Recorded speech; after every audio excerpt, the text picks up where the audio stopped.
The first thing I did after being reborn was to spend a huge sum of money to buy 1 million live mosquitoes, and then burn them all to a crisp. Even though everyone thought I was crazy, I remained indifferent, because I, who lived a past life, know that in 3 days, the whole world, countless people will turn into terrifying zombies, and those who survive will gain various powerful abilities. In my previous life, I obtained an extremely powerful talent, the Lord of Slaughter, who can continuously grow stronger as long as they keep killing. Unfortunately, Lu Ruyan, that saintly figure, always by my side, forbidding this kill and that kill, causing me to fall far behind in levels. In the end, he teamed up with a muscular man with lightning talent to dismember me. Recalling the experiences of my past life, a powerful killing intent surged within me, and this life, I won't let anyone stop me. After a while, I picked up my phone to check my balance, furrowing my brows instantly. I distinctly remember making over 500,000 in investments recently, yet I only have 260,000 left.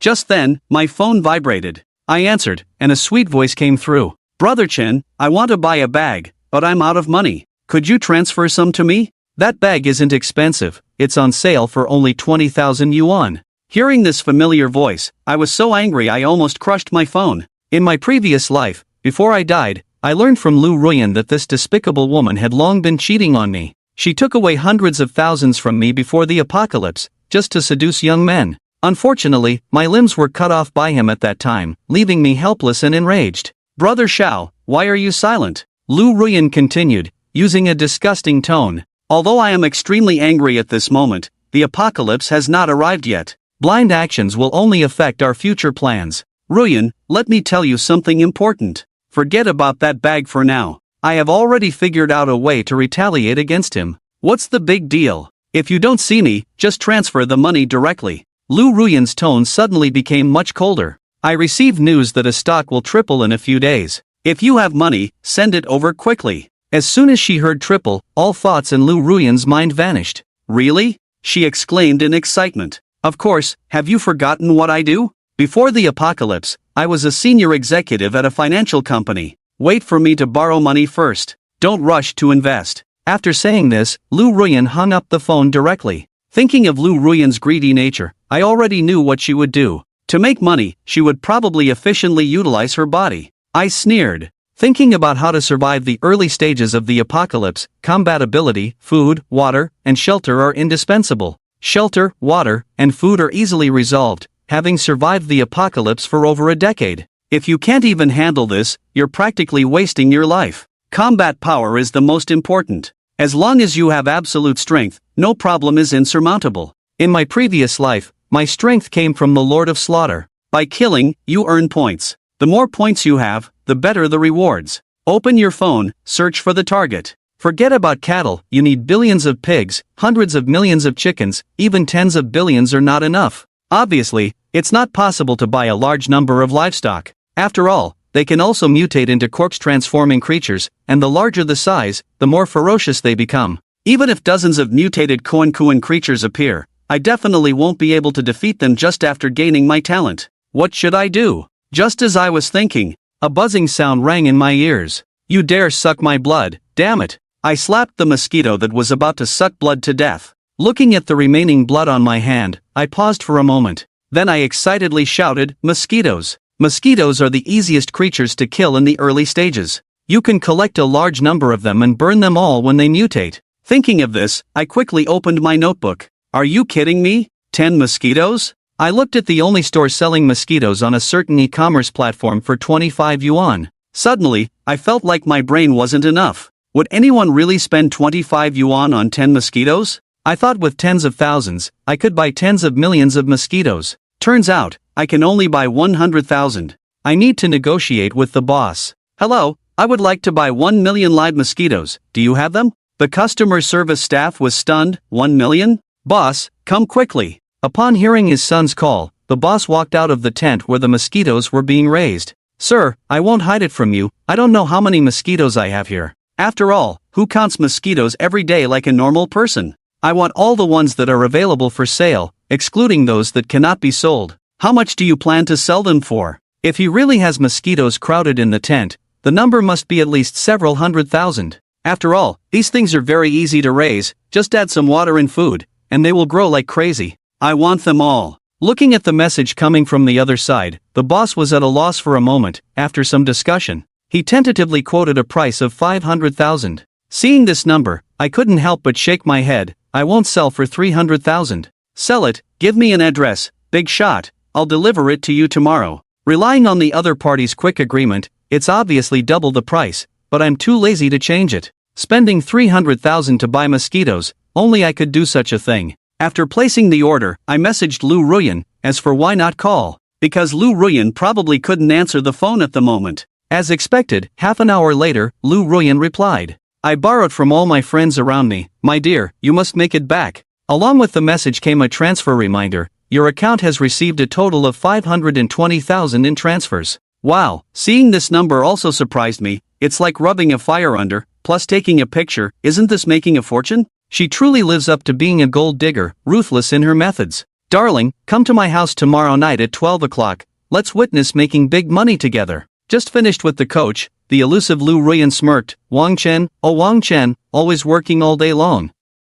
Once I get the money tomorrow, I'll kick you out. Ha, you cuckold. After getting the money, I decisively placed an order, fixed the issue with the handbrake. Now I need to make some other plans. Spent tens of thousands to buy 100 perfumes. Spent another tens of thousands to buy some snacks. The remaining over 200,000 all used to buy meat. All preparations are complete, still have a day left. Can do some other things, like finding the desired teammates in advance. At 6 o'clock the next day, all the texts were delivered. In the spacious backyard there were over 20 large cages. Even though they were covered with black cloth, they still buzzed incessantly. If these turned into corpse-mutated creatures, this area might become a living hell. Tens of thousands of first-order blood-sucking creatures. Unfortunately, you encountered me. The apocalypse is only a few hours away. While everything hasn't changed yet, let's go eat a good meal first. Arrived at a nearby high-end restaurant, about to enter. Suddenly saw a girl in a small white dress, squatting on the ground, crying intermittently. In the past, I would have definitely walked in, but the apocalypse is approaching. Suddenly wanted to see what setback this girl has faced. Why cry on the ground so late at night?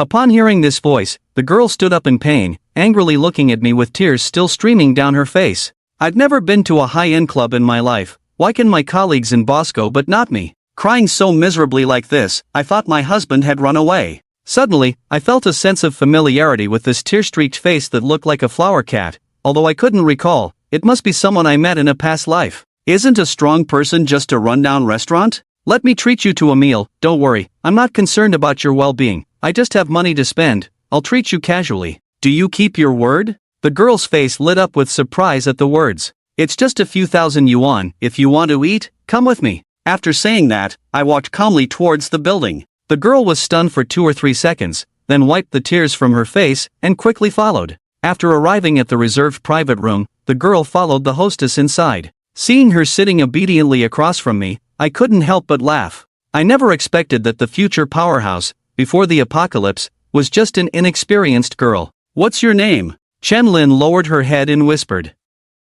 Upon hearing this name, my eyes lit up. Chen Lin, the illusionist who can manipulate spiritual insight to enhance herself, is a top 5 powerhouse in the H10 rankings. I never expected that by having a meal, I would encounter such a high-level expert. I must find a way to get her to join me. But how do I tell him? I can't just bluntly say, tomorrow, don't hesitate to be my scapegoat, I'll help you out. I was pondering how to approach him. Chen Lin had already picked up the food on the table and started eating. The emperor crab, big lobster, Buddha jumps over the wall. Everything was so delicious. In an instant, I felt like I had wasted the first half of my life. Thinking about my monthly salary of a few thousand, and having to guard against various harassments from the boss, Chen Lin suddenly made a certain determination in her heart. Working is impossible, she could never work in this lifetime. Thinking about this, he lowered his head, blushing, and said, Mr. Wang, I don't want to work hard. Could you support me? I've never had a boyfriend. I sprayed out the red wine I hadn't swallowed in one gulp. Goodness, I was still thinking about how to deceive you. You got conquered after just one meal. Can it get any more absurd? Looking at Chen Lin nodding obediently with her head down, I suddenly felt mischievous. If I asked you to slap my ex, would you dare? I would. You ask me to kick him, I dare. Chen Lin lifted her head, her eyes filled with determination. Seeing this, I nodded. It's no wonder she was in the top 5 in the previous life. If she had been meek, I might not have wanted her. Alright, I'll call him over now. We'll see how you perform later. I originally wanted to deceive others into joining me, but now it has turned into testing their sincerity. Upon hearing these words, Chen Lin immediately stood up and moved around, despite wearing professional attire. Every move she made stirred up waves, whether to speak or not. This persona is truly a treasure. I had just picked up my phone when I saw a message from Lu Ruyan. Brother Chen, I can't make it to your place tonight because of work. How about tomorrow? Good night. She must be fooling around with another man again. Otherwise, greedy as he is, he would have come to count the money by now. Let him live a few more hours. I checked the time. At 12:45, this meal has taken quite a while. Even though Chen Lin devoured all the delicious food, we gained a strong teammate. This move was totally worth it. Let's go, come back home with me. Seeing the playful expression on my face, Chen Lin instantly understood, but at this point, there was no turning back. However, what she never expected was that after returning to the villa, I simply had her sit on the sofa. It wasn't until nearly 12 o'clock, when Chen Lin was almost asleep, that I suddenly called her to the backyard. As soon as I pushed open the door, a strong pungent smell made him cover his nose immediately. Mr. Wang, what are you doing? He asked with difficulty. Yet I remained silent. Suddenly, a dark red shooting star streaked across the night sky.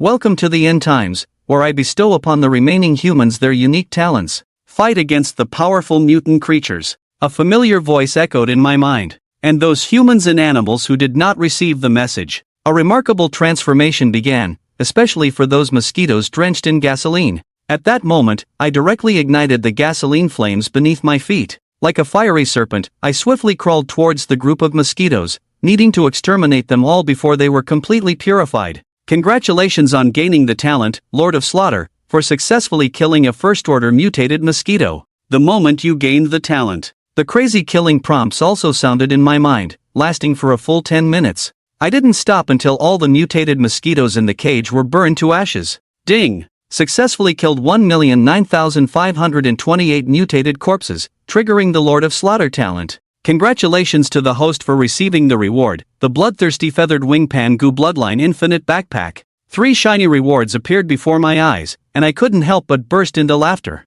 Your blood-clothed god of slaughter has returned. Chen Lin behind me saw me laughing so maniacally, and couldn't help but feel a bit scared. You go back to the room, wait for me to return, I said to him as I turned around. Alright, despite the continuous roars and cries for help outside, Chen Lin obediently walked inside. Seeing this girl so sensible, I felt at ease to look at her rewards. Bloodthirsty Feathered Wing Transformation Armor, capable of transforming into other outfits, granting the owner the ability to fly. Can be enhanced by absorbing blood. It took me 3 years in the previous life to acquire this equipment. It was because of it that I was known as the Blood Cloak Killer God. In this life, I obtained it as soon as I awakened. After all, I have killed millions of evolved creatures. The bloodline of Pangu possesses the blood of ancient powerhouses. Your attributes will be 100 times that of an ordinary person. Holy cow, when I saw this description, I was dumbfounded. The strongest attribute I saw in my previous life was only 5 times that of a supreme being. That person was one of the strongest in the apocalypse.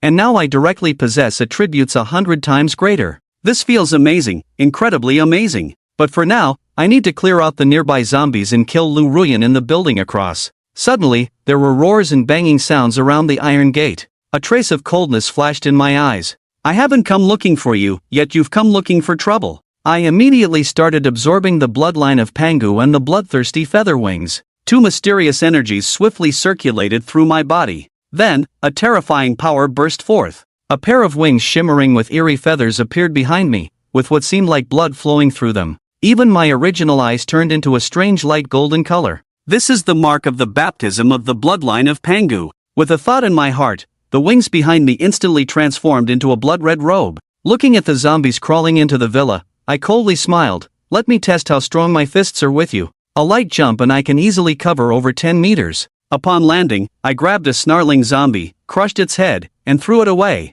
These zombies might be scarier than ghosts to others, but in my eyes, they are like watermelons. I just need to fly over and easily crush their heads, with the sound of bones shattering echoing around the villa. Upstairs, Chen Lin watched all this, amazed by your prowess, but the brutal scene still made him nauseous. Chen Lin's acceptance is impressive, quickly coming to terms with the post-apocalyptic reality, but considering they even dare to be the other woman, it's not surprising. In less than 10 minutes, I've cleared out the zombies within a 20-meter radius. No zombies will come near tonight. Although they are low-level and brainless, they can smell the scent of their dead companions and stay away from danger. At least until tomorrow. Congratulations, host, for killing 26 first-tier zombies and obtaining a first-class physique enhancement potion. Looking at the red potion in my backpack, I smirked. Although it increases health by 20 points, it cannot be used by bloodline talent holders. And I happen to be the top bloodline talent. Give it to Chen Lin if he performs well in the future. After solving the zombie problem, I raised my head and looked at the high-rise building opposite the villa.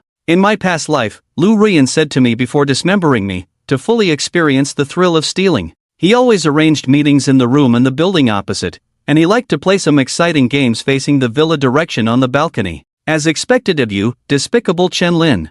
I'll go kill a despicable person and be right back. After shouting towards the third floor, I flew up into the air out of nowhere and headed straight for the building opposite. Recalling Wang Chen's previous frenzy of killing and the current frenzied words, a familiar film character, Zugerin, instantly appeared in Chen Lin's mind. At this moment, Lu Yao, who was entangled with the man named Zhang, also jumped up from the bed upon hearing the voice in her mind. "Darling, did you hear something?" she asked eagerly to the young man beneath her. "It said the end of the world is coming, and I have awakened the thunder talent." As the young man spoke, he tentatively released his abilities. A faint blue arc flickered slowly in his hand. Wow! Lu Yao was ecstatic. Does that mean my healing abilities are real too? Yes. These two scoundrels ended up fooling around together after all. This young man is the fitness enthusiast who awakened the thunder talent in his past life. At this moment, the two of them paid no attention to the screams around them, instead thinking of using their abilities to add some excitement. One responsible for electricity, the other for healing.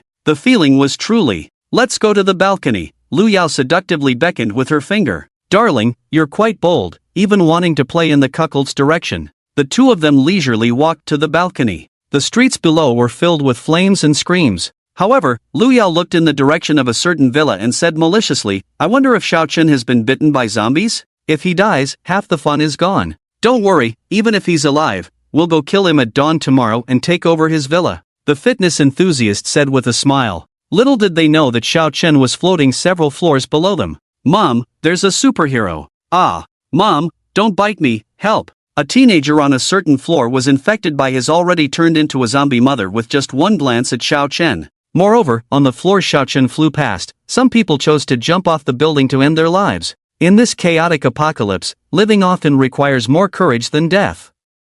After shaking his head and sighing, he continued to search for Lu Yao's location. Xiao Chen's villa is. Just as Xiao Chen was flying upwards, a familiar voice finally caught his attention. When he looked up, he indeed found Lu Yao and the young man on a balcony on a certain floor. "Now I've got you." Finally spotting these scoundrels, Xiao Chen felt extremely happy. The shadow of being cuckolded in his past life had haunted him for a long time. This time, he surprisingly felt no anger, but rather a sense of relief in his heart. It was as if Lu Yao and the young man he wanted to kill were just two disgusting zombies to him. "Oh, are you talking about me?" Just as the two were discussing how to torment Xiao Chen, a man draped in blood-stained clothes, with a gentle smile on his face, appeared in the air less than 5 meters away from Lu Yao and the fitness enthusiast. Xiao Chen? Lu Yao stared blankly at the man flying in the air, emitting a blood-red light. The moment she saw Xiao Chen, she felt as if she had been locked onto by the Grim Reaper. Although this seemingly foolish man was just smiling at them, her heart was filled with immense fear.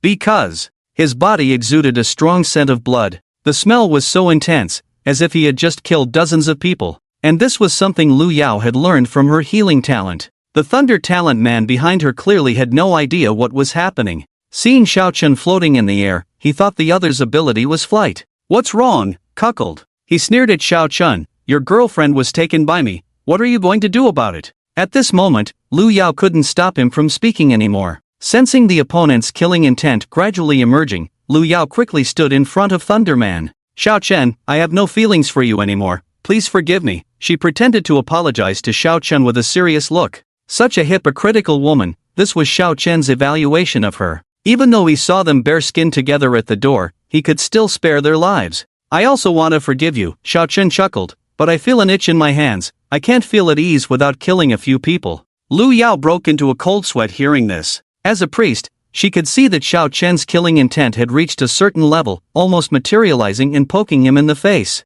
"There are so many monsters for you to kill, Xiao Gu, don't bother us. We can just leave H City now, no need for Xiao Gu to act." Thunderman's face showed a sinister expression as he slowly gathered his strength with his hands behind his back. Although he didn't understand why Lu Yao was so afraid, he was confident that his thunder ability could definitely kill Xiao Chen in an instant. However, what he didn't know was that Xiao Chen's current attributes stacked together. Even if he drained his blood to summon thunder, he couldn't be electrocuted to death. And as a god of death who had been around for more than 10 years, Xiao Chen had long seen through his little tricks. The reason he didn't expose it was that he wanted Lu Yao to experience a sense of despair. "You brat, go to hell." Thinking that Xiao Chen was unprepared, Thunderman directly released his ability. A curved lightning bolt flew towards Xiao Chen in an instant. "Ha, Yao Yao, he's dead." No, this can't be." Holding Lu Yao and about to raise his hand in celebration, Thunderman suddenly found that not only was Xiao Chen unharmed, but he also had a playful expression on his face. "What talent have you gained?"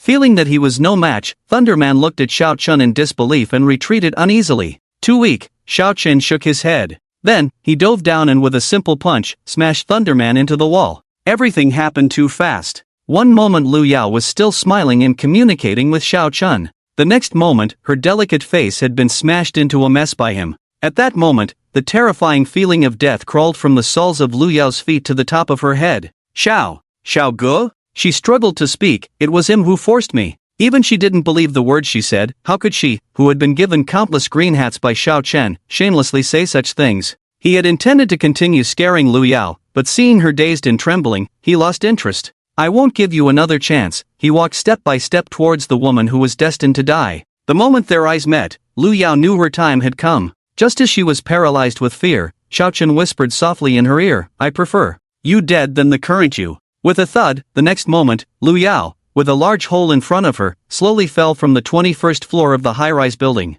Hearing the sound of a heavy object hitting the ground, Xiao Chen felt extremely calm. Because Lu Yao liked poking holes in others, Xiao Chen also made a hole in her. It could be considered as giving her a death she loved. "It's time to go back," he murmured. With that thought in mind, Xiao Chen soared back to his mansion from the original floor. Soon, he was back in his villa. Upstairs, Chen Lin, holding a flashlight, was nervously waiting for his return. Seeing Xiao Chen's figure arrive at the villa, she was overjoyed. If she wasn't afraid that screaming would attract those monsters, she would have to shout Xiao Chen's name loudly. Xiao Chen on this side also flew directly to the third floor where Chen Lin was. "Mr. Xiao, you're back." With courage she didn't know where it came from, Chen Lin decisively hugged Xiao Chen. The beauty in his arms made Xiao Chen momentarily stunned. It had been many years since someone had sincerely waited for his return like this. "Don't you have anything to ask?" After a brief embrace, Xiao Chen looked at the joyful Chen Lin in front of him and asked. But Chen Lin gave him an unexpected answer. "Curiosity killed the cat, didn't it?" She replied with a smile. Truly a woman who dared to be a third party and thrive in the post-apocalyptic world. Her emotional intelligence was indeed extraordinary. "I am satisfied with your answer, but I need to see if your words are true," Xiao Chen said playfully, looking at Chen Lin. Alone in a room together, of course, certain reactions would occur. Moreover, Xiao Chen's aura was heavy at the moment and needed to be cleansed. Seeing the desire in Xiao Chen's eyes, Chen Lin straightened the little white rabbit in front of her. "You can check my conscience yourself, I won't deceive you." Since both sides knew each other's thoughts, Xiao Chen naturally didn't need to worry too much. He decisively picked up Chen Lin, and the two walked into the room. Night fell. Outside the villa, there were roars echoing. Inside the villa, there were the rough and heavy gasps of two people passionately entwined. This sound continued from nightfall until dawn. It lasted for a full 5 hours before finally stopping. After dawn, looking at the unconscious Chen Lin in bed, Xiao Chen felt a bit sorry for her. The bloodline of Pangu is truly extraordinary. Covering Chen Lin with a blanket, Xiao Chen sighed in his heart, while waiting for Chen Lin to wake up and prepare to introduce her to the new world. With nothing else to do, Xiao Chen walked out of the room to inspect the traces left by last night's battle. After looking around, he found that everything was normal except for the very quiet street. However, as he passed by the broken cages from last night's mosquito burning, a broken cage caught his attention. Logically, a cage burned by fire should not have any scratches. Yet the cage in front of him had several scratches about 4 to 5 centimeters long. "Oh no!" Touching these scratches, Xiao Chen slapped his head. A second-level blood-sucking mosquito was definitely born last night. Only a second-level blood-sucking mosquito could withstand the burning flames, break through the cage, and escape. He had been careless. He had rushed to kill zombies in Lu Yao last night. Unexpectedly, he missed a second-level blood-sucking mosquito. Blood-sucking mosquitoes themselves were not formidable, but if they consumed enough blood, they could evolve various abilities. This thing was a low-grade version of the alien in his past life. A slight mistake could cause massive destruction. However, a newly born blood-sucking mosquito normally needs to feed on blood for a month to evolve, Xiao Chen pondered as he looked at the cage. Even if the second-level blood-sucking mosquito was full of blood, it posed no threat to him now. What he was worried about was that this blood-sucking mosquito might accidentally kill the strong individuals from his past life who had not yet matured. If that happened, the future development would be beyond Xiao Chen's control. So the best solution was to find and eliminate this cunning mosquito within a month. For Xiao Chen, who was very familiar with the habits of these mutant creatures, finding it was not a difficult task. But right now, the most important thing was not the blood-sucking mosquito. Training Chen Lin was the top priority. Among the 12 zodiac spirit creatures she controlled, one of them had the ability to find treasures. With this treasure hunting function, Xiao Chen could greatly shorten the time spent searching for special items in this apocalyptic world. However, after the turmoil of last night, she probably wouldn't wake up for another 3 to 4 hours. "Hey, help me!" While Xiao Chen was pondering on the grass, a cry suddenly rang out. Looking around, Xiao Chen found that the voice was coming from the right side of her villa. I'm here.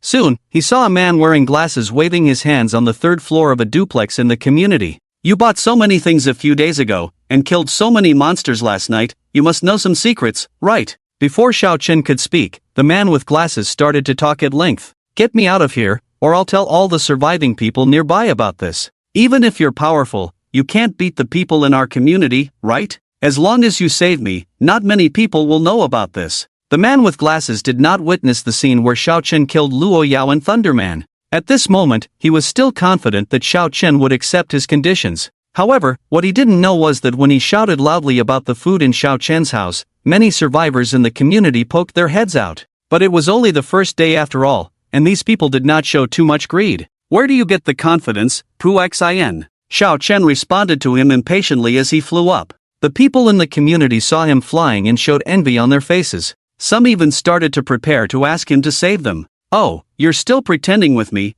aren't you coming to save me?" The man with glasses became excited when he saw Xiao Chen flying up. At this moment, he was convinced that Xiao Chen wouldn't dare to touch him. After all, with so many people in the community, ordinary people wouldn't dare to act in front of so many people. However, Xiao Chen was certainly not an ordinary person. He had been studying for so many years and had always been in the bottom classes. At this moment, everyone thought that Xiao Chen flew over to save the man with glasses. But unexpectedly, Xiao Chen dove down to the man with glasses and grabbed his neck without hesitation. "Who do you think you are? A useless person who can't do anything. You don't even dare to kill zombies. How dare you threaten someone like me who kills zombies without blinking?" Holding the man like a chick, Xiao Chen brought him, who was already on the verge of suffocation, in front of all the people in the community. "I don't want anyone in your community to disturb me again. Otherwise, your fate will be the same as his." After saying these two sentences seriously to the onlookers, Xiao Chen directly threw the man with glasses into a corner where 7 or 8 zombies were gathering downstairs.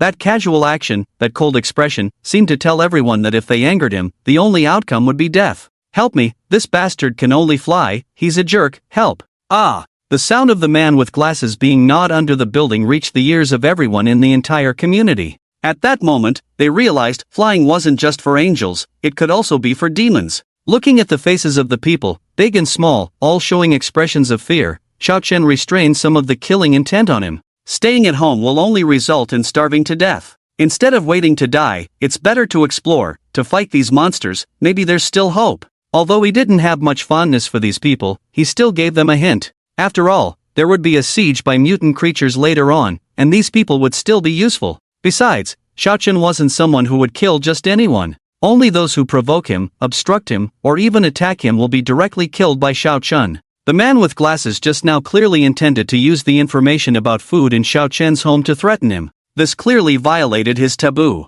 So he directly took action to deal with the other party. After hearing Xiao Chen's warning and hints, the people in the building returned to their rooms with desolate expressions one by one. Xiao Chen, who successfully used a warning to deter others, naturally took off and flew back to his villa. The reminder from the man with glasses just now finally made him remember that all his food was hidden in the cold storage in basement. For safety reasons. Back at the villa, the first thing he did was pack all the food into his backpack. Half an hour later. Phew, there shouldn't be any problem now. Looking at the remaining food in the basement also being stored in the infinite backpack, Xiao Chen finally relaxed. Looking at the clean basement without any unexpected situations, Xiao Chen walked out. However, what he didn't expect was that shortly after he left the basement, a fist-sized mosquito slowly emerged from the corner. It quickly scanned the surroundings with its huge eyes. After confirming that there was no one in the entire basement, it quickly ran to the only drain in the basement. With a light swipe of its sharp forelimbs, the entrance of the drain was instantly destroyed,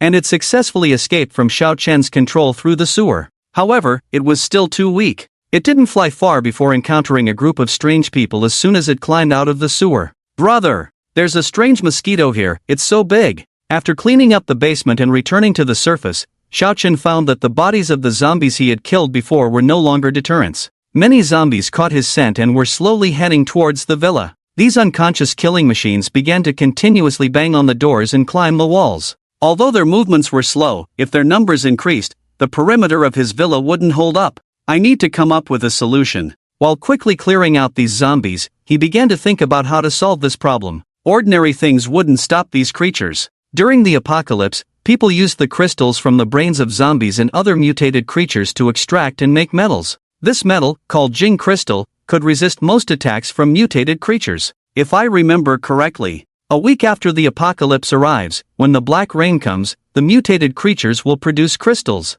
Xiao Chen murmured as he looked at the sky. "That's right. Before the black rain arrives, all humans and mutated creatures are at the first level. Only with the baptism of the black rain will the genetic lock of this world be opened. The current zombies are just beginners who haven't been strengthened. When the black rain falls, the attributes of all mutated creatures will be enhanced. By then, these zombies will not be Parkinson's, they will be people. Corpse. Bolt." While Xiao Chen was clearing out the surrounding zombies, he also saw a group of survivors using their talents to kill the zombies. "Well done, but be careful, save some strength for the next swing." Watching a man with a baseball bat panting on the ground, Xiao Chen flew over and handed him a cigarette. Thank you." His trembling hands took the cigarette, and after taking a puff, the fear on his face finally dissipated a bit. Obviously, killing these zombies for the first time had weighed heavily on his mind. After all, many of the zombies used to be their neighbors. They are no longer your neighbors. In this era, you can only trust yourself. Xiao Chen also took a puff of smoke and replied lightly, like two old smokers who had met by chance, chatting while smoking. "Little brother, is there still hope for this world? This world is not your responsibility. If you want to save, it's to save the people in this neighborhood, this district. But I exhausted all my strength just fighting a monster, maybe only heroes like you." Looking at the other's desolate appearance, Xiao Chen gently shook his head. "Not everyone is gifted in battle. Just like you are naturally a manager, aren't you?" Watching Xiao Chen's relaxed words, the man couldn't hide his shock. How did he know about my gift? Although Xiao Chen didn't explicitly mention it, he clearly knew his own gift was elite management. Yes, this is a talent specifically for managing various survivors and slightly enhancing their attributes. However, Xiao Chen obviously wouldn't reveal too much to him. "Wang Ming, I will have a task for you in a week." Xiao Chen exhaled a puff of smoke, then turned around with a smile. "Before that, stay alive." Although Wang Ming didn't understand Xiao Chen's intentions, he knew that as long as he didn't die, the road ahead would definitely be easier. Because his backer would be the god of slaughter who dominated all monsters without any opponents, Xiao Chen naturally wouldn't extend a helping hand to ordinary people. Only those he liked and those he needed would receive his assistance. And the Wang Ming from earlier was the representative of his neighborhood in the eastern part of the city in his previous life. With Wang Ming around, there would be no need to worry about some reckless creatures attacking their villa. However, this matter would have to wait until the black rain fell. When he returned to the room, Chen Lin was already awake. Seeing Xiao Chen wasn't at home, she thought of making him a meal. But when she tried to turn on the gas stove, she found that it was unusable. She thought of using an electric stove, but all the electricity in the world had already failed. While she was frowning, not knowing what to do, Xiao Chen suddenly stood behind her and chuckled. "Are you hungry?" he asked softly. "Ah!" Startled by the sudden appearance, Chen Lin let out a cry. "You scared me." Turning around and realizing it was Xiao Chen, she pouted and ran over to him. After a playful moment between the couple, they sat down at the dining table together. Xiao Chen directly produced a roasted chicken meal from the air, complete with rice and vegetables. "How many more skills do you have that I don't know about?" Chen Lin, with sparkling eyes, took her portion. You just need to know that I'm very skilled in bed." Someone cracked a dirty joke. However, this remark left Chen Lin silent. She had indeed been exhausted by him last night, and if it happened a few more times, she wouldn't be able to handle it. Chen Lin, with a strong mental capacity, silently took a few bites of rice and then suddenly had a whimsical idea. Since it's the end of the world anyway, why don't you find me a few sisters? I can't handle it alone. Okay. Although a bit awkward, Xiaochen still smiled and agreed to her request. After all, in his previous life, he had countless powerful men who commanded legions of beauties. This was the end of the world, and Xiaochen didn't have many other thoughts. But when it came to other women, Xiaochen's eyes would always show the image of a proud and cute little girl. In his previous life, he ranked second in City H, and the first was a cold and cute girl, the undead phoenix, Tan Yu. While Xiaochen became more powerful with each kill, Tan Yu became more powerful with each death. The most memorable time was when Xiaochen was in a fierce battle with a 6th Order mutant Wolf King, and Tan Yu came and instantly killed the Wolf King. Not only did she kill it, but she also said Xiaochen wasn't a real man, struggling with a 6th Order creature for so long. Don't let me catch you, Tan Yu. If I catch you, I will definitely pin you down and ravage you. Just the thought of Tan Yu's cold expression made Xiaochen angry. And this energy, in the end, all fell on the poor Chen Lin. Just waking up, she almost fainted again. After a brief exercise of over an hour after eating, Xiaochen took Chen Lin to their spacious backyard. You know, it's the end of the world now, he turned to Chen Lin and said, without strong combat power, no one can save you. Chen Lin obediently nodded in agreement. Seeing no objections from her, Xiaochen continued. And what can give you absolute combat power in the end times is the talent you have acquired. Is it that thing called illusionist? Chen Lin raised her hand and asked. Xiaochen nodded, then asked her to try using her talent. After all, in the previous life, he only knew that there was a rat spirit among the 12 spirits that could find treasures, and he knew nothing about the others. Good. Chen Lin took a deep breath and began to feel her and use talent with concentration. However, everything seemed not so difficult. She just closed her eyes slightly and saw a golden animal floating around her. This animal was like a fish in the sea, drifting around her. It's a snake! It's a snake! Chen Lin exclaimed excitedly, there's a snake swimming around me. A snake? Although not very clear, Xiaochen thought that should be the so-called spirit. Try to make contact with it, he suggested. When Chen Lin touched the golden snake with her hand, her brain instantly gained a lot of information about the golden snake. In just that short time, she already understood the effect of the snake spirit. Just as Xiaochen was about to ask her about the effect of this snake, Chen Lin's originally graceful figure began to shake violently, illusory, and transform. In no time, a long figure exactly like Xiaochen appeared in front of him.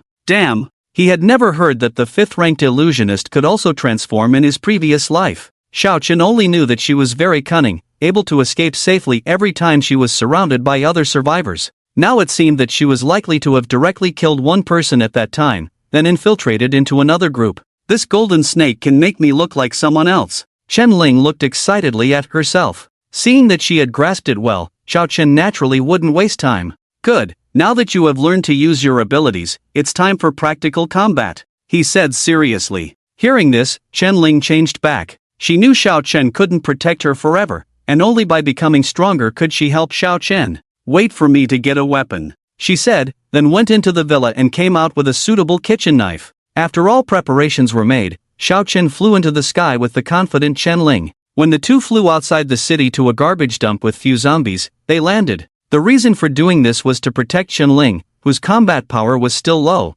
and practicing in a place with fewer zombies was easier. Go ahead, use your wits to kill these 3 zombies, Xiaochen pointed to 3 zombies wandering around with torn clothes. Looking at the sharp knife in her hand, Chen Lin's waist twisted, turning into the appearance of one of the zombies. As she expected, these zombies didn't attack her at all. Slowly, she approached one of the zombies, taking advantage of its inattention. With a stab, the knife plunged into the zombie's heart. The zombie fell to the ground, struggling and roaring for over 10 seconds before becoming still. Chen Lin, watching the now lifeless zombie, was also very scared, her hands trembling continuously. About 3 minutes later, she moved towards another zombie again. This time, she was very clean and efficient, taking care of both the zombie and the remaining one. Who?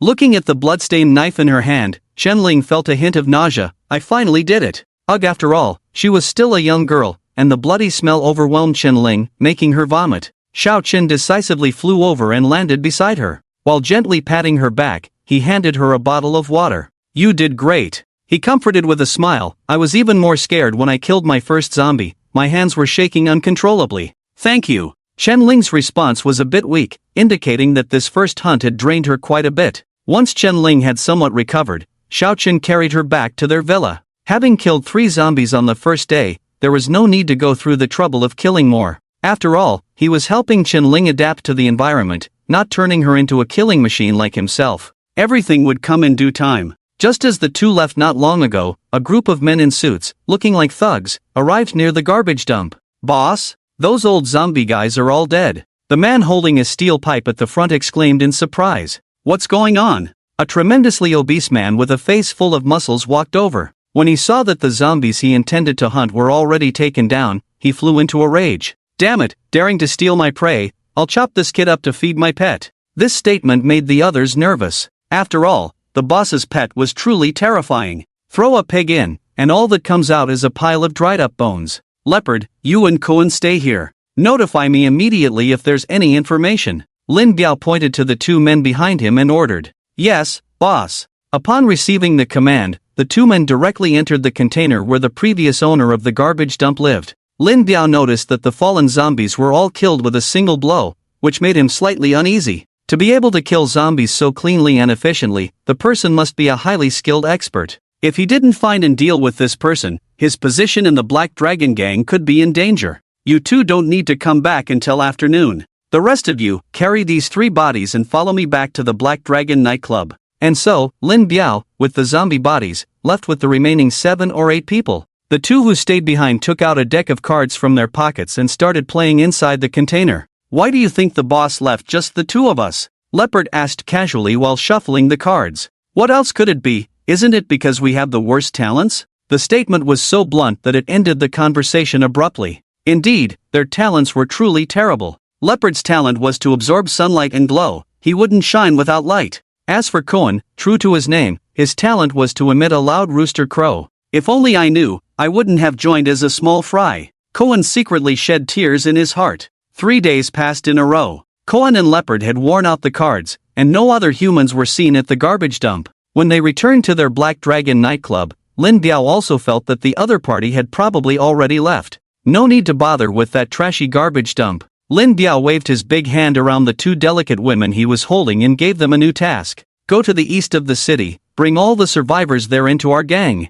Give them a day. If they resist, I'll bring people over to teach them a lesson tomorrow." Hearing that Lin Biao had plans for the east of the city, Cohen and Leopard were extremely excited. If they took over the east, they might just become squad leaders. Moreover, the Black Dragon Gang now has over 100 members, so it's no surprise that they pose a threat to some isolated survivors. After all, it's been said that there haven't been any experts appearing in the eastern part of the city. "Boss, wait for me, I'll bring your message right away." With that, Akan set out with a dozen or so of his brothers. On the other side, Xiao Chen was still having breakfast with Chen Ling. After 3 days of training, Chen Ling's combat power was definitely at the forefront of ordinary people. This was because Xiao Chen had previously fed her that bottle of strengthening potion, coupled with very precise hunting training. As long as the opponents weren't too exceptional, Chen Ling could probably take on 3 or 4 by herself. "Are we going hunting today?" Chen Ling asked after finishing breakfast. "Not these days, we'll wait for the rain." "Great, time to rest."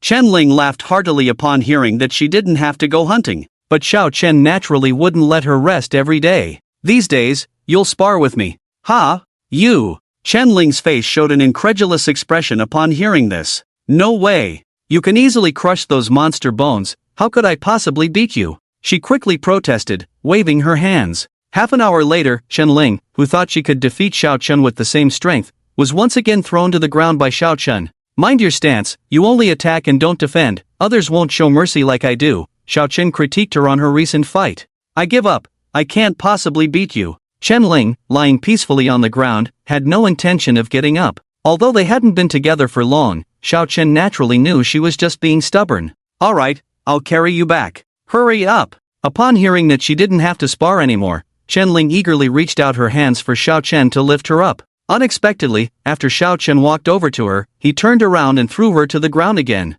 "You! Hey, what are you doing?" Chen Ling let out a cry of surprise, looking at Xiao Chen with resentment. "If you don't train well now, when those monsters bite you, you won't have a chance to regret it." "Oh, then, let's continue." Seeing Xiao Chen's serious expression, Chen Ling pursed her lips, and the two quickly resumed sparring in place. The nearby zombies had already learned that there was a zombie killing machine in this villa. Therefore, with their keen sense of smell, they dared not approach the villa anymore. It was precisely because of this that Akun and his group, who had arrived in the eastern part of the city, found the scene before them a bit strange. Kuwen-go? Why are there so few zombies here? Asked a few anxious brothers behind him. The surroundings were too quiet, making them a bit uneasy. Don't worry, maybe they're gathering elsewhere, Akun casually remarked based on his few days of experience. The group continued to explore ahead. Kuwen-go, look! How come those people dare to play outside? Aren't they afraid of zombies? Suddenly, a younger brother pointed to a group of people playing basketball on a court covered in bloodstains.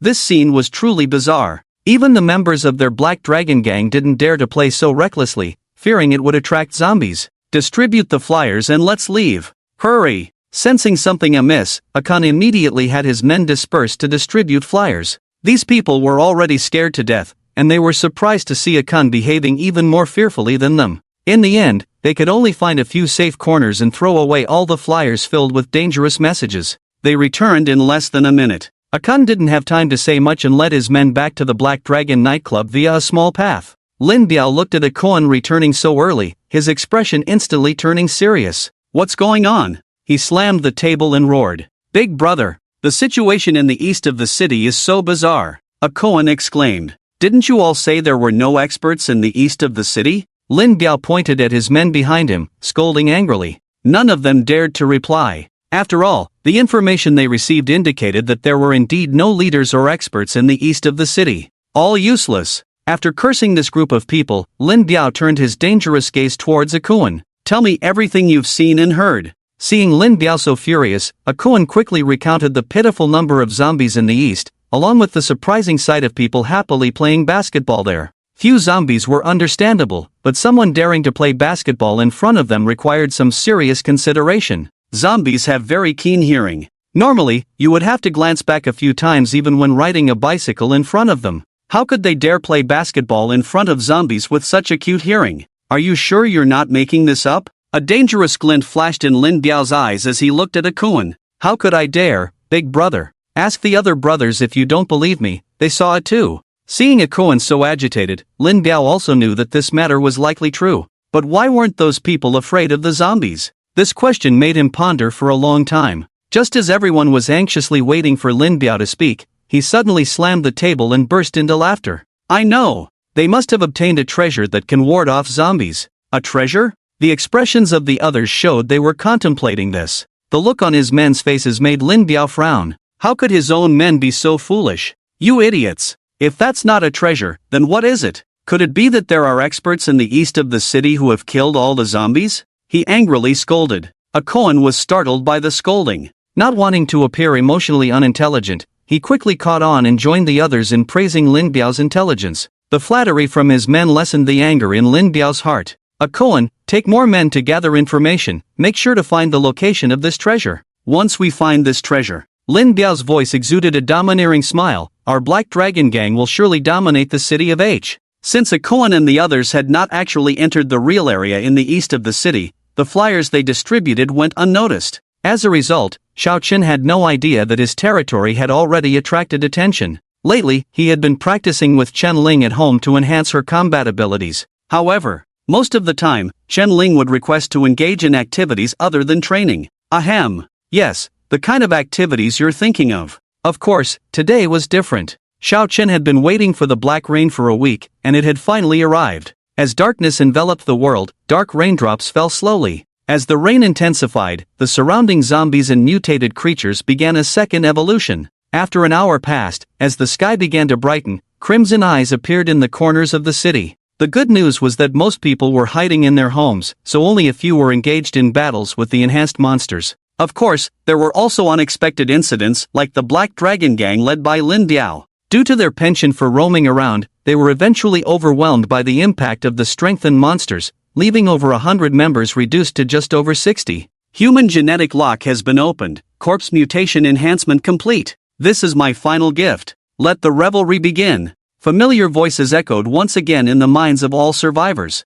Sitting on the villa's upper floor, Xiao Chen sneered disdainfully at the words, "If I find out what you are, I'll take care of you sooner or later." The end of the world was brought by this voice. Although Xiao Chen didn't know if it was a god, a demon, or an extraterrestrial being, he had already made up his mind. If he ever had the chance to find the mastermind behind all this, he would fight it to the death. Is there something wrong with this rain? Chen Lin, leaning against him, asked as she sat up. Do you know why I haven't been clearing all the zombies around us? Xiao Chen stood up and asked with a smile. Chen Lin shook her head, clearly not understanding what Xiao Chen meant. Looking at the enhanced zombies in the distance, Xiao Chen's face revealed a rare smile, because the monsters now are the complete ones. Yes, the reason Xiao Chen hadn't been clearing out too many zombies was that the previous zombies didn't produce crystal nuclei. Only when they produced crystal nuclei did they have hunting value. After all, crystal nuclei were important items for leveling up. Seeing that Chen Lin still didn't quite understand, Xiao Chen instantly flew over and directly crushed a zombie in the distance.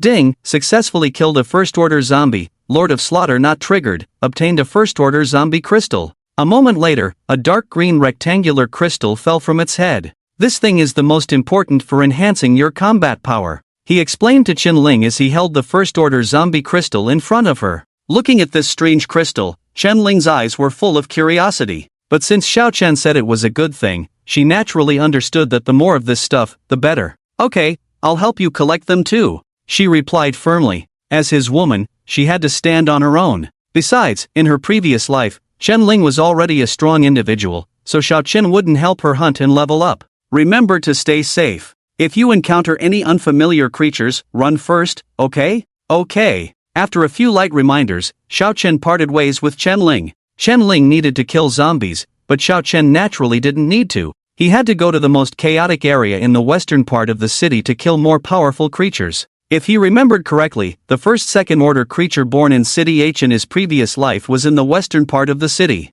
That thing would drop something very, very important, and Xiao Chen had to get it. After killing this second-order creature, he would go find the lone vampire mosquito. That mutated creature should be a pet from a pet store. Xiao Chen flew while checking the ground below. Occasionally, he encountered flying mutated creatures in the sky, but he killed them all with a single punch. Before long, Xiao Chen arrived at the chaotic western part of the city. Most of the houses here had been destroyed due to internal conflicts. The only relatively intact buildings were generally occupied by certain organizations. The apocalypse has only been going on for 7 days, and everything has been reshuffled. Looking at the smoke-filled western part of the city, Xiao Chen sighed. After landing on top of a tall building, Xiao Chen began to observe the surroundings. At this point in time, that mutated creature, the golden-winged eagle, should have appeared. But, apart from many survivors on the ground looking at him with strange expressions, he didn't see anything else. What's going on? He muttered in confusion. Could it be that he accidentally disrupted the pattern, and the vampire mosquito replaced the golden-winged eagle as a second-order creature?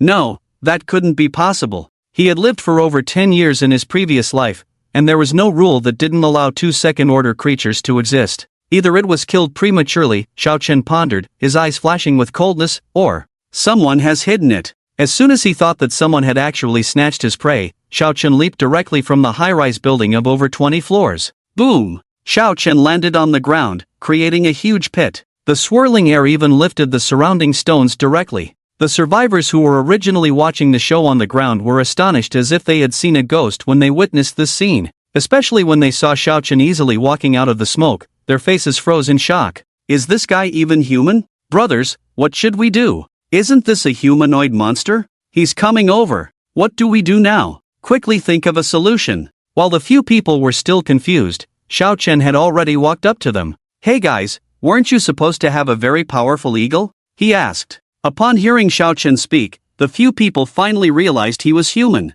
But when they heard that Xiao Chen was looking for the eagle, expressions of fear instantly appeared on their faces. Is it the golden eagle? One of them trembled. Seeing their reaction, he knew for sure that this thing had definitely appeared. Yes, that thing. Where did it go? Xiao Chen continued to inquire. It bit many people to death, and now it's being chased by the martial arts hall master. It should have run to the desolate mountain, the man with a fearful face said intermittently. Martial arts hall master? Desolate mountain? Xiao Chen didn't think much upon hearing this and, after saying thank you, he soared into the air. Xiao Chen didn't know who the martial arts hall master was, but he naturally knew the location of the desolate mountain, because, during the fall of City H, he had rested there for a few days while escaping. The desolate mountain was one of the 3 large mountains surrounding City H. It was located on the backside of the western district of the city and was named Desolate Mountain due to its sparse vegetation. However, there was one thing Xiao Chen couldn't figure out. Since the golden winged eagle had already reached the second rank,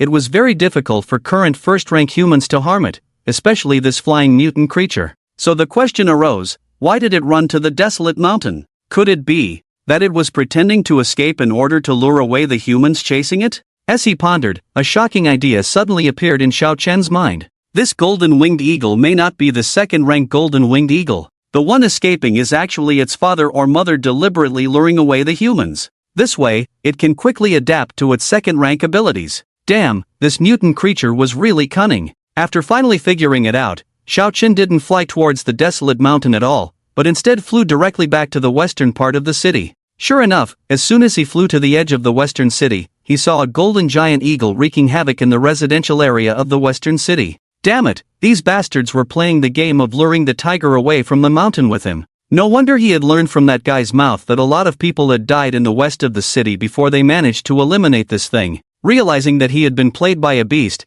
Xiao Chen increased his flying speed. At this moment, the blood-stained clothes on him turned into a blood-red lightning bolt. In the blink of an eye, he arrived in front of the golden-winged eagle. "Take this punch!" he shouted angrily and punched the golden-winged eagle directly on the head. Boom! The immense force directly knocked the golden-winged eagle to the ground. With just one punch, the second-rank creature was left gasping for breath on the ground. This was the powerful self-confidence brought to him by the hundredfold attribute. Roar roar, the golden-winged eagle lying on the ground kept making those half-dead moans. Seeing that the opponent was already powerless to fight back, Xiao Chen naturally flew down to deliver the final blow. However, at this moment, a voice suddenly sounded next to him. "Stop! This monster is to be defeated by all of us together. How can you snatch our prey?" Ha! Xiao Chen thought he was having a problem with his brain when he heard this. Killing with one punch is equivalent to defeating together? Don't be too funny, buddy. After pityingly shaking his head at the man who made the sound,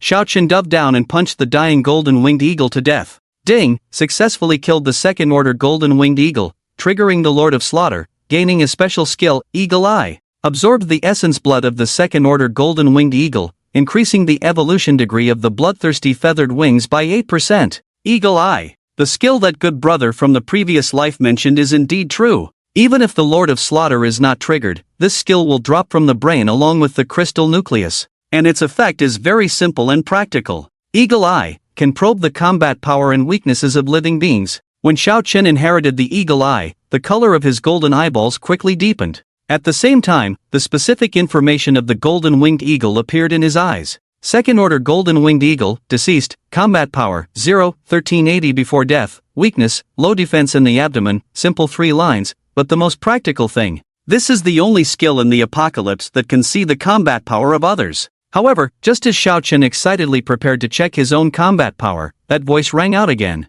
"Damn it! We've been fighting hard for half a day, and you dare to use your flying talent to steal the kill." Upon hearing this, Xiao Chen couldn't hold back. He coldly turned around, staring fiercely at the man who was arrogant in speech and still very angry. Eagle Eye immediately displayed the opponent's combat power information. Wang Shihua, combat power, 268, weakness, fragile upon impact. Xiao Chen shook his head at the low combat power. "Do you think you can defeat this golden-winged eagle?" Xiao Chen asked with a disturbing smile. "Never mind whether we can defeat it or not. This is something we were fighting as a group, and now you've snatched it. What do you think should be done?" The other party responded to Xiao Chen with a look. On the surface, Wang Shihua was conversing with Xiao Chen, but in reality, he was using his eyes to signal his men to secretly surround him. Xiao Chen saw through their little tricks, but he didn't care and first checked his own combat power. Xiao Chen, combat power, 12750, weakness. Looking at his combat power of over 10,000, Xiao Chen became more confident. What does it mean to have attributes 100 times higher? If you have 5 points of attack, I have 500 points, how can you compete with me? After determining the fate of these people in his mind, Xiao Chen began to answer the other party's question. "Why do you think that even though there are 7 or 8 of you surrounding me, I'm not running away?" he asked back. Wang Shihua was taken aback when he heard this. It was indeed strange for the other party to act this way. Normally, if he knew he was being surrounded, he wouldn't stay. Unless, he could take down all of them. No, that's impossible. Wang Shihua quickly shook his head to dismiss this idea. They were 7 or 8 talented individuals, how could they let this kid escape? I get it, You're waiting for backup, waiting for your teammates, right? Wang Shihua clapped his hands, as if he had come up with the best answer. At this moment, Xiao Chen was a bit confused by his words. Why was this kid's thinking so strange? Wang Shihua happened to catch the momentary change in Xiao Chen's expression. It was at this point that he confirmed that his idea was definitely correct. Don't give him a chance. Kill him. Wang Shihua ordered directly. Just as everyone was preparing to attack Xiao Chen, he swiftly arrived in front of Wang Shihua like a gentle breeze. I gave you a chance, but unfortunately, you didn't cherish it. After softly uttering these words, Xiao Chen's right fist began to gather strength. Save Wang. Wang Ge? As soon as the accomplice who realized the situation opened his mouth, Wang Shihua was punched by Xiao Chen. Yes, you read it right, just one punch, and Wang Shihua's body instantly split open, blood splattering on the faces of the others. At that moment, they finally understood that they had messed with the wrong person. What stood before them was not an ordinary person but a compatriot of the country. However, Xiao Chen wouldn't give them a chance to regret. After cleanly killing Wang Shihua, he proceeded to eliminate the remaining 8 henchmen. The bloodthirsty wing has absorbed the blood essence of 8 first-tier humans, increasing the advancement progress by 8%, current progress at 16.5%. The blood once again gathered into the blood-stained clothes. The probability of triggering the Lord of Slaughter by killing humans was particularly low. But in this apocalyptic world, as long as someone dared to have murderous intentions towards him, Xiao Chen would not hold back. Any thoughts of mercy were impossible for him. The other survivors in the west of the city were terrified to see Xiao Chen ruthlessly kill 8 people. His speed was so fast that these 8 individuals hadn't even had the chance to use their own talents before being slaughtered. Those with discerning eyes knew that this man possessed extraordinary strength. They had thought that once Xiao Chen, this demon, dealt with them, he would leave. However, they didn't expect Xiao Chen to crush the head of the golden-winged eagle bare-handed, then extract a light blue prism from its head. With this thing, I should be able to advance to the 2nd tier, Xiao Chen muttered as he looked at the crystal in his hand. The reason he used the word should was that in his previous life, he never obtained such an outrageous talent as the bloodline of Pangu. The stronger the talent, the more difficult the conditions for advancement. An ordinary talent might advance after absorbing 1 or 2 first-tier crystal nuclei. For top-tier talents like him, it would probably take dozens of first-tier crystal nuclei, if not hundreds. However, he wasn't worried because after dealing with this, he could always find a blood-sucking mosquito. 2 second-tier crystals should be enough for advancement, right? Can you tell me what this crystal is used for? A slightly mature female voice entered Xiao Chen's ears. After tossing the crystal into his backpack, Xiao Chen raised his head. A woman dressed in a light yellow dress, elegant in demeanor but with a hint of fear in her eyes, appeared before him. To describe her briefly, she was curvaceous and fair-skinned, a beautiful woman. This woman is not simple, Xiao Chen thought to himself. A woman who could navigate the apocalypse with ease, maintain clean clothes, and display elegant behavior was definitely not ordinary. Just the fact that she witnessed Xiao Chen tear apart 8 people and still muster the courage to walk past a pile of corpses to talk to him was something most women couldn't do. Why should I tell you? Xiao Chen retorted. Being attractive was not a plus point for Xiao Chen, sometimes, it was even a negative.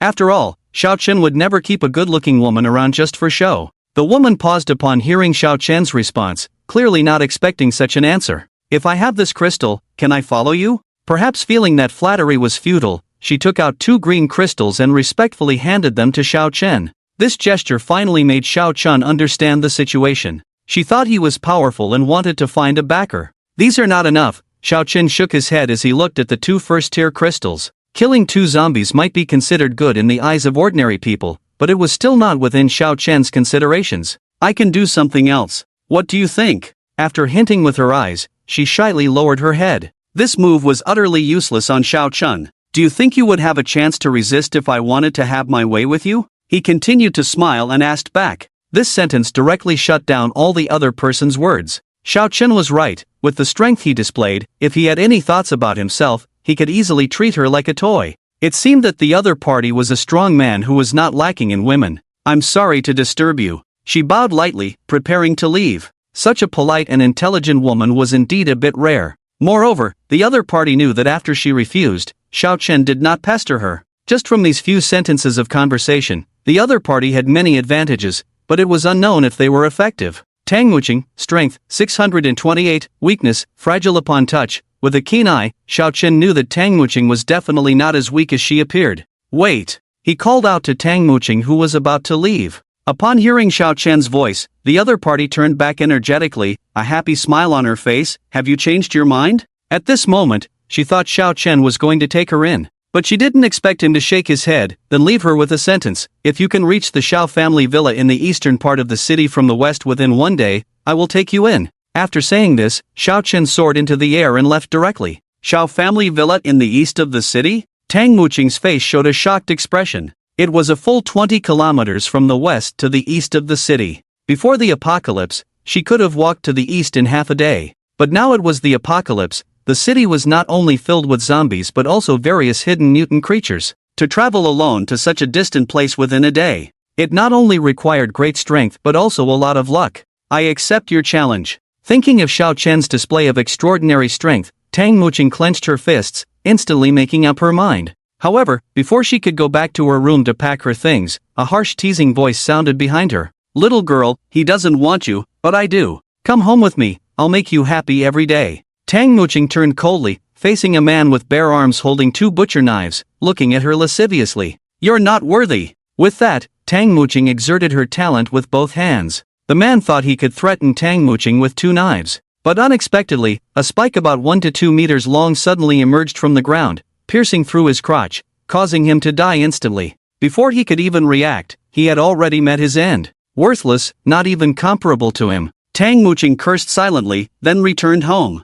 If Xiao Chen were still here, he would definitely recognize the ability Tang Muqing used. To control such a huge mound of earth and attack at the first level, there was only one kind of talent. Yes, it was one of the top talents in the elemental talent category, Mother Earth. On the other side, after leaving the west of the city, Xiao Chen began to return to the eastern part of the city, searching for traces of blood-sucking mosquitoes in the vicinity. The biggest characteristic of blood-sucking mosquitoes and similar creatures is that they love darkness and fear sunlight. So theoretically, this newly born blood-sucking mosquito would definitely hide in a dark corner to develop every day. Moreover, the characteristics of the creatures it killed were also very obvious, either sucked dry or torn apart. As long as he found the right type of death, Xiao Chen could find the nest of the blood-sucking mosquitoes nearby. However, after flying over the ground for half a day, Xiao Chen hadn't seen a single body that met the criteria. Strange, did it directly run to another area? Xiao Chen pondered while standing on a flat-roofed building. It was impossible.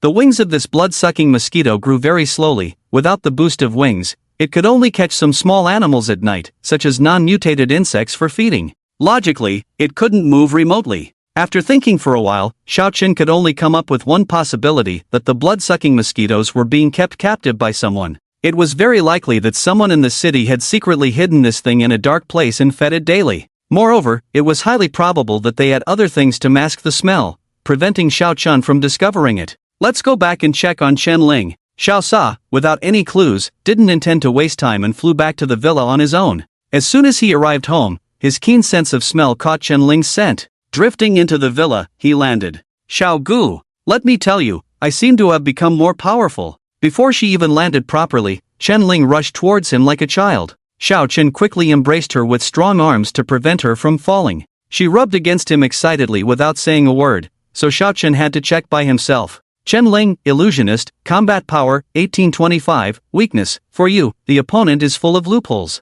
Looking at this weakness display, Xiao Chen thought this thing was quite humanized. Strangers shatter with one touch, while allies are full of loopholes.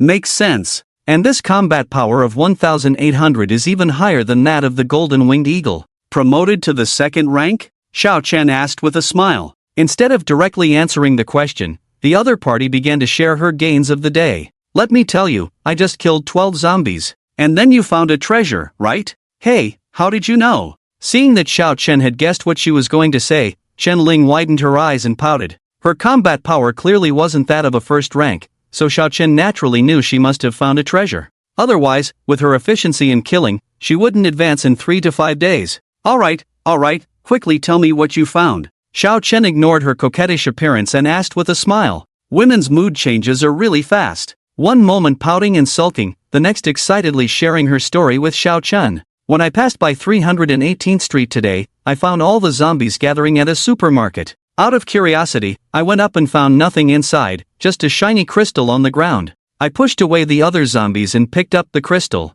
Chen Lin vividly described how she skillfully diverted the horde of zombies and used her wits to get hold of the crystal. After finishing her story, she mentioned that she had intended to give it to Xiao Chun, but the crystal had melted into her body halfway. Xiao Go, what is this crystal? Chen Lin, with a dry mouth from talking, asked after taking a sip of water. Hearing her story, Xiao Chen also smiled. This girl's luck was too good, she even managed to find the heavenly purple crystal. This could greatly enhance recovery abilities, a treasure usually only obtained when a meteorite from outer space accidentally kills a zombie. The fusion reaction between the meteorite and the crystal nucleus gives birth to such a top-grade treasure. The thing you found is called the heavenly purple crystal. Not only does it contain a large amount of energy, but it also greatly enhances your body's recovery ability, Xiao Chen explained to her. Is that thing really that amazing? Chen Lin muttered. She didn't feel much change in herself, just slightly stronger than before. Xiao Chen told her that was because she wasn't injured. If she were, she would know how insane this recovery ability was. So, can we also recover during that time? She suddenly blushed and asked a question. Xiao Chen didn't know how to answer that question. This thing was a treasure that one could only come across by chance. Even in his previous life, he had never seen it, so how could he know the specific effects? How about it? He slowly leaned towards Chen Lin. Shall we give it a try? A new major battle was about to begin. Around 6 o'clock in the evening, Xiao Chun, watching Chen Lin peacefully asleep in bed, learned the results. It works, but not significantly. After smiling and tucking her in, Xiao Chun put on his clothes, ready to see if his crystals were enough for his promotion. He arrived in the hall, opened his backpack, and took out 79 first-order crystal cores and 1 second-order crystal core. The usage of the crystal cores was simple. By concentrating fully while holding them in hand, the energy would slowly integrate into the body. It took about 5 seconds to absorb 1 first-order crystal core. Let's begin. Arranging all the crystal cores in front of him, Xiao Chen sat cross-legged and started absorbing them one by one. Time slipped away quickly. In no time, all the first-order crystal cores had been absorbed by Xiao Chen. At this point, his combat power had reached 24744, but he was still far from the bottleneck. Only the pale blue second-order crystal core remained. He picked it up and continued to absorb. This time took a bit longer than absorbing the first-order crystal cores. After about 10 seconds, Xiao Chen opened his light golden eyes. Damn, still a bit short, he lamented. He could clearly feel that he was nearing his bottleneck. If he could kill that blood-sucking mosquito, the energy from the second-order crystal core would definitely promote him to the second order. Xiao Chun, Panga Bloodline, Combat Power, 30812, Weakness, you cannot defeat yourself. Seeing his combat power nearly double, Xiao Chen felt much less displeased. However, as long as that cursed blood-sucking mosquito remained alive, he would feel uneasy. As the god of slaughter, Xiao Chen would never allow a target to leave alive. I don't believe you can hide forever. Filled with anger and newfound strength, Xiao Chen flew out of the villa once again. If he couldn't kill during the day, he didn't believe the blood-sucking mosquito wouldn't appear at night. Several hours passed, and Xiao Chen returned with a sack of first-order crystal cores. The good news was that he had helped kill hundreds of zombies and first-order monsters for the neighbors nearby. The bad news was that he hadn't found the blood-sucking mosquito. With so many crystal cores, I should definitely be able to advance. Xiao Chen looked determinedly at the crystal cores in his hand. Without the blood-sucking mosquito's crystal core, he could only try to absorb these first-order crystal cores. 1, 2, 3, 20. After absorbing a total of 100 first-order crystal cores, Xiao Chen's hand could no longer absorb them. Damn it! Xiao Chen was frustrated that even 100 couldn't advance him. Chen Lin, who was asleep, heard Xiao Chen's slight movements. She quietly walked to the door and saw Xiao Chen sitting on the ground with a troubled expression. What's wrong? She walked over and gently held Xiao Chen's back. Xiao Chen told her about the blood-sucking mosquito. At the same time, she learned that if she could obtain a rat spirit at the second order, she might have a chance to find that blood-sucking mosquito. Unfortunately, Chen Lin had not acquired any new spiritual items at the second order. It's okay, let's talk about this later. Xiao Chen patted her backside and walked back into the room. The next morning. Wake up and have breakfast. Why are you sleeping so late? Xiao Chen, who liked to wake up early, directly woke up the still sleeping Chen Lin.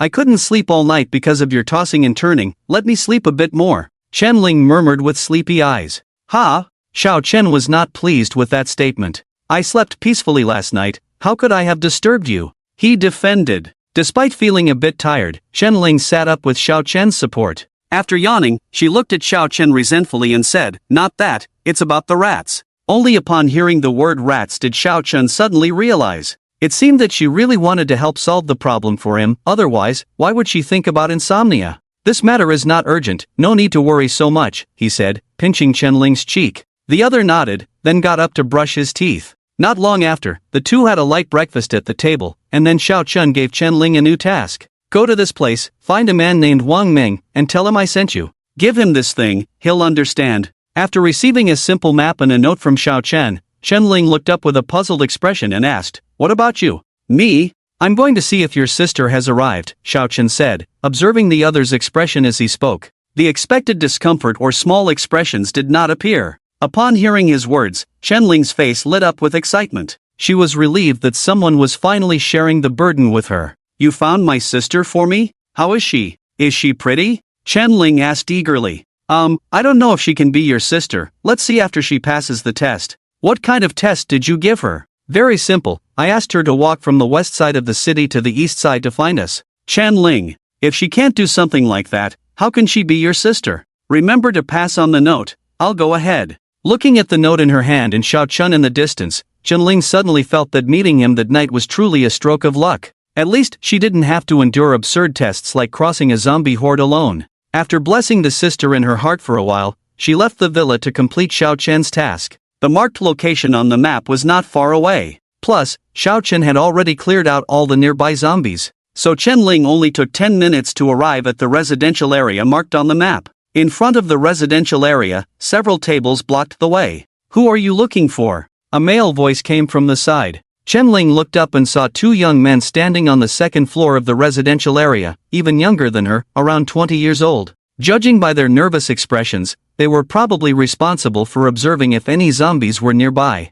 I'm looking for Wang Ming, she replied. Upon hearing this name, the two young men's faces showed a somewhat teasing expression. Wang Ming, the district head, had managed to get a third woman through various connections to warm his bed a few days ago. At this moment, the two men thought Chen Ling was also one of those women. After whispering to each other for a while, one of the men smiled and told Chen Ling, District head Wang Ming is currently in a meeting with managers from other areas, come back later. Chen Ling frowned at his words. Make it clear, I was sent by Xiao Chun, go and inform him quickly. Impatiently, she said. I don't care if you were sent by Xiao Chun or the footbreak, District head Wang is busy now, so leave. The other's watchdog-like expression irritated Chen Ling. But since Wang Ming was indeed in a meeting, she didn't feel like waiting. After stuffing the note into her pocket, she turned around to find zombies, ready to test her current abilities. Meanwhile, Wang Ming was indeed exchanging with representatives from other residential areas. In an office on the third floor of the residential area. District head Wang, our Sunshine residential area accepts your conditions. As survivors from the same place, we should indeed unite. From now on, we'll all be one family, ha. After about 2.5 hours of conversation, both sides finally reached a cooperation agreement. After happily shaking hands with the other party's representative, Wang Ming's smile became even brighter. He had already planned the survivors in the entire area for Xiao Chun, waiting for Xiao Chen's orders to go and talk to them one by one. The progress in the third residential area is good, he sighed. At this moment, Wang Ming was really in a good mood. After seeing off the representative, he casually asked the two young men who had just started their shift, how's it going? Any updates? Startled by his sudden call from behind, the two men stood up abruptly. Don't be alarmed, I'm just asking if there's any news, he said with a smile, hands behind his back. Director Wang, it's you. Upon seeing Wang Ming behind them, the two men relaxed their guard. Everything is normal, Minister Wang. Wang Ming nodded and hummed a tune as he prepared to go upstairs. One of them called out to him, Director Wang, a beautiful woman came looking for you just now. Is she your fourth wife? A beautiful woman? Wang Ming stopped in his tracks. He had only ever had one wife. Where did the four come from? Why is she looking for me? He asked casually. At this point, Wang Ming didn't take this matter seriously, as there were many women looking for him, leading to various rumors. She said she was introduced by Xiao Chen. Director Wang, you know people but don't help us find girlfriends. Exactly, Director Wang, who is this Xiao Chun? Is he a woman trafficker? When the two mentioned Xiao Chun, Wang Ming's heart skipped a beat. Are you sure she said Xiao Chun sent her? After taking a deep breath to steady his heartbeat, he coldly asked the two. At this point, the two men clearly did not grasp the seriousness of the situation. Upon hearing Wang Ming's words, one of the men began to recall.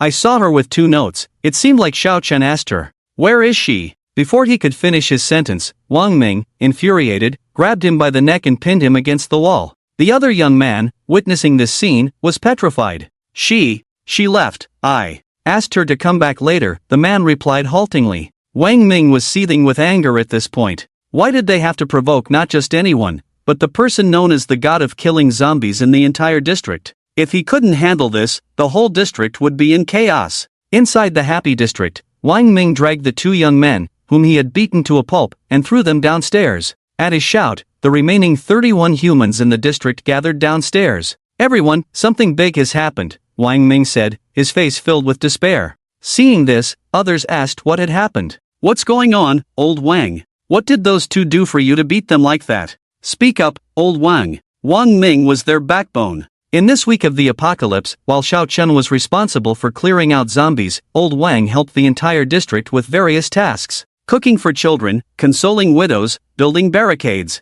Anything he could do, he did with all his heart and effort. But now, this reliable and hard-working man seemed so desolate. People were worried that something major had occurred. They drove away the woman Xiao Chen brought, and they thought she was a streetwalker. After Wang Ming finished speaking these two sentences slowly, almost everyone displayed expressions of shock. Director Wang, it's just driving someone away, it shouldn't be a big deal, right? A young girl said softly. Before her mother could speak, she received a slap across the face. Who is he to make you hit your own daughter? Her face contorted in pain as she shouted angrily. Before her mother could respond, others spoke indifferently. He's the hero who single-handedly cleared the entire neighborhood of monsters. He is a god of war who can move freely and do anything. He is the man who can crush monsters to dust with just a touch. Without him, more than half of the people in our neighborhood would be dead. Hearing these explanations, the girl finally understood that Xiao Chen was the name of that god of death. That's why they were so afraid.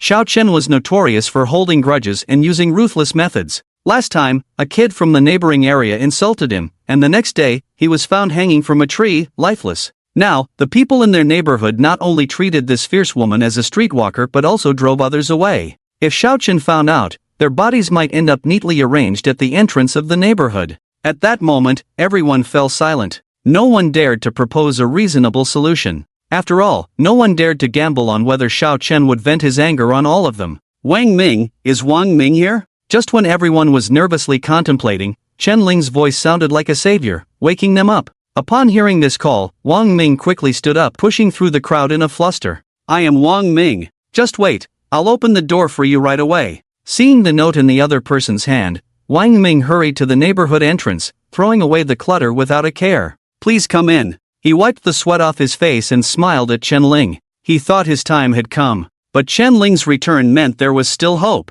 Although Wang Ming couldn't understand why he was so nervous, Chen Lin still walked in. I came to see you this morning, but you were busy. Are you okay? What are you all doing? Just as she finished speaking, Chen Lin, who had entered, noticed a group of people standing in front of her, each with a very strange expression. Wang Ming knew that if he didn't speak now, he might not get another chance. So, he took the opportunity while Chen Lin was looking at his neighbors and quickly gestured with his eyes for them to drag out the two dead dogs. In no time, Chen Lin saw them bring up two young men with swollen faces like pigs. They just insulted you, so I turned them into pigs. How should we handle this? Wang Ming explained anxiously on the side. Oh, they insulted me? Chen Lin suddenly became interested. But when she heard that they thought she was a streetwalker, her expression turned instantly fierce. No wonder these people were so nervous. Although it seemed like a small matter, if Xiao Chen found out, he would definitely hang their heads at the neighborhood entrance. Of course, that was just the worst death Chen Lin could think of. Xiao Chen's methods would be even more severe. Maybe the entire neighborhood would be implicated. Seeing the people in the neighborhood looking at her with pleading eyes, Chen Lin knew she had to take action. Blame yourselves for being so talkative, she sighed. Two cold lights flashed. The younger children were immediately shielded by their parents. This matter is over. This is entrusted to you by Xiao Chen. Remember to complete it well. After handing the note to Wang Ming, Chen Lin returned to the villa. To her surprise, perhaps due to killing so many zombies, her heart was calm after dealing with those two people. It wasn't about whether they deserved to die, but Chen Lin and her neighbors knew. Those without strength couldn't talk about the strong. Even if she was just a woman by Xiao Chen's side, she wasn't someone these people could insult casually. The situation here just ended. On the other side, Xiao Chen finally discovered a clue about a blood-sucking mosquito. Wandering around the city, Xiao Chen didn't find Tang Muqing, thinking that he hadn't come at all. He sighed, expressing regret. Xiao Chen continued his journey to find the blood-sucking mosquitoes. It was another wave of carpet-style searching. However, he still found nothing. But this time, he didn't go back to the villa directly, because finally, in his sight, there were some. No, a pile of bodies sucked by blood-sucking mosquitoes. Outskirts of the city. In the drainage outlet of the Eastern District, Xiao Chen saw a dozen or so shriveled bodies that had been knotted once. When he saw so many bodies, he felt a bit happy but also worried. Happy that the blood-sucking mosquitoes were still in the Eastern District. Worried that this blood-sucking mosquito had likely passed the larval stage and become an adult mutant creature. And indeed, his previous train of thought was correct. There were definitely people secretly feeding blood-sucking mosquitoes in the city. And they were feeding them with those human survivors. Blood-sucking mosquitoes fed in this way would be an unstable bomb in their own area. A slight mistake could result in the deaths of many defenseless survivors. If the entrance to the sewer wasn't so small, Xiao Chen would have wanted to go in and investigate. Looking at the dark and murky sewer outlet, flowing with sewage, his eyes revealed a resolute determination. I will definitely find you. East of the city, Black Dragon Nightclub. The sudden black rain had nearly halved Lin Biao's men. Even Ah Bao, Akun's good brother, was killed by a zombie attack. Today, there are no more humans or crystal nuclei. Lin Biao roared in the nightclub meeting room. Ever since he knew that the things in the monsters' heads could be absorbed, he had ordered his subordinates to collect crystal nuclei everywhere. And those humans were to feed his pets. Big brother, we haven't been able to find any isolated humans recently, Akun reported as he approached, but the crystal brothers managed to get 3. After taking the 3 crystal nuclei, Lin Biao kicked Akun directly. Useless. If you can't find any, keep looking. Akun was kicked and flew out, knocking down many chairs. As he lay on the ground, a hint of malice appeared on his face. If it weren't for Lin Biao's enhanced body, Akun wouldn't stand a chance. He was determined to kill Lin Biao. But he had no choice, his talent was too poor, so he had to rely on others. I'll go look for them now, Akun said slowly as he struggled to stand, leaning against the wall. Just as he was about to leave, Lin Biao called him back. What about the treasure in the east of the city? Any results? Upon hearing this, Akun suddenly thought of a brilliant idea. After observing for so long, he knew there was a blood-clad god of slaughter in the east of the city, who had single-handedly slaughtered all the monsters in that area. As for the treasure Lin Biao mentioned, Akun thought it was an idea only a fool could come up with. Lin Biao, you've become powerful and look down on your brothers, then don't blame me for betraying you. Akun thought to himself as he turned his head. We've found out that the treasure is hidden in a villa, he replied without hesitation. Upon hearing this, Lin Biao immediately stood up, his eyes filled with desire. Then his expression quickly changed. He turned around and stared at Akun. Damn it, why didn't you report this earlier? Boss, there's a very powerful person in that place, our brothers can't beat him. Akun pretended to complain. Even if he's powerful, can he take on over 50 of us? Call the brothers, bring my precious pet, and let's go. Under Lin Biao's command, even though they knew Xiao Chen would definitely kill all of them, they dared not say a word more. After all the personnel were gathered, Lin Biao opened a secret room in their nightclub. In the pitch-black room, only the sound of nibbling and the flapping of wings echoed around. Darling, come with me to hunt, there will be plenty of food you like over there. Lin Biao closed his eyes and began to communicate with his pet. This was his second talent, telepathy. It was because of this talent that he could provide the best environment and food for his pet. He even placed many flowers and perfumes around to prevent Xiao Chen from smelling it. As a buzzing sound filled the air, a huge figure slowly emerged from the dark room. It was a creature nearly a meter tall, resembling a mantis with sharp spikes all over its body and a sharp mouthpart on its head, a blood-sucking mosquito. Yes, the blood-sucking mosquito that Xiao Chen had been desperately searching for was actually being raised by Lin Biao. Do you need a cage to block the sunlight? Alright, I'll arrange it immediately. After a conversation with the blood-sucking mosquito, Lin Biao quickly found a cage, covered it with black cloth and sprayed perfume, then had 4 men carry the mosquito away. That's how absurd things were in the apocalypse. You could even see a group of people carrying a bloodthirsty monster to kill another group of people. Half an hour passed. As Lin Biao and his group headed towards the east of the city, they suddenly collided with a woman covered in blood, staggering as she walked. Yes, this person was Tang Muqing, who had survived 3 waves of zombie attacks, gone mad with killing, and finally advanced to the 2nd rank. She had actually made it to the east of the city solely by her own abilities. Just another 20 minutes walk, and they would reach Xiao Chen's villa. Despite her dwindling strength, she could make it there with sheer willpower. However, things were not as simple as she had hoped. Suddenly, a large group of people appeared behind her on the previously empty street. Tang Muqing didn't know who they were and was thinking of making way for them. But to her surprise, the blood-sucking mosquito in the cage caught wind of her being a second-rank human now, and at her most vulnerable moment. If it could devour Tang Muqing, it would definitely advance to a third-rank creature, achieving a more powerful evolution. The blood-sucking mosquito quickly signaled Lin Biao to capture the woman across the street alive. You want to eat that woman? All right. Knowing the formidable combat power of the blood-sucking mosquito, Lin Biao naturally complied with its request. After agreeing with the mosquito, Lin Biao immediately ordered his men to capture Tang Muqing alive. However, even as a wounded second rank, she was not someone their group of first-rank humans could provoke. When the four men attacked, using their own talents, Tang Muqing simply stomped her foot, and two spikes pierced through two of the men. The remaining two tried long-range attacks with their talons, but Tang Muqing's newly acquired Earth Shield easily blocked them. Don't provoke me, or none of you will have it easy. She turned around with a cold expression, warning them.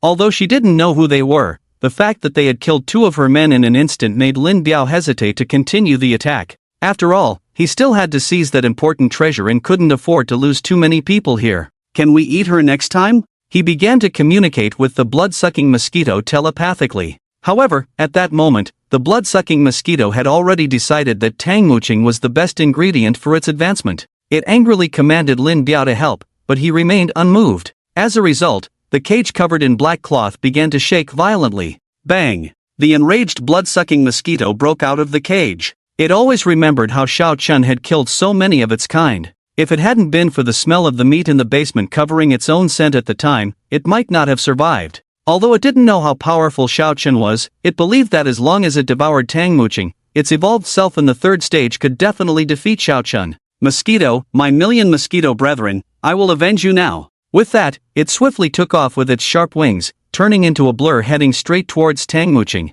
Little did it know at that moment. Just as it broke free from its cage, a man in a villa enjoying grilled pork ribs had already caught a familiar scent. Mosquito, you finally show up. Let's see if you survive this time. As the familiar scent reappeared, Xiao Chen immediately dropped the pork ribs and leaped into the air. His speed was faster than a supersonic jet, reaching the mosquito's location in an instant. Originally, Lin Biao was reluctant to waste time here with Tang Muqing, but seeing his pet so agitated, he had to shout, "A koan, a fan, go assist it." The two who received the order were about to act, but the mosquito had already begun its attack. It soared into the air and dove at high speed, attempting to pierce Tang Muqing with its sharp mouthparts. Boom! Due to the lack of time to react, this fierce attack hit Tang Muqing hard, shattering the last Earth Shield she had. The immense impact sent Tang Muqing, already exhausted, flying out. I'm sorry, I couldn't pass the test. Tang Muqing, flying in the air, fought with her remaining consciousness. She never expected to die in a joint attack by humans and monsters.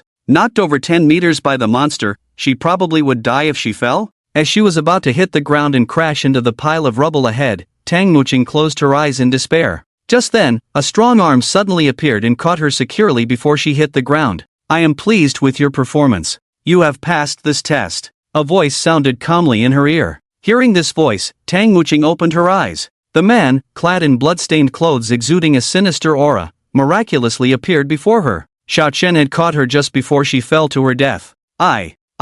She struggled to speak. At this moment, Xiao Chen gestured for her not to speak, indicating that he would handle it. Tang Muqing weakly nodded. Next, Xiao Chen gently placed her on the ground, then turned to face the dark mass of over 50 people. Oh, and the mosquito in the sky. As Xiao Chen turned, the scene suddenly fell silent. Even the once mighty mosquito, seemingly unbeatable, dared not make any rash moves. Mosquito, just a flying kid, what are you afraid of? Lin Biao, puzzled, shouted. The mosquito was already very afraid of Xiao Chun, but being yelled at by Lin Biao made it angry. Mosquito, if I can't handle Xiao Chun, can't I handle you? Taking advantage of Lin Biao's anger, it pretended to fly back to Lin Biao's side. In reality, when Lin Biao wasn't paying attention, it accelerated and swiftly performed a chilling act with its mouthparts. You.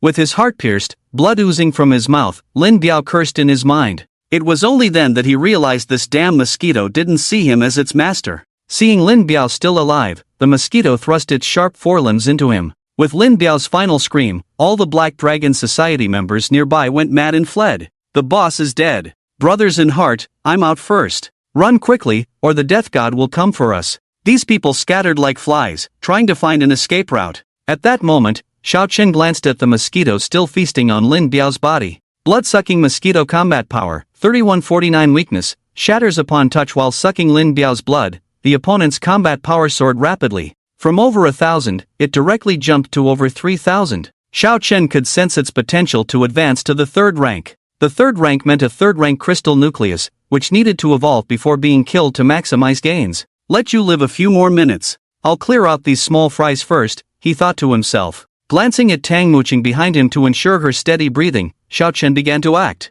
In the presence of someone who could fly and had 100 times the sense of smell, how could they possibly escape? Taking off, raising his fist, and striking, within 5 minutes, there were already numerous bodies lying around. Xiao Chen counted and confirmed they were all eliminated before turning his gaze to the blood-sucking mosquito, whose size was continuously increasing. Bloodthirsty wings successfully absorbed 56 first-rank human blood, upgrade progress increased by 62%, currently at 78. 5%. The Lord of Slaughter was not triggered, but his wings were upgrading quite rapidly. It wouldn't be long before they leveled up. After the upgrade, the wings would possess new effects. But for now, Xiao Chen had to deal with the blood-sucking mosquito in front of him that should have been dead long ago. Blood-sucking mosquito combat power, 9155 weakness, slightly stronger miscellaneous, still shatters upon touch. The opponent's combat power kept rising and finally stabilized at the 9,000 mark. This was equivalent to the combat power of a second rank multiplied by 5, a genuine third-rank mutant creature.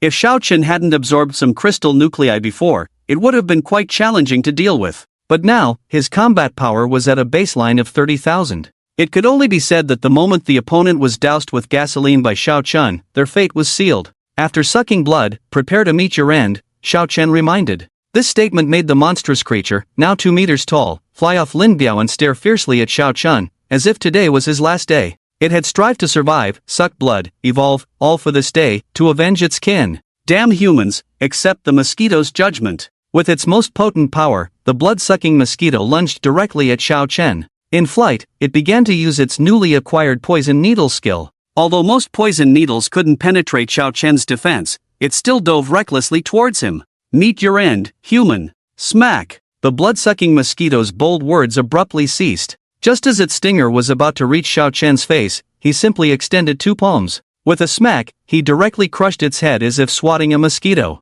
The third-rank blood-sucking mosquito finally met its most ordinary end as a mosquito, being swatted to death by Xiao Chen. You were a fine mosquito, why did you have to mutate? Xiao Chen shook his head, took the crystal nucleus, then kicked its corpse away. Successfully killed the third-rank creature, the blood-sucking mosquito. The Lord of Slaughter is triggered, gaining a special ability, night vision. Bloodthirsty wings have absorbed the blood of a third-rank creature, upgrade progress increased by 36%. Evolution value is full, bloodthirsty wings are evolving. This wave was truly a great harvest. Not only did he successfully obtain a third-rank crystal nucleus, but he also unexpectedly gained a new ability. It seems mosquitoes are my lucky stars. I'll have to specifically target this group of mosquitoes for killing in the future, Xiao Chen thought with a smile. Taking the crystal nucleus, he slowly walked back to Tang Muqing's side. Due to her severe injuries and ongoing recovery, and his wings upgrading, Xiao Chen had to carry her as they headed towards the villa.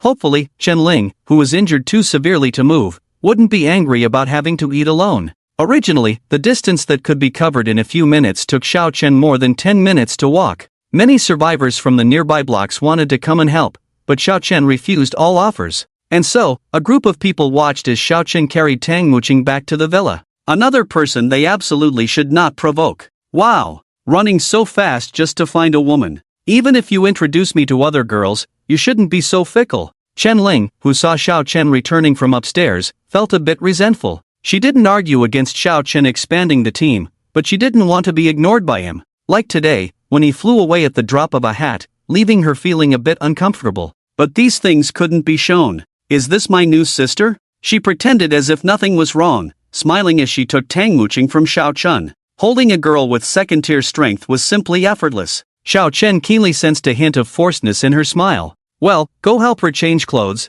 then let her sleep in room 2 on the 3rd floor. After you're done, come find me. I have something to say. Okay. After waiting briefly downstairs, Chen Ling bounced down as usual. What's wrong? She sat next to Xiao Chen and asked. Normally, she would sit on Xiao Chen's lap directly, but today she deliberately kept her distance. Xiao Chen smiled, reaching out to hold her hand and placing it directly on Chen Lin. What are you doing? Chen Lin's face instantly turned red, her tone softening. Seeing Xiao Chen reaching under her, she thought he wanted to play around today. With a bit of anticipation, she quietly closed her eyes. However, to her surprise, after a brief exploration, Xiao Chen just walked away. Seeing Xiao Chen about to stand up, Chen Lin quickly grabbed him. You don't like her just as she arrived? No, I was just about to explain why I left so quickly, right? Xiao Chen tried to pry Chen Lin's hand off, but this girl held on like a child. Then explain. Mere words might not be very convincing. Xiao Chen took out a crystal core of a blood-sucking mosquito from his infinite backpack.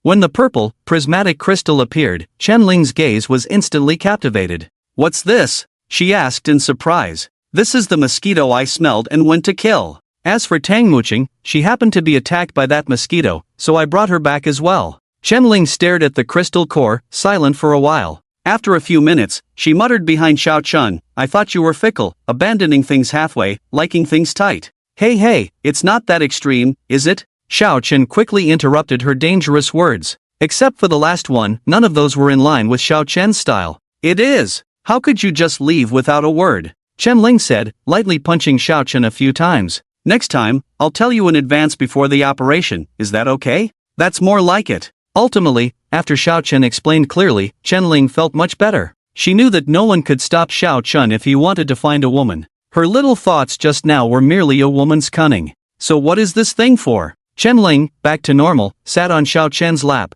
playing with the third-tier crystal core. It's for me to advance to the second tier, Xiao Chen said calmly. This statement left Chen Ling stunned, her movements with the crystal core coming to a halt. You're only first tier? She looked at Xiao Chen in utter shock. Impossible. Xiao Chen killed all the third-tier creatures, even being capable of anything. Such a powerful ability, yet only at the first tier? Haven't I always been at the first tier? Xiao Chen replied helplessly. That's not right, how could you, at the first tier, kill a third-tier blood-sucking mosquito? That's impossible. Chen Ling still wore an incredulous expression on her face. Xiao Chen gently placed her on the ground and then took the third-tier crystal nucleus. With Chen Ling looking puzzled, he slowly said, I will promote right in front of you, keep an eye on the surroundings for me. He then grasped the crystal nucleus and began absorbing it. As the energy within the crystal nucleus was gradually absorbed, Xiao Chen's combat power began to soar rapidly. It broke through from 30,000 directly to over 100,000.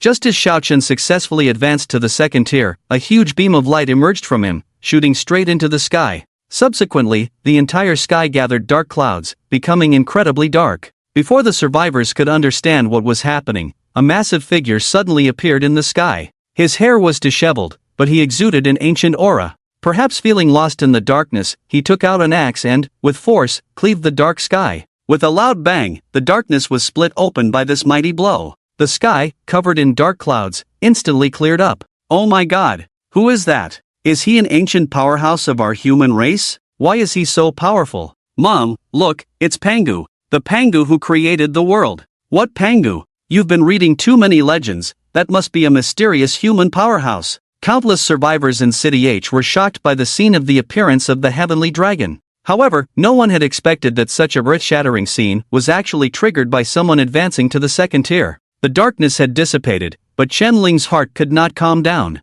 What kind of power was hidden in this ordinary-looking man in front of her? However, no matter how powerful Xiao Chen became, she would do her best to catch up with him. I won't let other women take advantage of the situation. Chen Ling silently made up her mind. At this moment, Xiao Chen finally opened his golden eyes. Seeing Chen Ling standing dumbfounded beside him, he casually asked, nothing major happened, right? Nothing major? It was a huge deal, bro. You just advanced to the second tier and almost shocked the world. That's what Chen Ling thought, but what she actually said was, nothing, just a bit of light, followed by the appearance of a giant figure splitting the heavens and earth and the sky. In fact, Xiao Chen had just seen that scene in his mind, but he thought only he could see it. He didn't expect it to be projected into the sky. Perhaps this was the power of the Pangu bloodline.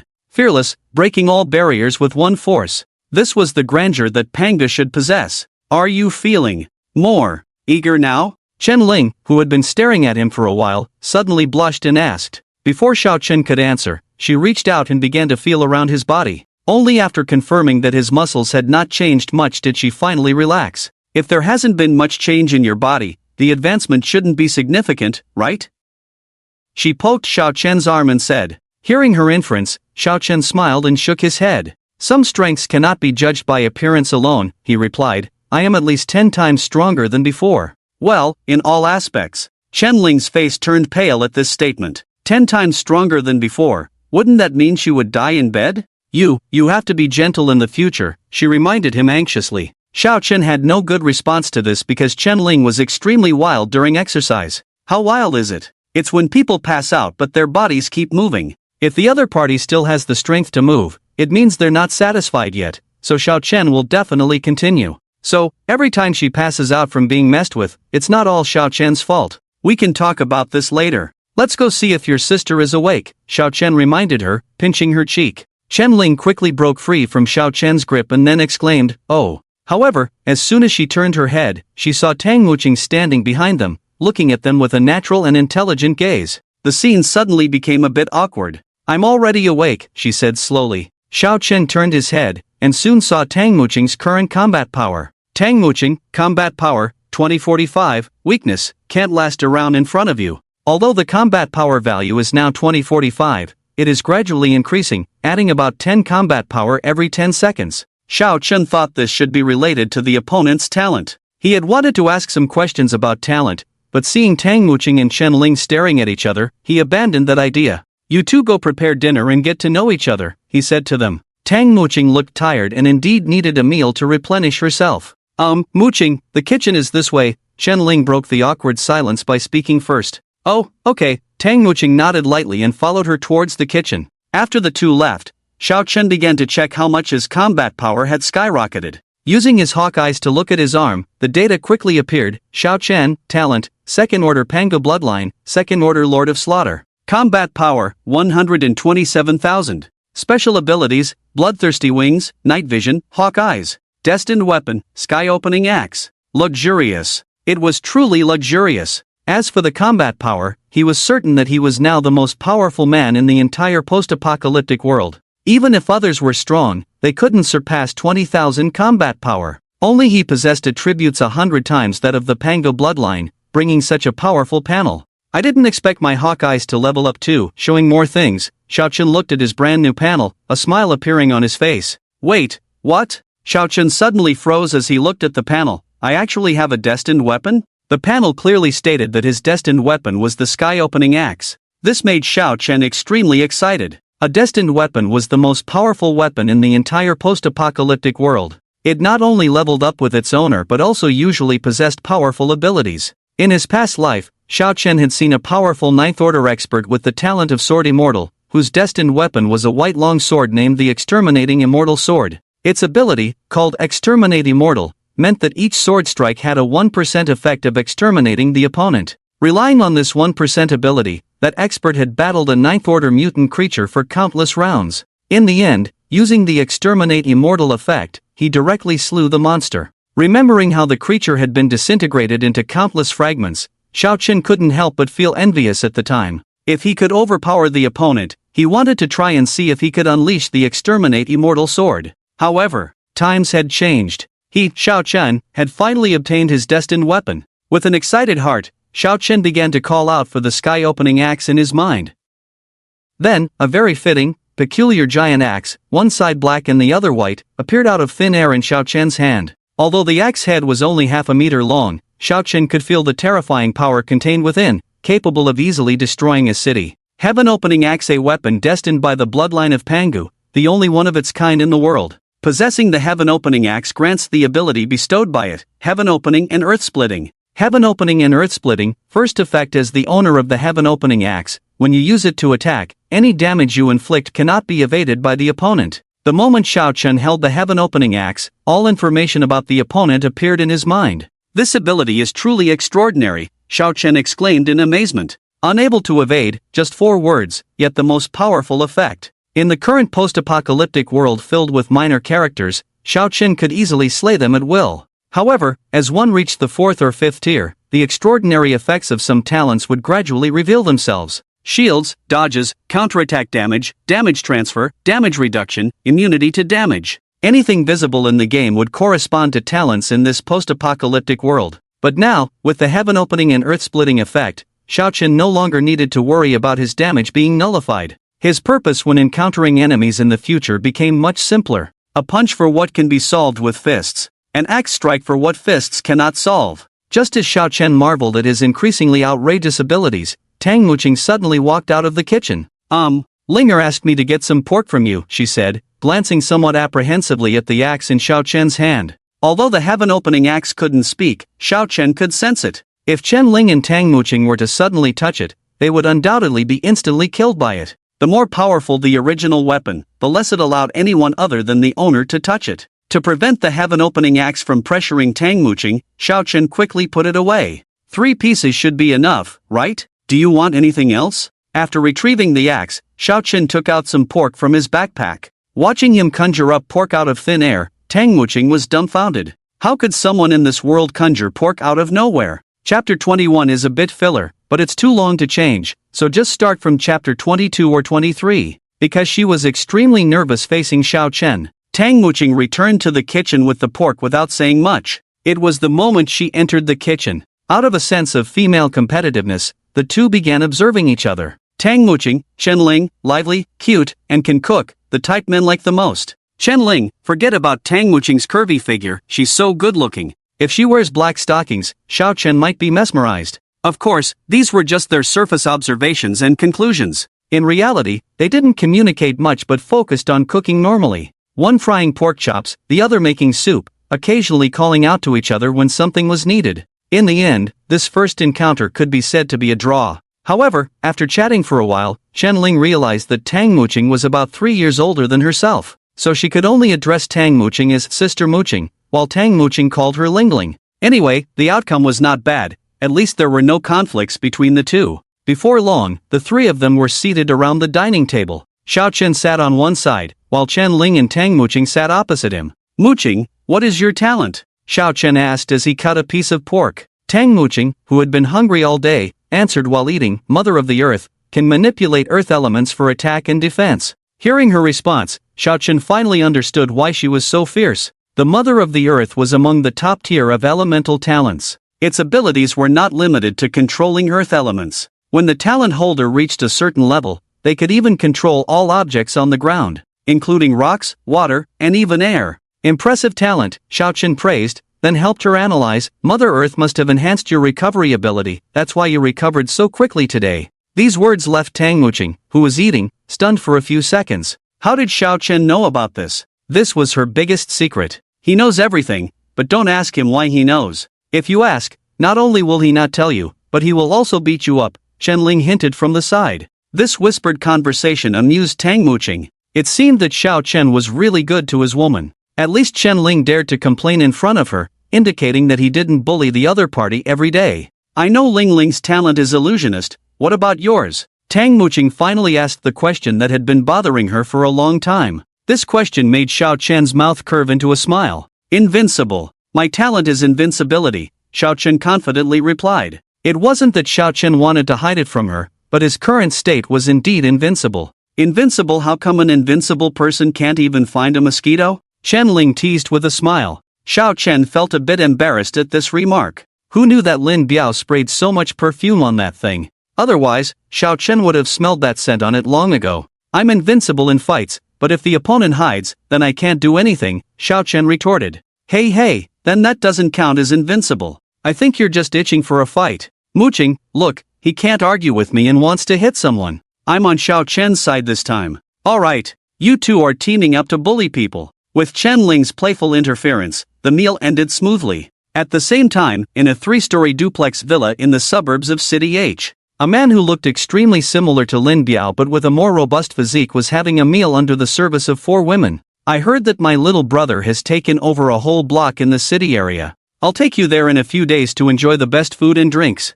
he said boldly while rubbing a certain part of a woman's body. Really? Brother Lin? Although the woman was a bit in pain from the rubbing, she asked in amazement. How could it be fake? He pushed the woman away and stood up from the table. My brother used to manage nightclubs, and he has plenty of brothers behind him. When I go over, I'll help him out, and will surely take over other blocks. These women knew how formidable Lin Kitty was. Hearing his confident words, they even began to fantasize about being glamorous gang wives in the city area. You must take me with you, Brother Lin. I want to go too, Brother Lin. I've given myself to you, the women chattered around Lin Kedi. Lin Kedi didn't get angry but instead turned around and hugged them, heading upstairs. Whoever serves me well, I'll take them with me, ha. At this moment, he had no idea that his invincible little brother had already been sucked dry by blood-sucking mosquitoes. After nightfall, the three people in the villa finally had to face the inevitable. Tang Muqing didn't hesitate at all, quickly taking off her clothes. Then she earnestly helped Chen Lin and Xiao Chen undress. This natural and skilled movement almost made Xiao Chen think she was an experienced player in love affairs. It wasn't until he started the actual operation that he realized, "You were so natural just now, why are you nervous now?" Xiao Chen teased with a smile. Chen Lin, on the side, quietly moved next to Tang Muqing, unsure of what to do. I've seen a lot of related things, but I've never tried it, she said intermittently, covering her face. Tang Muqing, who had been a strong woman for so many years, felt so nervous for the first time. It must be Xiao Ji's recklessness that made Muqing's sister nervous. "I'll help you." "Oh, don't touch randomly. Xiao Chen, don't get too excited." Chen Ling's actions undoubtedly marked the beginning of a great battle. Soon, a mysterious sound echoed in the villa. When the two were already begging for mercy miserably, Xiao Chen finally ended the battle. Both exhausted, they fell asleep directly, prompting Xiao Chen to sneak into the kitchen and secretly have a snack. After eating half full, as he was about to embrace the two in sleep, out of habit, he checked their status with the eagle eye and noticed something strange. Their attributes. Why did they increase? Xiao Chen wondered. He could confirm that their attributes were around 2,000 after lunch yesterday. But now, Chen Lin, 3685, Tang Muqing, 3866, both of them had increased their combat power by about half, a very rare occurrence. Could it be? Does this bloodline have a dual cultivation function? No. Pango's bloodline cannot have a dual cultivation function. He was the first person to open up the world, not from the same era as Nuwa. After thinking for a while and not reaching a conclusion, Xiao Chen decided to ask the two tomorrow. The next day, Xiao Chen was the first to wake up. The question that had been bothering him last night became clear to him upon waking up. Feeling the changes in his body, he finally understood what was happening. Previously, he had advanced to the second rank using the crystal core of the blood-sucking pattern. The energy of the third rank far exceeded what he needed for advancement. When the second rank advancement was completed, there was this surplus energy left in his body. So his bloodline power transferred this energy to the two women. This turned out to be a good thing. After all, his future advancements were expected to become increasingly difficult and excessive. Being able to transfer the surplus energy to his women naturally made Xiao Chen very satisfied. Looking at the two still sleeping, Xiao Chen wrote a few words on a piece of paper. After lunch, repair the backyard. Ling, you help Muqing dig a swimming pool in the backyard. I'll come back in the afternoon for inspection. There will be consequences if it's not done properly. After leaving a kiss mark on their faces, Xiao Chen left. His goal for today was simple, to go see Wang Ming and check on the progress of the mission. He had already made Wang Ming his spokesperson, responsible for receiving all survivors in the east of the city. Some might not understand why he was accepting these people. Firstly, for ease of management, to prevent their internal conflicts from affecting him. Secondly, to have someone protect his villa while he went out to search for treasures elsewhere. And thirdly, to ensure they would unite against monster attacks on the city. These survivors all had talents, and in order to better utilize their abilities,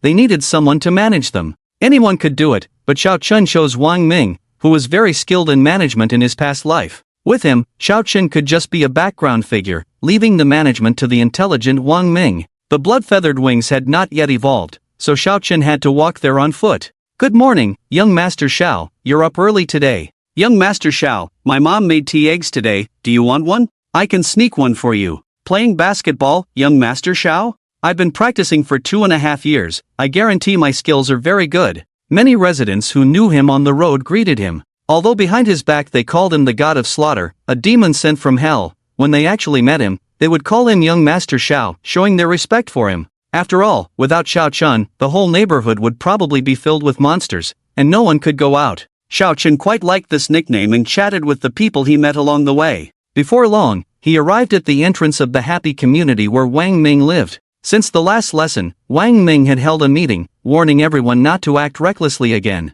This led to a habit in their community that whenever they saw a stranger, they would instinctively ask, "Are you sent by Xiao Chen?" As soon as he stepped into the community gate, two young men asked him this question. Xiao Chen thought to himself that since he flew in the sky every day and others couldn't see his face clearly, it was normal not to recognize him. I am Xiao Chen. He smiled at the two. Where does Wang Ming live? Oh, you are not Xiao Chen. Wait, you are Xiao Chen? The moment they heard this answer, they nervously looked at him. Xiao Chen nodded. One of them quickly ran back, shouting as he ran, wait here, I'll call Mayor Wang down immediately. The remaining young man was extremely nervous in place. Although he had never seen Xiao Chen's face, the sunny boy with a smile all over his face exuded an unsettling aura. No need to be so nervous, I am easy to talk to. If you have something to do, you can go first, no need to wait here, Xiao Chen patted his shoulder and said.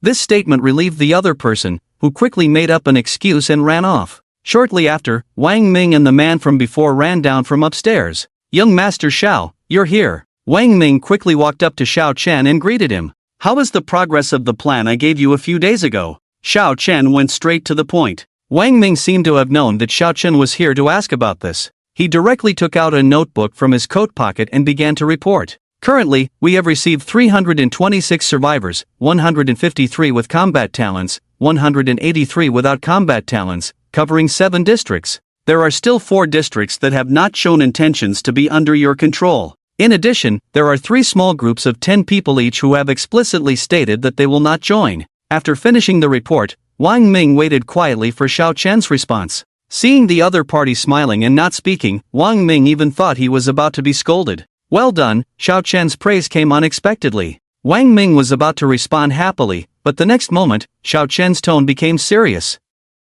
But there is a very important issue you haven't handled well. If someone explicitly refuses to join, they are not residents of our East City. How can you let them stay in this area? Wang Ming broke out in a cold sweat upon hearing this. Although Xiao Chen was just standing there casually, he felt an immensely powerful sense of oppression. It was the kind of feeling that even a slight movement could lead to being killed by him. I think they still. He began to explain with his head down. At this moment, Xiao Chen coldly interrupted him. In the apocalypse, you may pity them, give them a chance, but will they give you a chance? If they don't consider you one of their own, why pity them? Will you only regret it when they stab someone else, or even you? Xiao Chen's shout erased all of Wang Ming's previous hesitations. Yes, if the other party doesn't consider him one of their own, why keep them around? Just drive them away or kill them. You are a smart person, I don't want to teach you this again. Today, go and inform them one last time, either leave East City or die in East City. After Xiao Chen finished speaking, the pressure on Wang Ming instantly disappeared.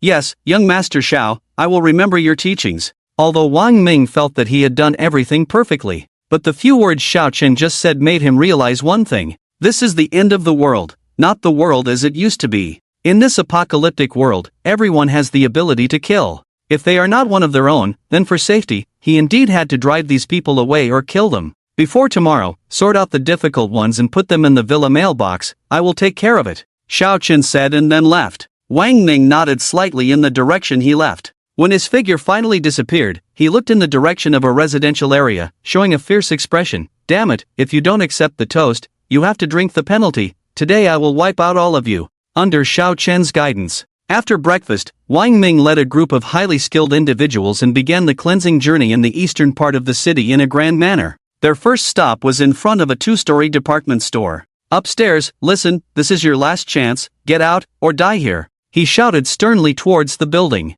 The windows, covered with various advertisements, opened a corner, and a head peeked out from inside. Are you pretending to be tough with me? Can you kill me? This is my home, no one can drive me away. The person inside was also quite irritable, cursed a few times, and then slammed the window shut. Damn it, I'm not afraid of zombies, why would I fear you? After closing the window, he muttered a few more curses. However, the next moment, a sharp dart suddenly pierced through his glass, then instantly lodged in his chest. Without struggling much, he fell straight to the ground, lifeless. This is the end of the world, without strength. Where does your home come from? I gave you a chance to leave, but you chose death. Wang Ming, who had climbed to the second floor, looked at the opponent's body and sarcastically commented coldly. Let's go. Let's move on to the next one. After a whole day of brutal cleansing, the entire block finally belonged to the survivors under Xiao Chen's management. 2 out of the 4 residential areas that were initially reluctant to join them accepted the proposal and left. The remaining 2 residential areas wanted to attack Wang Ming and the others proactively.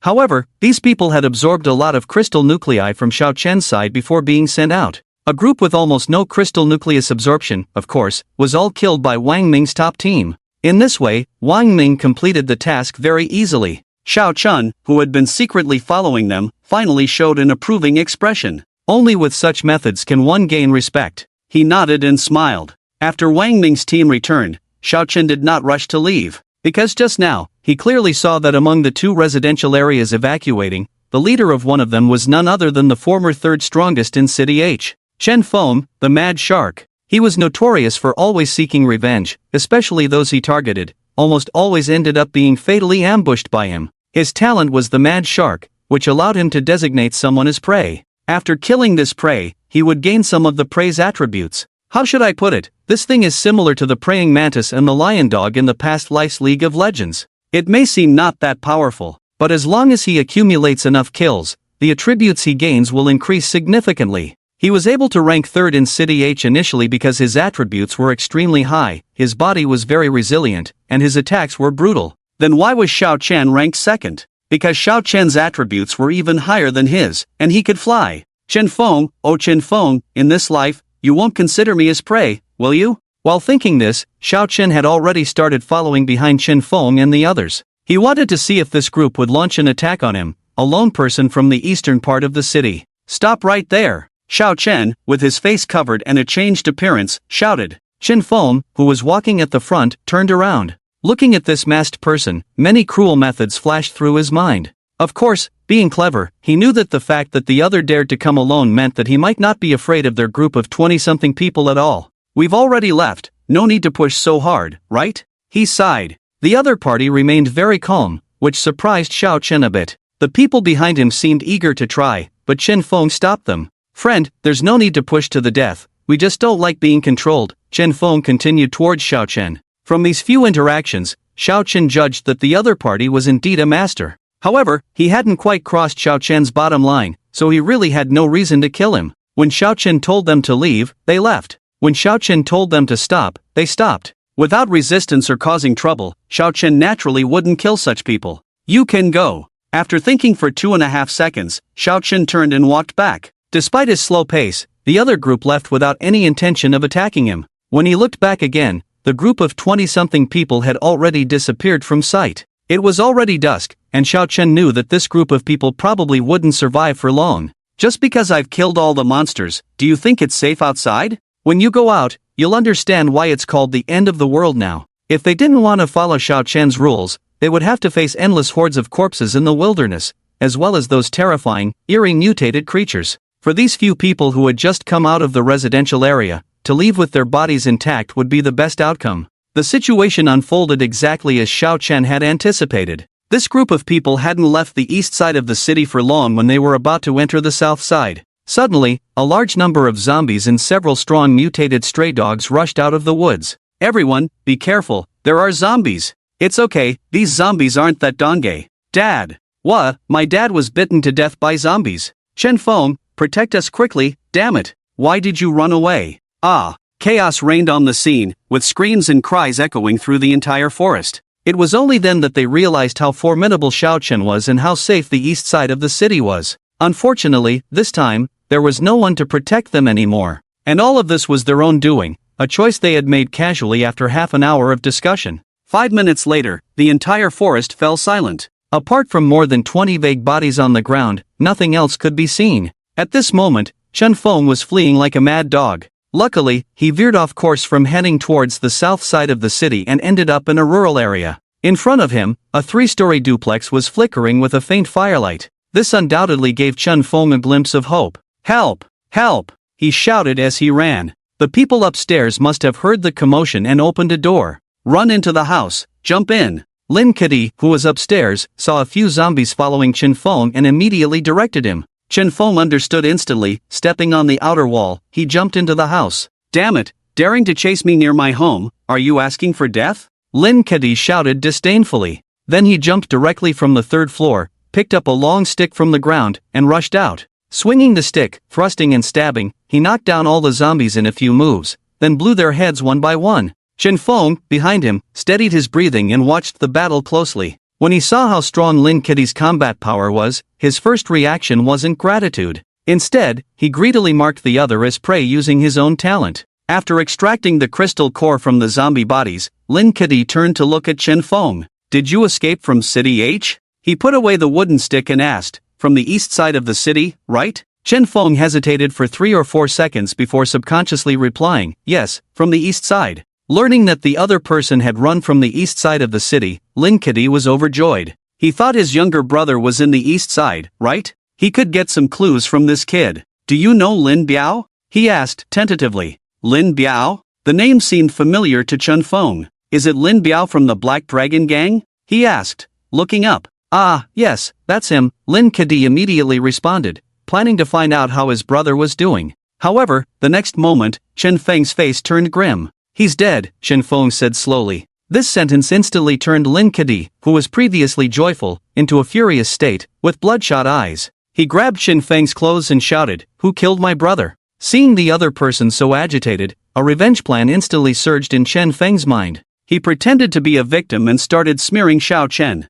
It's Xiao Chen, the cruelest man in the east side of the city. He killed all the Black Dragon gang members your brother was with just because he didn't want to join their group. I escaped with others because I didn't want to join either. At first, there were over 20 of us who escaped, but Xiao Chen's men killed them all, leaving only me alive. Chen Feng skillfully began to speak ill of Xiao Chen, painting a grim picture of himself and Lin Biao. He was truly a master of acting, not only making up stories but also turning being chased by zombies into being hunted by people. The most ridiculous part was that Lin Kedi actually believed him. After all, when Chen Feng ran over, his clothes were tattered, covered in mud and bruises. Clearly, he looked like a fugitive. Xiao Chen? Lin Kedi repeated this name firmly, his eyes flashing with a hint of malice. I, Lin Kedi, will definitely torture him to death. This cunning Chen Feng knew that they couldn't defeat Xiao Chen with just Lin Kedi. Lin, I understand your anger, but Xiao Chen is too powerful, we can't beat him. These words were meant to be kind, but Lin Kedi was in extreme grief at the moment, and he immediately retorted upon hearing them, how powerful can he be?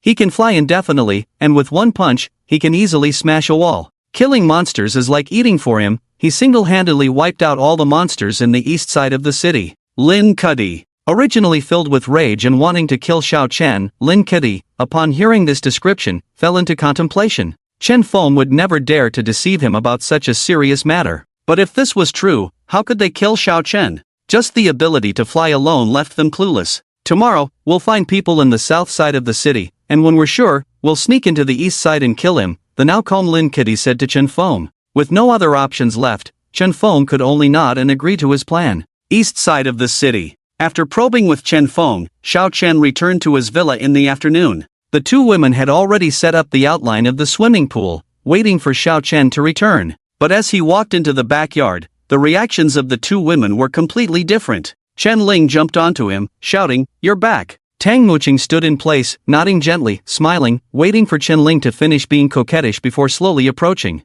These two people had opposite personalities. One was a clingy girlfriend type, the other a homely wife type. Faced with their welcome, he naturally couldn't just focus on one person. Xiao Chen, with high emotional intelligence, carried Chen Lin to Tang Muqing and softly asked, "How about it? Did building the swimming pool today help improve your strength?" Tang Muqing didn't expect Xiao Chen to come over carrying Chen Lin. This scene made her feel like a husband bringing a child over to ask if dinner was ready. Yes, it improved by about 20%. She gently patted the fallen leaves on Xiao Chen's shoulder and replied. Chen Lin in Xiao Chen's arms was not pleased. Fine. She pouted and jumped down. You come back and talk to Sister Muqing, not a word to me. Seeing the jealousy in Chen Lin's eyes, Tang Muqing smiled and teased. How about next time Xiao Chen carries me, and you stand and chat? I think that's fine, next time you should stand, Xiao Chen added. The serious demeanor of the two made Chen Lin a bit flustered, and she quickly waved her hand to stop their plan. No! Sister Muqing is too tall, it doesn't feel good to carry her. Xiao Chen and Tang Muqing both laughed at this remark.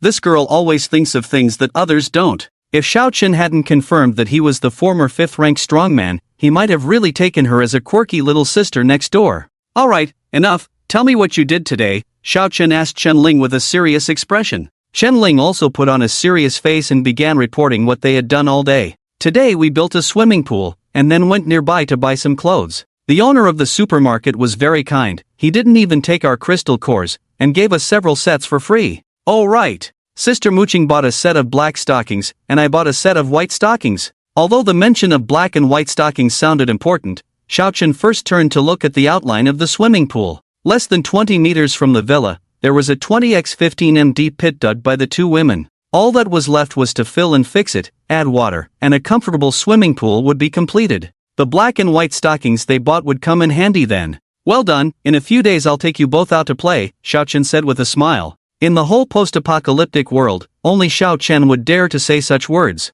After all, others were busy consolidating their bases and improving their strength. Only Xiao Chen was thinking about how to entertain himself everywhere. This promise from Xiao Chen instantly made Chen Lin happy, and she hurriedly walked up to Xiao Chen and asked excitedly, "Are we going to play outdoors?" Xiao Chen was stunned by her words. He was seriously planning to play, so don't misinterpret it. Chen Lin being unserious was one thing, but even Tang Muqing was led astray by her. Blushing at the thought of a certain scene, she added, "I bought a lot of disposable stockings, if you need them." Xiao Chen, who had casually mentioned it, was successfully led astray by these two. He actually started thinking about where would be suitable for the three of them to play together. By evening, Xiao Chen had already instructed someone to inform Wang Ming to find a few survivors with building talents to help solve the swimming pool issue. During dinner, the three also discussed where to go for fun. Following Xiao Chen's suggestion, they finally settled on the most prosperous area before the apocalypse, the North City District. The reason was simple: the monsters there evolved the fastest among all the city's monsters.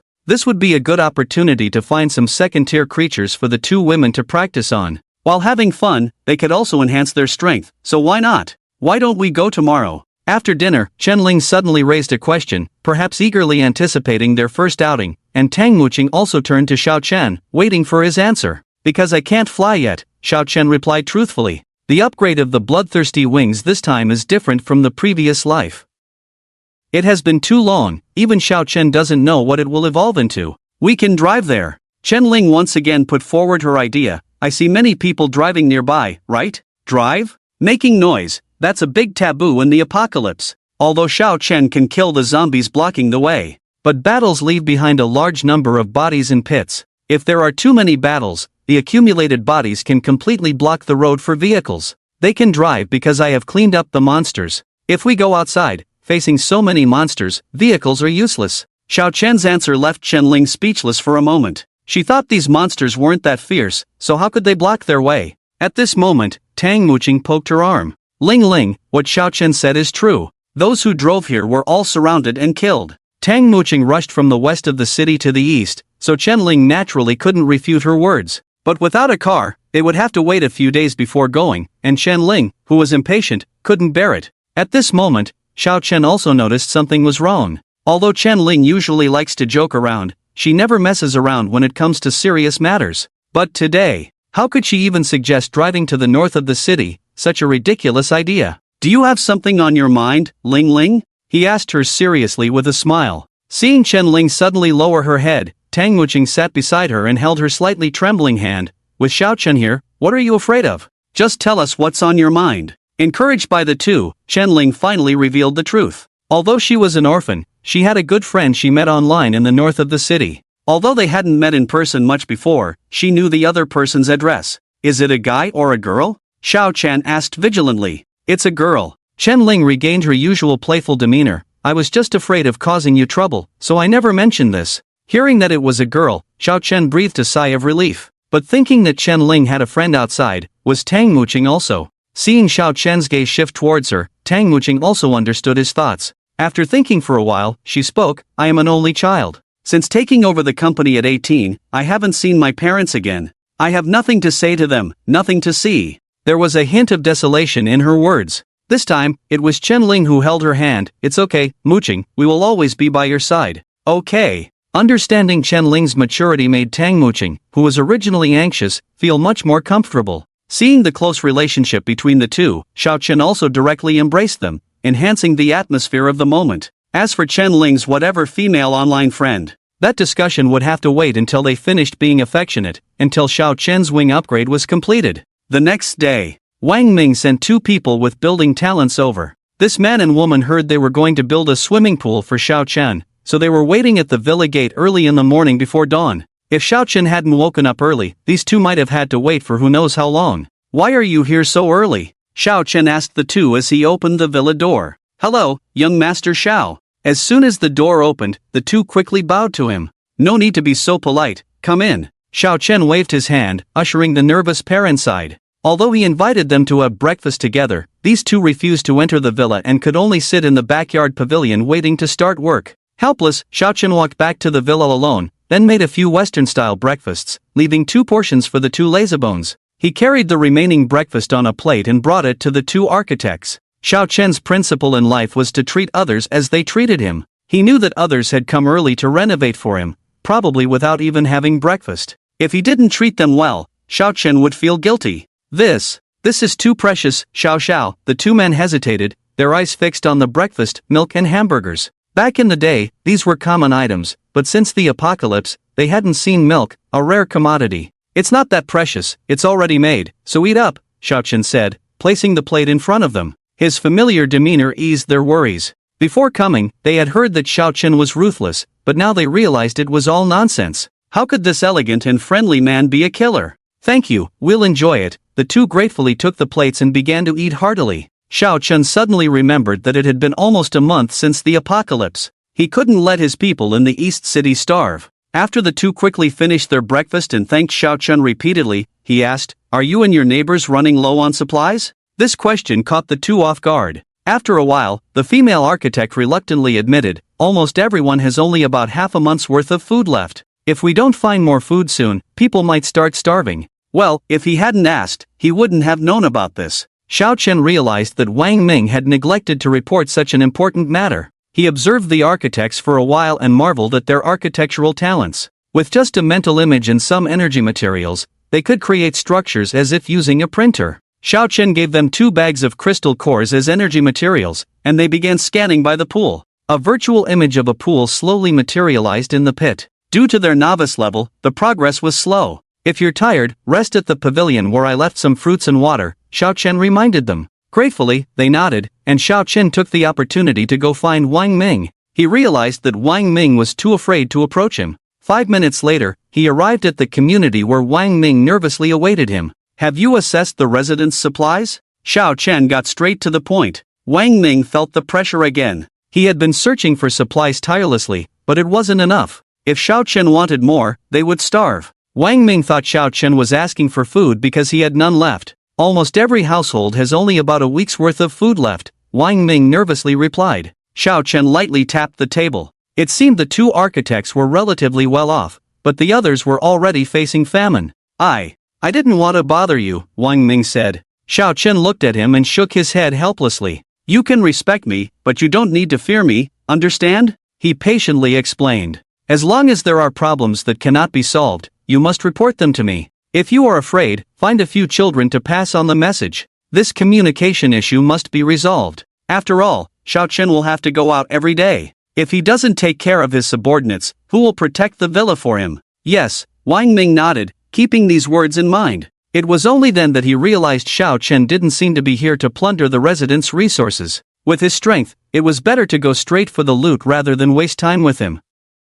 After all, no one could defeat him. "So, in your opinion, how should we handle these resources?" he cautiously asked. Obtaining resources was actually quite simple. When the Black Rain came, there were many resource exchange machines all over the world. These things were dropped by that voice, with at least 3 in each city. As long as you had crystal cores, you could exchange them for corresponding resources, very convenient. And the number of exchanges was unlimited, the only limitation being that there were usually powerful groups of creatures nearby. Xiao Chen had always ignored this because he had his own food. "Tell them to prepare crystal cores within 2 days, the more, the better." Xiao Chen glanced at Wang Ming. "From now on, all resources will be exchanged for crystal cores." "Yes, I'll arrange it immediately." At that moment, Wang Ming didn't understand Xiao Chen's intentions. He noted it down and then Xiao Chen left. The whole exchange probably took less than half an hour. When he returned to the villa, he glanced towards the backyard, where only about 1/5 of the swimming pool had been built.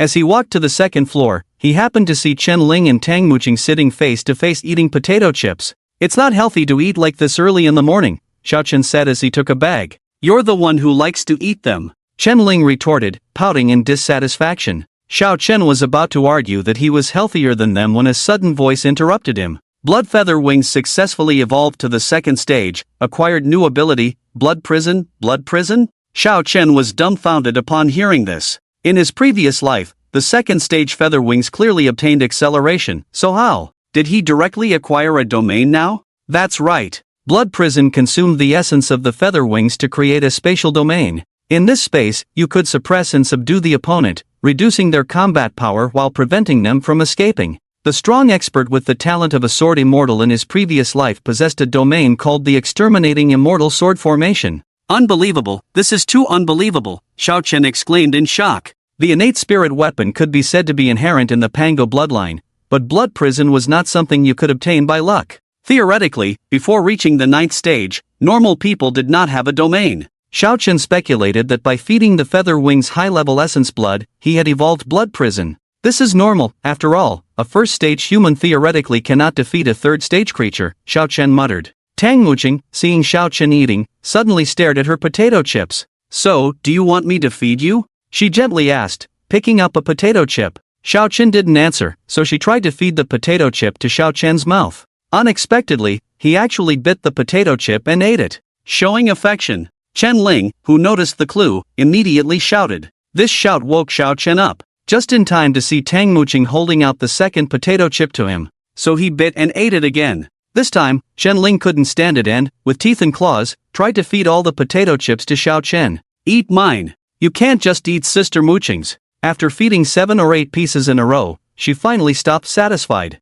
But when she wanted to eat herself, she found that the potato chips were all gone. Give me back my potato chips. Give them back to me. She quickly and pitifully shouted at Xiao Chen. It was you who fed me, I didn't snatch it, Xiao Chen retorted with a smile. Actually, if Xiao Chen had nothing to do today, he would have given her potato chips. After all, when the apocalypse started, he not only killed zombies but also looted all the nearby resources that could be taken. In his backpack, there were at least as many potato chips as a basketball court. Come back for more later, I have something to do today, he said, pinching Chen Ling's cheek to stop her. Tang Muqing had been watching the two of them with a smile, but upon hearing about the task, she also spoke up to Xiao Chen. Are we going out? Yes, today we'll first solve the food problem for others, Xiao Chen explained as he let go of Chen Ling's face. Chen Ling was about to retort while rubbing her face. As soon as she heard about solving the food problem, she immediately got excited. Are we going to loot supplies? Xiao Chen looked at her disdainfully. Am I the kind of person who steals things? In the first few days of the apocalypse, didn't you say every day that you were going to loot supplies? Chen Ling retorted. How can that be considered stealing? Those were things no one wanted on the road, so I picked them up. Although Chen Ling was still complaining about Xiao Chen, she was actually gearing up and getting ready to go out. Tang Muqing didn't bring anything, while Chen Ling needed to bring a weapon. After all, she didn't have any attacking spirits in her possession, so she could only bring a weapon to deal damage. Once everything was ready, Xiao Chen held one of them in his arms and flew directly into the air at the entrance of the villa. It was better left unsaid. Holding Tang Muqing's hand felt much more comfortable than holding Chen Ling. After all, Tang Muqing was more plump. Wow! We're flying so fast. In the sky, Chen Ling waved her hands happily, while Tang Muqing held Xiao Chen's hand and observed the surroundings without much noise. Brother Xiao, what are we looking for? Seeing Xiao Chen flying aimlessly, Chen Ling poked his hand and asked. We're going to the desolate mountains to find a magical machine, Xiao Chen replied, looking down at her.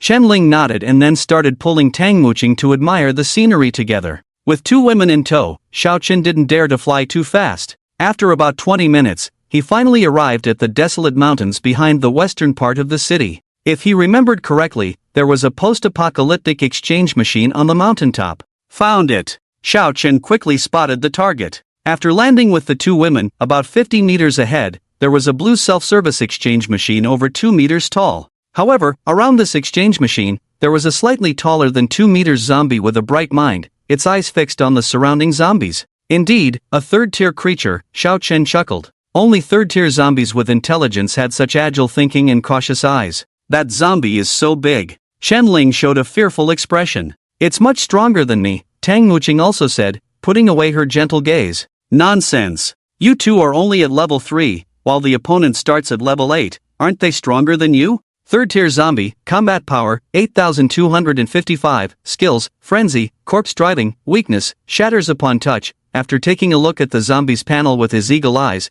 Xiao Chen suddenly had a bold idea. I'll take care of the small ones, and you two handle the big one, he said to the two women. Ha! Ah! Both of them looked at him simultaneously, showing an expression of are you okay? You should know that the opponent is a third-tier zombie. It's not something that the two of them at second tier can easily defeat together. However, Xiao Chen didn't explain further. He leaped into the air and charged towards the group of zombies. As the sound of punches landing echoed, within a few minutes, only the third-tier zombie remained on the field, looking at Xiao Chen in shock. Successfully killed 11 second-tier zombies, the main killer of this slaughter did not trigger. Bloodthirsty Wings has absorbed the essence of 11 second-tier zombies, increasing evolution by 0.1%. Impressive. Tang Muqing exclaimed in surprise as she watched Xiao Chen display his power. After clearing the zombies, Xiao Chen stored the supplies in his backpack. Next, he grabbed the neck of the remaining third-tier zombie, slammed it to the ground, and threatened, "If you dare go berserk or fight back when facing my woman later, I will crush you to death, understand?"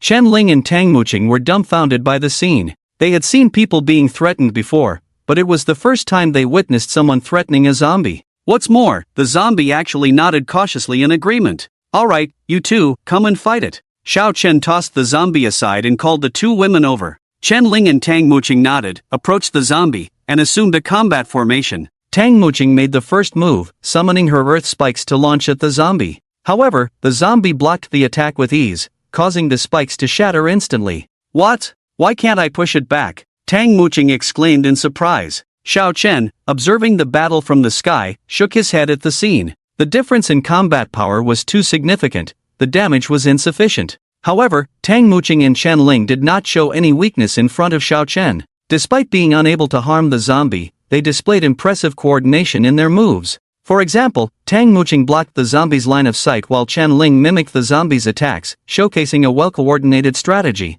"Continue, Ling Ling." "Got it." However, the power gap was too significant. Before long, both women were sweating profusely and breathing heavily. Seeing this, Xiao Chen descended and stopped them. "That's enough. Your abilities have not fully developed yet, but what you've shown is already commendable," he reassured them. Going from the weakest first tier to being able to defend yourselves as second tiers is already a significant achievement that many aspire to. As for defeating higher tier opponents, that will have to wait until your abilities are fully developed. Am I really that weak? Chen Lin, unable to accept the reality, felt a pang in her heart and was deeply upset. She believed she was of no help to Xiao Chen and even considered herself a burden. This emotion affected Tang Muqing as well, and both of them hung their heads as if they had done something wrong. "It's not that you're weak, it's just that I'm too strong," he explained while embracing them. Perhaps the sense of security brought by Xiao Chen's presence made them feel better after a tight hug, easing their discomfort. When their breathing gradually calmed down, he released them. However, just as Xiao Chen was about to say a few more words, he suddenly sensed a group of people approaching from behind. In that moment, Xiao Chen already had a plan in mind to boost their confidence. "Damn it! Someone stole our treasure!" A voice came from behind. Chen Lin and Tang Muqing turned around immediately upon hearing the voice, only to find 8 menacing men standing behind them. "Treasure? I haven't seen any treasure, I was just passing by," Xiao Chen feigned innocence. Upon hearing this, the men's expressions turned hostile, and they began threatening the three of them. "Damn it, the treasure disappeared as soon as you arrived. You're saying you didn't steal it? Bring those 2 girls here, and we might spare your lives. He, these 2 girls are really pretty." At this point, Xiao Chen no longer stopped the 2 women. "Go and kill them, prove to me how strong you are," he whispered to the women. Upon hearing this, Chen Lin and Tang Muqing instantly showed expressions of impending doom. They both walked slowly past. The 8 people across clearly had no idea of the seriousness of the situation. "Hey, little sister." Before the man could finish his sentence, he was suddenly pierced by spikes rising from the ground. The spikes seemed like a sword piercing the hearts of those across. In an instant, their expressions became more honest. "Buddy, this is actually a misunderstanding." The leader walking in front suddenly pretended to be a good person. "We were just passing by accidentally and didn't intend to conflict with you." Several others chimed in agreement. Probably lacking any combat power themselves, they dared not provoke them. "You think I'll let you off?" Chen Lin erupted in anger. Before Xiao Chen could speak, Chen Lin had already rushed to the leader and slashed his neck. Applying the skills she learned from Xiao Chen finally paid off in that moment. In less than a second, Chen Lin and Tang Muqing had each taken down 1 person. At that moment, their confidence returned. Ling, watch your language," Xiao Chen interjected. "Oh, sorry, I got too excited." Chen Lin turned around and apologized sincerely. This brief scene prompted the remaining few to think of a way out. Since Xiao Chen could stop the attacks of 2 women with just a word, couldn't they just ask for Xiao Chen's forgiveness? They acted on it. The first person to figure it out quickly knelt down and shouted, "Big brother, spare me, I was just passing by, the one who just died was the bad guy." That crying and begging really seemed authentic. Others followed suit. "That's right, we're all innocent, don't kill us. It was that bastard who threatened us just now, otherwise I wouldn't have attacked the three of you." When it came to acting, this group of people was quite good at it when their lives were at stake. In another story, they might have actually been let go. But they encountered Xiao Chen. From the moment a few of them mocked and showed murderous intent, their fate was sealed. "Forgiving you is God's business, and they," Xiao Chen said calmly, "are responsible for sending you to meet God." Upon hearing this, Chen Lin and Tang Muqing immediately took action. With clear targets, one used earth pillars to send people flying, while the other finished them off. This scene almost made Xiao Chen forget he was playing Cloud Top, and he even muttered to himself, "Damn, a dual-class warlock rock sparrow." The battle lasted less than 2 minutes from start to finish, and the remaining 6 had gone to meet their maker. The only one left, probably the only slightly intelligent zombie behind them. "How about that? I told you they were tough, right?" Xiao Chen smiled at the relieved duo. The two stared at the bodies on the ground for a long time without speaking. About 3 minutes later, they turned around, returning to their usual smiles. However, Chen Ling's first words were to ask Xiao Chen when he would kill the zombie behind them. Xiao Chen could clearly sense that this zombie seemed more intelligent than other third-tier zombies. It was normal for other zombies to be afraid, but it didn't run away and remained motionless. That level of intelligence was extraordinary. "Can you understand what I'm saying?" Xiao Chen asked the kneeling zombie. How could a monster understand human speech? Maybe it was just scared before and that's why it didn't attack? Chen Ling expressed doubt. "If Xiao Chen says it can understand, then it's possible," Tang Muqing added, stroking her chin. Under the gaze of the three, the zombie actually nodded at Xiao Chen. To test its intelligence, Xiao Chen extended 5 fingers towards it. "How many is this?" The other party glanced over, then surprisingly used their stiff fingers to draw a crooked number 5 on the ground. "Wow, is it that clever?" Chen Ling exclaimed. "No wonder it didn't dare to fight back just now. It seems to really know that Xiao Chen would kill it," Tang Muqing said, looking at Xiao Chen. Both of them knew Xiao Chen's character. If he wanted to kill, he would have done so right after they finished attacking. If he's not killing now, there must be another plan. At this moment, Xiao Chen was already considering a strategy. If this zombie could be used for them to practice, their combat power would increase even faster. But he couldn't trust a monster he had just met. Even if Xiao Chen trusted, the readers wouldn't, so he had to come up with a solution. At the eastern part of the city, Wang Ming had already gathered all the leaders of nearby residential areas and relayed what Xiao Chen had just instructed. This included sending children to find him in case of emergencies and preparing crystal cores. The other residential area leaders naturally didn't dare to complain and immediately returned to their own areas with the message.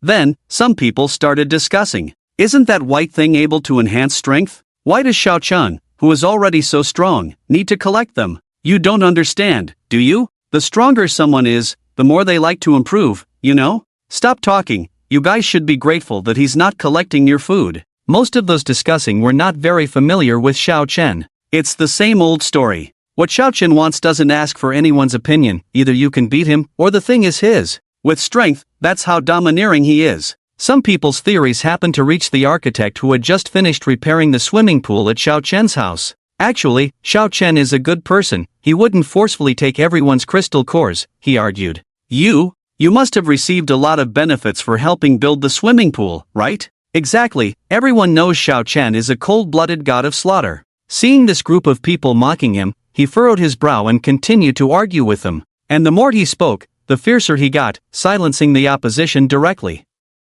"You don't even know what Xiao Chen looks like, and you're already speculating that he's a cold-blooded god of slaughter? Without him clearing out the zombies, would you have time to chat here? With your 3 trash talents, you would have been bitten to death by zombies at home." This 3-hit combo left the others staring at him with wide eyes. After all, what he said was all true, they had no way to refute it. Even without him, there would be others clearing them out, right? One of them disdainfully interjected. This remark amused the architect. He pointed in the direction of a forest outside the city and began to speak. "There are over 100 zombies in that forest, our residential area hasn't been able to kill them all in half a month. And he alone has killed over 1,000 zombies, yet you still can't shut your mouth. You guys don't even want to call him young Master Xiao. Pa!" After cursing, the architect spat forcefully on the ground. The faces of the others instantly turned red, feeling as uncomfortable as if they had swallowed a fishbone. At the entrance of the happy residential area, Wang Ming was chatting with a neighbor. Suddenly, a young man ran in. Had Wang. Something big is happening. As soon as he saw Wang Ming, he shouted twice. This startled Wang Ming, who thought someone had provoked Xiao Chen again in the east of the city. No, head Wang, no one has provoked him. It's him. He brought a 2-meter-tall zombie and placed it in the gym, the person explained in a flustered manner. What? Upon hearing this, Wang Ming was also stunned. The news of Xiao Chen bringing back a zombie spread throughout the entire eastern part of the city in an instant. Many people gathered at the so-called East City Sports Arena. Xiao Chen stood with Chen Lin and Tang Muqing, with the three of them on one side, the three-tiered zombie, and the material exchange machine. The reason they were placed together was because the zombie told Xiao Chen that as long as it stood near the machine, it would receive a continuous supply of energy. After several hours of testing by Xiao Chen, it was confirmed that it would not go berserk or attack living beings indiscriminately. Finally, he decided to place it near the exchange machine. This scene happened to be witnessed by the group of people, and for a moment, many people gathered around the exchange machine. Everyone, quiet down, Xiao Chen spoke softly, and instantly all the discussions ceased. You may be curious about what this zombie is and what this machine is. Let me introduce them to you. With his hands behind his back, Xiao Chen stood fearlessly in front of dozens of people. This one is called Big Fool. Don't think it's the kind of zombie that bites without a brain, it's actually quite smart. He pointed to Big Fool and introduced. No one else dared to speak, as everyone was wary of arguing with Xiao Chen. However, there were exceptions, of course. Just as Xiao Chen was about to continue, a young voice came from the corner. Can it understand what we're saying? Xiao Chen looked towards the source of the voice, seeing a girl of about 10 years old. Since he wanted these people to believe that Big Fool was harmless, it naturally had to exhibit some different behavior. So Xiao Chen turned to Big Fool and said, Big Fool, say hello to this little girl. Roar! Big Fool nodded and then kindly waved his huge hand in the direction of the little girl. Wow, it really understands human speech? Where did Xiao Chen get this big guy from? It doesn't seem that scary. When Big Fool made this gesture, the people around showed curious expressions. At this moment, Wang Ming, the architect, and others who had just heard the news also entered the sports arena. This scene made Xiao Chen feel like he was organizing a sports event in a past life. Alright, Big Fool is just an exception. Now, let me tell you about this thing, Xiao Chen began to explain, pointing to the exchange machine as almost everyone had arrived. This thing is called a material exchange machine. You just need to input the material you want to exchange, then insert a crystal core, and you can get what you want. These things include clothing, daily food, and even some sharp weapons, as long as you have a crystal core to exchange. With this statement, even Wang Ming, who was standing in the crowd, was astonished. So Xiao Chen had asked them to prepare crystal cores in advance to exchange for goods? But some people raised doubts. Could such a small machine supply enough for the people in a small area to use? Xiao Chen decided to let them figure this out for themselves, as he didn't have time to answer all their questions. You can figure out the rest yourselves, that's all I have to say. With that, he was about to leave when Chen Lin tugged at his sleeve and whispered in his ear, I want ice cream, can I be the first one to exchange? Xiao Chen chuckled, thinking that this girl was really greedy. Since so many people were watching, it was a good opportunity for them to demonstrate. Now, let Miss Chen and Miss Tang demonstrate how to use it, he said, and in the meantime, Chen Ling had already entered the information for ice cream on the exchange machine. After inserting a first-tier crystal core, a box of ice cream immediately appeared in the machine. It was even the most expensive brand from a past life, Haagen-Dazs. Yay! Ice cream to eat! Chen Ling excitedly walked out holding the ice cream. Others watched with wide eyes, almost drooling at the sight of the ice cream in her hands. And this was just the beginning. When it was Tang Muqing's turn, she used a crystal nucleus to exchange for a set of fried chicken combo. The aroma of the fried chicken wafted to the noses of others, driving them crazy. Xiao Chen took a bite of a chicken leg from Tang Muqing and then said to them, this tastes good, everyone can go ahead. After the three of them left, the sports hall instantly filled up with people. Every household brought out their crystal nuclei to exchange for goods. With Big Fool maintaining order, even Wang Ming didn't dare to cut in line. This exchange operation lasted until the afternoon. Almost every household exchanged goods for at least a month's worth. People on the streets were excitedly discussing how great Xiao Chen was and how amazing the exchange machine was. What did your family exchange? Rice? Then you made a loss. One crystal nucleus only gets you 25 caddies of rice, but I can exchange for 50 caddies of cabbage, and still eat until full. Well, you're quite something. Of course, there are always unexpected events. In this city of hundreds of people, there were always a few who did nothing and had no crystal nuclei. These people gathered in a corner, starting to speculate whether Xiao Chen was buying people's hearts, or deceiving them with their crystal nuclei. Some even said that maybe one crystal nucleus could exchange for a truckload of rice, but Xiao Chen took a portion for himself. Perhaps the conversation became more heated. When the words of these people reached the ears of others, a few hot-tempered young people couldn't sit still. They quickly ran to where these people were chatting and angrily pressed them to the ground, scolding, "Xiao Xiaoya has been working hard to do good for everyone, and you guys are here talking nonsense?" These people were still not convinced and directly retorted, "You've all been bought by him, you have no right to judge us." These young people were not to be trifled with. Since they said they were bought, they decided to question each of them in turn to see who had a problem. This action garnered support from many. In the end, dozens of people pressed the four of them and arrived at Wang Ming's happy community. When Wang Ming heard about the incident, his face darkened, and he immediately decided, "Damn it, Xiao Xiaoye is someone you four little punks can gossip about? Throw them into the woods to feed the zombies. These ungrateful things." After returning home with the two women, while they were eating, Xiao Chen checked his backpack. Not to mention the food, there was too much to finish. The remaining resources were 768 first-tier crystal nuclei and 16 second-tier crystal nuclei. Although the resources seemed abundant, they were not of much use to Xiao Chen. Based on his previous experience, Xiao Chen would need to consume crystal nuclei from 4th-tier creatures and a pile of 3rd-tier crystal nuclei to advance to the 3rd tier. However, there was no rush to advance to the 3rd tier. Xiao Chen, talent, 2nd-tier Panga bloodline, 2nd-tier Lord of Slaughter. Combat power, 187,000, special abilities, 2nd-tier blood-feathered wings, night vision, 2nd-tier eagle eye. Destined weapon, sky-opening axe. Looking at his panel, Xiao Chen found that the blood domain of the wings directly increased half of his combat power. Now he was truly invincible. With his current combat power, not to mention the 4th tier, even facing a 5th-tier opponent, Xiao Chen could probably handle it with some effort. "Ling Ling, Mu Qing, starting tomorrow, I will strengthen your training," Xiao Chen said to the two women. Chen Lin had mentioned going to the north of the city to find her friend. So, the strength of the two women had to be in place. Otherwise, if something unexpected happened later,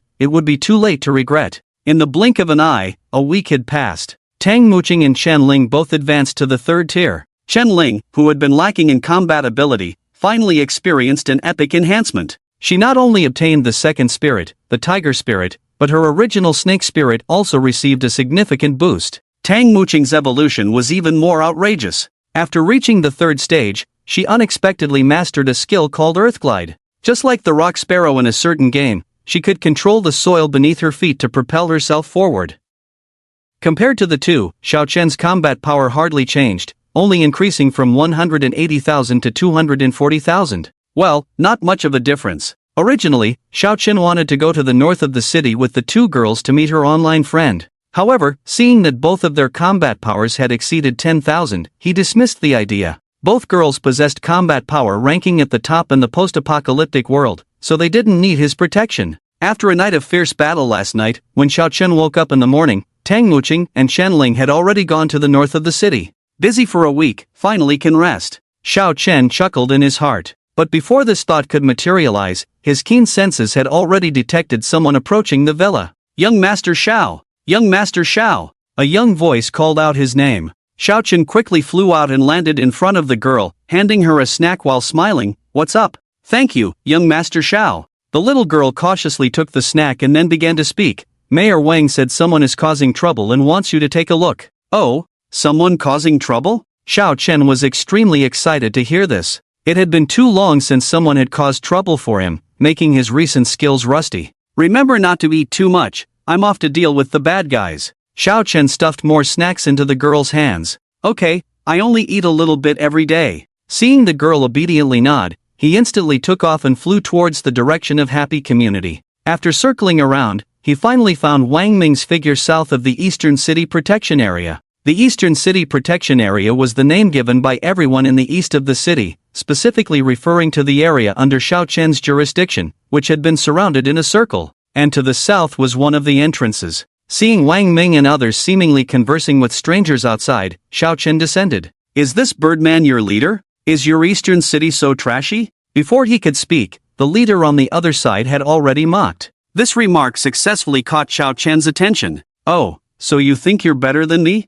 He flew directly over the fence and stood in front of the other person. A panel quickly appeared in Xiao Chen's right eye. Huangyan, second stage illusionist, combat power, 1573, talent skills, illusion, hypnosis, weakness, shatters upon impact. Can this panel even be called that? Xiao Chen couldn't help but laugh at this prehistoric combat power value. What are you laughing at? How dare you be so arrogant in front of our Captain Huang? The lackey behind immediately tried to uphold Huang An's image. However, Xiao Chen disliked being disturbed when he was laughing, so he put away his smile and lightly punched the lackey who had spoken earlier. Boom! The violent punch instantly swept through the entire scene, blowing everyone present unable to open their eyes. When the fierce wind subsided and they opened their eyes again, the one who had spoken earlier had already been punched by Xiao Chen into various skin fragments. Your lackey doesn't seem to understand manners. Shall I teach him a lesson for you? Any objections? Xiao Chen said slowly to the now trembling Huangyan in front of him. Little did he know that Huangyan was also a cowardly person.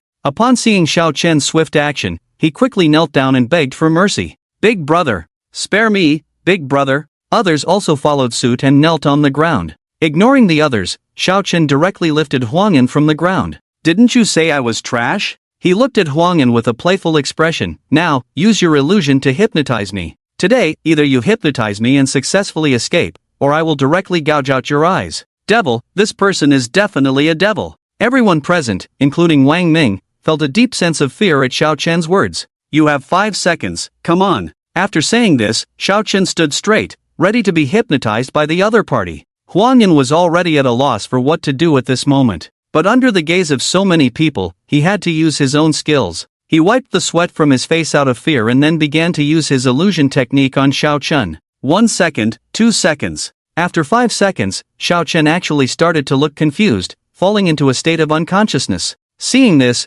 Huangyan burst into laughter. Ha, you scum, still trying to deceive me? Who do you think you are? Seeing Xiao Chen standing there dumbfounded, others quickly stood up to echo Huangyan's words. However, to their surprise, as soon as Huangyan turned around, Xiao Chen behind him immediately smiled. Taking advantage of Huangyan's distraction, Xiao Chen grabbed his head and then poked him with 2 fingers. Blood gushed out. A pig-like scream instantly echoed through the crowd. The resistance brought by a 100-fold attribute must also be 100-fold. With just this second-level illusion from Huangyan, he didn't even feel a thing. Hey, I didn't really want to gouge out your eyes, but you're just too trash. The people behind Luowan were already terrified. Seeing the opponent subdued by Xiao Chen in such a brutal manner, they quickly fled like madmen. Wang Ming, I leave these people to you, Xiao Chen said as he turned around, then carried the screaming Huangyan to the side. Guard team, follow young Master Rao's orders, attack. Under Wang Ming's command, the few survivors who were still fleeing were quickly captured on the spot.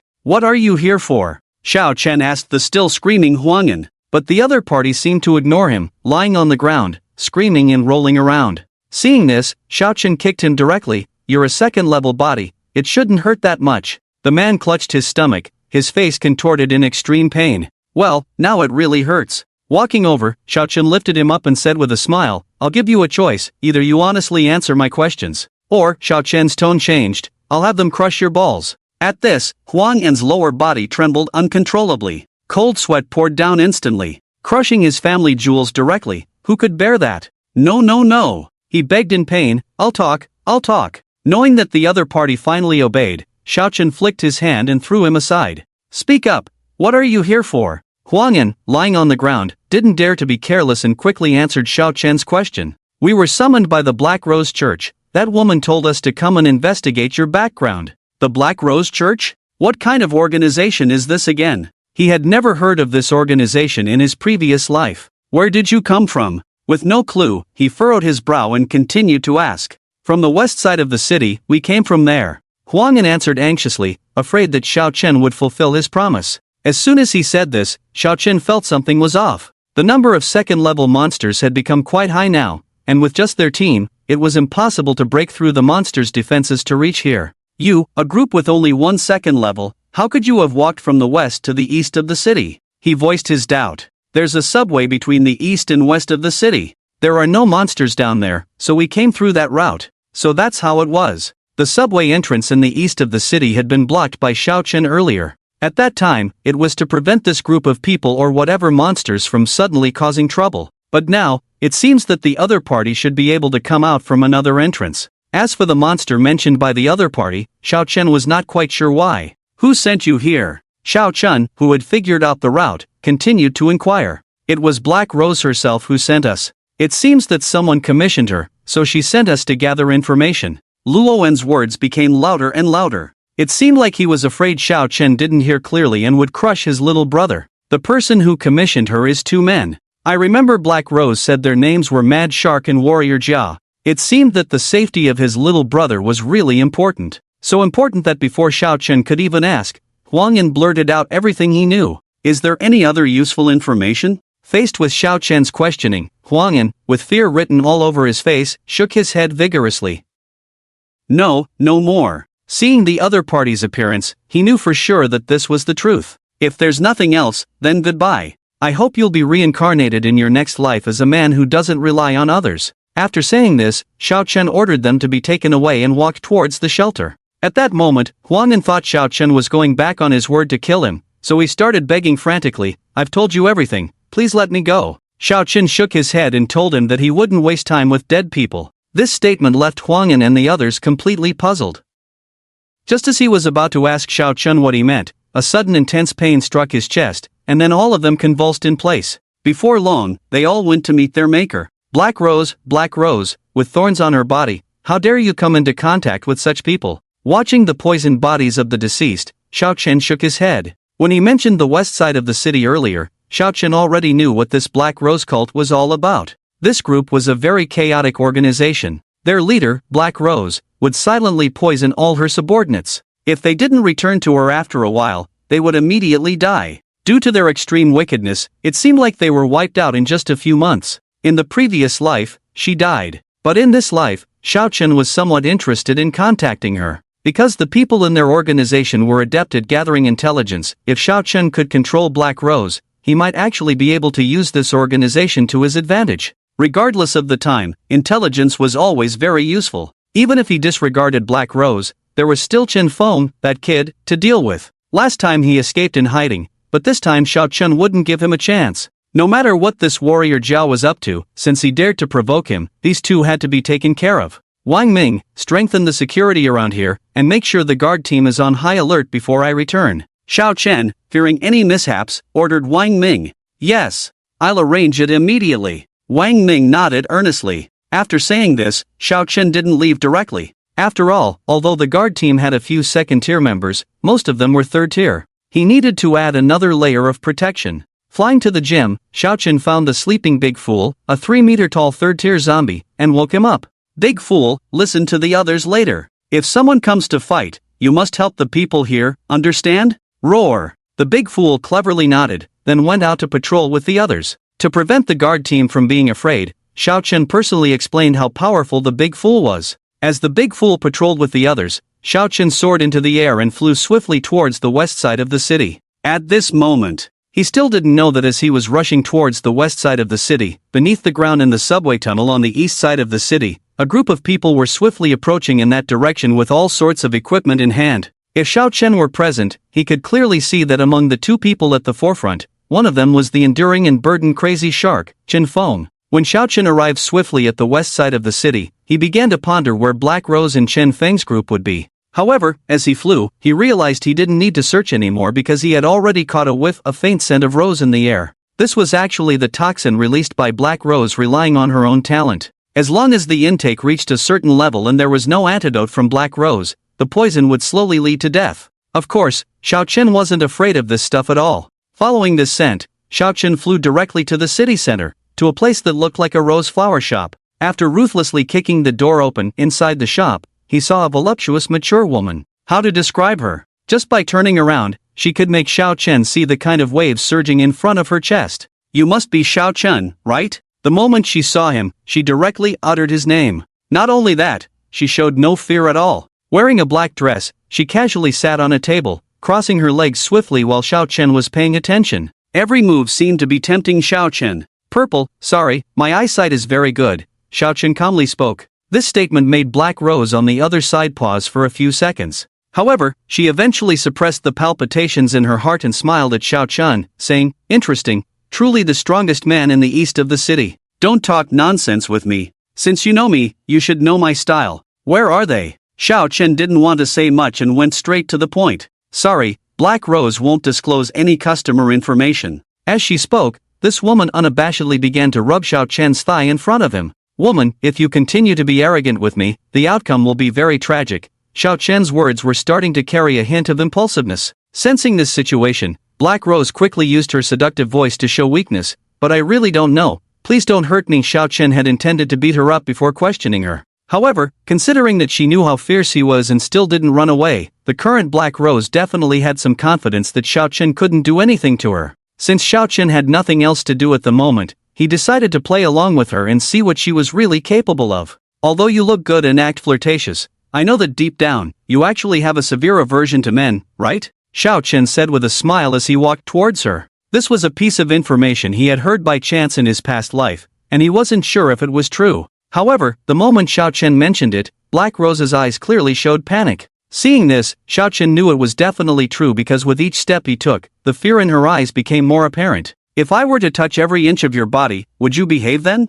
He started to approach closer, and Black Rose directly stood up from the table to the ground. Don't think that just because you have power, you can do whatever you want, she suddenly shouted. This shout made Xiao Chen pause, knowing that she was about to play her trump card. Seizing this opportunity, Xiao Chen used his hawk eyes to scan her, and her information appeared. Xia Qianmei, Black Rose, 3rd tier Black Rose, 1st tier Space Traveler Combat Power, 12880 innate skills, Thorny Rose, Blink Weakness, Fragile upon impact. At a glance, Xiao Chen really saw through the tricks. It turned out the other party had a rare dual talent. This Blink was probably the opponent's trump card, its effect being able to directly pass through space and appear elsewhere. Seeing Xiao Chen halt his steps, the other party began to mock him. You think you're invincible, you think you're so great, but little did you know, today you're just being toyed with by my Black Rose. Humph, all men in this world are useless. As Xia Qianmei became more spirited in her words, Xiao Chen couldn't help but chuckle. Why do you think you've toyed with me? Aren't you still on my face?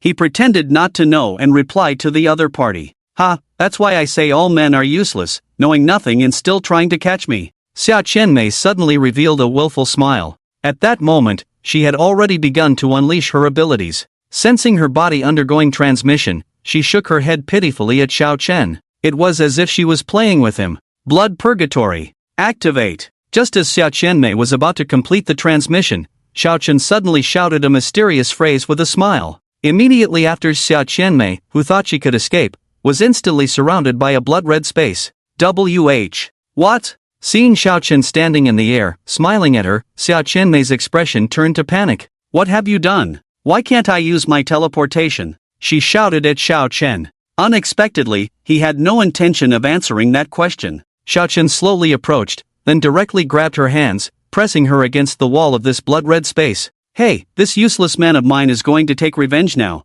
What are you going to do? He said, scanning Xia Qianmei's body. Despite her using all her strength to break free, Xia Qianmei's hands were firmly held by Xiao Chen. At that moment, Xia Qianmei finally panicked. I'm sorry, I shouldn't have underestimated you. If you spare me, can I find other women for you, as many as you want? She pleaded anxiously, her body trembling. It seemed the other party really had androphobia, otherwise her physical reaction wouldn't be so intense. Xiao Chen intended to have her gather intelligence for him, so he couldn't play too harshly. However, a little bit more should be fine. Other women are not as fun as you, I like your strong resistance, ha. Xiao Chen pretended to be a villain, planning to increase the pressure on her. As his right hand got closer, Xia Qianmei's eyes became increasingly frantic, even her breathing quickened. Please don't touch me, I'll go crazy, I really will. Xiao Chen had intended to stop by this point, but thinking of the other party's previous taunts and provocations, he hardened his heart and directly grabbed her round bunny. Ah!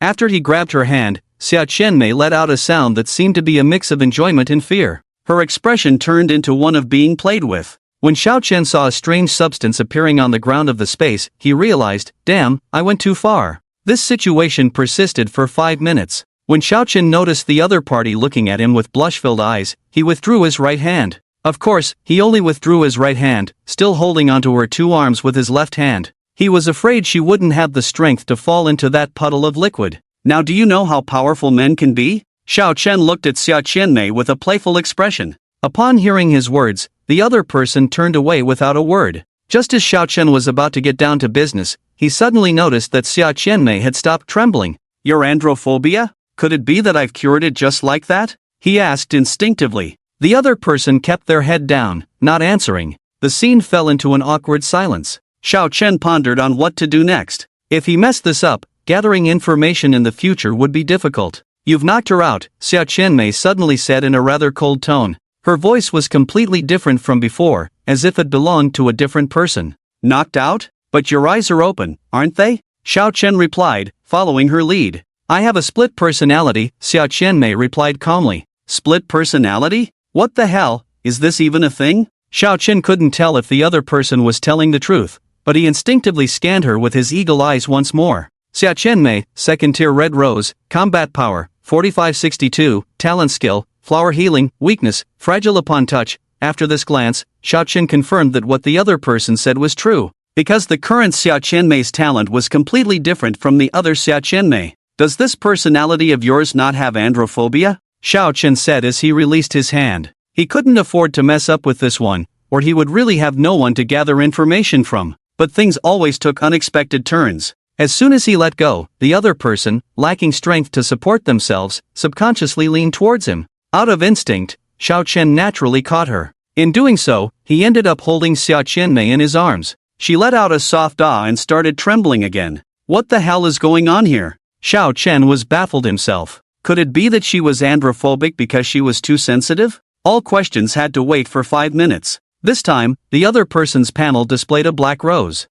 Stop trembling for now. Let me release you first. Don't get too excited, Xiao Chen said, trying to prevent things from escalating too far. He gently placed the panting black rose on the ground. After about 5 minutes, the other person's eyes finally cleared up a bit. The two fell into silence for a moment before Xiao Chen coughed and said, "Now, do you realize how powerful I am?" The black rose nodded instinctively, not saying a word. "Now that you know how powerful I am, you'll have to work for me in the future, got it?" Upon hearing this, the other person nodded, then shook their head. Xiao Chen was at a loss. What did this mean? Before he could respond, the other person unsteadily got up, then, to Xiao Chen's surprise, grabbed his hand and pressed it against her again. You are truly the man destined for me," she said, looking at Xiao Chen with a mix of surprise and complexity. Shortly after, Xiao Chen lifted the blood purgatory. The situation with the black rose was, well, quite complicated. She claimed to have had a split personality since childhood. The black rose personality was responsible for protecting her from being bullied,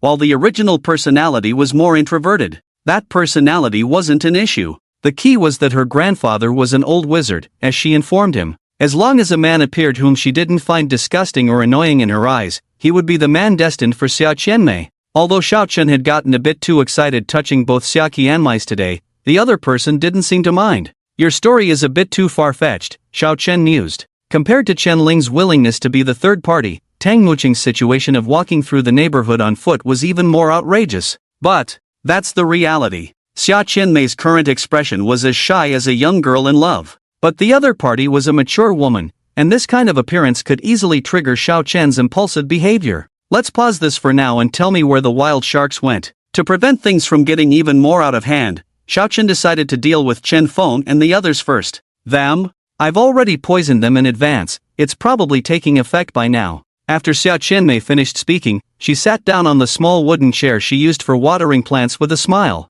Although both sides were at tier 3, he had a feeling that the poison from the other party might not be enough to kill that wild shark. Did they mention where they were going? He continued to ask. Xiao Qianmei rubbed the red marks on her arm and then fell into thought. After a few seconds, she shook her head directly. They just asked me to send someone to check on you, they didn't say anything else. As one of the strong survivors from a previous life, Chen Feng was indeed the most cautious and careful in his actions. But what was the meaning of the other party sending someone to find Xiao Chen? They couldn't possibly be trying to lure him out, could they? Sensing a bit of danger from the east side of the city, Xiao Chen chose not to stay. Want to be my woman? Cultivate the black rose first. I need you to help me gather information. After leaving these words, Xiao Chen walked out of the door and flew towards the east side of the city. Xiao Qianmei looked in the direction Xiao Chen had left, thinking about the words he needed from her, and a faint smile appeared on her face. Half an hour ago, Chen Feng, Lin Kudi, and 3 or 4 of their new companions took advantage of Xiao Chen's absence and arrived at the east side of the city through an underground passage. Upon reaching the east side of the city, Chen Feng cautiously sent someone to inquire about Xiao Chen's situation. However, before that person could even speak a few words, he was directly grabbed by Wang Ming. Damn it, even if he's not here, we can kill some of his family members first. Lin Kudi, unable to bear it, rushed towards the wall. Helplessly, Chen Feng had no choice but to follow suit. The guards immediately noticed the approach of the two, and quickly informed the others. Lin Kudi was filled with anger towards Xiao Chen at this moment. Seeing the guards calling for help, he was prepared to jump up and shoot the guard. But just as he exerted all his strength to throw the silver gun, a sturdy figure suddenly appeared and blocked his attack with his body. What? How is this possible? When Lin Kudi took a closer look, he was stunned by the scene before him. Standing in front of that human was a zombie over 2 meters tall with clear eyes. A zombie without a brain, actually helped the human block his attack. Aren't zombies supposed to be mindless monsters? Why would it help a human block a bullet? A series of questions appeared in Lin Kudi's mind.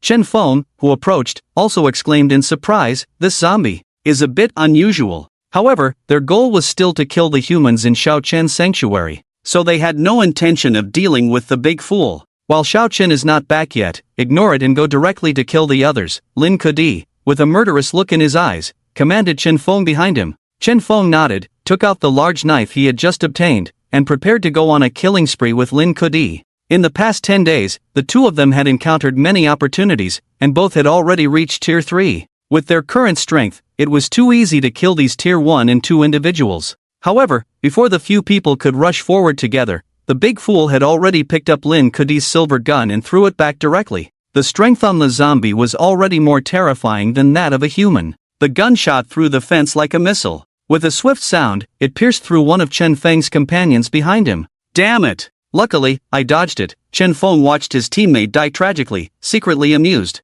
Unlike Chen Feng, Lin Kudi had no thoughts of his own. His mind was focused on how to get past Big Silly and then charge into the shelter to unleash carnage. As he pondered, he suddenly realized wasn't Chen Feng standing right beside him? This thought made him chuckle inwardly. Chen Feng, you keep this monster busy, I and the others will charge in, Lin Kudi said, kicking Chen Feng out without hesitation. Chen Feng, caught off guard, stumbled and flew directly to the front of the shelter.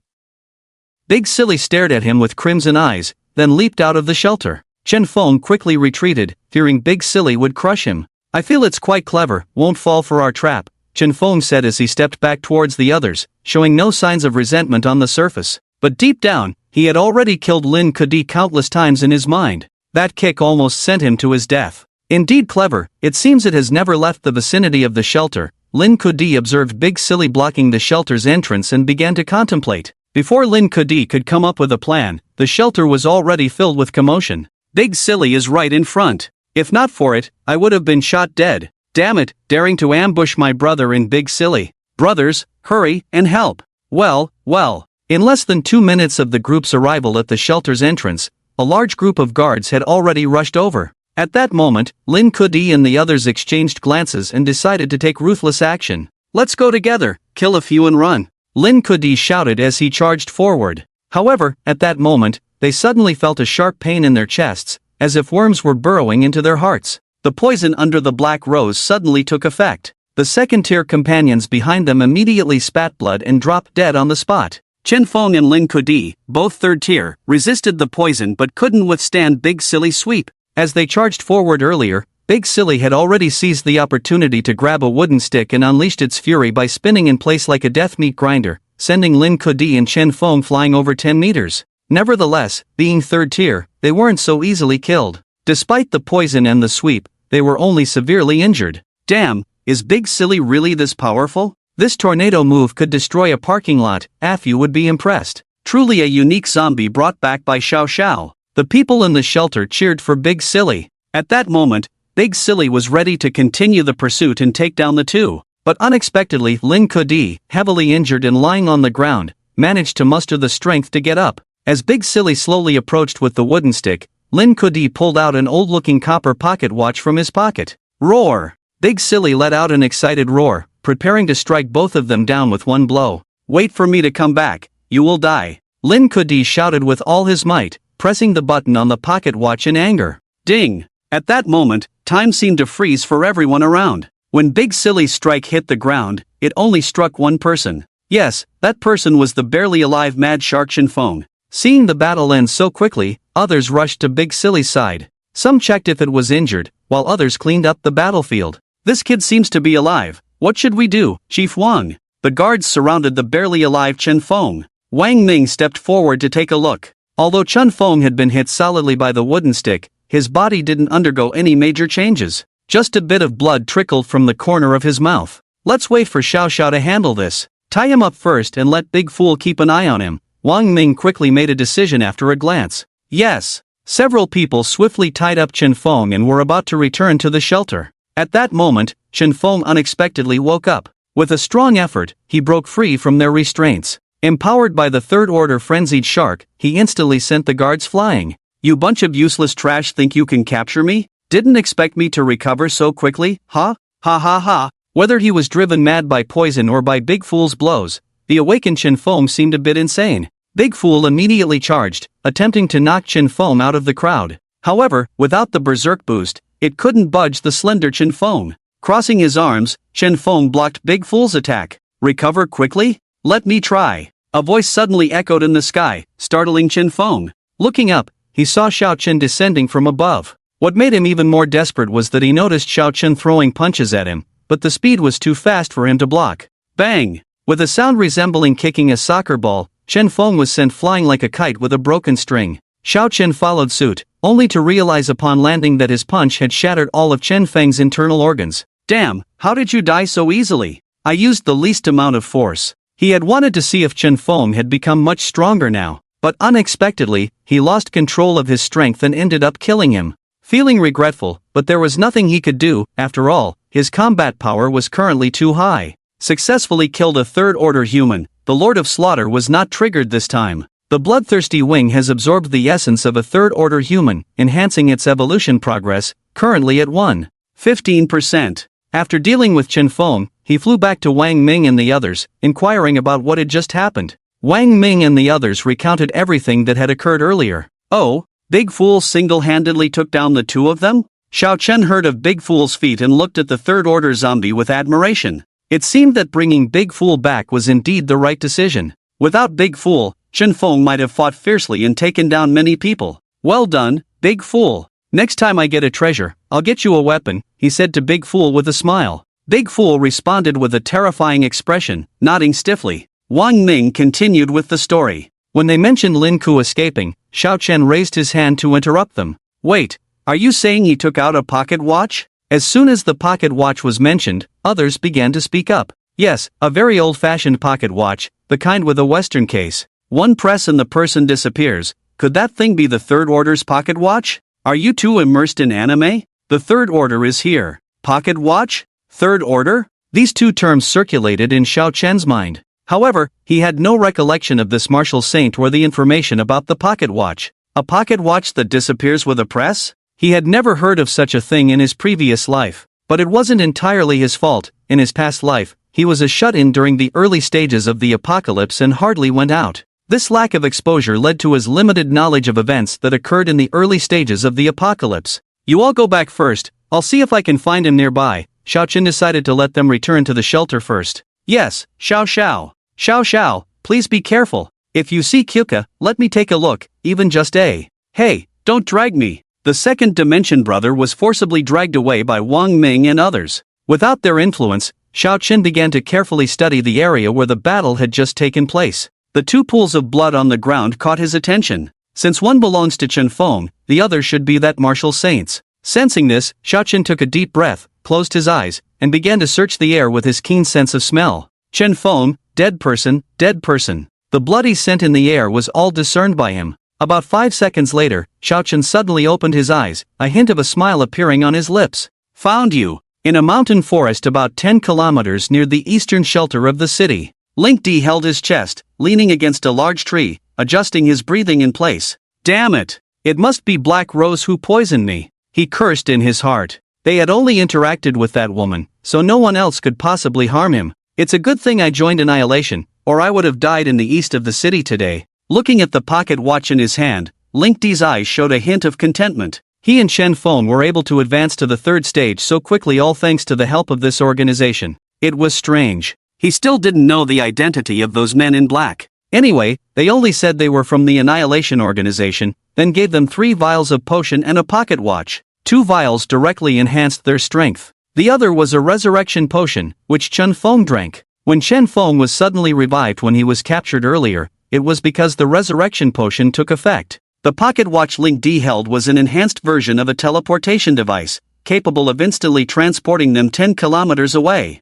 I wonder how that kid Chen Feng is doing. Hopefully he wasn't killed before being resurrected. He sighed. He didn't really care whether Chen Feng lived or died. Right now, all he could think about was killing Black Rose and Xiao Chen. As long as those two were alive, he wouldn't be able to sleep. Just as Link D was raging about how to seek revenge, two mysterious figures in heavy black robes suddenly appeared less than 5 meters in front of him. Seeing the two, Link D's eyes lit up with joy, and he immediately knelt down. "Greetings, Lord Observer," he respectfully said with his head bowed. "Link D, why did you use the pocket watch so quickly?" A voice devoid of emotion came from one of the mysterious figures. "Lord Observer, I was ambushed by other humans and had to use the pocket watch to escape." Link D's response did not prompt any action from the two mysterious figures. "Who did you encounter?" "I guess he must have encountered me." Xiao Chen descended calmly from the air behind the mysterious figures. The mysterious figures remained composed, while Link D let out a scream, "Lord Observer! It was him who turned me into this." The men in black were observing Xiao Chen, who, without saying much, simply opened his blood robe. Blood purgatory. With a loud shout from Xiao Chen, a blood-red space instantly enveloped the four of them. To prevent any escape, Xiao Chen immediately raised the suppression power of the blood purgatory to the maximum. With this increased intensity, Link D, who had been nervous, was instantly overwhelmed by a powerful pressure and collapsed to the ground. In no time, he was bleeding from all 7 orifices, dying on the spot. On the other hand, the two mysterious figures remained standing upright, showing no signs of change. "Having a domain at the second stage, you are truly a genius." The man in black spoke in a cold tone. "Join the annihilation, and we will help you become the strongest in the world." This sentence alone indicated that the other party was definitely not simple, because not only did they see through Xiao Chen being at the second stage, but also saw through blood purgatory being a domain. This was definitely not something that a person who had only been in the post-apocalyptic world for just over a month could figure out. Unseen mysterious pocket watch, an irresistible mysterious figure. Various signs indicated that the other side was very likely, just like himself, not a person of this era. "Who is your leader?" Xiao Chen raised the biggest question in his mind, but it seemed that the other side had no intention of answering that question, just kept repeating the invitation to join. Xiao Chen, unable to bear it any longer, directly struck out at one of the mysterious figures. Then, something that made Xiao Chen widen his eyes happened. Xiao Chen's blow directly pierced through all the clothes on the mysterious figure. But when he thought he had already killed the other party with his blow, he suddenly realized his fist had actually passed directly through the other's body. It was as if he was not a living being at all. "Why don't you have a physical form?" he coldly asked the two unknown beings. Perhaps a bit surprised by Xiao Chen's punch, the being turned its gaze towards him, and this time, it finally said something different. "Human, you cannot resist the fate of annihilation, surrender. Join us, there is still a glimmer of hope." These words sparked anger in Xiao Chen. The thing he hated most in his life was people who spoke in riddles. If you have something to say, just say it directly, instead of being cryptic and incomprehensible. If he didn't need to gather some information, he would have probably turned hostile long ago. "So, what exactly does your annihilation do?" he patiently continued to inquire. "Our goal is naturally to protect the earth," the other party quickly answered Xiao Chen's question. But upon hearing this, Xiao Chen felt that something was amiss. How could something that was not human, and didn't seem like an earthly being, be thinking about protecting the earth? It's already the end of the world, how can you protect the earth? Xiao Chen sneered coldly. To his utter surprise, the other party made a shocking statement: "By killing all living beings here, the earth will be protected." What the heck? No wonder this thing was called annihilation. So, after chatting for a while, he realized that these people were actually here to kill him? "Do you think you can kill me?" Xiao Chen asked as he began to materialize his heaven-opening axe with his mind. "No living being can escape our judgment." This time, the other party's response carried a hint of confidence and arrogance. At this point, Xiao Chen also knew that continuing the conversation would lead to no results. Although his Hawkeye couldn't display the opponent's strength at the moment, Xiao Chen knew that the attack of the heaven-opening axe was unavoidable. If one strike didn't kill, then the second strike, the 100th strike, even 10,000 strikes, he could deliver. Holding the axe, Xiao Chen stared fiercely at the two figures in black robes, his eyes filled with a killing intent. "A good weapon, but humans cannot attack us." The other party mocked Xiao Chen, showing no concern for the black and white double-sided giant axe. "Is that so? Then let's give it a try. Xiao Chen smirked and fiercely struck one of the black-robed figures. Give up. What? Just as the other party was about to continue mocking Xiao Chen, he swung the heaven-opening axe with all his might. There was a sharp sound. This attack directly split the other black-robed figure in half. To Xiao Chen's surprise, the other party had a physical form. The black-robed figure he had split open instantly turned into a puddle of black water, then fell into the void. Xiao Chen looked closely and saw that besides the black water on the ground, there was also the corpse of a grotesque insect.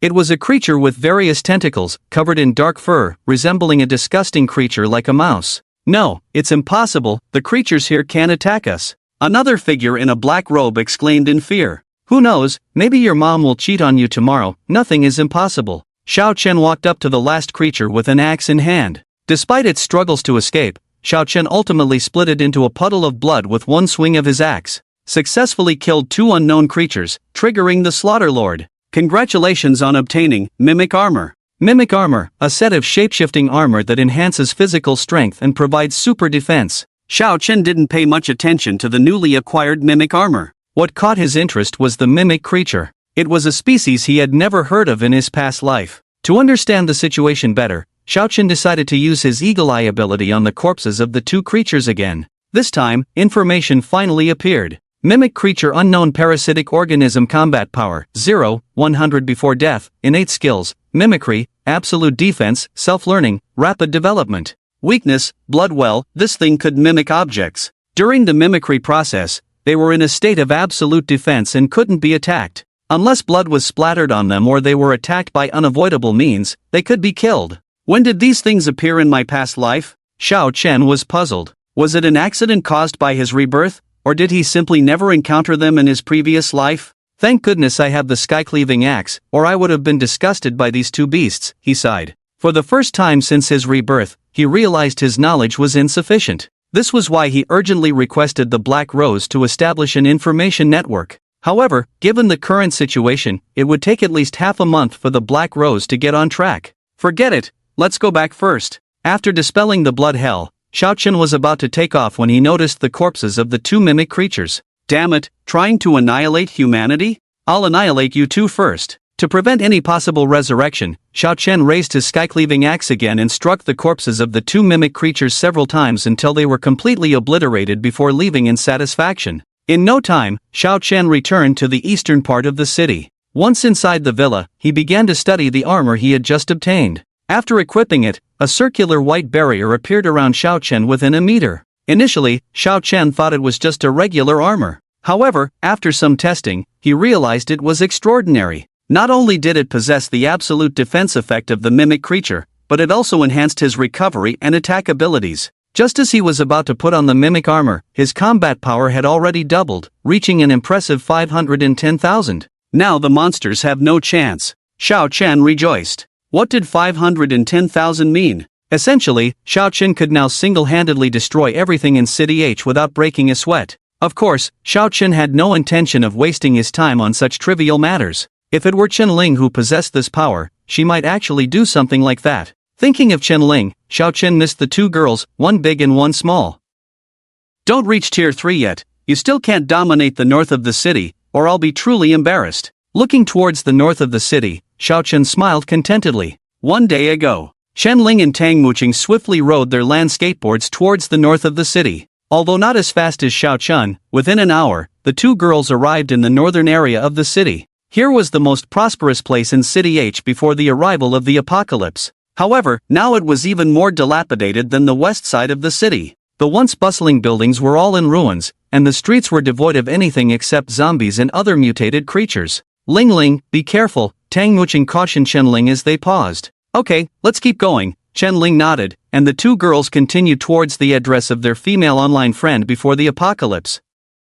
Building 13, Apartment 104 on Minka Street. Staring at the relatively intact door in front of her, Chen Ling took a deep breath. Is anyone there? She tentatively knocked on the door. Since the surrounding zombies had been cleared out by the two of them, they were not afraid of being surrounded. Hello, is anyone there? With no response, Chen Ling knocked on the door a couple more times. Seeing no reply, Chen Ling's expression grew more despondent. Tang Muqing, in an effort to help Chen Ling face reality, lifted her foot and kicked the door open.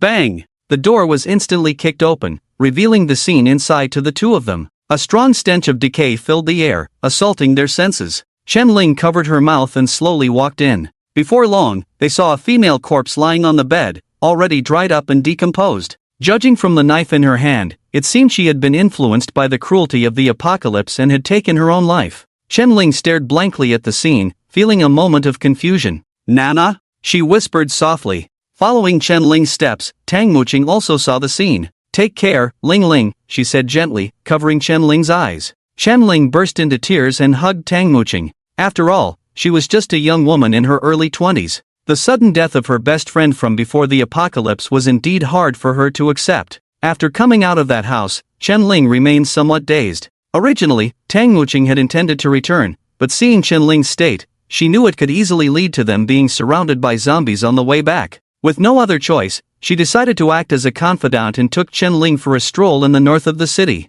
So, the two of them found an entertainment room and decided to relax there. Cards, mahjong, pool tables, claw machines. They clumsily played many games they had never played before, and Chen Ling gradually let go of her thoughts as she enjoyed herself. As dusk approached, the two of them sat leisurely on the rooftop of a tall building, watching the sunset and eating. "Muqing, do you think we will die too?" Chen Ling asked, facing the soft twilight. Tang Muqing followed her gaze towards the bridge on the sea. City H was actually an island. That bridge was the only connection between City H and other cities, but it had collapsed. "Everyone will die. Who do you think won't die?" Tang Muqing replied with a hint of nonchalance in her voice. At that moment, Chen Ling suddenly turned and said with a smile, "I think Xiao Chen won't die." This statement left Tang Muqing speechless. Xiao Chen won't die? Really? Considering all the abilities he had shown so far, it did seem like nothing could kill him. As our man, he is naturally strong, but people will age and die, won't they? Tang Muqing replied. Aging and dying? Chen Ling lowered her head in thought. Yes, people will age and die. Sensing the atmosphere becoming a bit awkward, Tang Muqing quickly handed Chen Ling a piece of bread. The other party took it with a smile, took a light bite, then suddenly looked at Tang Muqing. But are we still considered human? Such power, such abilities. Tang Muqing was stunned, unable to come up with a rebuttal to Chen Ling. Oh, let's not talk about that. How about we talk about Xiao Chen? Perhaps sensing that the previous topic was too profound, Chen Ling switched the subject voluntarily. Whenever Xiao Chen was mentioned, the conversation between the two became livelier. Let me tell you, before the apocalypse, I had just graduated and was working in sales. Xiao Chen kindly invited me to a meal, and I begged to be his mistress. Chen Ling danced with excitement as she recounted her story with Xiao Chen, her eyes filled with laughter. You're really lucky to have met him before the apocalypse. Well, unlike herself, who had to cross 2 districts to prove herself. Of course, the current situation seems different. Tang Muqing felt that following Xiao Chen in the beginning was definitely the best decision she had ever made in her life. What were you doing before the apocalypse, Sister Muqing? Chen Ling asked with a smile. They rarely talked about pre-apocalyptic matters because it seemed meaningless. But now that Chen Ling brought it up, she found herself immersed in memories. After a long pause, she spoke. Before the apocalypse, I was in charge of a small company in the western part of the city. After the apocalypse, I discovered that my abilities were quite powerful, so I endured the nausea and killed 2 zombies, extracting 2 crystal cores. Chen Ling listened quietly to Tang Muqing's story. She knew that without Xiao Chen's protection in the beginning, it must have been much harder for her than for herself. After digging out those 2 crystal cores, I kept an eye on what they could be used for. Until that day when I was watching a group of people attacking a golden giant eagle, Xiao Chen appeared. That terrifying giant eagle had killed many people stronger than me, and no one could defeat it at the time. But after Xiao Chen flew over with a smile, he killed it with a single punch. That arrogant punch left me stunned for a long time. It was precisely because of that punch that Tang Muqing immediately decided to follow Xiao Chen. After all, in the apocalypse, as a solitary woman, she was always in danger. Looking back on her story with Xiao Chen, she couldn't help but reveal a sweet smile. Sister Muqing, you look so infatuated. Chen Ling suddenly teased from the side. This teasing made Tang Muqing look at Chen Ling. After a day of playfulness, the other party finally returned to normal. Even if I'm infatuated, it's nothing compared to when you cling to brother Xiao Chen. Tang Muqing retorted. Chen Ling blushed at her words. The two of them then started their usual banter. What? Clearly, Sister Muqing is more proactive than me. Don't think I don't know you ask brother Xiao to touch your bunny every day. That's because he likes it, and I haven't disturbed your kissing sessions with him in the bathroom every day. But you play under the table during meals. On the 49th day of the apocalypse, Xiao Chen sat alone at the dining table having breakfast. It had been 2 days, and those two girls hadn't returned yet, which made Xiao Chen feel that something was amiss. With their agility, the round trip shouldn't take half a day. No, I can't wait any longer. Xiao Chen immediately decided to go to the north of the city to find the two girls. The 50th day of the apocalypse was a very important day. By then, City H would experience its first Blood Night. Blood Night would bring forth even more powerful monsters and enhance the abilities of all monsters. In other words, after midnight tonight, until dawn, it would be a field of reinforced monsters. Xiao Chen was naturally not afraid of these monsters, but the two girls, and even Black Rose, might not be able to handle it. To make the east side of the city less dangerous. In addition to instructing Dash and Wang Ming, Xiao Chen also had the mimicry armor transform into his own likeness, then sat cross-legged at the villa entrance. Although it had a taste of Zhuge Liang's empty city strategy, he didn't know if a clever Sima Yi would show up. With everything ready, Xiao Chen flew to the west of the city and found the Black Rose in the flower shop. Black Rose, be careful tonight, try not to go out, find a sturdy place to hide, he shouted to the voluptuous woman watering the flowers. She joyfully looked up, only to find Xiao Chen preparing to leave. You're leaving, she mustered the courage to shout. Annoyed, Xiao Chen turned to look at her. What is it? Xia Qianmei thought if the other party came to inform her, it must be for her own good. So she wanted to explain her situation. Take me with you, okay? She looked at Xiao Chen with eager eyes. I said you have to demonstrate your abilities for me to accept you. Xiao Chen remained unmoved by her plea. But almost everyone here has joined the organization, it's hard to find someone to help you gather information, Xia Qianmei anxiously expressed her concerns. Upon hearing this, Xiao Chen did recall. Black Rose became famous when she was in the south of the city, which means, in her past life, she ran to the south from the chaotic west side of the city and was killed. Moreover, if he needed someone to gather information, there were many non-combatants on the east side. Xiao Chen decided to take her back first. You won't shake anymore, will you? He asked Xia Qianmei, who was nervous. No, Xia Qianmei felt confident and immediately answered Xiao Chen. Then, at Xiao Chen's signal, Xia Qianmei picked up the last 3 bags of flower seeds in her room and sat on the private plane named Xiao Chen Aviation. This time, Xia Qianmei indeed had no problems, except for a slightly flushed face. Everything went smoothly. Before long, the two appeared inside the villa in the east of the city. You live on the first floor, just find any house. Leaving these words, Xiao Chen flew away. Xia Qianmei knew he was going to find his 2 women, so she could only nod obediently. Thanks to the speed of the blood-feathered wings, Xiao Chen quickly arrived in the north of the city. But what made him uncomfortable was that the scent of the 2 women in the air had faded due to the passage of time. Unable to find people by smell, it meant that they had likely left or were hiding. Let's go check the house of that female friend. Xiao Chen felt they might have stayed there for a while. However, upon reaching the house, he found that they were already dead. Where did you go? Xiao Chen clenched his fist and punched out. The entire building collapsed. This commotion attracted many zombies and survivors in the vicinity. Right?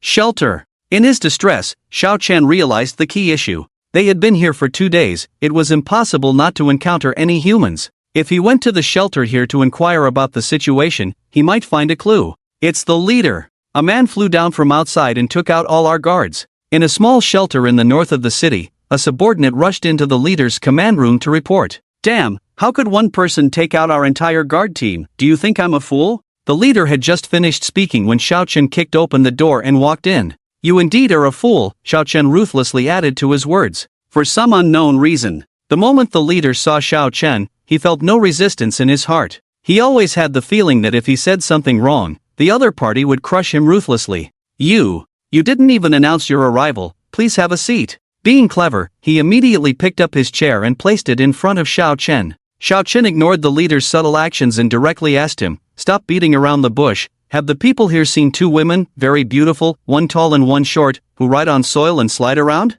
These words left the leader baffled. The part about one tall and one short being beautiful was understandable, but what was this about riding on soil and sliding around? We need to ask the sentinels at our shelter, he nervously replied. Since the shelter used to be a supermarket, they didn't have many guards, just 3 per day. After calling one of the guards over, Xiao Chen quickly got the answer from him. I've seen them. Those 2 women riding on soil went towards the north side of the department store. Upon hearing this, Xiao Chen flew over to the guard and stared at him intently. Has anyone followed them? Are they injured? Could nearby monsters ambush them? Though nervous, the guard told Xiao Chen that when he saw them 2 days ago, they both seemed happy, no one was injured, and no one followed them. Satisfied that he wasn't being deceived, Xiao Chen immediately headed towards the so-called North Side department store. As he left, the remaining people breathed a sigh of relief and started discussing among themselves. Where did this immortal come from? His oppressive aura is so strong. When he kicked our brothers down from the sky, I thought it was our countrymen coming, scared me to death. It's a good thing he didn't kill anyone, or we probably wouldn't be enough for him to kill. Kill what? I bet in his eyes, we're not even as good as zombies, at least zombies drop crystal cores when killed. This conversation left everyone silent. Although what he said was true, it still felt uncomfortable to hear. Xiao Chen arrived at the so-called North Side department store. He found traces of the two women having eaten on the rooftop. However, there was still no specific information about the two women. So, another nearby shelter suffered. Have you seen two women, one tall and one short, very pretty, who can ride on soil mounds and slide around? Xiao Chen asked, grabbing a leader's collar. The leader pondered with a troubled face for a while but couldn't recall any relevant impressions, so he shook his head fearfully. Since the other party didn't know, Xiao Chen didn't waste any more time. But just as he was about to leave, a few women who had been discussing on the side suddenly spoke up. I know where they are. This sentence made Xiao Chen immediately turn back to look at them. Where are they? He asked the woman with a serious expression. The woman, with a decent figure, swayed her hips and walked over, coquettishly approaching Xiao Chen. Take me with you, and I'll tell you, she said in an affected tone. By Jia, first tier soft technique, battle power, 100, he glanced at the panel. This panel was so absurdly bad that Xiao Chen didn't even know how to deal with it. I'll give you a crystal core if you tell me the answer, Xiao Chen replied coldly. Sensing that Xiao Chen wasn't as intimidating as she had imagined, she played a trick. If you don't take me with you, I won't tell, she said while teasingly adjusting her clothes. Little did she know, this statement made the already impatient Xiao Chen act instantly. He swiftly grabbed the woman's neck and stared at her with a murderous expression. Do you think I'm bargaining with you? Perhaps the other women present sensed something was amiss and immediately rushed forward to try to pull Xiao Chen away. However, no matter how hard they tried, they couldn't pry Xiao Chen's hands apart. It was as if his arms were firmly locked in place. Tell me, where are they? Xiao Chen spoke while exerting more force. Bai Jia's face was instantly contorted in agony by this immense pressure. She struggled to speak but couldn't utter a word. I'll give you one more chance. Where are they? Xiao Chen, in search of the two women's whereabouts, finally decided to spare her life. But as soon as Bai Jia was thrown to the ground by Xiao Chen, she quickly ran off with the other women. Once they had distanced themselves from Xiao Chen, she rubbed her neck and coldly laughed. Who the hell knows where those two bitches are? I was just trying to lure you. Upon hearing this, Xiao Chen's expression instantly turned cold, his golden eyes slowly flickering. Several people unaware of Xiao Chen's prowess continued to mock him.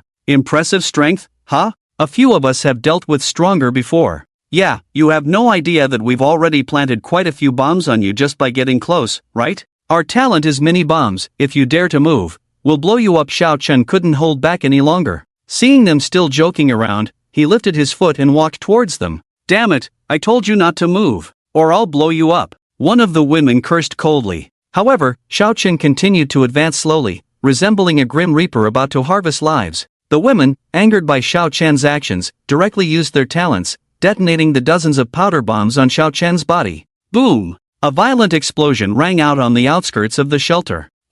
Thought you were tough? Can you withstand bombs? Looking at the smoke ahead, Bai Jia finally smiled. A plain-looking, obese woman also pointed and gossiped towards the smoke. Exactly, if he had joined us, he could have lived a few more days. He's quite handsome, too bad he doesn't understand the cruelty of the apocalypse. Let's see if there are any bones left after the fire. My black dog at home needs big bones. The group shook their heads in pity as they chatted. At that moment, Xiao Chen unexpectedly emerged from the thick smoke, unscathed with not a single scratch on his body or even a torn piece of clothing. Had enough explosions? He said coldly. What? This is impossible. No human could survive so many bombs. Our bombs can kill second-tier zombies. How could you possibly survive? The people opposite showed expressions of incomprehension and extreme fear. They were so scared that they could barely move, their legs trembling uncontrollably. But Xiao Chen wouldn't give them a chance. He directly lunged at one woman, grabbing her and slamming her to the ground. Then he grabbed another and threw her into the air.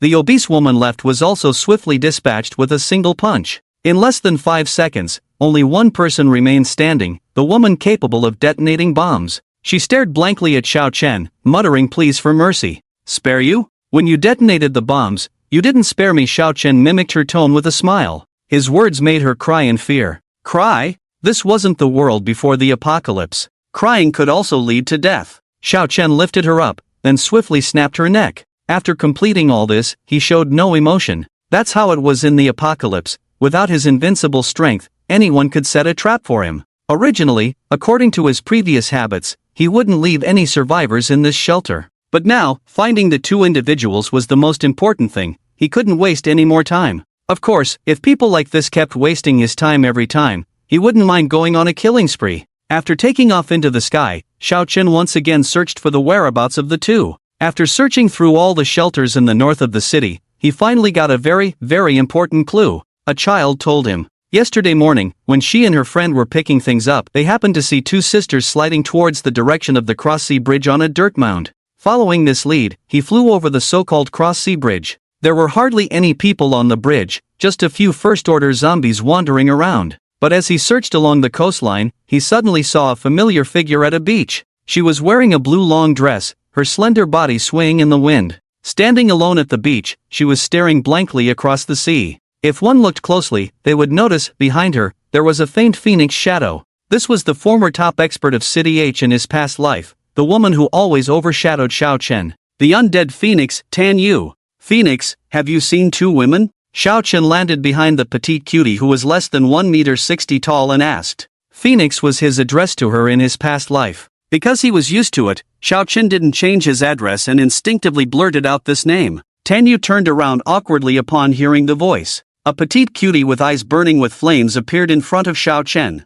It was only then that Xiao Chen realized in horror this wasn't Tan Yu. It was her phoenix bloodline controlling her body. The flames burning in her eyes were the best proof. At this point, Xiao Chen finally understood where the two women had gone. They had definitely, along with Tan Yu, mistakenly entered each other's phoenix realm. Tan Yu, 4th Order Undead Phoenix, 12%, Combat Power, 28555, Talent Skills, Phoenix Nirvana, Phoenix Fire, Divine Phoenix Burning, Phoenix Shield, Divine Phoenix Possession, Weakness, slightly stronger than a weak chicken, still shatters upon impact. Seeing the 12% progress of the other party, Xiao Chen knew his guess was correct. The two of them had definitely been drawn into Tan Yu's Phoenix realm when she leveled up by getting close to her. No wonder Xiao Chen couldn't detect their scent no matter what. I remember Phoenix saying that as long as you get close to a phoenix, you will be sucked into the Phoenix realm. Xiao Chen thought to himself as he approached Tan Yu. When he was about 10 meters away from Tan Yu, a dazzling light instantly enveloped him. When he opened his eyes again, he had already entered the so-called Phoenix realm. It was called a realm, but it was actually a world similar to a flaming mountain. Apart from a hollow volcano under his feet, everything else was void. Just as I thought. Xiao Chen smiled. Because as soon as he entered, he saw a colorful candy wrapper under his feet. This was Chen Lin's favorite snack when she was at the villa. Following the direction of the candy wrapper, he immediately saw a staircase. It led to the bottom of the volcano, built into the rock wall inside the volcano. Of course, it was for others to walk on. Xiao Chen didn't need to. Yes, because he could fly. Flying down along the stairs, after flying for a few hundred meters, Xiao Chen finally found the few people. At the bottom of the volcano, Tan Yu was sitting in the center of the entire volcano on an altar. Around her, there were clusters of blazing volcanic magma. As for Chen Lin and Tang Muqing, they stood beside her anxiously, not saying a word. Perhaps there was a strange connection. When Xiao Chen quietly flew towards the two of them, they both suddenly turned their heads sharply, looking at Xiao Chen in the sky. Xiao Gu. X2 both of them showed a longing expression as if waiting for their husband to return, shouting in surprise. When Xiao Chen landed on the ground, the two of them excitedly ran towards him, instantly embracing him. Well, as the saying goes, Tang Muqing feels more comfortable over here. The three of them didn't say a word in tacit understanding, just enjoying this moment of tenderness. After a long time, Xiao Chen stroked the hair of the two women and asked softly, "What's going on?" After the explanations from the two women, Xiao Chen understood what had happened.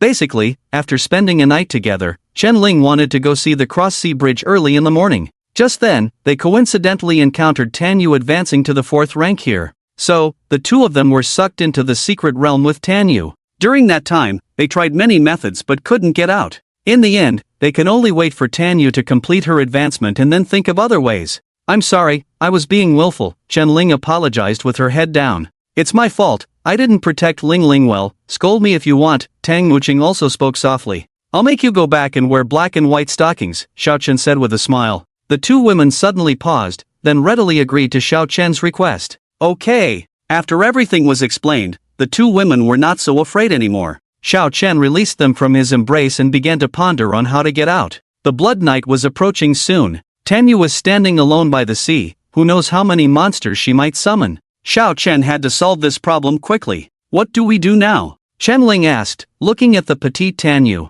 Tang Muqing provided a clue about Xiao Chen, who was still thinking. The little sister said that after she awakens to a certain extent, a phoenix will fly up, and all we need to do is defeat the phoenix. Fly up? Defeat? These two sentences instantly gave Xiao Chen an idea. Since defeating the phoenix could lead them out, why not just fly into the magma, pull out the phoenix, and give it a beating? Muqing, give me an earth shield, Xiao Chen, who had figured it out, said to Tang Muqing as he looked at the magma. At this point, both Chen Lin and Tang Muqing knew what he intended to do. With Xiao Chen's personality, he would definitely go down and beat up the phoenix. Will it be dangerous? Tang Muqing's face darkened, expressing concern. Yeah, Xiao Go, why don't we wait for her to awaken completely? Chen Lin also pushed his hand, urging him to give up this idea. After all, venturing alone into the magma was somewhat frightening. Of course, Xiao Chen was not an ordinary person.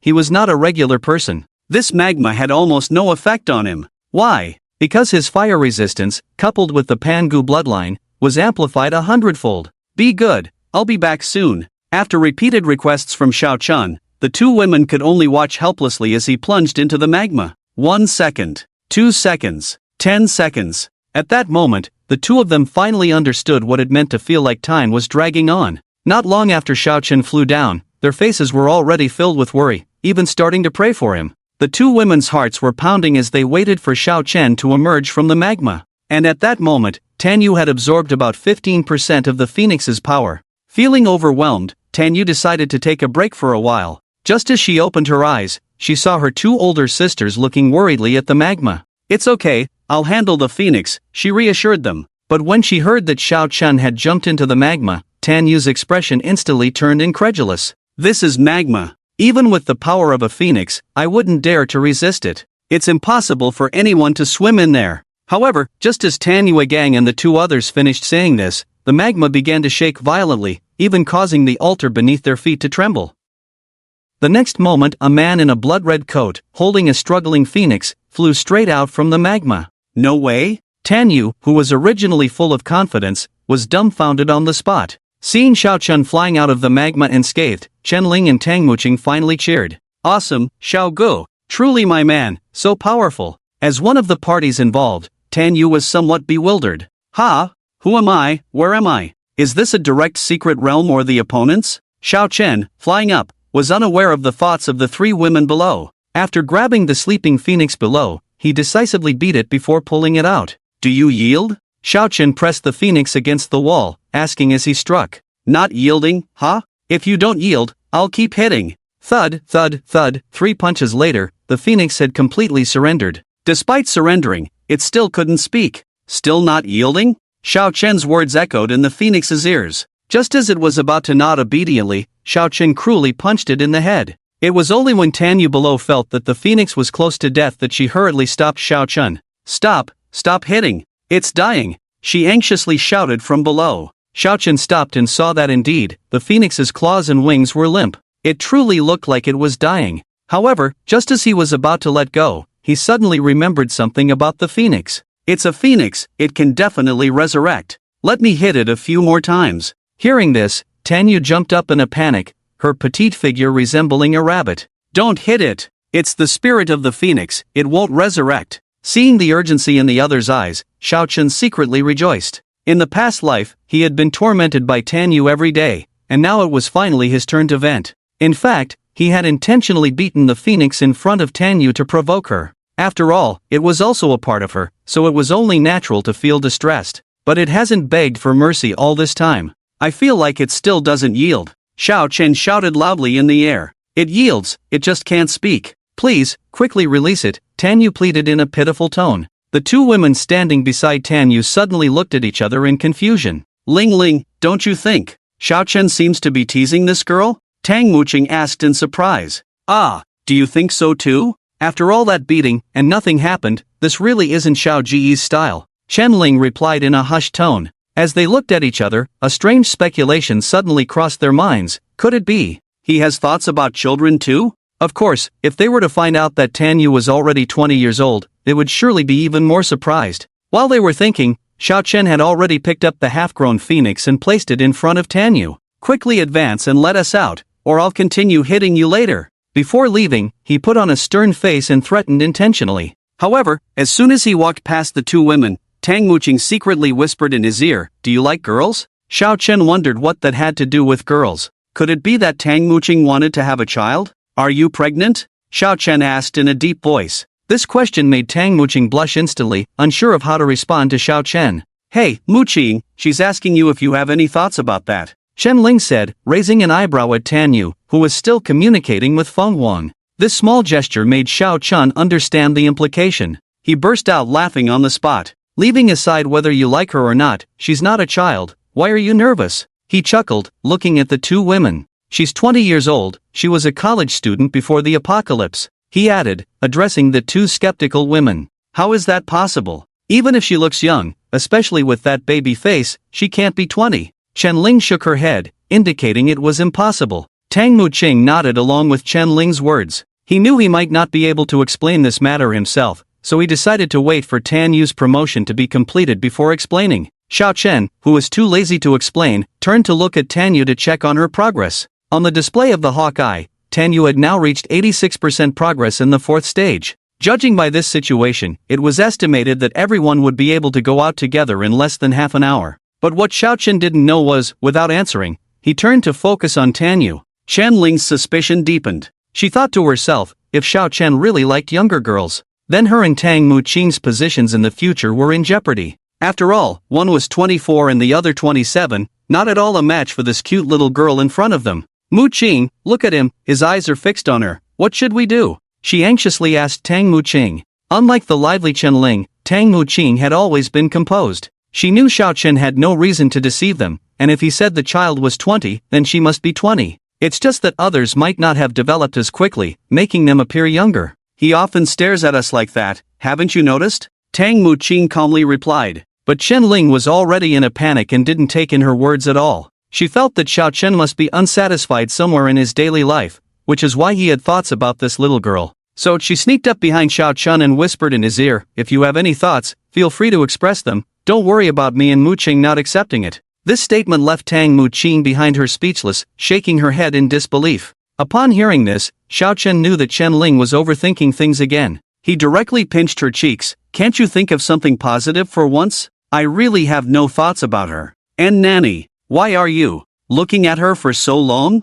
Chen Ling, with her face pinched, continued to ask unclearly. This question made Xiao Chen ponder for a moment. After all, neither she nor Tang Muqing knew they were time travelers, nor did they know how formidable Tanyu was in the future. They were also unaware that in the previous life, Tanyu used to complain about his weakness every day. So how should he explain this issue? After thinking for a while, he finally decided to respond, "Because she's cute, it's normal for men to take a few more glances at cute things, right?" However, what Xiao Chen didn't know was that Tanyu had already completed her promotion and stood up. Upon hearing Xiao Chen's words, she frowned. "Thank you for the compliment, but I don't like you." This statement instantly excited the already worried Chen Ling to death. "Look, she doesn't like you, so you won't be able to pursue her anymore, huh?" She broke free from Xiao Chen's control and laughed uncontrollably, resembling a mental patient. Tang Muqing, who couldn't bear to watch, shook her head and quickly pulled her aside. "Be a lady." And Xiao Chen, evidently, was not affected by Tanyu's words at all. He just glanced casually at Tanyu, then smiled and said to Chen Ling, "When does Xiao Chen need to seek others' approval? There are plenty who seek my favor, more than I can count in a whole block." These words made Chen Ling's movements and smile come to a sudden halt. What he said seemed quite reasonable. He pursued Xiao Chen actively, and Sister Muqing also pursued Xiao Chen actively. He really has never pursued any woman. "Little sister, you must never get close to this kind of man, he's handsome.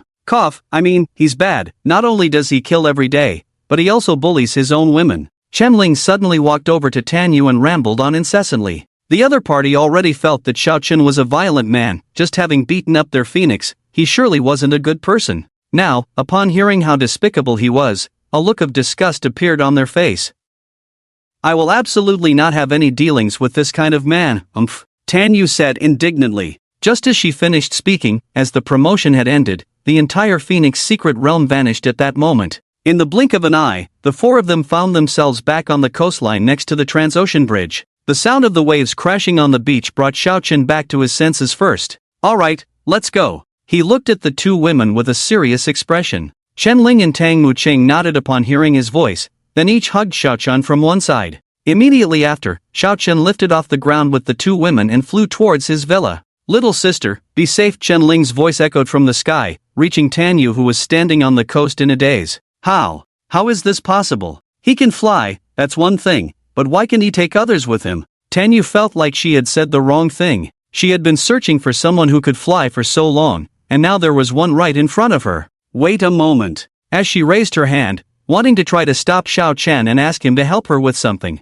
However, Xiao Chen's figure had already disappeared into the air, so she stood there with her hands raised halfway, staring blankly for a long time. In the end, she could only sigh softly and look across the sea with a determined expression. I refuse to believe that in such a big city like H, there isn't a single person who can take me across the sea. Sister, you must wait for me. You must. Tanya stared firmly across the sea until dusk began to fall, then she started making her way back to her home in the north of the city. At that moment, she still didn't know that in the current city of H, Xiao Chen was indeed the only top expert who could take her across the ocean. It was precisely because of her arrogant words today that the gears of fate had quietly begun to turn on her and her sister. In the air, Xiao Chen, who was about to arrive home, suddenly thought of a problem. He had just brought Xia Qianmei back, so he needed to explain things to the two of them in advance. Let me explain a situation. Don't get worked up, you two, he said slowly to the two. However, Chen Ling had seen Xiao Chen make this kind of expression before, so she directly asked, is she older or younger than me? Indeed, Chen Ling was always straightforward in her speech. She's older than you, about the same age as Mu Qing. No, wait, that's not it. Xiao Chen suddenly felt like he was being led into a trap. He was originally going to say that Black Rose was responsible for gathering intelligence, but now it sounded like he had found a third woman. Older than me, that I have no pressure. It looks like your competition has arrived, Sister Mu Qing. Chen Ling smirked and looked at Tang Mu Qing, who was deep in thought. It's okay, I believe Xiao Chen won't be fickle, won't abandon me for someone new, won't prefer tight. Stop.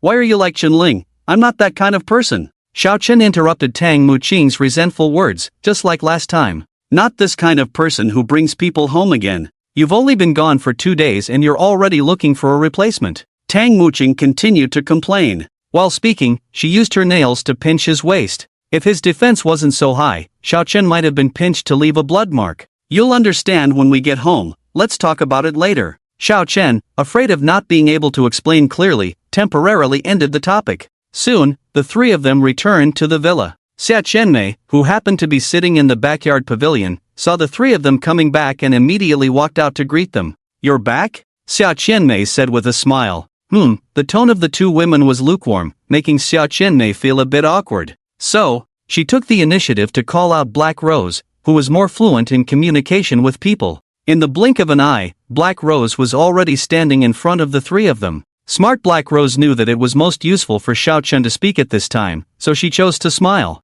Alright, your laughter is making me nervous. Xiao Chen quickly interrupted the strange atmosphere. I'll explain everything and then you'll understand. Under the gaze of the three women, Xiao Chen explained everything that had happened, including Black Rose's two personalities, Blood Knight's imminent arrival, and Black Rose's responsibility for gathering intelligence, all explained clearly. As for Black Rose's identity here, Xiao Chen naturally avoided this dangerous topic. They could interpret the rest themselves. You really have two personalities? Chen Ling suddenly spoke up. Yes, I'm better at communication, the other one is more introverted, Black Rose answered with a smile. So, does that mean he found two at once? Chen Ling's thoughts were still beyond ordinary, leaving Black Rose speechless. It seemed to make sense, but something felt off. Never mind whether it's one or two, let's all go cook. Xiao Chen ushered the three of them into the kitchen, then added, make a little more, you'll definitely be eating a lot tonight. If you don't make enough and get hungry later, that's your problem. As the three of them started busying themselves with cooking, Xiao Chen took the opportunity to put on his mimicry armor and flew around the east side of the city to check for any defense gaps. This casual inspection actually revealed a problem. At the very center of the shelter, the subway entrance that Xiao Chen had long ago blocked with debris had suddenly been torn open, revealing a large hole. The sun was about to set. The sudden appearance of this hole left Xiao Chen truly puzzled. Without his orders, how could Wang Ming and his people dare to open this hole? Could it be a monster that opened it? Xiao Chen wondered.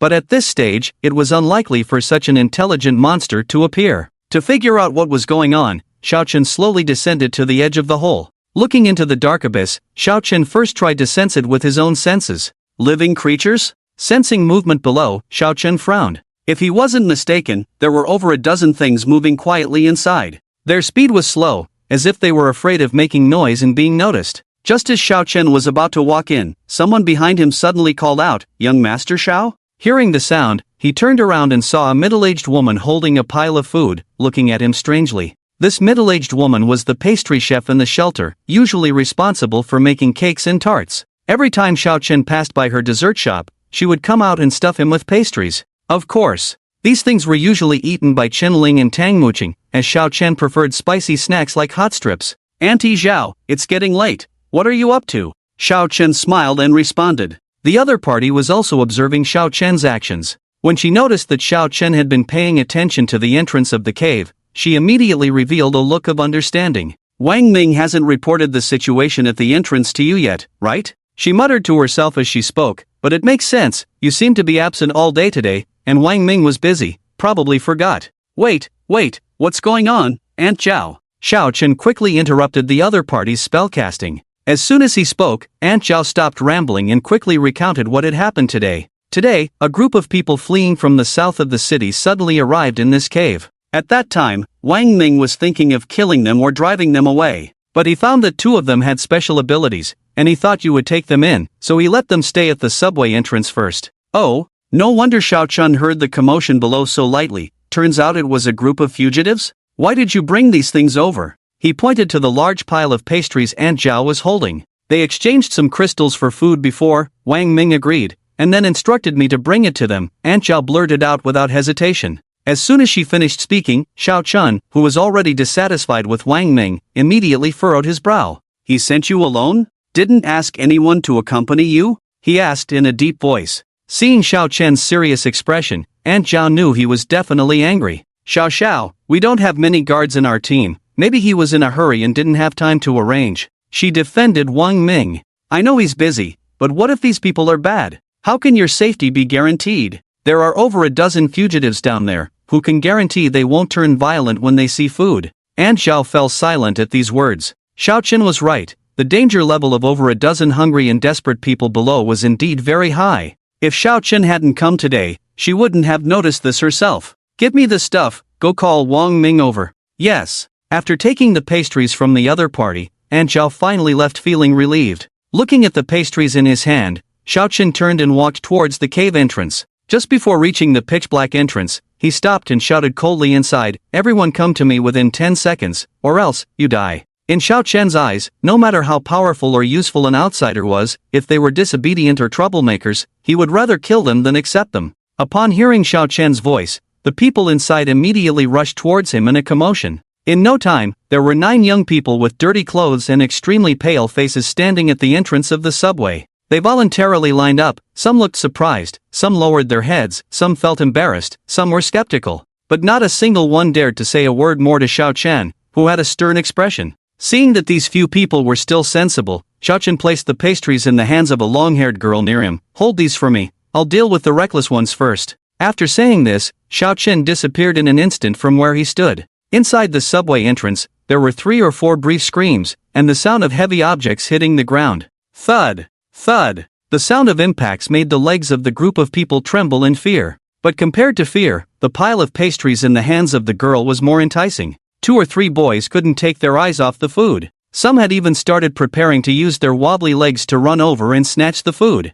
"Sister, I really want to eat," the other girl beside the girl said, gently nudging her sister's arm. However, the other party interrupted her thoughts with the simplest sentence, "If you eat now, you will definitely die." Yet, there are always people who go crazy because of food. The 2 boys who had been staring intently at her before exchanged glances and then began to menacingly threaten the girl, "Give us the food. He's already inside. Are you afraid he won't let us eat? Hurry up and give it to us." The girl keenly felt the pressure from Xiao Chen and didn't dare to distribute the food randomly. "No, we have to wait for the adult to come back," she replied firmly to the group.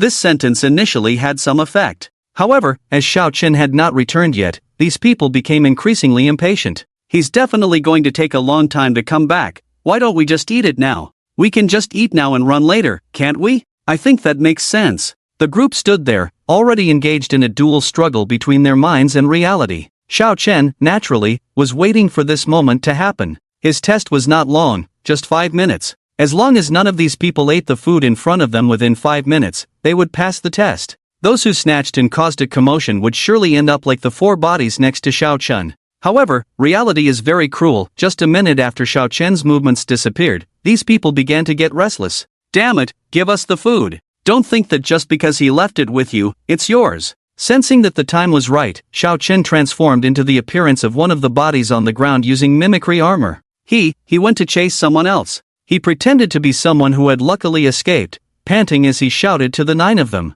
This sentence made the girl holding the pastries change her expression. Upon hearing this sentence, the others immediately surrounded the girl's position. We can't eat these, we have to wait for him to come back. The girl still spoke firmly. Stop pretending, hurry up and hand it over to me, or I'll kill you. Girl, we are all fugitives, don't force us to act. Exactly, hand over the food, we'll each take some and run. These people were probably too hungry to be afraid of Xiao Chen's retaliation. However, what they didn't know was that Xiao Chen was standing behind them, watching. You can't eat. If you do, you won't be able to escape. Didn't you notice how he disappeared in an instant earlier? He must be very fast. The girl with long hair protected the food with her body as she spoke. Although she was also overwhelmed by the aroma, she knew in her heart that Xiao Chen was definitely testing them. This speech had a slight delaying effect. The few restless individuals from before began to think calmly, but the continuously wafting aroma shattered their rationality, and their desire for food ultimately overcame their reason. I don't care, bring out the food, or I'll stab you. One person, with eyes red, pulled out a knife directly. The other 2 with him seemed to be his accomplices, and they stared at the 2 sisters with terrifying expressions. Among the 9 people, it was these 3 who set a bad example. The remaining 2 middle-aged women also moved towards the girl with long hair. Don't bully my sister. Suddenly, a short-haired girl jumped in beside her, shouting loudly and blocking the path of the 5 people. The other 2, a man and a woman, remained motionless in their original positions, observing. Xiao Chen, like the other 2, continued to observe. Your sister won't even give you food. Why are you helping her? Exactly. Your sister definitely wants to hog it all. Move aside quickly. Otherwise, I'll stab you both. This short-haired girl was indeed bold. She didn't show any fear when threatened with a knife. After a few seconds of standoff, the long-haired woman finally gave in. Don't touch my sister. If you want to eat, come and get it yourselves. Gritting her teeth, she dropped the pile of pastries on the ground. The 3 men and 2 women immediately rushed over like mad when they saw it. Ha, it's all mine. Don't snatch. I want that egg tart. Who the hell ate it? The 5 of them gathered around the food and started eating. In just a few bites, smiles appeared on their faces. The 2 sisters stood on the side, looking pitifully at the 5 people. The 2 onlookers, a man and a woman, couldn't resist the temptation and joined in eating with them. 2 fools, you have food but won't eat. Is there anyone pitying you standing there? Some people even mocked the 2 hungry girls while eating. That guy over there is useless too. Did you get scared stiff? You don't even dare to come and eat. One of them even scolded Xiao Chen, who was watching the scene. Stop talking, eat quickly and run, or that guy from earlier will come back. Yes, hurry up and eat, or we'll all die. Just when they all thought Xiao Chen couldn't catch them, the next second, blood purgatory. A plain voice suddenly sounded, making the already nervous group drop the food in their hands instantly. But when blood purgatory was activated, they had already lost all ability to move. The overwhelming pressure that appeared on them directly crushed the 7 people to the ground. Even breathing became a luxury.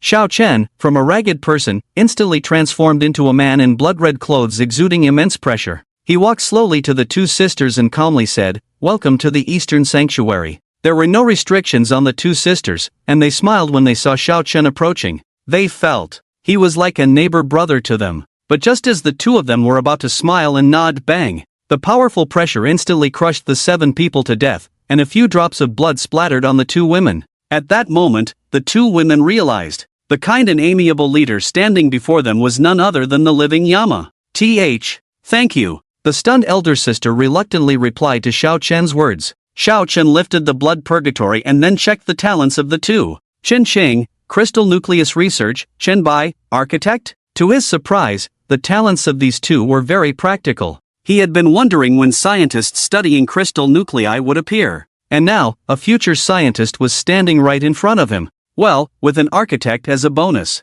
Xiao Xia, I'm late. Wang Ming also arrived in front of Xiao Chen shortly after. Seeing the other party's tense expression and demeanor, Xiao Chen didn't make things difficult for him. This time, I won't scold you. Just one thing, find yourself an assistant. You only need to handle important matters. I have no requirements for who you find as an assistant, as long as they can get things done and understand people. These 3 sentences truly moved Wang Ming. Yes. Besides a deeply moved yes, Wang Ming couldn't think of a better response. After addressing the issue, he pointed to the 2 sisters eating and said, find a better neighborhood to settle them in, remember, they are very important. Wang Ming glanced at the 2 sisters and realized they weren't the 2 he had previously arranged for. But seeing Xiao Chen's relaxed expression, it seemed that everyone else had been replaced. Yes, I'll arrange it immediately. He nodded, then led the 2 sisters away. Xiao Chen slowly looked up at the sky after sealing the subway exit again. By now, the sun had completely set, and on one side of the sky, a blood-red full moon was beginning to emerge faintly. The blood night was approaching. Xiao Chen was prepared for a night of slaughter. In these short 6 hours, 99% of the world's population had to avoid the crazed monsters, but Xiao Chen was different. He had to kill a certain number of third-order creatures within these 6 hours. As long as he obtained the crystal cores of the third-order creatures, he could advance to the third order and gain new abilities. After dealing with the defense issues at the shelter, Xiao Chen casually returned to the villa. The 3 women had finished cooking and were divided into 2 groups, sitting on the sofa in contemplation. Chen Lin and Tang Muqing on one side, Black Rose and Xiao Qianmei on the other. Well, considering they had 2 personalities each, it made sense to have 2 people in each group. Stop acting like characters from Empresses in the Palace and come eat, Xiao Chen said with a smile to the 3 women. Upon hearing this, the 3 of them couldn't help but smile awkwardly. Okay, sure, coming. At the dining table, Xiao Chen didn't have much to say. He instructed the 3 of them to stick together and clear out the monsters near the shelter in the east of the city. Xiao Chen would handle the powerful monsters that emerged outside. Midnight. A blood-red full moon had risen in the sky. The blood moon was so enchanting, so perfect, so terrifying. Roar! Beneath the blood moon, various undead creatures that had been lying in ambush began to howl towards the moon. It seemed like they were thanking it for its gift. In less than 5 seconds, all the creatures had been strengthened, their eyes glowing red as they howled in search of prey. The blood night had finally arrived. Xiao Chen looked at the blood moon and recalled the days when he had fled in haste from City H. Back then, he was so weak, only able to escape his hometown to avoid being hunted by these monsters. Time to try again, monsters. Let's see who can destroy City H under my command. Ha ha ha. Floating in the air, Xiao Chen, clad in blood-red attire, merged completely with the blood moon, laughing maniacally. This laughter calmed the people in the eastern shelter and instilled fear in the monsters. This laughter made people feel that the one being empowered by the blood moon was not the monsters, but this mad slaughter god, Xiao Chen. Xiao Chen is so cool. When can I be like Xiao Chen, ruling the world without any rivals? Don't underestimate my talent as a chef. Tomorrow, your neighborhood will have half the food. As people chatted, some third-order monsters with malicious intent began to appear near the east of the city, especially a giant wolf nearly 3 meters long, leading its pack of wolves to attack the shelter. Howl a long howl made the other lone wolves in the city respond one after another. Third-order desert wolves? Too weak. Xiao Chen, standing in the air, shook his head. Although this pack of desert wolves could kill over 95% of people, they were no match for him. He was waiting for the monster that led the undead and directly swept through all the districts of City H to appear. As for the desert wolf pack, howl in less than 5 minutes, Chen Lin and the others had reduced them to a begging puppy. Filthy dog, die. Chen Lin, using the explosive power of the tiger spirit, punched the desert wolf's head, shattering it. Tang Muqing and Black Rose, who were responsible for coordination, looked on with admiration. But before she could retrieve the crystal core, she pouted and looked towards the sky. Xiaogu, stop showing off in the air and help us out. Upon hearing this, Xiao Chen shook his head at her and said, the real show is yet to come. The real show? Ha! Not even a bit of help, humph. Chen Ling finally vented her frustration on the body of the wasteland wolf, punching it into a jumble of mess. The pitiful state of the wasteland wolf, if seen by ordinary people, would probably make them think Wu Song had returned. They're here. Xiao Chen finally sensed an immensely powerful presence. And the direction of this energy was north of the city. The mysterious corpse emperor of unknown level, I'm coming for you. Excited in his heart, Xiao Chen lifted his head and swiftly flew towards the north of the city. His speed was as fast as lightning, leaving a bloody trail in the air. In the blink of an eye, he had already arrived directly above the north of the city. Help! The zombies have gone mad. Oldly, your dog bit everyone in the shelter to death, you beast. Someone please save us. Sister, sister. Where are you, sister? The scene at his feet was like a hell on earth. Monsters had almost broken through all the shelters here, and all humans were in urgent escape mode. Through night vision, the pitiful and desperate appearance of each person fleeing appeared in Xiao Chen's eyes. At that moment, he remembered the days when he was forced to leave his hometown by a horde of corpses and spent 3 days and 2 nights in despair on the barren mountain. In the previous life, no one came to save City H. So now, let me be the one to save it. After making up his mind, in Xiao Chen's hand appeared instantly the Black Heavens Mandate weapon, one black and one white, representing the chaos and origin of the opening sky axe. Swish! Holding the opening sky axe, he swung it directly from the air. A wave of destruction and unstoppable light burst out from the axe in an instant. The 4 third-tier monsters being destroyed under his feet didn't even have time to react before being chopped into pieces. The loud explosion made all fleeing humans abruptly stop and look up at the sky. There stood a man in blood-stained clothes, his face full of madness. At that moment, time seemed to freeze, and everyone stared blankly at Xiao Chen. Is he sent by the gods to save us? He just killed several powerful monsters with one swing. Who is he? I wish I were as powerful as him, but my talent is too rubbish. From various corners, people suddenly shouted the word hero. Then, other surviving humans responded one after another. Hero! Hero! Although the entire city was covered in darkness and blood-red moonlight, one could still clearly see the gestures of these people waving their hands. Humans who had been suspicious of each other suddenly seemed to have found a common ground. They regarded Xiao Chen as a divine being and awaited his redemption. However, they were mistaken in their assumptions. Xiao Chen's target was the high-tier monsters that humans couldn't fight against. Nevertheless, he had to say something. Otherwise, this group of people staring at him might be attacked and bitten to death by the zombies. Everyone, I am not a hero. Look around you at those humans fighting desperately against the monsters to protect you. They are the true heroes. Xiao Chen's words made many people look around. Some human elders were still fighting the monsters, and even some young children were wielding weapons to kill the monsters. This scene made those who had been fleeing feel bitter and regretful. Damn it, I'm not running anymore. Today, it's either us or those monsters who die. Charge! Everyone together! As Xiao Chen cleared the way of third-tier monsters along his path, on the north side of the city's cross-sea bridge, many humans were already rowing boats or even swimming to escape City H. However, the monsters in the sea are even more terrifying than those on land. Tanyu, standing at the edge of the coast, witnessed with her own eyes as those humans, none survived, all dragged underwater by fish-like monsters. However, the fish-like monsters were not the most terrifying. The most terrifying thing was a few minutes ago when Tanyu saw a skeleton, dressed in a robe, leading a horde of zombies to overthrow the human sanctuary. Why? Why are there such powerful monsters? Sister, are you okay? Feeling extremely helpless, Tanyu secretly shed tears at the shore. She was very powerful, arguably the most powerful human in the entire City H. Although Xiao Chen had previously single-handedly defeated the Phoenix Spirit, but the Phoenix Spirit also told her that her fourth-tier self could also do the same. In other words, no matter how strong Xiao Chen was, it was similar to herself. However, a few minutes ago, she only exchanged a glance with that mysterious zombie. The Phoenix Spirit on her body frantically reminded her to leave quickly. In other words, the other party definitely had the ability to kill her in an instant. A monster that even she couldn't defeat. Was there really anyone in City H who could stop its destructive path against humanity? Tanyu felt it was impossible for anyone to stop the other party.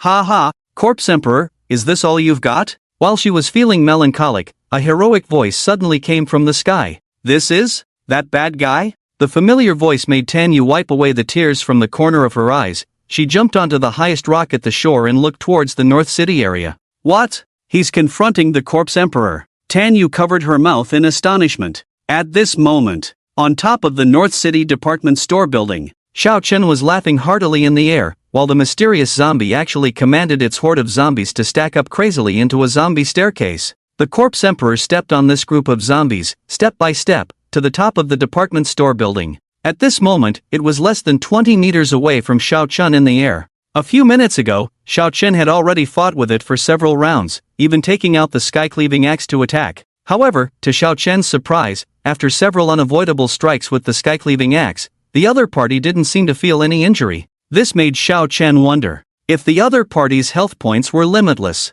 or perhaps it was originally designed to be invincible? Human, you are interesting. This zombie unexpectedly spoke, with a voice louder and deeper than Xiao Chen's. Submit to me, and I will grant you a power surpassing all humans. Perhaps to make Xiao Chen believe, it actually wielded its own staff, directly manipulating lightning to shatter a nearby building. The nearby humans who had already ignited their fighting spirit, after seeing this scene, reluctantly lowered their heads.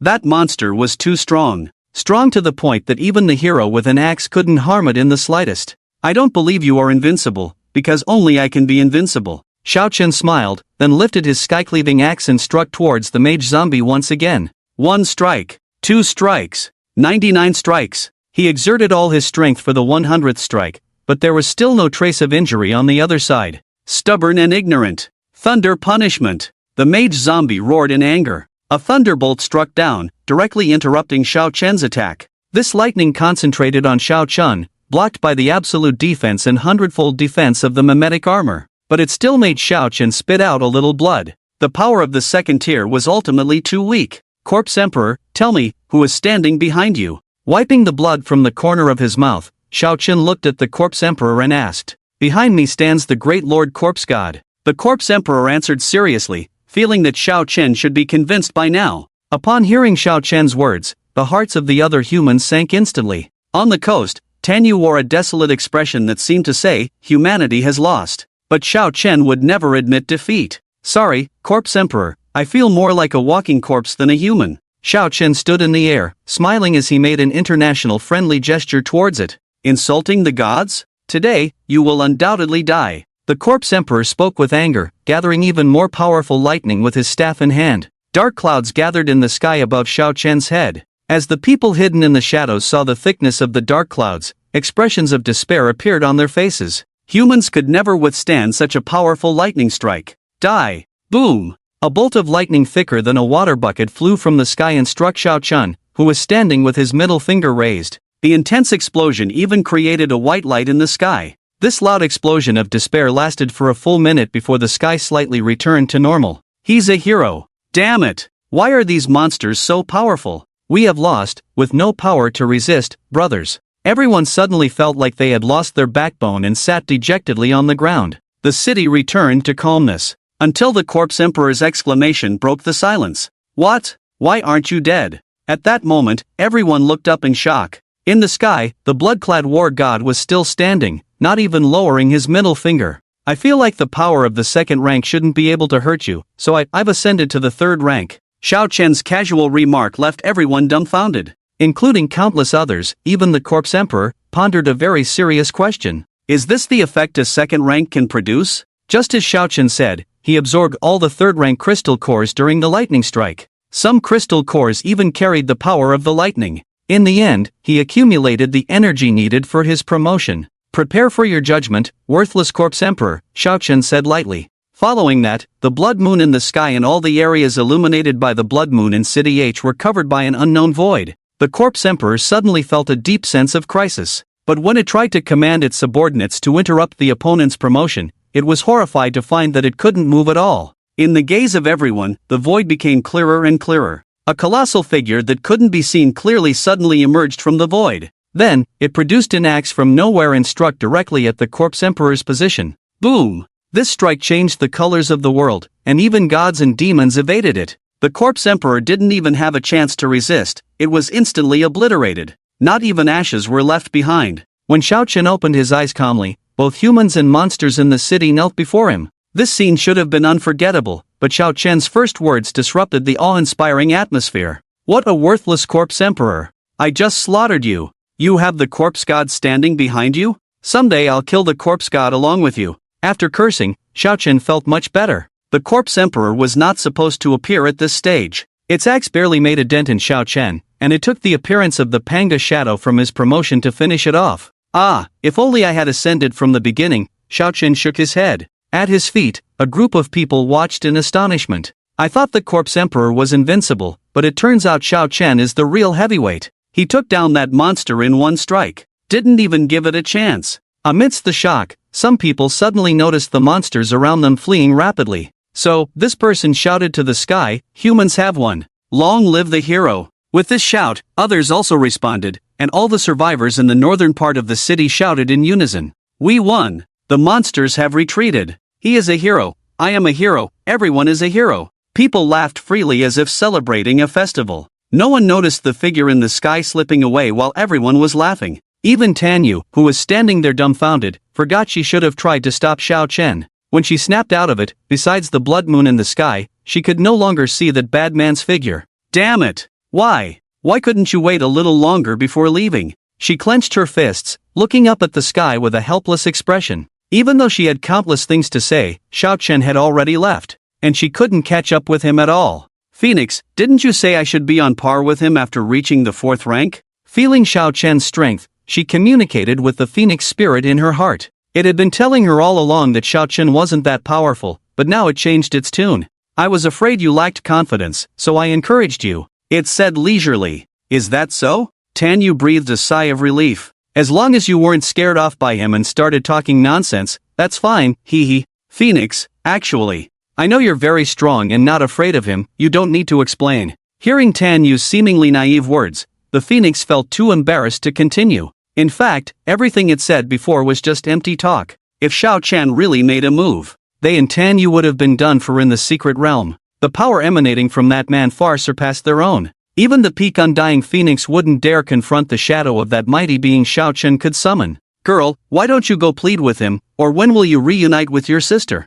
The Phoenix suddenly spoke, trying to advise her. Tanyu's eyes clearly showed a hint of disgust. Evidently, she wasn't keen on doing that. "But his woman said he likes to bully people, how could he possibly listen to a girl like me?" She looked helpless. "But haven't you noticed? After searching for so many months, who else can come and go as freely as he does? Besides him, no one else can pass through, let alone take you across the broken bridge. Think about it yourself." After saying these words, the Phoenix spirit fell silent. Tanyu, clenching her trembling fists, didn't know what to do next. After a long time, she looked at the area across the sea and made a certain determination. "Sister. For you, sister will go all out." As she said this, Tanyu looked at her body with a mix of shame and indignation. What puzzled Xiao Chen was that after he struck down the corpse emperor, all the enhanced high-level monsters led their groups and retreated. After a round, peace was restored to the entire city of H. With an excited heart, he flew towards the direction of the villa, using his hawk eyes to check the various rewards he had gained from his promotion.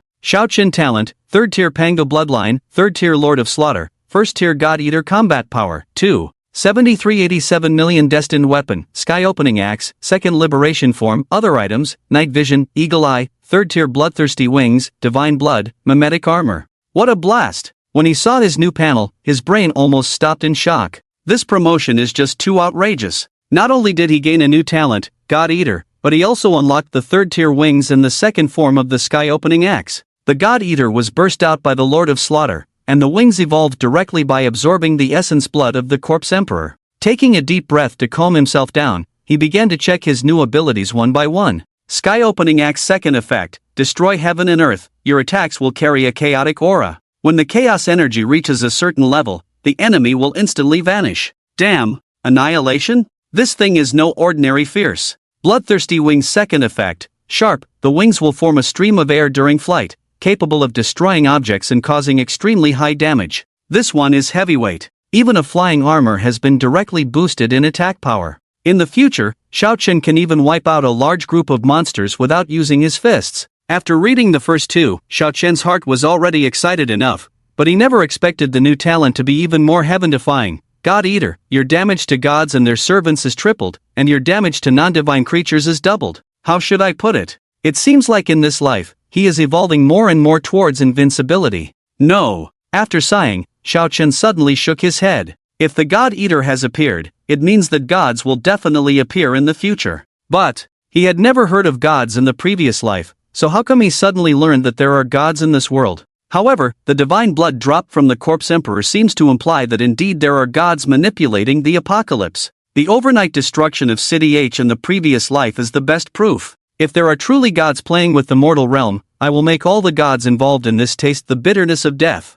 Looking at the city filled with smoke, Xiao Chen made up his mind in his heart. He wanted these gods to also experience the despair of being tortured and played with by others, unable to resist at all. Around 3 in the morning, Chen Lin, Tang Muqing, and Xiao Qianmei sat back to back on the ground, catching their breath. Phew, those monsters finally left. If it weren't for Sister Rose's healing, I would have been exhausted long ago. I didn't expect that both of you would have two different talents. Tang Muqing also looked at Xiao Qianmei in shock. Facing the praise of the two, Xiao Qianmei seemed a bit shy. Being not good at words, she just softly hummed and remained silent. Compared to Black Rose, her personality was still a bit too cold. By the way, why hasn't Brother Xiao returned yet? Chen Lin suddenly looked towards the north of the city. As the only one who witnessed Xiao Chen's promotion, she naturally knew that the disturbance just now was caused by him promoting on the spot. To make the powerful Xiao Chun promote on the spot like that, it seemed he had encountered a very strong opponent. He should be fighting monsters over there.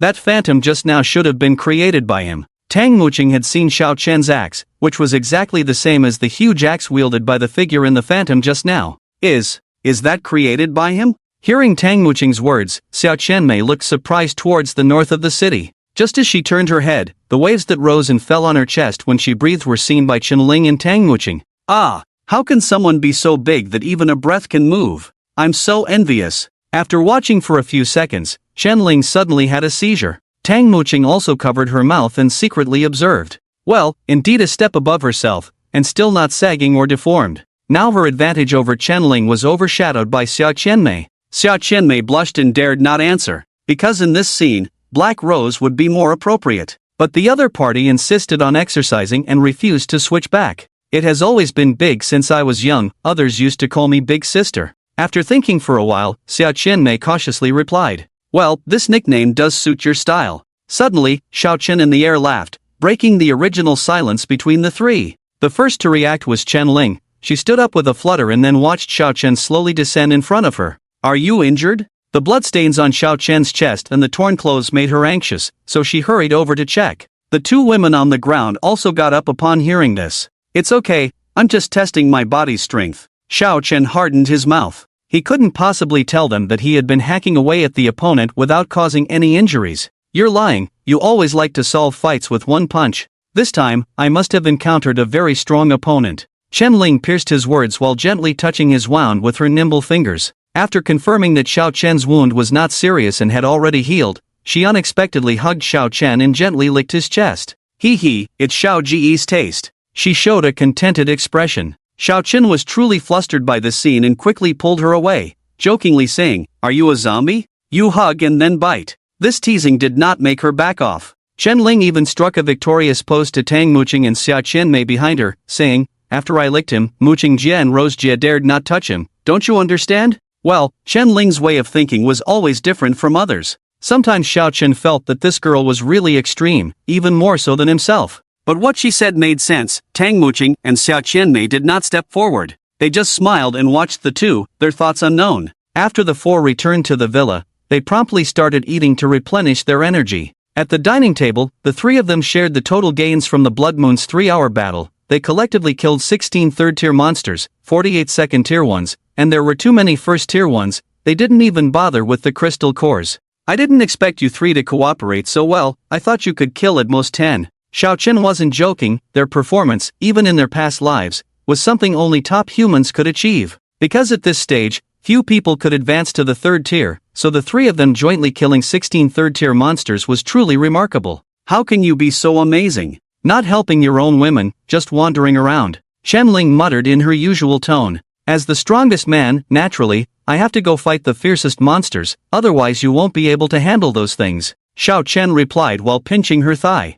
Feeling a tingling sensation in her body, Chen Lin let out a shy exclamation that made her face blush. What are you doing? Chen Lin, who had come to her senses, shyly pinched back. Unfortunately, Xiao Chen's defense was ridiculously high. Even though she pinched him hard, he didn't feel a thing. Keep messing around and tomorrow you won't be able to get out of bed. Xiao Chen firmly grabbed her hand, threatening with a smile. Since Tang Muqing arrived, Xiao Chen, in order for the two of them to be in good shape for battle or other tasks the next day, usually held back during those moments. When it comes down to it, the super powerful hundredfold attribute makes it a breeze for Yu to handle 100 women. Ah, no! Remembering the fear of being dominated by Xiao Chen, she quickly shook her head. Fortunately, at this moment, her good sister Tang Muqing timely interrupted their conversation. Xiao Chen, What kind of monster did you encounter today that could injure you? Tang Muqing looked at Xiao Chen seriously and asked. Although they couldn't be of much help, they also wanted to know who dared to hurt their man. That monster, Xiao Chen raised his head, seemingly lost in memories. It's a zombie that wields a staff, very clever and can speak, capable of releasing powerful lightning strikes. That thing shouldn't be appearing at this time, you guys definitely can't defeat it. Just these few words already greatly frightened the three women. They had never encountered a talking zombie, let alone one that could use magic. Then, how high of a level does it have to be? Xia Qianmei showed a curious expression, asking cautiously. Chen Lin and Tang Muqing also turned to look at Xiao Chen. Everyone wanted to know what level such a powerful zombie could be. Theoretically speaking, it shouldn't have a level. If you must assign it a corresponding level, its strength has definitely reached above the 9th rank. Above the 9th rank? Upon hearing Xiao Chen's casual remark, the three women were instantly stunned. 9th rank? What kind of concept was that? The three women's small minds couldn't even begin to imagine how strong that stage must be. But judging from the gathering of clouds and the earth-shattering phenomenon when the phantom was released, at this stage, it probably had reached the point of being able to control the winds and merge with heaven and earth. Then, have you surpassed the 9th rank? Xia Qianmei looked up at Xiao Chen and continued to ask. For some reason, she didn't feel as nervous talking to Xiao Chen as she did when she was with the other two women. Xiao Chen smiled and remained silent. Usually, Tang Muqing, who always heard Xiao Chen say he was 2nd rank, had to explain to Xia Qianmei, asking about his level is meaningless, levels don't hold much significance for him. Of course, the insignificance was only in relation to them. If another divine servant like the zombie appeared, Xiao Chen would still need to be cautious. In addition, besides the divine servant, the extraterrestrial creature they encountered before, the mimicry insect, was also not someone to be trifled with. By the way, Qianmei, Xiao Chen looked at her leisurely, where do you want to establish your intelligence headquarters? Intelligence headquarters? As soon as this was mentioned, Xia Qianmei immediately became flustered. Because initially, Xiao Chen had instructed Black Rose, not herself. I'm asking you, not Black Rose. Xiao Chen spoke again, interrupting Xia Qianmei's panic.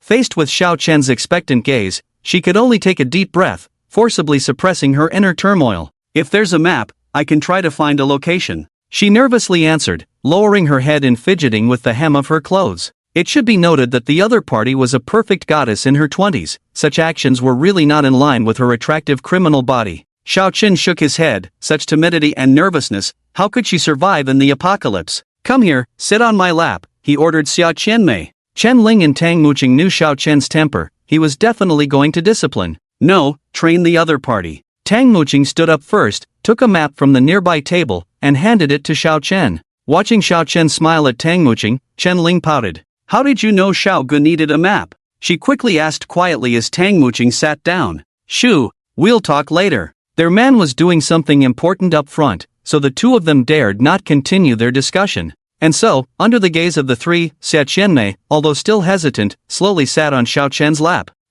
She didn't tremble this time. Look up at me, Xiao Chen continued in a stern tone. Xia Qianmei obediently raised her head, but her eyes still couldn't meet Xiao Chen's directly. I'm sorry, I'm a bit scared. After a few seconds, she lowered her head in disappointment. At this moment, Xiao Chen also noticed that despite only sitting for a few seconds, she was already sweating profusely. The psychological pressure made her feel like she had just been through a great battle. The sweat soaked her upper body quickly. The two big white rabbits seemed to be jumping in and out of Xiao Chen's eyes. Of course, they were here for business, and Xiao Chen naturally wouldn't be swayed by this temptation. From what Xia Qianmei had shown, Xiao Chen had a good understanding of her situation. You're not actually afraid of men, but bullied in your childhood, right? He asked Xia Qianmei in a deep voice. Perhaps the mention of bullying had her reveal the scars in her heart, as Xia Qianmei visibly trembled in fear. No one helped you, and you didn't dare to resist. This led to you becoming more and more afraid of contact with others, and the so-called fear of men is just an excuse for your own weakness.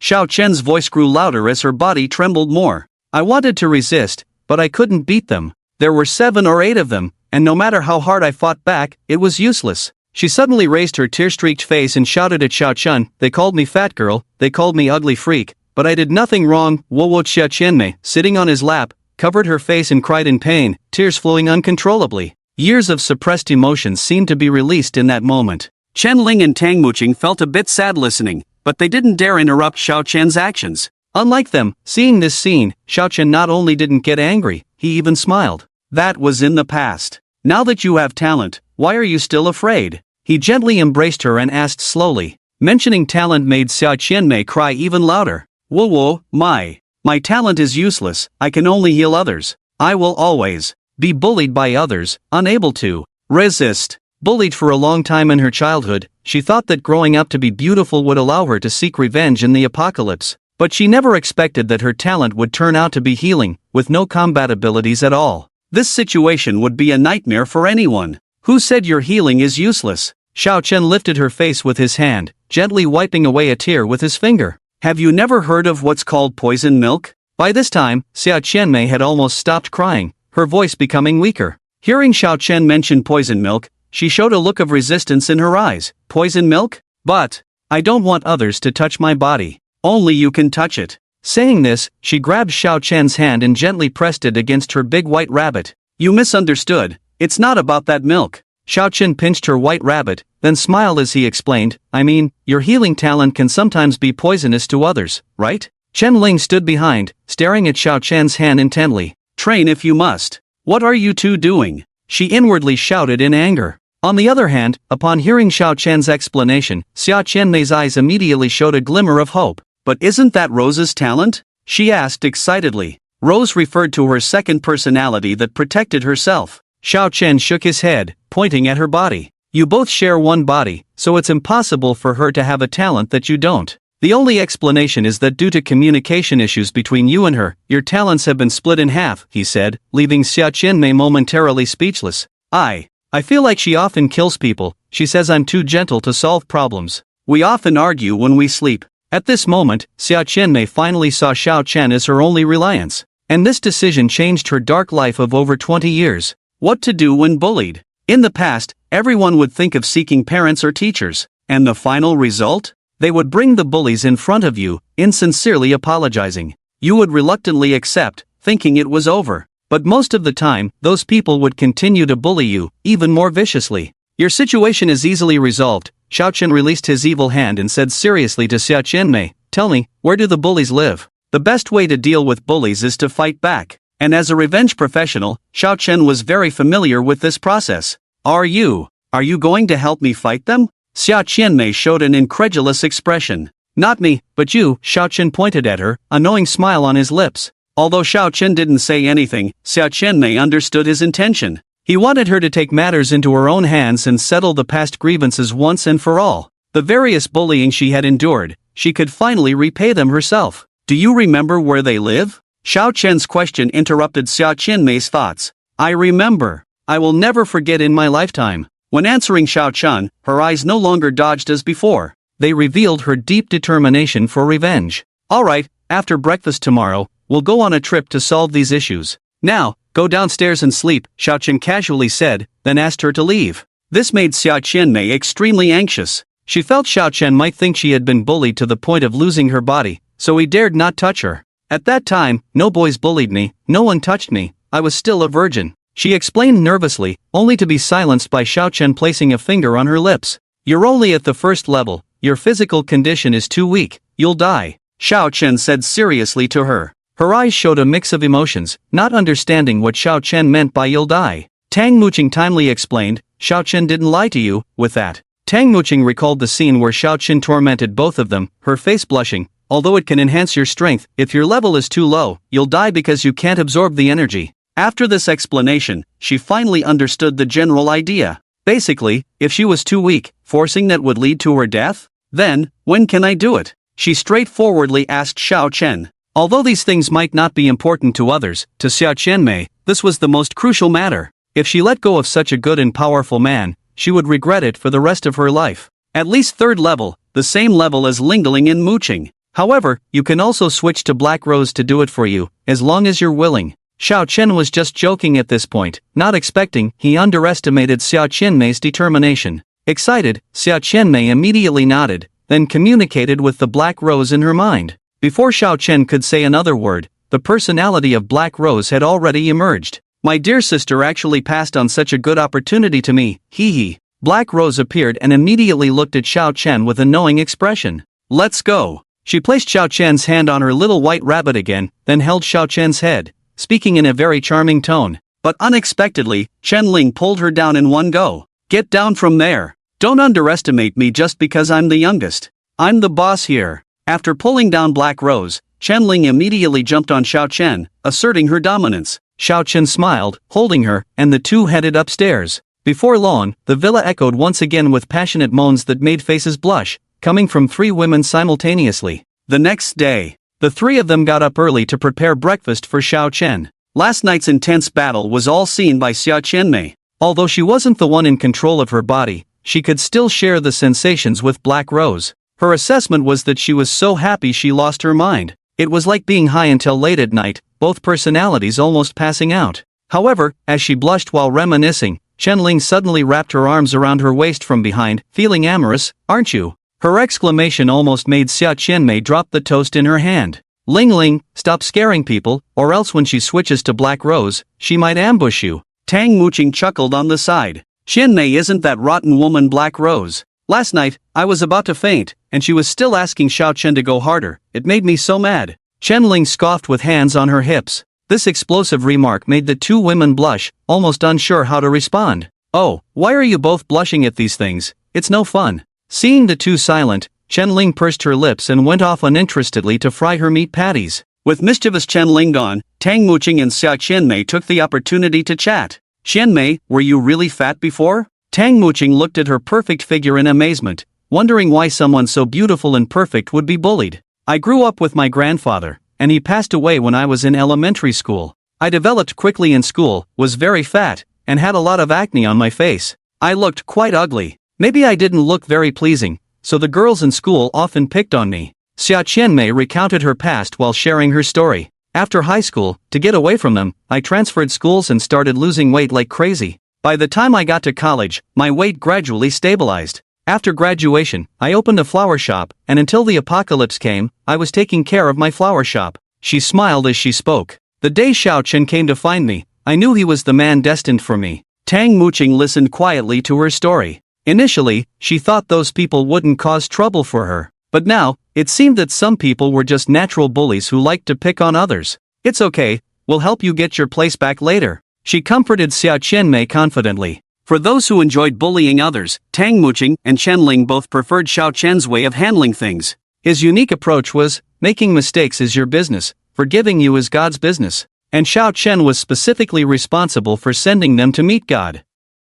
After breakfast, Xiao Chen spread out the map from last night in front of Xiao Qianmei. Before seeking revenge, let's pinpoint the location of the intelligence headquarters, so that when we return, the building will be ready. He looked at Xiao Qianmei expectantly. She looked at the map, furrowing her brows slightly as she scanned it. Later, when she found an excellent location, her furrowed brow finally relaxed. This is it. She pointed to a riverside community about a few hundred meters outside the shelter. Because there's too much sensitive information involved, building outside the shelter is the safest option. And it's not far, so we can notify in time if needed. Confidence shone in her eyes, a stark contrast to her shy demeanor from yesterday. Well thought out. Let's go with this. Xiao Chen nodded in approval at the location. He had initially thought he might need to correct her choice, but to his surprise, he agreed. Xiao Qianmei felt a small surge of sweetness in her heart. Being acknowledged by the man she loved was a truly joyful moment. Ling Ling, take this map to Xiaomi and ask her to inform Wang Ming.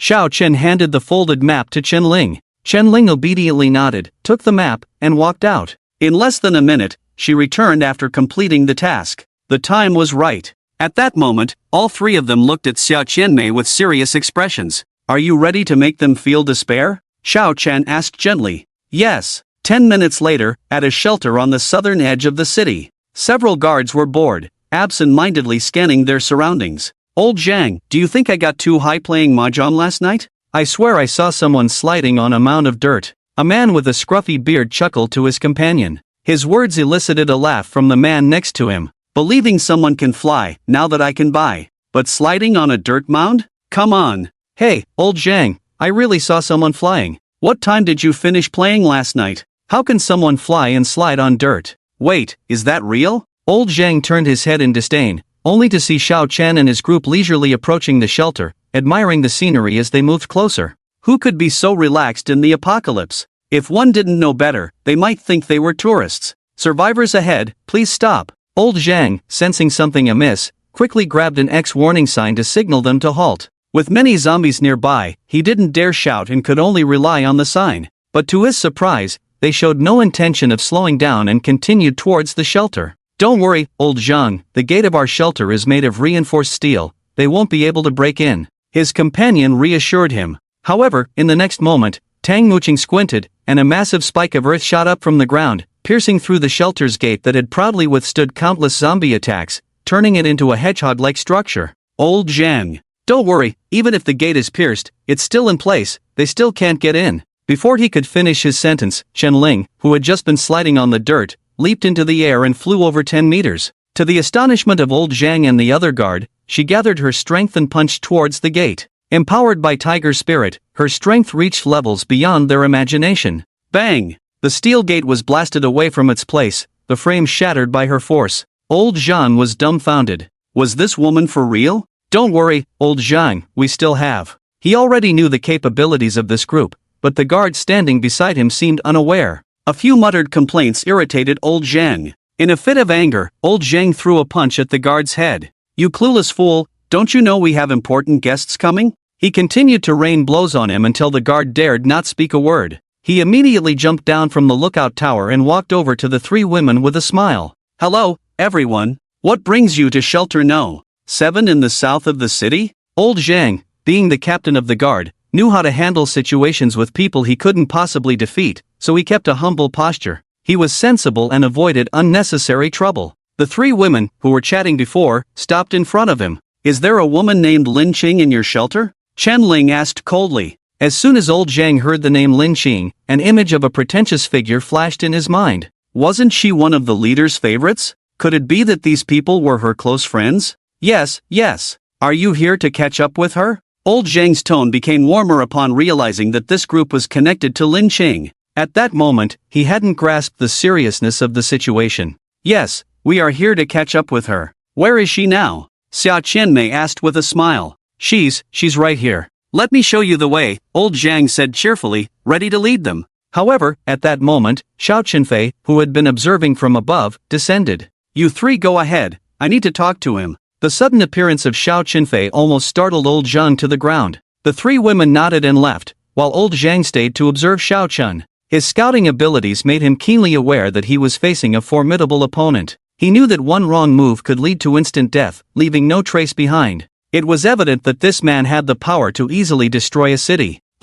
What can I do for you?" Old Zhang asked nervously, his face trying to smile but looking more distressed than anything. "Relax, I just want to ask if you've ever thought about living a different life," Xiaochen said, glancing at the panel in front of him and smiling. Zhang Yi, First Tier Scout, First Tier Shadow Power, Combat Power, 250, Talents, Danger Perception, Embrace of Shadows, Weakness, too weak to evaluate. Xiao Chen had stopped him because his two talents were perfect for gathering intelligence. If utilized well, he could be an intelligence gathering machine. "But my leader," old Zhang was about to reply when a sudden explosion rang out. When he turned around, he saw his leader trying to run out of the shelter but getting impaled by spikes after a few steps. "So, what's your answer now?" Xiao Chen's words were like a demon from hell, making old Zhang quickly kneel on the ground. "I'll do whatever you ask me to do." Seeing how compliant he was, Xiao Chen casually took out 20 first-tier crystals from his backpack. "Take these, absorb them, then report to Shelter East and mention my name, Xiao Chen."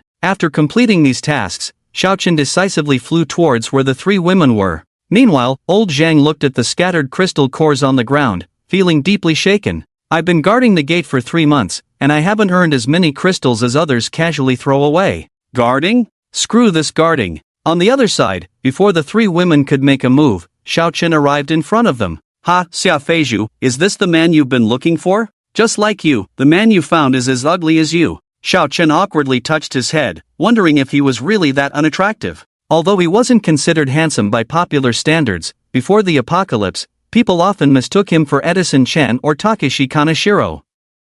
Could it be that everyone else's eyes were malfunctioning? "Chen Cheng, weren't you quite formidable before? Now all you do is talk big?" Xia Qianmei slapped her directly, leaving her face swollen and red. Facing the demon of her youth, Xia Qianmei showed no fear. "You, release me if you dare." Chen Qing kicked and struggled as if she wanted to tear Xia Qianmei to pieces. Just as Xia Qianmei was about to speak, Xiao Chen stopped her. He walked up to Chen Qing, looking pitiful. This isn't right of you. You never gave others a chance for a one-on-one before. Why ask us to release you now? He said with a smile. This sentence completely caught Chen Qing off guard. After cursing for a while, she once again demanded a one-on-one with Xiao Qianmei. Xiao Qian felt that dealing directly with such people was better. Those good with words needed no further discussion. Try out Mei's ability, I believe you can do it, he gently encouraged Xiao Qianmei. After speaking, he stepped aside for Xiao Qianmei to end it all. Okay. Standing in front of her opponent, she took a deep breath, looking at her archenemy with disdain.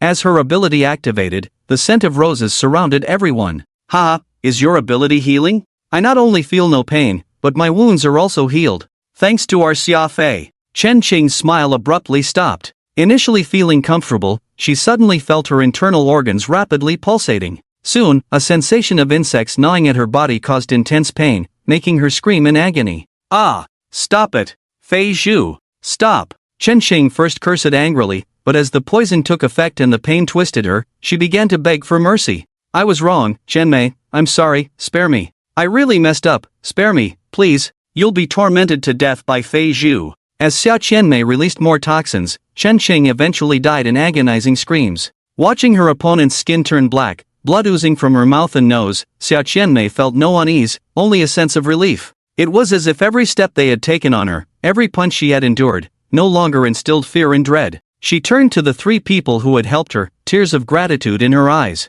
Thank you, Xiaoge, thank you Ling Ling, thank you Mu Qing. Tang Muqing and Chen Lin walked over to embrace her gently, offering words of comfort. Xiao Chun, looking at the map in his hand, smiled at her. This is just the first one, there are 6 more, let's continue. And so, the 4 of them embarked on a long journey of revenge. 4 out of the 7 people had been completely dealt with by Xiao Qianmei, while 2 had turned into zombies when the apocalypse arrived. Now, only the final target remained, the leader of all the bullies back then, Su Min. Her pre-apocalyptic residence was in the western part of the city. Soon, they arrived at the chaotic area of the western city, where Xiao Chen had discovered Xiao Qianmei and Tang Muqing. Despite searching all the shelters in the western city, they found no trace of the person they were looking for. Xiao Qianmei and Xiao Chen assumed that this woman named Su Min was already dead. So, taking advantage of the opportunity, they decided to visit Xiao Qianmei and Tang Muqing's home to see if there was anything they needed to take. Muqing, let's go to your house first, Xiao Chen said to Tang Muqing.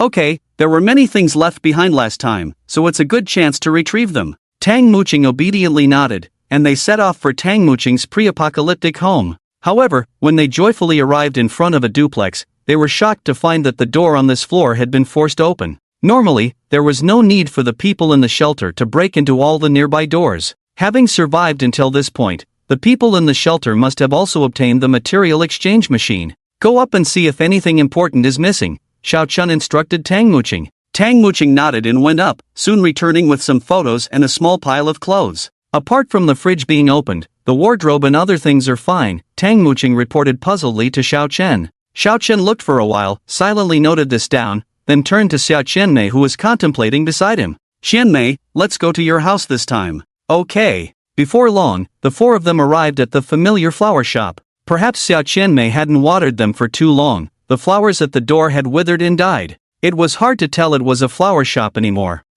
Has my shop been broken into 2? Xiao Qianmei walked in, surprised to see her door open. In no time, she came out carrying a bunch of things just like Tang Muqing. Same as Muqing's side, only the kitchen is messy, everything else is untouched, Xiao Qianmei reported with a frown. This situation seemed a bit strange now. The distance back and forth between these 2 places was not short. How could someone continuously break into so many houses to find food? Maybe these people are afraid of being discovered, so they only come out at night to find something to eat. Chen Lin suddenly muttered. Who comes out at night, then where do they live? Tang Muqing shook her head in disagreement. Live in the sewers. Isn't that a simple solution? She casually said, and Xiao Chen immediately thought of something. In his past life, there was indeed a group of humans gifted to be vampires, hiding in the sewers to survive. Vampires, like blood-sucking mosquitoes, needed to feed on blood to gain abilities. They also feared sunlight, moved faster in the dark, and had stronger physical qualities. However, because they were essentially human, this group of people also needed to eat.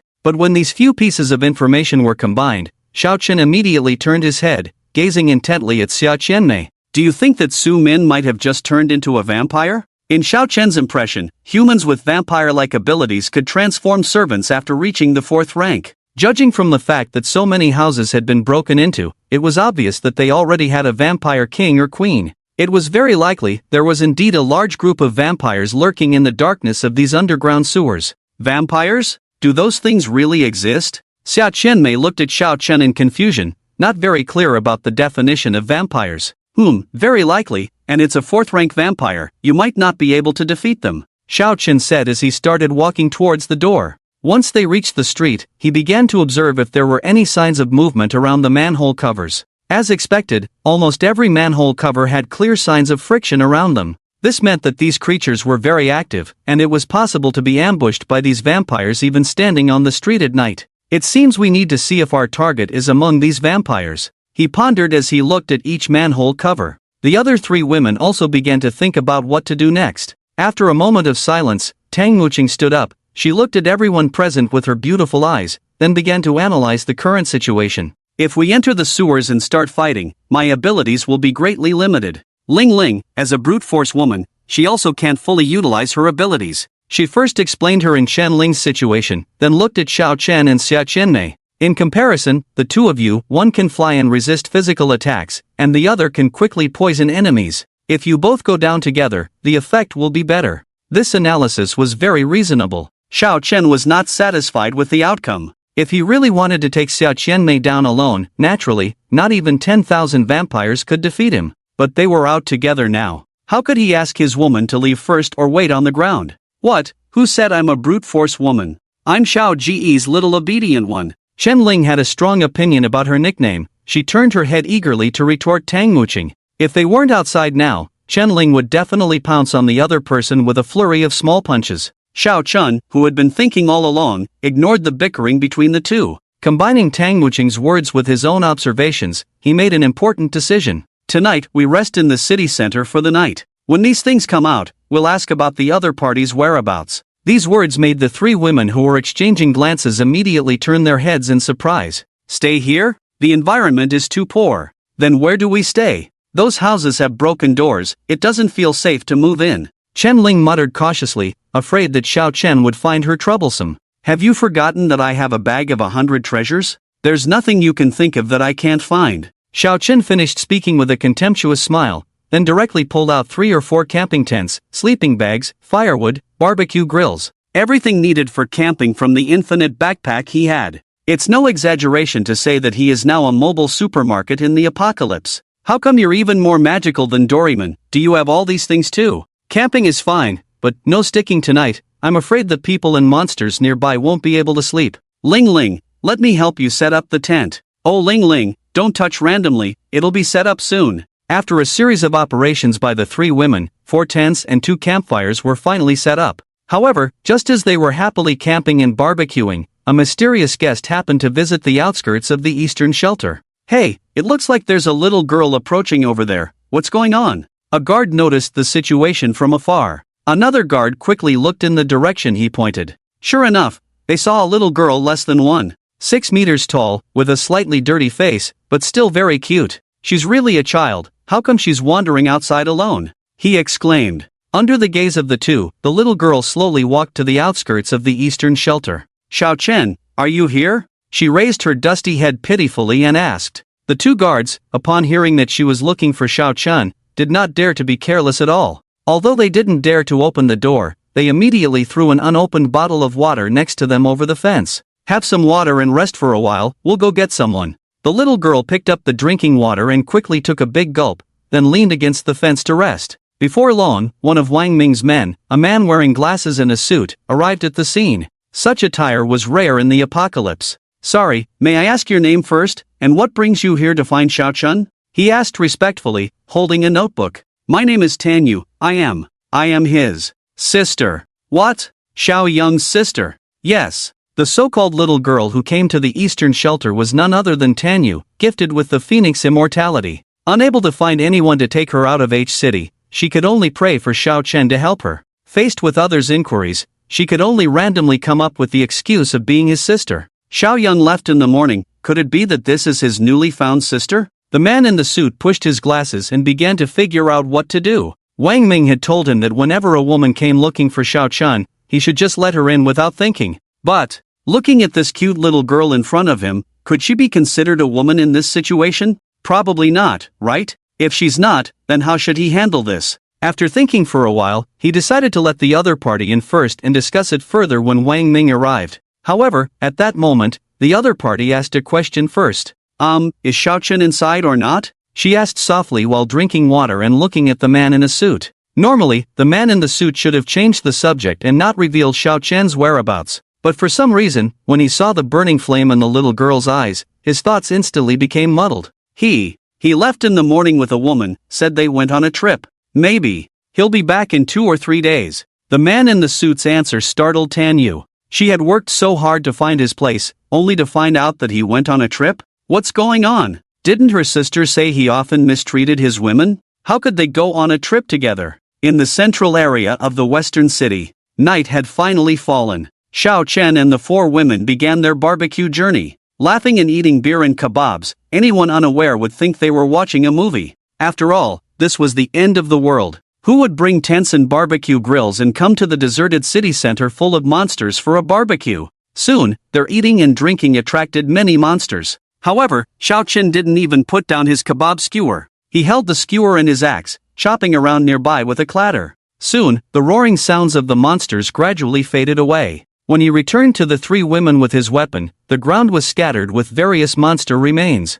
Mutant rats, mutant cats, mutant dogs, mutant cockroaches. Anyone who dared to approach within a 500 m radius was killed. Successfully killed 22 second-order creatures, 19 first-order creatures. The main killer did not trigger this time. The bloodthirsty feather wings have absorbed 22 second-order blood essences, 19 first-order blood essences, and the evolution progress has increased to 0.1%. I'm only at the 3rd level. Can't this progress bar go up faster? Xiao Chen, eating his kebab, couldn't help but wonder. These wings were becoming more and more picky. If he reached the 4th level, wouldn't he have to find 5th or 6th level creatures every day to feed it? 5th or 6th level creatures were basically non-existent in City H. Due to Xiao Chen's rampant killing, the monsters in this area hadn't even gathered yet before he wiped them out. If the population is too small, creatures of corresponding levels cannot be born. Unless a meteorite falls from the sky, the alien energy it brings can easily cause the strength of some weaker monsters to skyrocket. Of course, the probability of a meteorite falling from the sky is too small. Xiao Ge, what are you daydreaming about? Are you thinking about something pleasant? Just to be clear, I dare not play outside, it feels too weird. Chen Lin muttered while quickly covering her chest with her hands, as if Xiao Chen was about to pounce on her like a hungry wolf the next second. Ling, Xiao Chen doesn't have that kind of fetish, don't talk nonsense. Tang Muqing tapped Chen Ling's head with a leftover bamboo skewer. Of course, this had no effect on Chen Ling, but just as she was about to retaliate, the light from the bonfire illuminated several figures walking towards them. Ha! Are the vampires here? She glanced over and immediately jumped up, assuming a fighting stance. Some things are better left unsaid. Although people are mischievous, their vigilance is on point. Those are ordinary people. If a monster approaches, Xiao Chen should take action, Xiao Chen may explain casually while grilling skewers. Even though she hadn't spent many days with Xiao Chen, she knew he would never let anything dangerous come near them. There was something about this man that made her feel an unprecedented sense of security. And indeed, things unfolded just as Xiao Qianmei had anticipated. As the newcomers approached, Chen Ling also saw clearly that they were just 3 ordinary first-tier survivors, 1 man and 2 women. Their slightly dull and worn-out attire suggested they were scavengers who had not joined any shelter. Wow, do you guys have this much food to eat? Seeing so many of you, you probably can't finish it all. Let us help you out a bit, the woman in gray jeans walking ahead suddenly exclaimed. These 2 sentences left the 4 of them dumbfounded. It was audacious to demand food right off the bat without establishing rapport. Hey, who said we were giving you any food? Chen Ling stood up again, blocking the trio and shouting. You can't finish it anyway, why can't we have some? It's the apocalypse, how can you afford to waste food? The other party persisted stubbornly. Xiao Chen continued eating skewers and drinking beer, making no other move. He was curious to see how these 3 women would handle the situation. If you want to eat, you can, but it'll cost you a 3rd-tier crystal core for a piece of meat. Chen Ling suddenly came up with a mischievous idea, extending her hand towards them with a straight face. So expensive, are you robbing us? The moment they heard the price, the other party's expression turned ugly. A 3rd-tier crystal core could buy them a feast at a shelter, why trade it for a piece of grilled meat? Buy it if you want, am I forcing you to eat it? Chen Ling replied with a grin. Upon hearing this, the trio fell silent on the spot. They had initially planned to guilt-trip Chen Lin as before, but they realized that moral blackmail seemed ineffective in the post-apocalyptic world. You'll see, you might face retribution one day, getting bitten by monsters. The woman, knowing she couldn't win, gritted her teeth and left with a malicious parting shot. Chen Lin wasn't having any of it. No one threatened and walked away just like that. It would mean being threatened for nothing. So while the woman hadn't turned around yet, he exchanged glances with Tang Muqing and Xia Qianmei. Then, 3 huge rock pillars emerged from the ground, blocking the trio's path instantly. Seeing these rock spikes rise abruptly, the other party turned pale with fear. "We were just passing by for some food. There's no need for this, right?" The woman in jeans said with a complex expression as she turned around. On the surface, she appeared frightened, but deep down, she was already plotting her revenge. As soon as the 3 of them left, she planned to lure a horde of monsters to attack them. If she couldn't have the meat, why should they? "Don't just stand there, hand over all the crystal cores you have, or I'll throw you out to feed the zombies," Chen Lin threatened as she reached for their pockets. At that moment, the 2 people behind the woman discreetly pulled out hidden knives, preparing to catch Chen Lin off guard. But before they could act, the woman in jeans suddenly screamed at the top of her lungs. "Ah!" This scream even made Xiao Chen, who was still eating, chuckle. "You dare to laugh?" I screamed so loud, "I'll definitely attract a bunch of monsters later. Ha, let's die together, no one can escape." After she finished speaking frantically, she realized that Chen Lin and the others were staring at her as if she were a fool. "Are you trying to scare me with that expression even at death's door? Heh, I'm not afraid." She arrogantly turned her head, as if everything was under control. It wasn't until Chen Lin touched her forehead and reminded her, "Sister, can you look around before speaking?" "Around?" The woman was puzzled. What could be so special around here? Just a lot of wood, right? But when she saw what was on the ground clearly, her previously disdainful face instantly twisted as if her soul had been hooked by an abyssal demon. Because she discovered the pile of black shadows resembling wood around her were actually the bodies of monsters. At first, the woman thought it was impossible. It wasn't until she actually smelled the pervasive scent of blood nearby that she began to feel frightened. Who are you people?" she asked Chen Lin with wide eyes, trembling. Chen Lin hadn't intended to kill before, but now they dared to attempt to sacrifice themselves along with the monsters. Xiao Chen was silently watching from behind. The 3 women couldn't let them leave. So Chen Lin clenched her fists and, along with Muqing and Qianmei, moved aggressively towards the 3. Before Chen Lin could strike, Tang Muqing's rock spikes and Xia Qianmei's floral fragrance had already directly killed the 2 men and women who were eager to attack from behind the woman. Watching her teammates die tragically on the spot, the woman was terrified and retreated frantically, then accidentally stumbled and fell to the ground.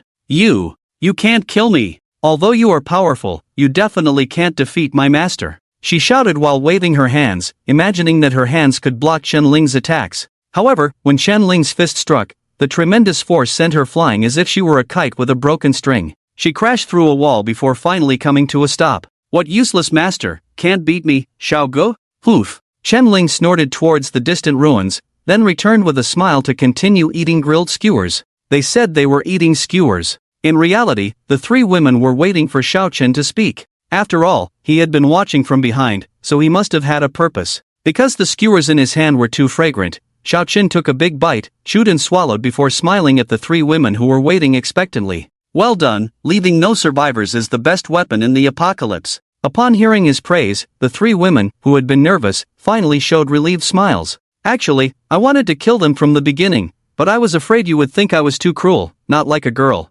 Chen Lin quickly picked up a skewer, blew on it, and muttered to Xiao Chen with a sidelong glance. "Oh, why did you want to kill them from the beginning?" Xiao Chen followed up on her words. He always felt that this girl was sometimes quite clever. However, her usual carefree attitude sometimes made Xiao Chen doubt her thoughts. Facing Xiao Chen's question, Chen Lin rolled her eyes at him, then slowly began to explain. "Think about it. Seeing others camping in such a dangerous place late at night, they are not experts. Why would they dare to approach us? I think they are either sentries from a shelter, or those reckless wanderers. Only such people would dare to come up to the 4 of us and talk nonsense." This explanation was basically correct. The reason Xiao Chen didn't take action was because he had used his eagle eyes to identify their identities. These 3 appeared to be first-tier humans from 3 wandering cities. In reality, they were lowly blood slaves fed to vampires. These blood slaves are usually responsible for collecting food and information, then transmitting what they have collected back to the vampire's lair. You guessed right, they are indeed sentinels, but they are vampire sentinels, praised Xiao Chen as he affectionately patted Chen Ling's head. Chen Ling looked very pleased, quietly eating while leaning towards Xiao Chen. Before long, she successfully nestled in Xiao Chen's arms, then grinned triumphantly at Tang Muqing and Xiao Qianmei. Tang Muqing felt uneasy watching this scene. She also wanted to lean on Xiao Chen to have him pat her head, which must feel really nice. But she didn't have the courage to ask, as it seemed too much like acting spoiled, which didn't fit her personality. I also want a pat. I mean, if those blood slaves die, will other vampires come looking for us? She blushed and changed the subject halfway through. If I'm not mistaken, their masters should have received the message already. After all, these things have a special bond through blood. Xiao Chen, who was patting Chen Ling's head, sighed as he gazed at a nearby manhole cover. Xiao Qianmei and Tang Muqing followed his gaze towards the shadowy manhole cover in the darkness, barely visible. The four of them looked at the manhole cover in disbelief, resembling the beginning of a horror movie. Meanwhile, in the dim sewers beneath the city, there was a massive base established by the vampires. It was over 100 meters below ground level.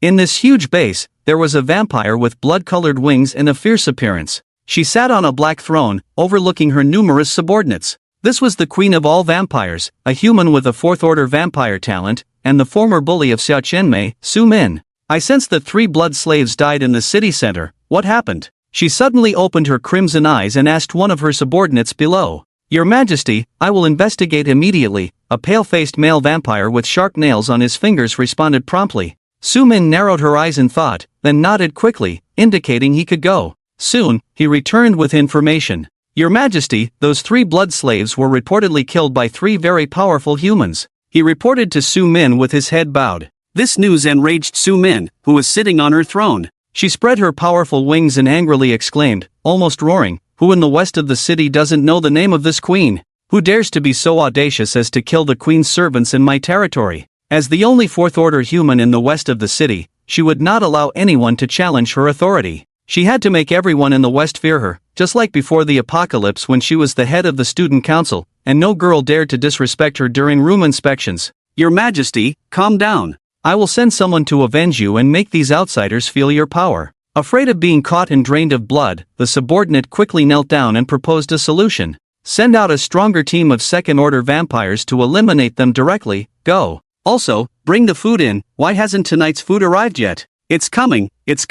I've already instructed the chef. The rest of the subordinates hurriedly left upon hearing she wanted to eat. Su Min liked to eat living things, and if she didn't eat her fill with others present, she would drain any visible living creature. However, since she had offended the woman of Xiao Chen, this meal would be her last in life. Looking at the delicate girl brought up by her subordinates, Su Min couldn't be happier. She spread her wings and flew over to the bound girl. Seeing the fear in the girl's eyes and her continuous struggles, Su Min felt disgusted and directly stepped on her face. What's the use of being pretty? You can't be protected by any man, and you'll be drained by me. She ruthlessly trampled on the girl's face with her foot while mocking her crazily. The girl's face was too exquisite, igniting a raging jealousy in Su Min's sensitive heart. She wouldn't allow anyone to be prettier than her, let alone a woman stronger than her. In Su Min's envy-filled mind, these 2 kinds of people must die. Little sister, I'll drain you soon, turning you into a dried-up skeleton. Even dogs won't look at you then. After stepping on the girl's face, she leaned down and threatened in the girl's ear.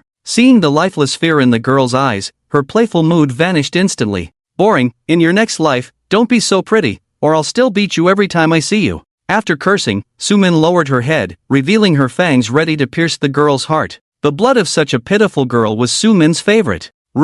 Report to the queen. However, just as she was about to have a feast, a subordinate suddenly rushed in and shouted in the base. This shout completely killed Su Min's appetite. She raised her head, her crimson eyes locking onto the panicked subordinate. Before he could say a second word, she spread her wings and charged towards him. A black shadow flashed by. Before the subordinate could even see what happened, a large hole appeared in front of him, and a gush of blood erupted. You're seeking death. Why disturb the queen's meal? An enraged Su Min directly dug out his heart and then crushed it in front of his eyes. Not stopping there, in her fury, she tore the man's body apart. This series of actions were extremely brutal. Even the subordinates guarding outside the base, upon witnessing this scene, hurriedly fled, fearing that the mad Su Min would tear them apart too. However, what they never expected was that just as the 2 flew out for a few seconds, they collided with a higher-ranked vampire who looked anxious. Where's the queen? Something big happened. He directly blocked their path at the entrance, asking anxiously, The queen has gone mad, she just tore old Yang apart, and we dare not go back. One subordinate replied with a grimace. Useless things, get lost. The high-ranking vampire kicked the two and then went to find Su Min in large strides. Arriving at the base's entrance, he coincidentally saw Su Min, who had finished her tantrum, standing on the throne in contemplation. The mess of flesh and blood on the ground confirmed that the two subordinates were not lying. Your Majesty, our dispatched second-tier squad was completely wiped out by the enemy. He swallowed nervously and quickly knelt down to report the situation to Su Min. Still in a fit of anger, Su Min, upon hearing this, couldn't contain her rage. Can't the second-tier squad handle it? Do you need to report such trivial matters to the queen? Do you also want to die? Feeling the opponent's icy killing intent and those crimson eyes locked on her, the subordinate dared not say more and quickly nodded before running off. After 5 minutes, the furious Su Min finally sensed that something was amiss. She could clearly perceive that her blood slaves, contracted to her, were rapidly dying one by one. Even the third-tier subordinate who had just run out suddenly lost contact. Which skilled individual from which region has come to the west of the city? Su Min suppressed her temper and tried to analyze what had happened. It was possible for a third order to kill another third order. However, she had a total of 12 third-order blood slaves under her command. Now, in the blink of an eye, including the 10 third-order blood slaves, had lost contact. This clearly indicated that the opponents they encountered were definitely strong individuals from other regions. The bloodthirsty assassin from the east of the city? The little girl from the north? Or the puppet master from the south? Su Min licked her lips, pondering which expert from which region was behind this. As the controller of the underground world, Su Min's vast subordinates allowed her to have control over information from all areas of City H. According to the information in her mind, the expert from the south would not likely leave that area. The one from the north was in a hurry to find someone to cross the bridge and wouldn't leave the north without reason. Only the one from the east would wander around different areas every day. The bloodthirsty assassin in blood robes, one should not provoke him. Thinking of Xiao Chen's brilliant record surpassing all experts, a hint of fear flashed in her eyes. Su Min dared to provoke anyone, except Xiao Chen. According to the information from her subordinates, his strength was truly terrifying. It felt like even if all the humans in City H joined forces, they probably couldn't defeat him. No, not probably. They definitely couldn't defeat him. Based on his temper, if I don't provoke him, he won't come looking for trouble. But I still have to go and apologize, just to show some respect. She had information about Xiao Chen's temperament, but she was unaware of one crucial piece of information. The girl, Xia Qianmei, whom she had bullied in her childhood, was now standing by Xiao Chen's side. Oblivious to this fact, Su Min spread her flesh wings and swiftly ascended towards the direction of the sewer. In no time, she used her physical body to push open a manhole cover and leaped into the sky. Following the scent of blood in the air, Su Min quickly arrived at the camp where Xiao Chen and others were stationed. Seeing the other party with 3 women, all exceptionally beautiful, jealousy surged within her, and she silently cursed them in her heart. Lord Xiao Chen, this is a misunderstanding. She kicked away the bodies of her female slaves and casually called out to Xiao Chen, who was sitting in the middle holding skewers. Seeing this strange figure approaching, Chen Lin furrowed her brows, about to step forward and inquire about what she was. However, at that moment, Xiao Chen, who had been silent for a long time, suddenly raised his hand and gently stopped her. I'll handle this, you all take a rest. Seeing Xiao Chen's gentle smile, she knew that she was no match for him at present. Alright, be careful. She obediently nodded and sat down between her 2 sisters. Xiao Chen, who had eaten a bunch of skewers on the ground, finally encountered an opponent worth facing. Su Min's flesh wings were a unique symbol possessed only by 4th-order vampires. Just as Xiao Chen was about to ask if there was a woman named Su Min among the blood slaves, the name displayed on the Hawkeye instantly made Xiao Chen change his lazy demeanor. Qianmei, stand up. The most evil demon from your childhood has appeared. Upon hearing this, Xia Qianmei stood up abruptly, her eyes coldly fixed on the eerie figure. Su Min also instantly felt as if she had been locked onto by the Grim Reaper. The fear crawled from the soles of her feet to her heart, a despair that made her body tremble and her blood boil. Is there a misunderstanding? I don't know any of your women. She forced herself to remain calm, pretending not to know anything, innocently shaking her head. Su Min was strong, but she wasn't foolish, she always knew when to show weakness. Have you forgotten how you used to bully a chubby girl at the 6th elementary school in City H? Xia Qianmei asked coldly, the fat girl? Although it was a thing of the past, Su Min still had some memories. She glanced at the 3 women beside Xiao Chen and didn't see any fat girl among them. So she concluded that this fat girl was probably someone's sister or something. I'm sorry, I didn't mean to call her a fat pig when I was young. If she's still around, please let her accept my apology. Sumin replied calmly, without a hint of emotion on her face. It was as if the bullying she had initiated in her childhood was just a trivial matter. I am the fat pig you mentioned. Xia Qianmei suddenly sneered. This sentence caused Sumin's heart, which had just relaxed, to plummet instantly. She stared at Xia Qianmei for a long time but couldn't see any difference between her and the fat pig in her memory. Qianmei, we don't need to keep childhood matters in mind, do we? She tried to ease the other party's emotions. However, the target of her childhood bullying stood before her, pretending to smile. Xia Qianmei couldn't just forgive the crimes committed against her with a few words. I'm going to kill you. With a loud voice, she released the scent of her rose fragrance with all her might. The strong fragrance instantly enveloped everyone present. After making sure that the others had inhaled a good amount of the scent, Xia Qianmei detonated the scent on her body. Die! Xia Qianmei stared at Su Min with determination and shouted. Thud! Su Min cunningly slapped herself and then spat out blood. She then pretended to be extremely weak and said to Xiao Chun, the sins I committed in my childhood don't need to be dwelled upon. Lord Xiao Chun, I have been seriously injured, and this matter should end. Without waiting for Xiao Chen's response, she flapped her wings and prepared to leave quickly. But how could Xiao Chen let her go? Just as she was about to take off, Xiao Chen turned into a flash and flew past her in an instant. With a sharp sound, the two fleshy wings on her body were neatly cut off. She didn't ask you to leave, so how can you go? Xiao Chen stood in the sky, looking down at her from above. The fear brought by this figure was overwhelming. You, a first tier, even if you injure me severely, how can the little poison on you kill me? She howled at Xiao Chen, enduring the intense pain. Yes, the power of a first tier was limited and basically couldn't poison and kill a fourth tier like Su Min. If a first tier can't, then how about a third tier? A voice completely different from Xia Qianmei's sounded from behind. Su Min turned around in surprise and found that Xia Qianmei had released a fragrance several times stronger than before. At that moment, her sense of crisis surged, realizing that she might actually die if the poisoning continued. To prevent this from happening, she had to use her trump card. Just as the black roses were frantically releasing their poison, she endured the pain and secretly took out a bronze pocket watch. Almost as soon as she took it out, Xiao Chen quietly muttered a word. Blood purgatory. A blood-red space appeared instantly, separating everyone from the outside world. Not knowing the situation, Su Min tried to press the button on the pocket watch to escape. But to her surprise, the pocket watch had no effect within Xiao Chen's blood purgatory. Instead, she felt increasingly weakened and suppressed. At that moment, Su Min knew that she was probably going to die. But before dying, she had to take something with her. Damn it, even if I die today, you damn fat pig won't have it easy. Just when everyone thought she had resigned herself to her fate, she suddenly jumped up, her claws aimed at the smooth face of the Black Rose flying towards her. But this attack suddenly stopped in mid-air before reaching Black Rose's face. When you were young, you liked to grab and hit people, now it's your turn to experience it. Xiao Chen directly suppressed her tightly with blood purgatory, then said with a smile. Next, Black Rose directly raised her hand and slapped her ghostly pale face. The loud slap made Su Min burn with anger as she stared fiercely at Black Rose, her eyes as if wanting to tear the other apart. It's your turn now, huh? Black Rose cursed while rhythmically slapping her. Left hand, right hand, a big slap, right hand, left hand, another big slap. If the other's skin wasn't so thick, her face would have swollen long ago.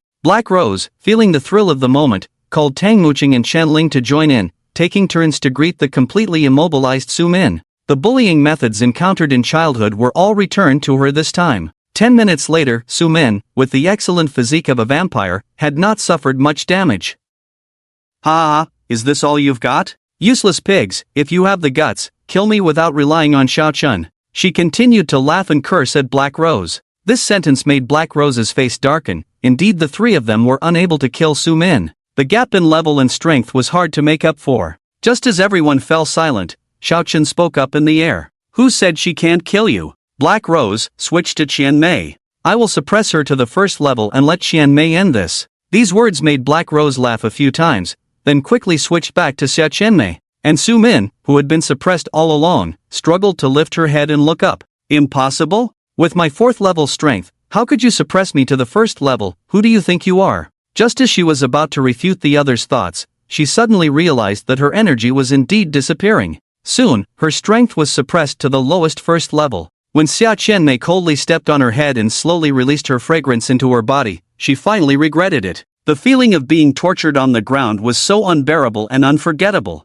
but now she had no chance to atone for her sins. In less than 5 seconds, the 4th-level vampire queen, proud and powerful, who had long ruled the underground dark web of H City, was bleeding from her mouth and nose, swallowing her pride on the spot. Watching her childhood nightmare being tortured to death in the same way she had done in her youth. Xiao Qianmei's mind was in a daze for a long time. If it weren't for Xiao Chen feeling that she was unsteady, he caught her in advance. Otherwise, this girl might have fallen to the ground. Hoo. She breathed heavily, her expression on her face becoming more complicated. Pinch me, I'm having trouble breathing. Feeling heavy in her heart, she quickly turned her head and pleaded with Xiao Chen. Xiao Chen thought for a long time and didn't understand the meaning of pinch me. So Xiao Qianmei, who couldn't wait, grabbed his hand and placed it on her chest. She even let him squeeze it hard. The sensation that spread through her body made her tingle all over. After a soft cry, her previously tense emotions finally eased. However, as her breathing fluctuated,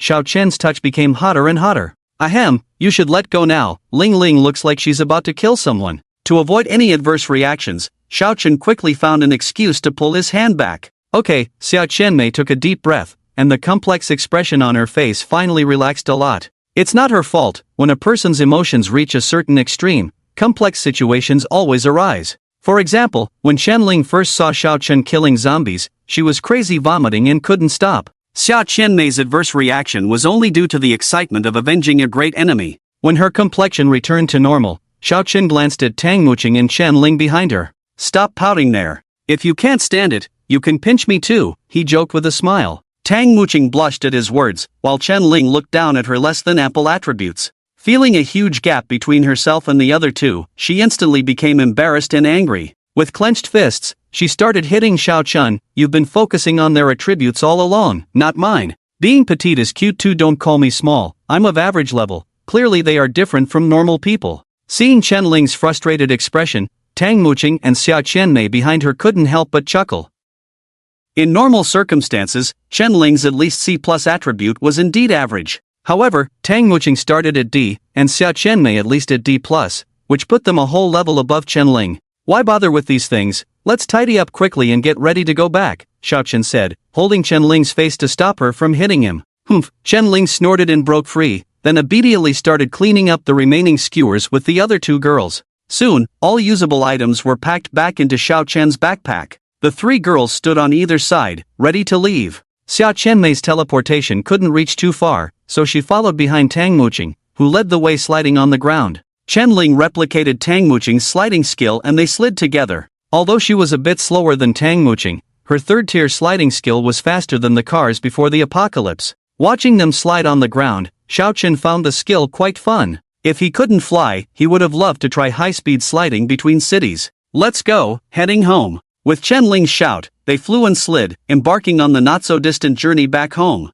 The next day arrived quickly. Seeing the three girls exhausted in bed, Xiao Chen shook his head and left the room. He had planned to sleep early last night. However, Chen Ling and Black Rose insisted on seeing who could endure with Xiao Chen longer. As a result, along with Tang Muqing, they were all tormented by Xiao Chen throughout the night. This hundredfold physique just won't stop, he chuckled, touching his nose and sighing. After his sigh, he took out some breakfast from his backpack and went to the backyard to eat. While eating, he keenly sensed someone approaching the villa. The footsteps were light and brisk. If he guessed correctly, it should be the little boys and girls who often brought him news. This little one is coming to me so early, there must be something urgent, he thought for a moment, then left his breakfast and flew to the front of the villa. From the air, he had already seen a blurry figure. However, the faster the figure approached, the more unusual it seemed. Tan Yu? How come it's you? Landing on the ground, he found that the little girl was actually the Phoenix Undying who often mocked him. Xiao Chen showed a puzzled expression. I need your help with something. I can do anything to get you to agree to help me, including that kind of thing, as long as you're not too rough. Tan Yu blushed, nervously speaking 3 sentences, which only added more question marks in Xiao Chen's mind. Hold on, let me figure out what's going on first. Xiao Chen interrupted her, then observed her from all angles, even using his hawk eyes to check her status panel. After confirming that it was indeed Tan Yu, he wondered and said, Aren't you in the north of the city? Did you run all the way here alone? Tan Yu kept her head down and remained silent, lost in her thoughts. Hey, why are you zoning out? Xiao Chen poked her on the head. The thought of someone who used to mock him every day in his past life now coming to him for help made Xiao Chen feel extremely satisfied. Although Tan Yu wasn't his archenemy in the previous life and even helped him fend off enemies from other cities at times, her arrogant demeanor always irked him. I need to go to City G, please, can you help me? Tan Yu suddenly knelt down, her face displaying an expression of extreme pleading. As long as you take me there, I'll do anything. Her pleading expression, combined with her lovely face, made Xiao Chen feel like he wanted to. Ahem, he couldn't entertain such thoughts, she was too adorable for him to act on them. What do you need to do in City G? Xiao Chen pushed aside his thoughts and helped the proud girl from her past life, who had never asked for help from anyone, to her feet. My sister is studying there, she's my only family. Tan Yu stared at Xiao Chen and revealed her reason. However, this statement made Xiao Chen, who was supposed to appear relaxed, fall into deep thought instantly. If Xiao Chen remembered correctly, Tan Yu never mentioned her sister in the previous life. So, mentioning her sister now could mean that she might have passed away by this time or even turned into a zombie before the apocalypse. Moreover, the mention of City G was significant. It was the second place to be attacked by a zombie horde after the catastrophic event in City H. Although he knew that the chances of Tan Yu's sister surviving were slim, Xiao Chen would never disclose this truth to her. Not only was he unsure if Tan Yu's sister was alive, but also in the 5 years that had passed, her sister had never appeared by her side. You can go, but I have conditions. Xiao Chen pondered for a moment and agreed to her request. This statement made Tan Yu excited, and she started bouncing around. Let's leave right away. She grabbed Xiao Chen's hand, ready to depart without even listening to the conditions. However, she noticed that Xiao Chen hadn't moved and was wearing a mischievous smile on his face. Can we discuss the conditions when we return? I need to ensure my sister's safety, she said weakly with a pitiful expression. At that moment, she still believed that Xiao Chen wanted something in return for helping her find her sister. She underestimated Xiao Chen's eccentricity. Ahem, let's stick to a serious mindset. I understand your urgency to find your sister, but I also have to consider the survivors in the Eastern Shelter. I won't leave without proper preparation, he said, retracting his previous smile and gazing steadily at Tan Yu. After all, City G was 500 kilometers away from City H, and even with his abilities, he couldn't fly back and forth every day.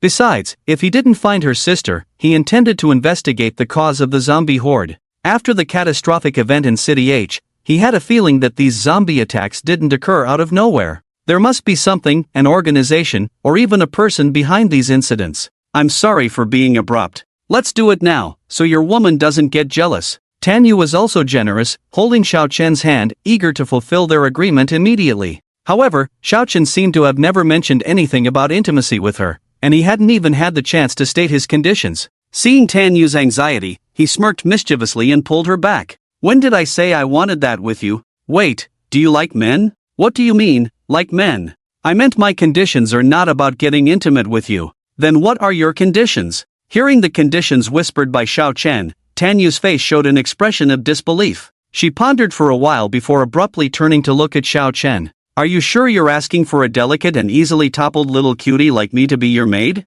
To be your maid? Or a permanent personal maid? Tan Yu's expression was as if she was looking at a fool. She couldn't understand why Xiao Chen was doing this. A maid is not a slave. What are you afraid of? Just taking care of daily chores and helping out when needed, isn't that enough? Xiao Chen replied earnestly, with a look on his face as if this was a very normal thing. Although Tan Yu was extremely conflicted, she finally sighed in relief and nodded in agreement. After all, that was her only younger sister, and even if she had to give up everything, she couldn't give up on her sister. Just to be sure, she hesitantly turned her head and quietly asked Xiao Chen, so, when do we leave? In 3 days, I promise to take you to City G. An hour later, Tan Yu, dressed in a gorgeous maid outfit, appeared in the villa holding a broom. Despite being extremely dissatisfied with this role, she did her best to clean the first floor, the second floor, the third floor. Just as she was about to climb the stairs to the third floor, she bumped into Chen Lin, who had just woken up, yawning, and wearing only her underwear. Up so early, and I see a cute maid sweeping the floor.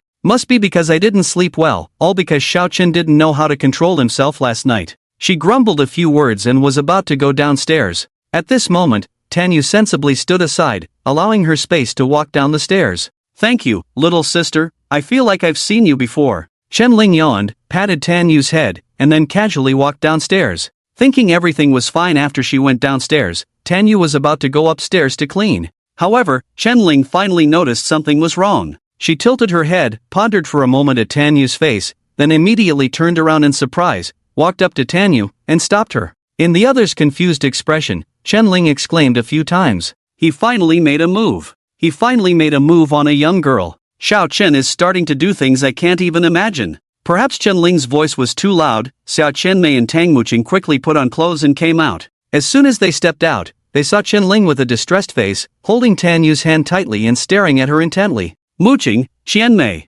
Xiao Gu doesn't want me anymore. He found someone younger to replace me. He doesn't even spare the young ones. He's a pervert. Sob, sob, sob. Chen Ling poured out her grievances to the two women, leaving the just awakened pair bewildered. I am actually a maid, not some mistress. Tan Yu turned her head awkwardly and explained to the two women. To prevent the situation from getting more complicated, Xiao Qianmei and Tang Muqing each pulled the two apart. Then, the four of them sat together on the large sofa in Xiao Chen's villa. Chen Ling's previous small emotional outburst was naturally not as exaggerated. She always liked to find reasons to vent her dissatisfaction. But even without much emotion, the three women began to scrutinize Tan Yu. After all, with her petite figure and appearance, in the pre-apocalyptic era, she was definitely a 3-year-old starter. I came to be a maid because I needed his help, Tan Yu had to explain again in the face of the three women's scrutiny. The first to speak up was still the lively and energetic Chen Ling. Upon hearing this, she immediately jumped up and started a crazy rant. What maid? Xiao Gu wouldn't just let any woman into his villa. At first, it was said that Qianmei was responsible for gathering intelligence, but in the end, it all ended up in bed, which was all his excuse. Stop, stop, stop, Ling Ling, don't scare people. Tang Muqing quickly pulled Chen Ling back. If she didn't stop her, she would probably have to imitate all the details of the battle between Xiao Chen and others. Chen Ling was the kind of person who could go crazy, and it was only Tang Muqing who could pull her back. While the two were pulling each other aside, Xiao Qianmei took the initiative to walk to Tan Yu's side and took the broom from her hand and placed it on the ground. In the puzzled look of the other party, she smiled slightly and explained, Tan Yu, right? Actually, Ling Ling is right. Xiao Chen indeed wouldn't just let any woman in. There must be something about you that attracts him, he just hasn't told you yet. Tan Yu remained silent, but these words made her view of Xiao Chen change quite a bit. Well, just a little bit. 2 days passed in a flash. Although Xiao Chen didn't do anything, Tan Yu still slept in the room next door alone.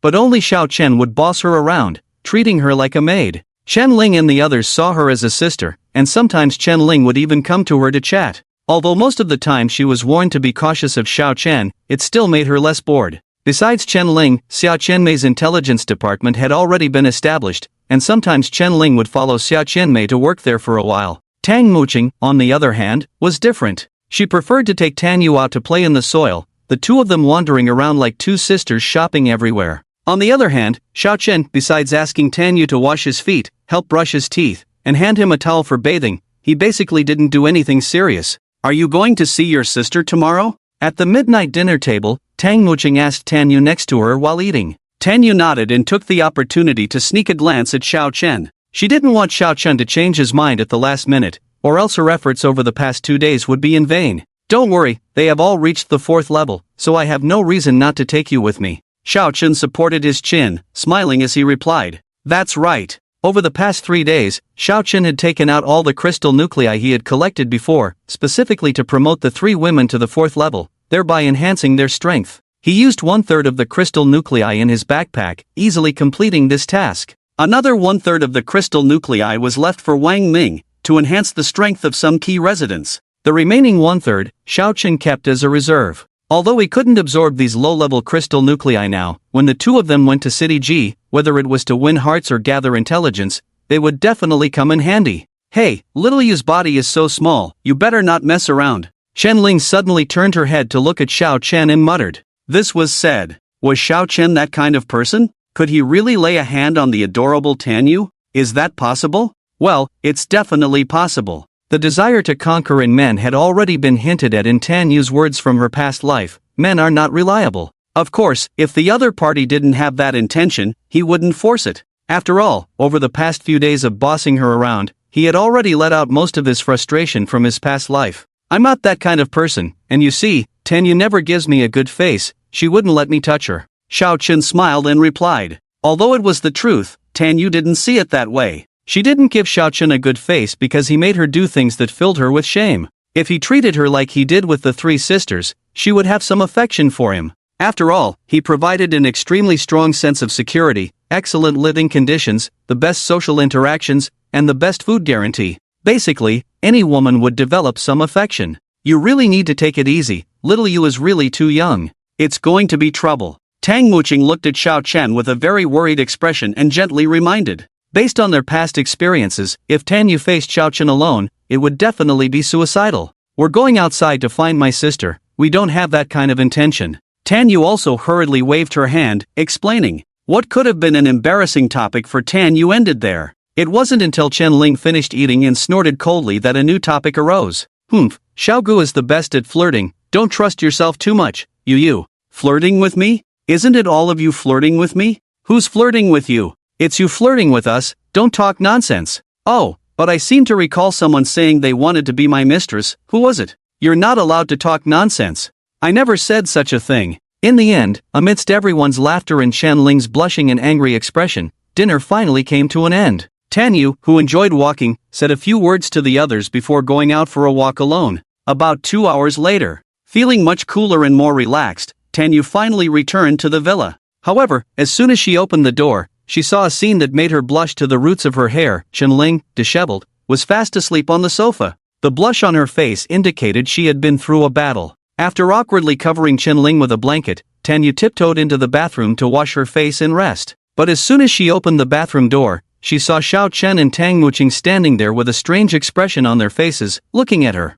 Blushing rapidly, Tan Yu quickly closed the bathroom door with force, then hurried back to her room, covering her head with a pillow to rest. Perhaps Xiao Chen knew Tan Yu needed rest, so there were no strange noises coming from the villa. She slept straight through until 3 or 4 in the morning. Because she hadn't gone to the bathroom earlier, Tan Yu couldn't hold it any longer. Groggily getting up, she thought it was unlikely she would see Xiao Chen at this time, so she went downstairs to the bathroom again. Before she could reach the bathroom, a familiar voice sounded again. Tan Yu. By this time, she was already numb. Decisively pushing the door open, she indeed saw Xiao Chen and Xia Qianmei in the bathtub, although Xia Qianmei seemed to be asleep. With such a wild move, the other party should be Black Rose. You guys play, I'm just going to the bathroom. She decisively ignored the two, quickly finished in the bathroom, and returned to her room to rest. However, this time she couldn't fall asleep no matter what. The words Chen Ling and the others had said earlier still lingered in her mind. Now she finally started to believe their words. Looking at the situation, if Xiao Chen acted recklessly, her fragile body might really be in danger. You have heavy dark circles today, did I disturb you last night? It's not really their fault, Xiao Chen went with you, maybe he won't be back for several days. They also need to collect some interest, you understand. Faced with Tang Muqing's explanation with a smile on her face, Tan Yu said she needed some quiet time. The scene from last night had left her feeling numb, to the point where she couldn't sleep afterwards. Let's go, you'll feel better in G City. Xiao Chen smiled and, without any room for refusal, lifted Tan Yu up. Tang Muqing didn't say much upon seeing this scene, after all, they had said and done enough the night before. Come back soon, stay safe. Waving goodbye to the two who had already flown far away. Feeling the gentle breeze in the air, Tan Yu grew increasingly drowsy. Finally, she chose to grab a corner of Xiao Chen's bloody clothes, cover her little head, and sleep soundly. Sister, wait for me. Even though she had fallen asleep, she was still thinking about her younger sister. Xiao Chen smiled and was about to continue flying, but his smile disappeared the next second. Xiao Chen, you. Stop. I will die. It was unknown how long they had been flying. Tan Yu finally woke up from her slumber. She groggily lifted her head and found herself in Xiao Chen's arms. At that moment, he was playing with a pocket watch. Remembering how Xiao Chen had tormented her 3 sisters until they fainted, she blushed and quickly climbed down. You're awake? Xiao Chen squinted at her upon noticing the movement. Did you do something just now? My whole body is aching. She pointed at Xiao Chen, cautiously asking. She could clearly feel a slight pain in her neck and waist. Is there a possibility that it's because you were sleeping like a snake, and I held onto you, causing your body to ache? Xiao Chen answered flatly, then continued playing with the pocket watch he had picked up from Su Min. Technically, this item was developed by the Annihilation Organization, specifically by the mimic insects. However, Xiao Chen hadn't found any traces of the black-robed figures at the scene or in the sewers, so it was highly likely that Su Min was just a pawn they had randomly targeted. Tan Yu touched various parts of her body, relieved to find no issues. But the thought of how she had slept so soundly in Xiao Chen's arms without any resistance made her feel uncomfortable again. Did you really not do anything? She asked again. At that moment, Xiao Chen turned his head, tossed the pocket watch to her, and then a mischievous smile appeared on his face. Do you really want me to do something? Tanyu hurriedly took the pocket watch, pretending not to care, and replied, "Who cares?" Seeing that Tanyu seemed a bit tsundere, Xiaochen didn't have time to argue with her. "We've arrived in City G, but where exactly is your sister's school?" he asked while looking around. Tanyu followed Xiaochen's gaze and observed the lush forest and the occasional roar of monsters. It was evident that they were in a suburb of City G. "My sister's school is called City G 6th Middle School, but I'm not sure of the exact location," Tanyu replied after some contemplation. Before the apocalypse, she used to take a car to visit her sister, so she didn't remember the way. "I remember there's a large forest near their school," she tried to give Xiaochen a clue. But as she turned, she saw that Xiaochen had already taken out a map of City G and started studying it. As mentioned before, the clever Xiaochen had bought maps of most regions in the world, big and small, and packed them in his backpack to prevent getting lost. "Why didn't you say you had a map earlier?" Tanyu huffed as she walked over to him, trying to sneak a peek at the map. Xiaochen didn't mind and pulled it aside, letting her join in the search. After all, he wasn't just looking for the school, he was also researching how the massive wave of zombies had erupted back then. "Here it is. Why couldn't you find it after looking for so long, you blockhead?" Shortly after, Tanyu pointed to the location of a school, looking at Xiaochen with a hint of annoyance. Indeed, once they stepped out, Tanyu's arrogant nature was unmistakably revealed. If she wasn't disciplined now, wouldn't she cause chaos later? "It seems you've forgotten your identity, huh? My personal maid," he said with a smile, grabbing Tanyu's hand and pulling her closer. Looking at each other up close, with a blush on her face and a slightly disordered breath, he almost reached out his evil hand, just like Xia Qianmei did back then. "I allow you to be willful, but remember, you must listen to me, understand?" He restrained a certain thought in his heart and spoke to her in a tone similar to teaching a child. Mm. Faced with the dominant Xiaochen, Tanyu could only nod gently. Seeing her being so sensible, Xiaochen smiled, patted her head lightly, and then let her go. "Let's go then, to find your sister." After confirming the direction, the two quickly flew towards the so-called 6th middle school. In the sky, Tanyu, a petite figure hiding in Xiaochen's arms, kept touching the pocket watch he had just thrown to her. What is this pocket watch for?" After flying for a while, she finally couldn't help but ask. Hearing this question, Xiaochen slowed down in the air to prevent the wind from drowning out his voice. "Have you heard of teleportation? When you encounter danger, press this pocket watch, and you can immediately teleport to another place," he patiently explained, then continued flying forward. Tanyu stared at Xiaochen, then at the pocket watch, and finally suddenly realized a problem. If he gave himself this thing, doesn't that mean Xiaochen might separate from her? As long as he was around, Tanyu felt that she wouldn't need this pocket watch to escape danger. After all, in her heart, the safest place in the world was definitely by Xiaochen's side. However, at this moment, she didn't dare to ask Xiaochen about it. And so, until the two flew over many areas and finally arrived at the 6th middle school, Tanyu still couldn't bring herself to ask that question. Landing in the school campus, they immediately saw many dried bloodstains on the ground. This proved that many tragedies had also occurred here. What surprised Xiaochen greatly was, there was no one in the campus, not even zombies. How could this be possible? Could it be that other time travelers, like himself, had indiscriminately killed and cleared out the zombies? "Sister, would you be here?" Unlike Xiaochen, Tanyu, who had been thinking about her sister for a long time, took a deep breath and then walked towards the direction of the dormitory. Xiaochen followed her to the female dormitory area. The two walked up to a certain female dormitory on the 3rd floor, only to find that there was nothing inside. Each bed frame was covered in dust, with blankets, pillows, and even toys still on them. Tanyu stared blankly at all this, feeling a myriad of emotions. "Your sister may have gone to a shelter or a human gathering place for refuge, don't be so disheartened." Xiaochen timely encouraged her to avoid being too pessimistic. With Xiaochen's reminder, Tanyu, who couldn't find any information, reluctantly opened all the cabinets in the dormitory. In the end, she found comfort in carefully taking out a very cute teddy bear ornament from one of the cabinets. "This was a gift I gave Xiaoyao on her birthday 3 years ago, and she kept it so well." Tanyu held the teddy bear in her hand, closing her eyes to pray for her sister. This scene made Xiaochen feel a bit complicated. These two sisters had such a good relationship, but in his previous life, Xiaochen had indeed never seen the other sister, so the probability of her survival was very low. "Little girl, you have to keep moving forward, don't collapse later on," he sighed helplessly in his heart. When the two walked out of the school gate, Tanyu had already added a cute brown teddy bear ornament around her waist. At first glance, it was indeed very cute and beautiful. However, her appearance gave Xiaochen the illusion that he was out playing with his sister or a child. "Where do we go next?" Tanyu tugged at Xiao Chen's sleeve and then looked up to ask, "Let's go to the city center and take a look. I always feel that there is a big problem in this G city." Xiao Chen answered without much thought. The suburbs just now at least had some monsters and zombies, but as the most miserable school in the apocalypse, there were no monsters or zombies at all. It was a bit illogical. As he pondered this, Tanyu tugged at his sleeve again.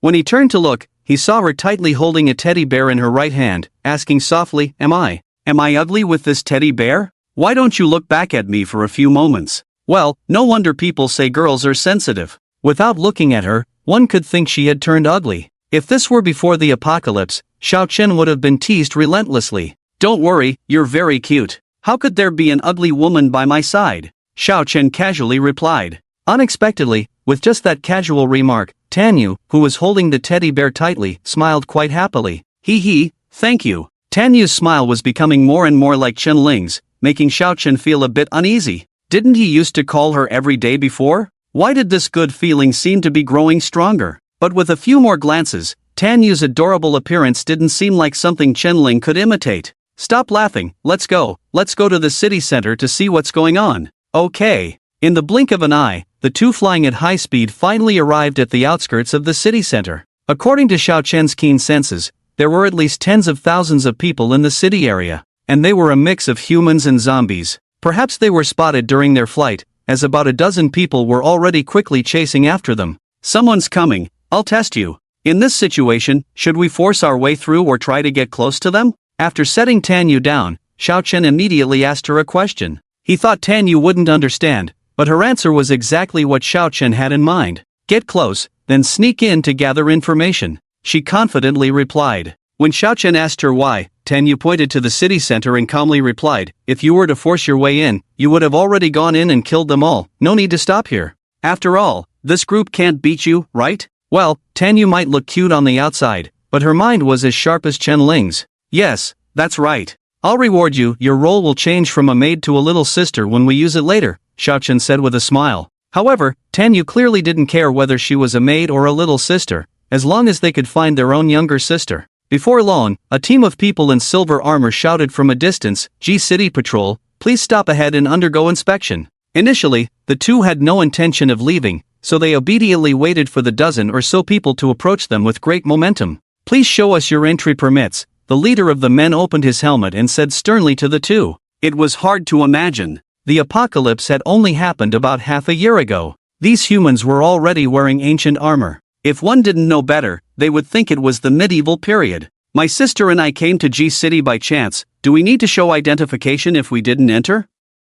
Xiao Chen tried to reason with them. Upon hearing this, a few people nearby burst into laughter. "What? If you didn't enter, then you're classified as outsiders. Outsiders who mistakenly enter G City must be interrogated, although not to death, they will still be skinned. But if you hand over some crystal cores, no one will stop you from entering." Xiao Chen had initially thought these people were legitimate enforcers, but now, it seemed they were no different from a bunch of thugs. Looking at the other party's behavior, Xiao Chen only pondered for a moment before decisively coming up with a solution. "So, how much crystal cores should we exchange?" He pretended to be weak, his eyes dodging as he asked. For you two adults, 10 second-order crystal cores would be sufficient." Xiao Chen definitely had plenty of second-order crystal cores. But how could he easily part with his money? "What if I don't have them, will you kill us?" he asked tentatively. At this moment, the other party was still laughing, but Tanyu, who was hiding behind Xiao Chen, already understood why he asked that. He was figuring out how to deal with them. If the other party showed a hint of killing intent, Xiao Chen would have to put on a show for them. "We won't kill you, but in our place, even those with innate talents have to pay a price," he warned. "With your small frames, you might not be able to handle it. I advise you to pay up honestly, to avoid being beaten half to death later on. That would be tragic." Xiao Chen had initially thought of giving the other side a chance, but now it seemed they weren't keen on giving themselves a chance. "Tanyu, have you played King before?" Xiao Chen suddenly turned to her with a smile. Tanyu shook her head in confusion, indicating she didn't usually play games. "There's a classic line in it. Do you know what it is?" "What is it?" "The line goes, when the road is blocked, use your fists to break through." After saying this, Xiao Chen turned around, preparing to give this group of people a little lesson. Seeing his invincible look, the original smiles on the other side turned into anger. "Damn, are you trying to fool us, kid?" Today, I want to see how you two can beat over 10 of us." Before this group of people could finish their words, Xiao Chen was ready to take action. However, at this tense moment, a very gentle voice suddenly interrupted. "Sir, please stop." It wasn't that Xiao Chen was stopped by this sentence from acting. It was Tanyu behind him who suddenly pulled his hand, signaling him to pause. Seeing the pleading look on her face, Xiao Chen could only reluctantly give them a chance. Soon after, a woman in a light yellow top, looking anxious, ran up to the two of them from a distance. The members of the guard team, upon seeing her face, immediately changed their expressions, kneeling in reverence without daring to say a word. But this woman, who made them so fearful, was right in front of them. Walking nervously up to the two strangers from earlier, she pleaded on their behalf, "The people below are ignorant, please don't blame them." The situation suddenly became tense. The guards were all dumbfounded. At this moment, a subordinate who lacked understanding suddenly raised his head, looking disdainfully at Xiao Chen and said, "Minister, why are you pleading for outsiders? What's so special about them?" Before he could finish his words, the woman's gaze sharpened as she swiftly drew her sword. In the instant the sword light flashed, blood splattered, and a vibrant life dissipated in the air. "Are you satisfied with this handling?" After killing her own subordinate with a single stroke, she smiled and asked Xiao Chen. Even if the remaining people were foolish, they couldn't speak anymore. Everyone was silently waiting for Xiao Chen's response, as if he were the king of hell holding the book of life and death, deciding who lives and who dies. "That was ruthless, I'm very satisfied," Xiao Chen smiled first. Just when the woman thought everything was fine and was about to speak again, Xiao Chen changed his mind. "But I was stopped before reaching the city center, and was threatened for no reason. How should we settle this matter?" Upon hearing this, the woman broke out in a cold sweat. "What are these bunch of bastards up to? Why provoke this one?" As a human with dual talents in healing and swordsmanship, she could see the good and evil values on others. Generally, kind-hearted people didn't have any special effects on them, but villains and murderers would have a faint invisible shadow on them. As for Xiao Chen, the shadows on him soared directly to dozens of floors high. If we were to make a comparison, it would probably be like a raging inferno-cloaked Godzilla entering the city. So much so that while Xiao Chen was still chatting with Tanyu outside the city, the women inside already knew he had arrived. To prevent this ultimate god of slaughter, who knows how many things he has killed, from causing chaos, she ran out for her life. But in the end, she couldn't catch up, letting these damn things threaten her. "Deal with it yourself, catch up after you're done, I have some questions to ask." Xiao Chen chose to throw the problem to the woman and then took Tanyu with him towards the city center. As he left, the guards thought everything was fine. Little did they know, the woman stood up coldly, gritted her teeth, and swiftly unleashed several sword lights. When she sheathed her sword, several lives lay extinguished on the spot. "Blame yourselves if you must, for being so short-sighted and wanting to make a quick buck." The woman looked at the bodies on the ground, shaking her head without a hint of regret. 5 minutes later, under the guidance of a woman named Huang Wenjing, Xiao Chen and Tanyu arrived at the patrol office in the center of City G. Along the way, Xiao Chen observed the situation inside the city. Most of the buildings along the way were in a state of semi-destruction, but there were quite a few humans around, and basically no monsters or zombies in sight. This was the state of the city center of City G. How should I put it? It was better than Xiao Chen had imagined, but there was still something that felt off. To cut to the chase, "Can you find information on someone here? We are looking for a girl named Tanya. She lived in No. 6 high school in City G before the apocalypse." As soon as they arrived at the patrol office and sat down, Xiao Chen straightforwardly made his request. He wasn't interested in the patrol office, the woman's identity, or anything else. Helping Tanyu find her sister was the first thing he needed to resolve. "I'm sorry, although I am the head of the patrol office, we cannot collect information on all the people in the city now." Huang Wenjing showed a helpless and apologetic expression. After the apocalypse, everything was in chaos, although the patrol office was established and order was restored. But people now wouldn't easily reveal their information and talents, so they couldn't find people through identity information. As for the previous entry and exit permits, they were just a piece of paper, without any specific information. "After all that talk, we haven't even asked for your names?" Seeing the situation suddenly quiet down, Huang Wenjing tried to find a topic. "I am Tan." Tanyu was about to answer but was stopped by Xiao Chen placing a finger on her lips. Then he smiled at Huang Wenjing and calmly replied, "I am the god of slaughter, and this one is the undying phoenix." Tanyu. These two names greatly shocked Huang Wenjing. She was absolutely certain that she had heard these two names before, but for some reason, she couldn't recall any related information, as if someone had covered up that information. "May I ask where you two are from?" She tried to gather more details from the two.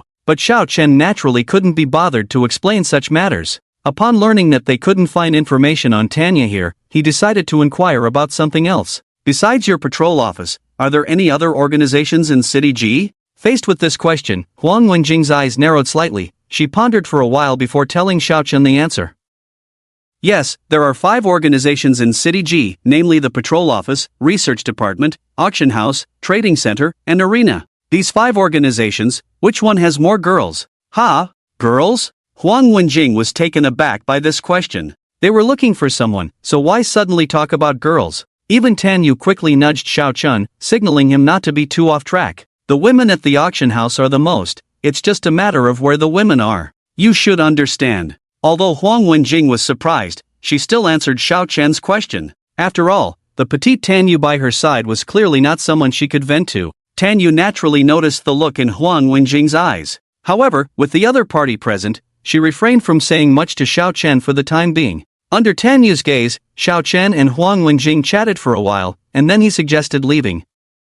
At this moment, Huang Wenjing stopped the two of them and took out a gold badge, saying, "This is the highest level badge of our patrol bureau. If you need help, just show this thing. If someone is unreasonable, we will help you deal with them." After seeing the two off, Huang Wenjing finally breathed a sigh of relief. She didn't know how strong Xiao Chen really was, but she could sense that if he wanted to kill her, she would be a corpse in the blink of an eye. A master of this level, if things went wrong, the whole City G would be in turmoil. On the other side, as soon as Xiao Chen came out of the patrol bureau, Tan Yu had been restless, pondering behind him. At this moment, she thought Xiao Chen was feeling lustful and wanted to go to the auction house to buy some women. The thought of herself following him while he was looking to buy a woman made Tan Yu's feelings very complicated. So much so that she didn't even notice that Xiao Chen in front had stopped. "What are you thinking, not even looking where you're going?" Xiao Chen, who was bumped into, turned around pretending to be angry. Unexpectedly, at this moment, Tan Yu grabbed his hand, her face blushing but her eyes very determined as she said, You're not allowed to go find other women."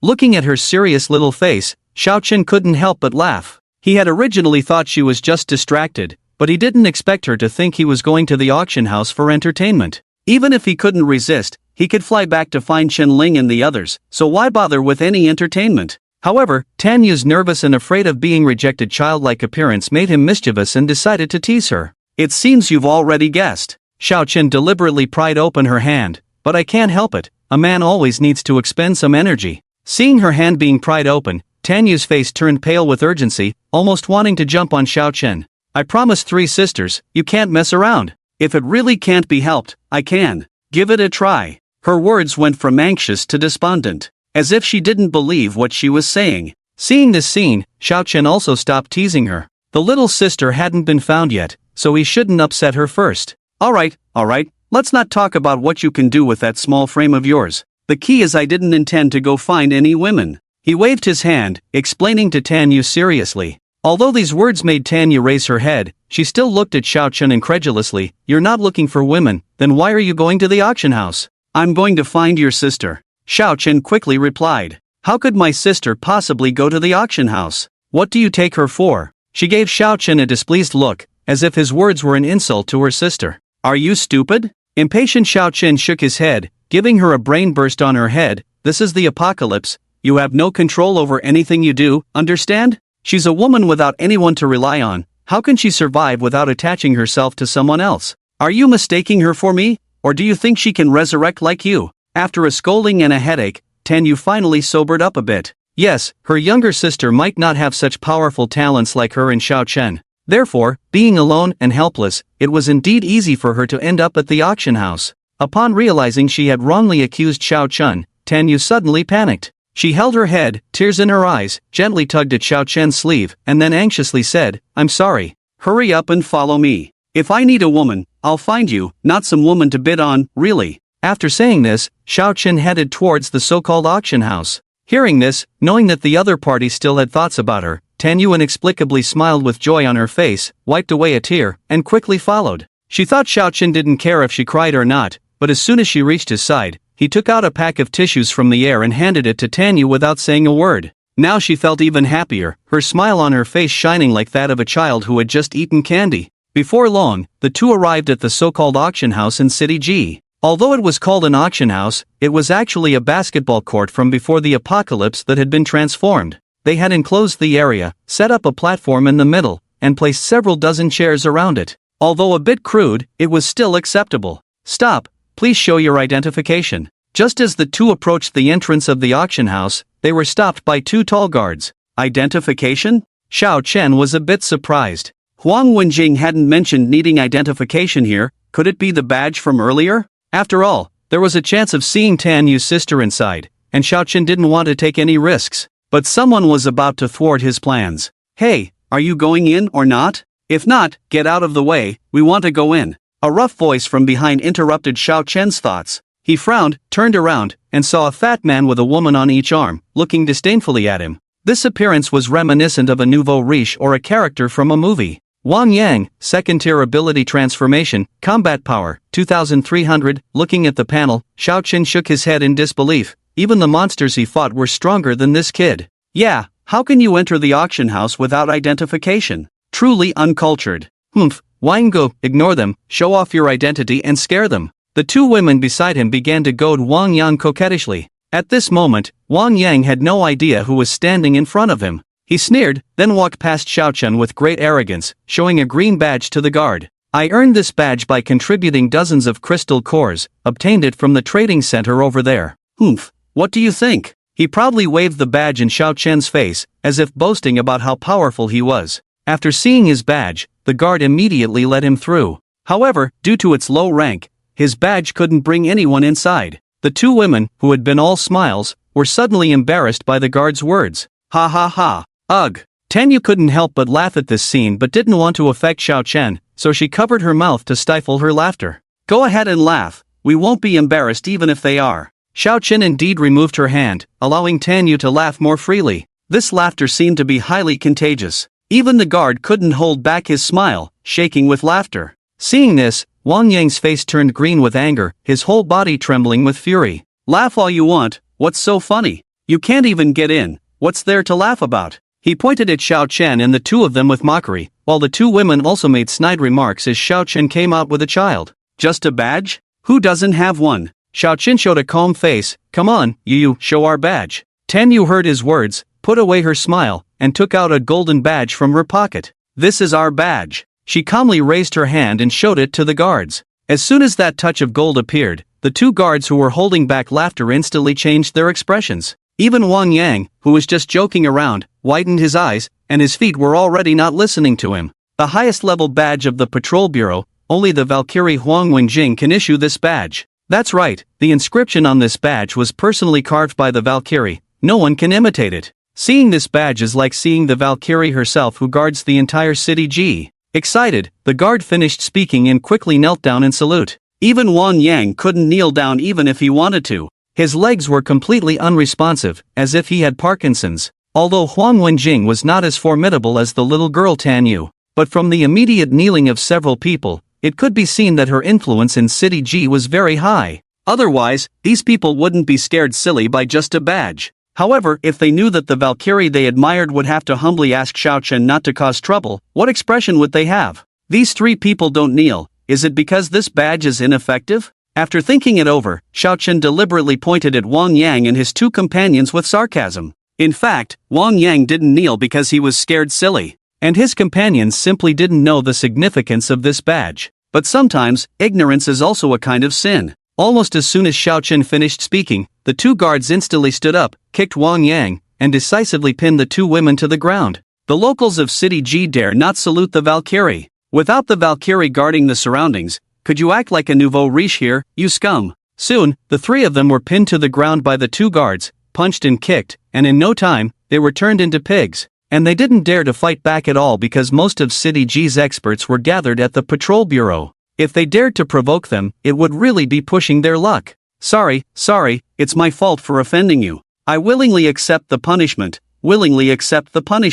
With a pig's head, Wang Yang pitifully prayed in the direction where Xiao Chen stood. Get lost, she's already left with her sister. The guard cursed as he kicked Wang Yang to the ground. Maybe the two of them had long been displeased with Wang Yang. Otherwise, they wouldn't have kicked him so hard. How dare you publicly kick someone at the auction house? What's going on? When Wang Yang was kicked to the ground, he happened to be seen by a young man dressed in luxurious attire. He walked slowly towards them, inquiring about what had happened. The two guards saw that the newcomer was actually the second son of the auction house owner, Mr. Jiang, and immediately stopped their actions to greet him. Young Master Jiang, this person. After some questioning, Jiang Cheng unexpectedly learned that someone had obtained the badge personally issued by Huang Wenjing. That was a badge that could only be owned by defeating the Valkyrie. How could a young man defeat that woman who could draw her sword and kill in an instant? Thinking back to when he had challenged Huang Wenjing before, only to have his pants cut off by a sword, and being laughed at by everyone on the premises,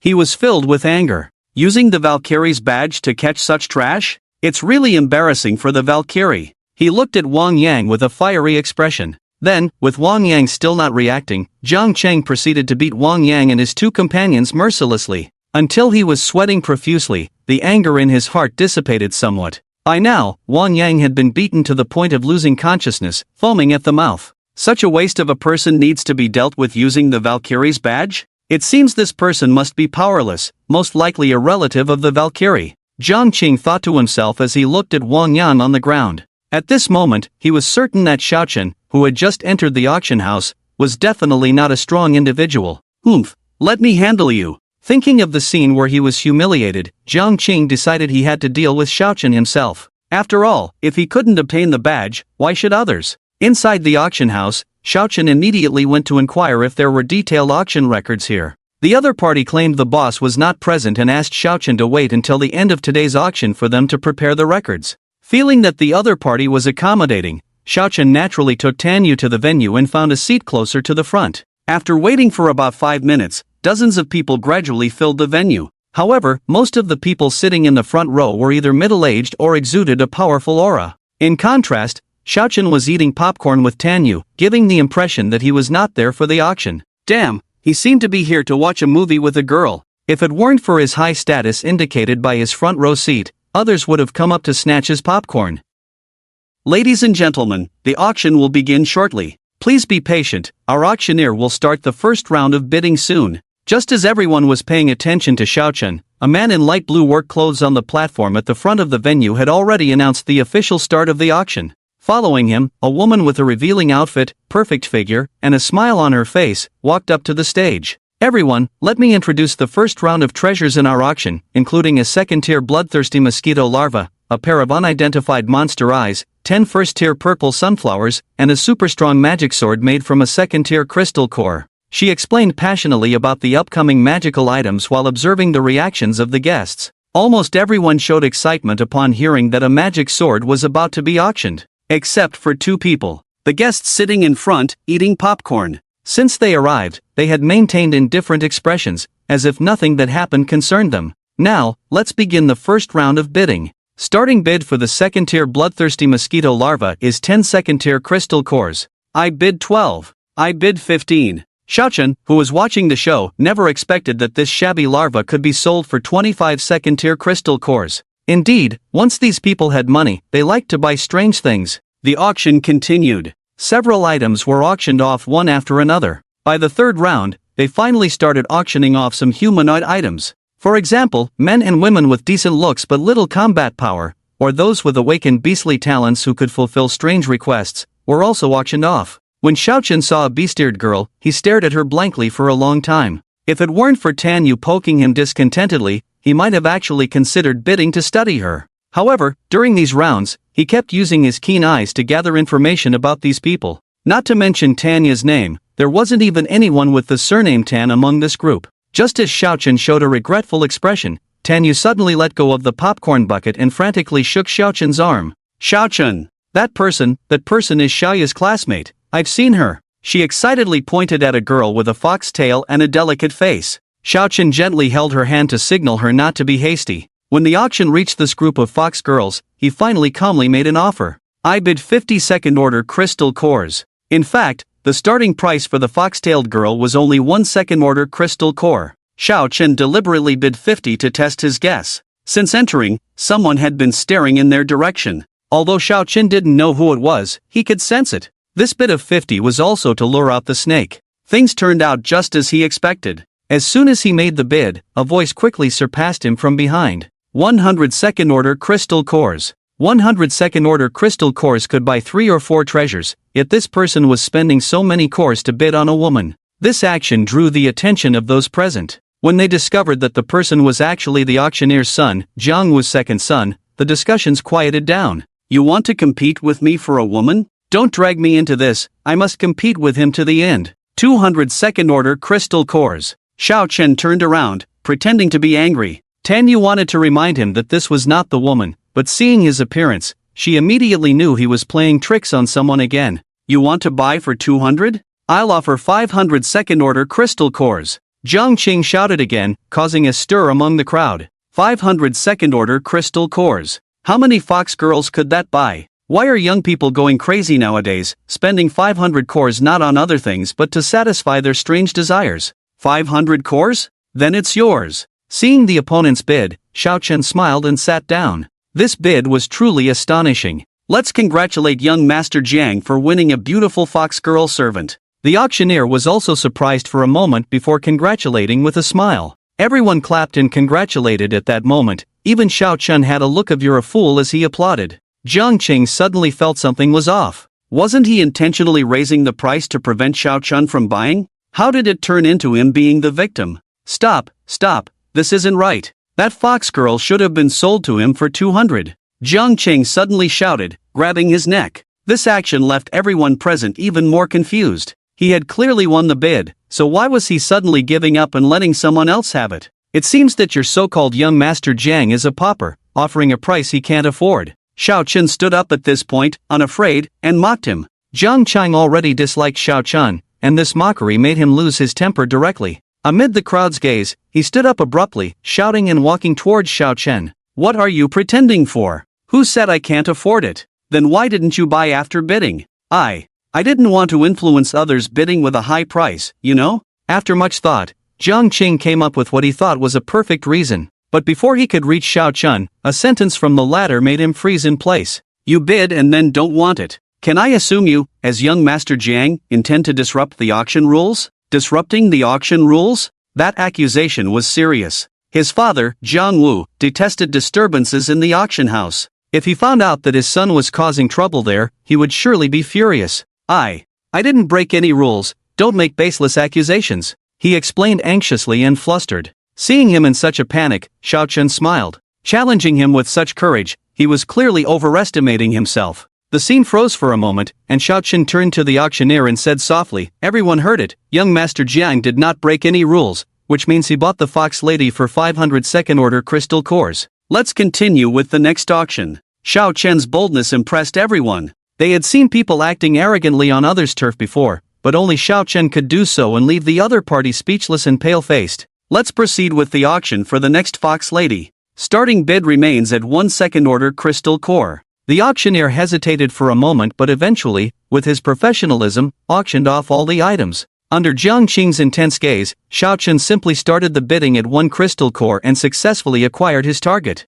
Why didn't others dare to bid? Mainly because Jiang Qing didn't dare to continue, and the rest didn't want to get involved in their conflict. After all, one was of noble status, and the other was the son of the auction house owner. It could be said without hesitation that no one present could match them, so everyone wisely chose to avoid confrontation. After the auction ended, just when everyone thought the farce was over, Jiang Qing started causing trouble again. You need to pay 500 crystal cores to take this fox lady, he confidently declared to Xiao Chen, crossing his arms. Are you out of your mind? You bid 500, Xiao Chen retorted with a laugh, giving him a light push. Jiang Qing was sent flying as if swept by a force, crashing through 7 or 8 tables before coming to a stop. The staff responsible for handling payments and deliveries widened their eyes at the scene. How could Jiang Qing, a legitimate third-order expert, be pushed so far with just a light touch? Could it be that this person was a master from another district? You don't need to pay for the auction item. I'll cover it for you, the staff member said fearfully, leading the fox lady to Xiao Chen.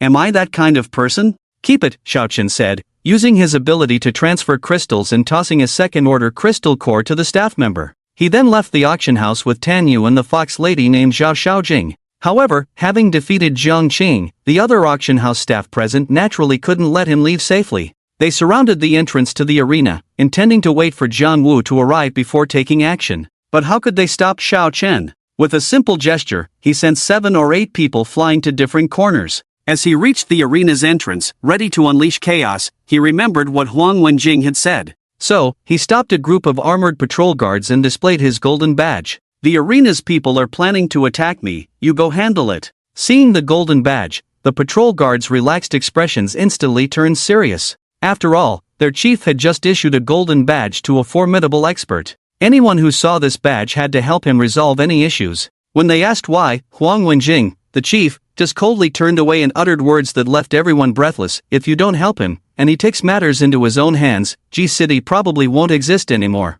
The captain of the patrol guards looked at the calm-faced Xiao Chen and Tan Yu beside him. He immediately recognized them as the young expert mentioned by Chief Huang. "Which idiot provoked you, senior god of slaughter?" he asked Xiao Chen respectfully, bowing his head. Upon hearing the guard address him by his nickname, Xiao Chen joyfully hugged the captain's neck. "It's the one over there being carried out. I heard he's Jiang Wu's son, can you handle it?" Following Xiao Chen's direction, the patrol team also happened to see the people from the auction house, preparing to take Jiang Qing away on a stretcher. The captain felt an inexplicable murderous intent emanating from Xiao Chen and was instantly shocked. With just this simple contact, he knew that what the director said was absolutely true. Despite Xiao Chen smiling and appearing harmless in front of others, like an incompetent rich young master, the hidden killing intent within him was enough to make this captain, who often battled monsters, nervous to the point of almost being unable to speak clearly. If Xiao Chen hadn't released his hold just now, the captain would have thought Xiao Chen was going to strangle him. As soon as Xiao Chen let him go, the captain took a deep breath and immediately ordered, "Even if it's Jiang Wu, today, my brothers will help you deal with him. Everyone, surround the auction house venue for me, don't let a single dog out." After boldly stating this, he quickly moved 3 chairs from the next room for Xiao Chen and the others to sit down. After doing this, he solemnly began to pressure the people from the auction house. At this moment, Jiang Qing had just been lifted up by someone when the captain kicked him off the stretcher with a foot. "Damn it, the person even our director dares not provoke, and you dare to provoke him? I think you're tired of living." After harshly scolding Jiang Qing, who was picked up from the ground, he then turned his gaze sharply towards the others from the auction house. "You, go call Jiang Wu. I want to see how he raised his son." While the patrol team was pressuring them over there, Xiao Chen and Tanya began to inquire about the fox woman, regarding Tanya's situation.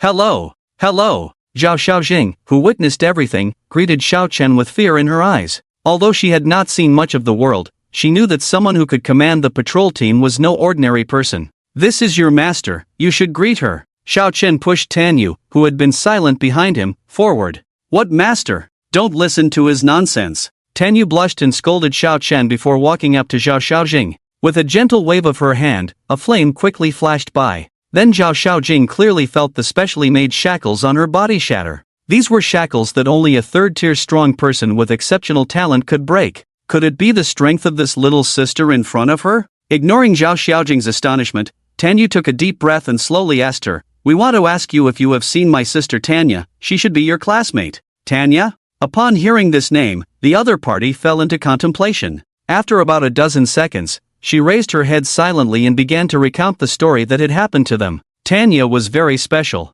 When the apocalypse arrived, we found that not only did she not have any talent, but the monsters also didn't attack her. At that time, we stayed in the women's dormitory for 2 weeks, and all the food was gone. But because there were too many zombies outside, we didn't dare to go out, so in the end, Xiaoya volunteered to help us find food. For 3 consecutive days, she brought in several boxes of supplies each day. But on the 4th day, at this point, Zhao Xiaojing seemed to be deeply immersed in self-blame, her face showing a painful expression. What happened on the 4th day? Tanyu's emotions became agitated at this point. After all, that was her only sister, and if anything happened to her, Tanyu would regret it for the rest of her life. She was taken away by someone and never came back. But I saw the face of that person from upstairs. Upon hearing that she was just taken away, Tanyu felt somewhat relieved. Who took her? Her tone was excited, and she anxiously asked Zhao Xiaojing. At this moment, Zhao Xiaojing suddenly noticed that the other party's eyes seemed to be slowly covered by flames.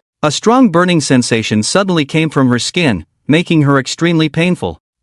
She let out a scream of pain, unable to continue speaking. "Stay calm, don't let the phoenix control you all the time." Fortunately, at this moment, Xiao Chen noticed all this and quickly covered Tanyu's eyes with his hand, trying to help her calm down. After a dozen seconds passed, Tanyu's eyes gradually returned to normal. But as soon as she opened her eyes, she saw a wound burned in Xiao Chen's hand. Although it wasn't bleeding and was healing rapidly, she still held his hand with great tenderness and gently licked it a few times. "I'll be more careful next time, thank you, Xiaogu." When the wound completely healed, Tan Yu smiled and let go of his hand. As for Xiao Chen, the burning sensation only gave him a slight feeling, not as intense as when she licked the wound. But looking at the saliva in his hand, he shook his head helplessly. Tan Yu seemed to be developing into a silent version of Chen Lin. She even played more recklessly than Chen Lin, daring to play licking and eating in front of others. "Tell me, who took Tanya?" With Tan Yu regaining her composure, she pulled Zhao Xiaojing up and asked insistently. Zhao Xiaojing felt the burning sensation on her body disappearing, so she forced a faint smile and slowly uttered a name. "Jiang Wu." As soon as these words came out, Xiao Chen's interest was piqued. He had initially thought it was his son who was acting up against him. Turns out his old man wasn't a good person either. How dare he even dare to capture Tan Yu's sister? Even if he didn't take action, this group of people wouldn't be able to withstand Tan Yu's anger. The title of the top expert in H City in the previous life was not self-proclaimed by Tan Yu. She conquered all challengers, stepping on the bones of countless strong individuals to reach that position. Don't think she's easy to bully just because she looks cute. There's a saying, the prettier the hair, the fiercer the person. As soon as she heard that Jiang Wu had captured her sister, she turned directly towards the auction house. Angry, she was ready to set the auction house on fire. But her actions were ultimately stopped by Xiao Chen. "If you burn it now, what if others know how powerful you are and run away later?" he advised Tan Yu. Playing dumb to catch a tiger may be cliché, but it never goes out of style. Patrol Bureau, in the office of the chief. Huang Wenjing had been thinking about the origin of those two names. God of Killing, Undying Phoenix. Where have I seen them before? She boredly flipped through the files on the table. As she flipped through, a file titled Annihilation Laboratory made her heart skip a beat. The Annihilation Laboratory was the smallest laboratory in City G, responsible for researching various weapons, accessories, and items to enhance the survivor's combat power. Although it seemed normal. However, Huang Wenjing always felt that these names were what she had seen in this laboratory. Surprisingly, the memories in her mind kept reminding her that this laboratory was nothing special, just an ordinary laboratory. This reaction puzzled her. How could her thoughts be blocked by memories in her mind? Could it be that she was mentally ill? I have to go check it out. Huang Wenjing closed the file and fixed her gaze in a certain direction. She decided to personally go and see what was going on over there. On the other side, in a dilapidated villa. Damn it, even if my son is useless, he can't be bullied like this.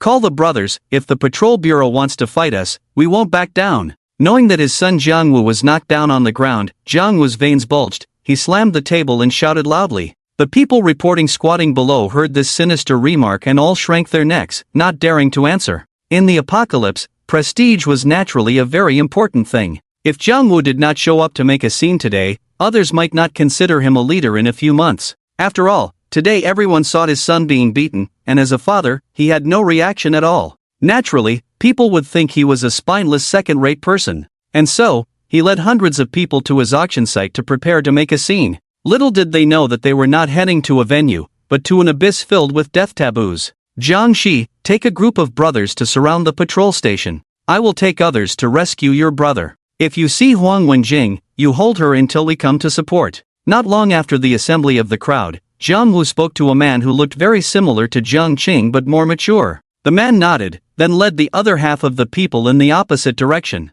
Jiang Wu and the remaining people quickly arrived in front of Xiao Chen and others wearing this kind of equipment. Damn, who dares to hit my son, asking for death? Jiang Wu, holding a strange staff, shouted outside the venue. The captain who had just spoken harshly, upon seeing this group of people approaching and Jiang Wu taking out his strongest weapon, also changed his expression. Senior Killer God, we can't beat him. He quietly led his brothers back to Xiao Chen and whispered in his ear. Xiao Chen smiled, then pointed at Tan Yu who was walking forward and replied, don't worry, your senior Phoenix God will intervene. Senior Phoenix God? That cute little girl? Senior Killer God, this is not a joke. Seeing the little girl approaching the enemy alone, the captain quickly advised Xiao Chen, Jiang Wu was a third-rank plant master. The plants he controls are tough and powerful, quite tricky. Just a third-rank plant master? Are you panicking over this? Xiao Chen waved his hand, indicating to watch. Since he said so, there was no reason for this group of people to say more. However, from their nervous expressions, it was evident that they still doubted Tan Yu's strength. Soon, Tan Yu leisurely walked up to Jiang Wu's team. Where have the female students you captured near the 6th middle school been auctioned off to? Tanyu stopped in place, coldly questioning Jiangwu. Jiangwu was a bit annoyed by this scene. Had people become so arrogant now? Allowing a little girl to come and question him, it was clear she didn't respect him at all. Where did this little brat come from? Get out of here! An angry Jiangwu waved his hand, and a root as thick as a forearm suddenly flew out of the ground. This root, like a nimble snake, swiftly struck towards Tanyu. Danger! Zhao Xiaojing beside Xiao Chun, seeing Tanyu standing still, quickly reminded her. But the scene that happened the next second made her instantly cover her mouth, unable to calm down for a long time. The flames on Tanyu suddenly burned fiercely, forming a solid flame shield around her body. The thick root, as soon as it hit the flames, was instantly burned into a pile of charcoal. This absurd scene made everyone present widen their eyes. I'll ask you again, where did you auction off my sister? Tanyu, at this point, was no longer showing mercy. She coldly asked again.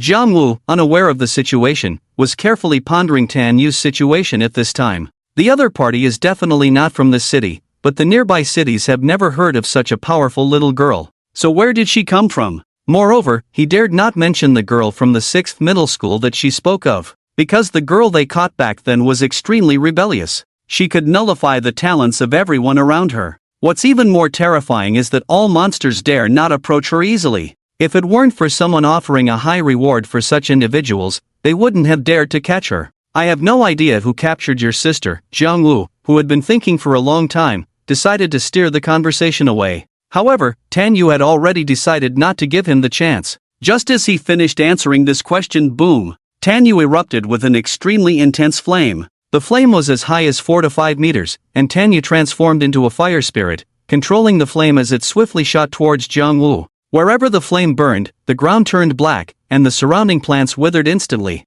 Jiangwu never expected that this little girl had a bigger temper than himself and was coming straight for him. Entwined with green vines, he exclaimed in horror, manipulating a large mass of plants to shield himself, preparing to block the attack. However, he underestimated Tanyu's strength. This flame was the kind that burned on a phoenix. How could it be stopped by ordinary plants? As the flame spirit descended in Tanyu's form, all the plants were instantly reduced to white ash. It barely touched near Jiangwu, and the intense flame instantly burned him. Ah! His agonizing screams as he rolled on the ground filled everyone with fear once again. If Tanyu wasn't still trying to find information about her sister, she would have burned Jiangwu alive without hesitation. But since there was still no news about her sister's whereabouts, she couldn't let Jiangwu off so easily. Speak up, or I'll end your life. After saying this, she waved her hand, causing both her flame and the flame on Jiangwu to dissipate. Writhing in pain on the ground, Jiangwu still refused to reveal the answer at this moment. No, I can't say. I'll die a horrible death. For some reason, a look of terror appeared on his face. Then I'll burn your body bit by bit until you see yourself turn into ashes, Tanyu said calmly, summoning flames once again. These words made Jiangwu tremble in fear. The burning sensation from before was still vivid in his memory, and he didn't want to experience that life-threatening feeling again. Please, I'll talk.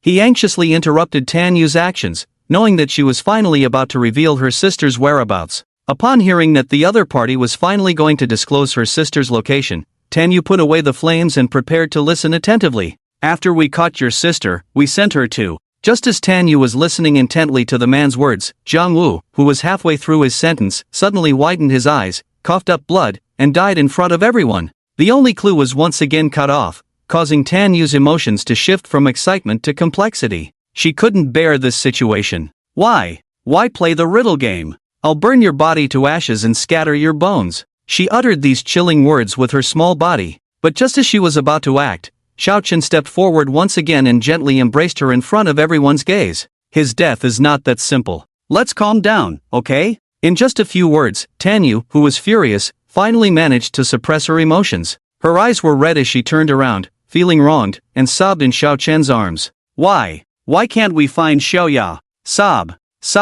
They had been here for so long, both of them clearly possessing such strong abilities, yet they couldn't even locate their little sister, causing a huge gap in her heart. A 20-year-old girl like her couldn't withstand the complex situation oscillating between hope and despair. It's okay, Xiaoya will be fine. We need to stay calm to find her. Don't let emotions guide you, understand? Xiao Chen gently patted her back, comforting her tenderly. This scene was supposed to be quite common, but to others, Xiao Chen's behavior seemed very out of the ordinary. After all, Xiao Chen was the one who held Tan Yu amidst burning flames. The flames had been burning on him for quite some time, yet he didn't even flinch, his face still displaying a gentle smile. How strong must his defenses be to remain so composed? They had thought Tan Yu was already a top expert. But now, it seemed that the man standing beside her with a smiling face was the true master. The group of people stared at the two of them, as if watching a show, but dared not say a word more, afraid of Tan Yu's wrath. What do you mean by saying his death wasn't that simple? Tan Yu, now emotionally charged, softly asked in his arms. Hearing this, Xiao Chen gently lifted her head. Why do you think he suddenly started coughing blood halfway through speaking? Are you saying someone poisoned him? Tan Yu replied in surprise with her slightly swollen beautiful eyes. To be precise, he drank some kind of potion. As Xiao Chen answered Tan Yu, memories of a forbidden potion he had occasionally heard of in his past life started flooding back. It was a potion called the Annihilation Elixir, and if it weren't for today, he would have almost forgotten about it. This potion was specifically used by an organization to control its members. If anyone mentioned any information about the organization, they would immediately die from poisoning, and it was incurable within 5 stages. In his previous life, Xiao Chen didn't know which organization developed such an evil potion. Now, witnessing this scene, combined with the encounter of the 2 mimic insects in City H, it was highly likely this potion was developed by extraterrestrial beings, and their goal was damned to destroy humanity. Otherwise, why would they be called the Annihilation Organization? Have you figured something out? Seeing Xiao Chen lost in thought, Tan Yu nudged him softly and asked in a low voice. I know who the culprit is, but you still don't know where your sister is. Xiao Chen narrowed his eyes, revealing a bit of information about the Annihilation Organization to Tan Yu. Upon hearing the name and purpose of the organization, Tan Yu's heart also panicked instantly, because Xiao Chen's words implied that her sister was likely captured by these extraterrestrial beings. These were extraterrestrial beings, who knew how they would treat his sister. Where could they be hiding? Tan Yu asked anxiously. After Xiao Chen shook his head in response, indicating that these beings specialized in developing various advanced technologies, he didn't know where they could be hiding either. Seeing Xiao Chen shake his head, a slightly disappointed expression appeared on Tan Yu's face. She tightly held the brown teddy bear around her waist, sighing helplessly. Don't lose hope. Although he's dead, there are still dozens of people here, right? Xiao Chen's words were hearty with a hint of a smirk, causing the dozens of people who were already scared to kneel down to show expressions of fear. They all regretted not following Zhang Wu out earlier. Now, without even making a move, they had provoked a formidable existence capable of killing them all in an instant. They were truly unlucky. You should be grateful you didn't act, otherwise, you'd probably be lying down now, not kneeling. Xiao Chen said loudly to the kneeling crowd. Every word he spoke was like a sinister abyss, deeply etched in their hearts. You've seen me idle for a while, you should know I'm not one to get my hands dirty. So, as long as you tell me where Jiang Wu likes to go, I'll spare you. Upon hearing this, the crowd praised Xiao Chen as a good person, feeling less afraid. After all, providing a little clue could get them out, so why not just say something random? But they underestimated Xiao Chen. The next moment, his words plunged their hearts into the abyss. I know you were planning to attack me just now. If I weren't strong, I'd probably be dead by now. So, about the information for later, I have a condition. Xiao Chen's tone changed as he continued, his expression turning fierce. Each of you must write down a few places. Whoever's writing is not detailed enough or incorrect, I'll kill them. This is too cruel, isn't it? The patrol team leader who was embraced by Xiao Chen before stared ahead with a wooden expression. They thought Xiao Chen would only kill as a warning, but they didn't expect. In an instant, he killed over a dozen who wrote incorrectly or didn't write at all. They only saw Xiao Chen disappear in a flash, followed by a gust of wind on the field. When Xiao Chen returned to his original spot, those dozen people were instantly cut into a mess by the wind blades he conjured. After finishing this, he left with Tan Yufa, leaving the others trembling as they watched the scene before them. Indeed, those who smile so innocently are all monsters. The anime I watched wasn't wrong at all. Luckily, we helped him, and he even rewarded us with some crystal cores. This senior is actually quite nice. Stop talking nonsense, let's clean up this mess quickly, the blood is about to reach our feet. 10 minutes ago, while Tan Yu was still confronting Jiang Wu, Huang Wenjing, who came out of the patrol office, finally followed the clues to the outskirts of the research department. To avoid being discovered, she knocked out a first-tier guard, put on his white coat, and wore a mask. Then she slowly walked in through the main gate. After some wandering, she found that the research department had weapon research centers, armor research centers, and potion research centers. However, she couldn't find the so-called Annihilation Laboratory, wherever it was. From her observation, the people in these labs were not ordinary, they seemed dazed, repeating actions, devoid of emotions. In the few minutes she walked around, no one greeted her. These people are so eerie, aren't they? Huang Wenjing muttered as she entered the elevator in the laboratory. Although she didn't often come to this part of the research department, her memory told her that this was a place of harmony research, where conflicts were rare. But now, these people were like zombies, completely ignoring her. It was strange. As she pondered, she accidentally pressed the button to go to the basement floor. Boom! And then something magical happened. The elevator rapidly transformed before her eyes, from a regular elevator into a space filled with virtual screens, reflecting her own appearance.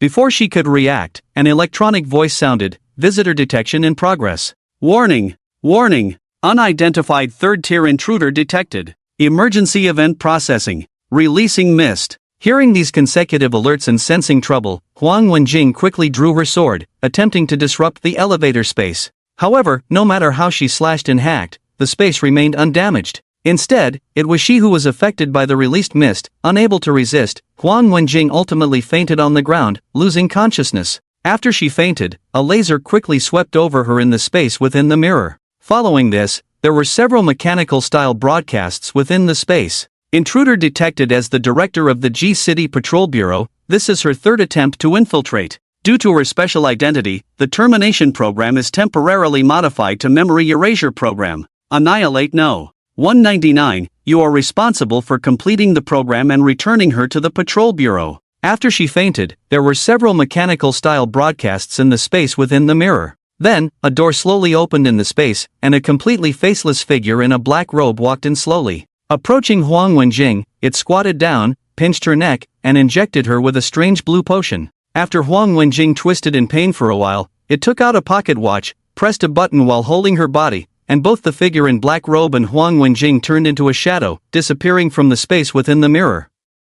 1 minute later, Huang Wenjing, feeling a bit confused, woke up in her office. Why am I falling asleep? She groggily touched her face, thinking she had fallen asleep due to exhaustion. But she felt something was off on her body, as if something was missing, yet nothing seemed missing. Just as she was about to figure out what was going on, a noisy argument interrupted her thoughts. All personnel from the Patrol Bureau, get out. You guys wanted to challenge our auction so badly? I've brought people over. This arrogant voice furrowed Huang Wenjing's brows instantly. Making sure her sword was still at her waist, she gently pushed the door open and walked towards the gate of their Patrol Bureau. Outside causing a commotion was none other than Jiang Shi, who had just separated from Jiang Wu. Just as both sides hesitated to make a move, Huang Wenjing pushed aside her subordinates, walked to Jiang Shi in their surprised expressions. What do you want? She frowned, looking at Jiang Shi and the group of people. With just this simple sentence, Jiang Shi and the others took several steps back in fear.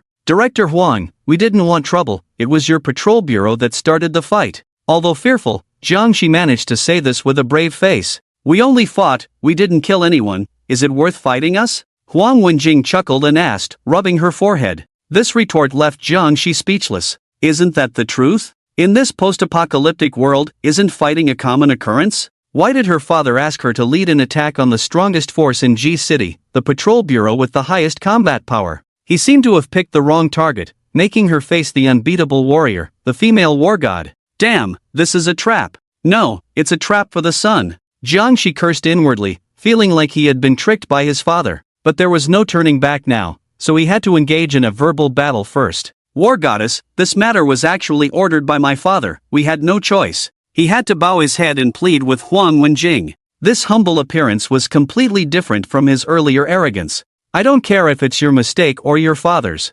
Since you have the courage to attack us, you naturally have to pay the price. Huang Wenjing said indifferently, then she swiftly drew and sheathed her sword at a speed no one could follow. All they saw was a flash of light. When Huang Wenjing turned back, Jiang Shi was already trembling unsteadily. 3 seconds later, this brave warrior who dared to challenge authority had already fallen to the ground, head separated from his body with a resounding thud. The remaining people knelt on the ground for an hour. Anyone who dares to run ahead will face the same fate. When Huang Wenjing uttered these words, the others were shocked and promptly knelt down, not daring to make any other move. As Xiao Chen obtained various pieces of information written by those people and flew in the air with Tan Yufa, he began to ask for Tan Yu's opinion, whom he held in his arms. Where should we go next? Xiao Chen asked softly, bowing his head. Let's go to the research department first. Didn't you say those guys from outer space like to conduct research? Let's go check it out. Tanyu pursed her lips and then set her sights on the research department. Logically speaking, if they liked research themselves, they shouldn't have set up the base in the research institute. Wouldn't that make it too easy to be discovered? Despite his thoughts, Xiao Chen nodded and slowly flew with Tanyu to the so-called research department in City G. This was a research institute specializing in genetic research before the apocalypse, which had been transformed into a new research department after some simple modifications. He entered with Tanyu, inquiring about Tanya's whereabouts while scanning the area with his eagle eyes. Perhaps he had been detected in advance. The people Xiao Chen and Huang Wenjing saw were completely different. The group they encountered now not only spoke eloquently, but Xiao Chen's eagle eyes didn't detect anything unusual. They were basically ordinary people, with talents related to scientific research and nothing else. The two of them chatted while walking around the entire research institute with the head of the department. Still, they found no information related to Tanya. I hope you find Miss Tanya soon. As they bid farewell to the department head, the two took off again for their second destination. However, what they didn't know was that 10 minutes after they left, a mist quietly appeared in the research institute. All the researchers reverted to the state Huang Wenjing had seen before, repeating actions with lifeless eyes. The two of them searched everywhere, beyond the trading center and the arena. They even searched Jiang Wu's wife's room but found no information about Tanya. Should we keep looking? After a long search, Tanyu's eyes had lost their sparkle. Yes, we must find information about Xiaoya, even if we have to search every corner. Xiao Chen's response revealed a deep determination. With almost all targets covered, he couldn't give up halfway. As for Tanyu, despite being on the verge of collapse, she nodded and followed Xiao Chen to other places. The penultimate destination was the arena on the outskirts of City G. It was a bloody area similar to the Roman Colosseum, converted from a football field before the apocalypse. Here, people could watch fights between humans and even between humans and monsters, while betting on the winners. Using Huang Wenjing's golden badge, Xiao Chen and Tanyu arrived at the backstage of the arena without any hindrance. Here, he saw many participants, including some monsters. Humans are not surprising, but why are you even using monsters for battles? Xiao Chen looked at the monsters locked in special cages and questioned the staff. These are monsters sent over from the research department, not wild ones, the staff explained with a smile. From the research department? Are you saying these are artificially created monsters? Tanyu raised a question. She believed that monsters were always monsters and couldn't be created by humans. Yes, the research at the department includes these hybrid monsters, the staff continued, pointing to a cage and explaining. Look at that zombie over there, it hardly has any zombie features. It's one of the latest modified specimens. Following his hand, Xiao Chen saw a humanoid zombie with eyes full of fierce killing intent, indistinguishable from humans. What surprised him the most was not the zombie itself, but the fact that the name displayed on his Hawkeye was still a human name. In other words, the Hawkeye's identification function was ineffective against this new type of monster. This explained why Xiao Chen could sense many zombies but didn't see many of them.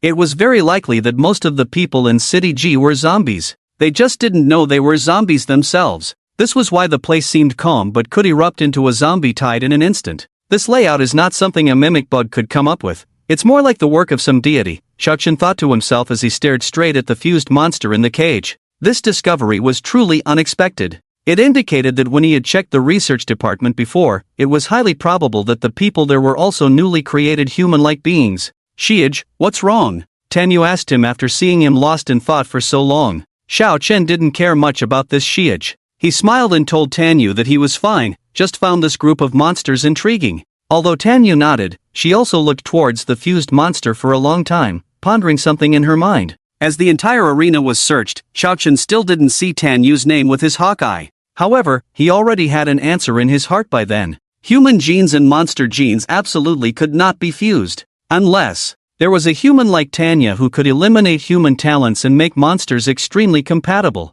Although Xiao Chen was unsure, he had heard about such a being in a previous life from a 9th-rank senior. There was once a similar existence among humans, known as the Newwa type. As humans descended at the beginning of the world, these individuals with such talents possessed the purest physique and bloodline. In other words, only the genes of such individuals could merge with those of other monsters, creating this new type of human. So, the answer was clear. There was a 99% chance that Tanya had tragically fallen victim. The remaining 99% probability was that she had been tortured into a monstrous state. Regardless of the outcome, he dared not tell Tanya this answer. After all, the news was too horrifying, and he couldn't let Tanya know. So yeah, Xiao Chen intended to take Tanya to rest first and then continue his investigation.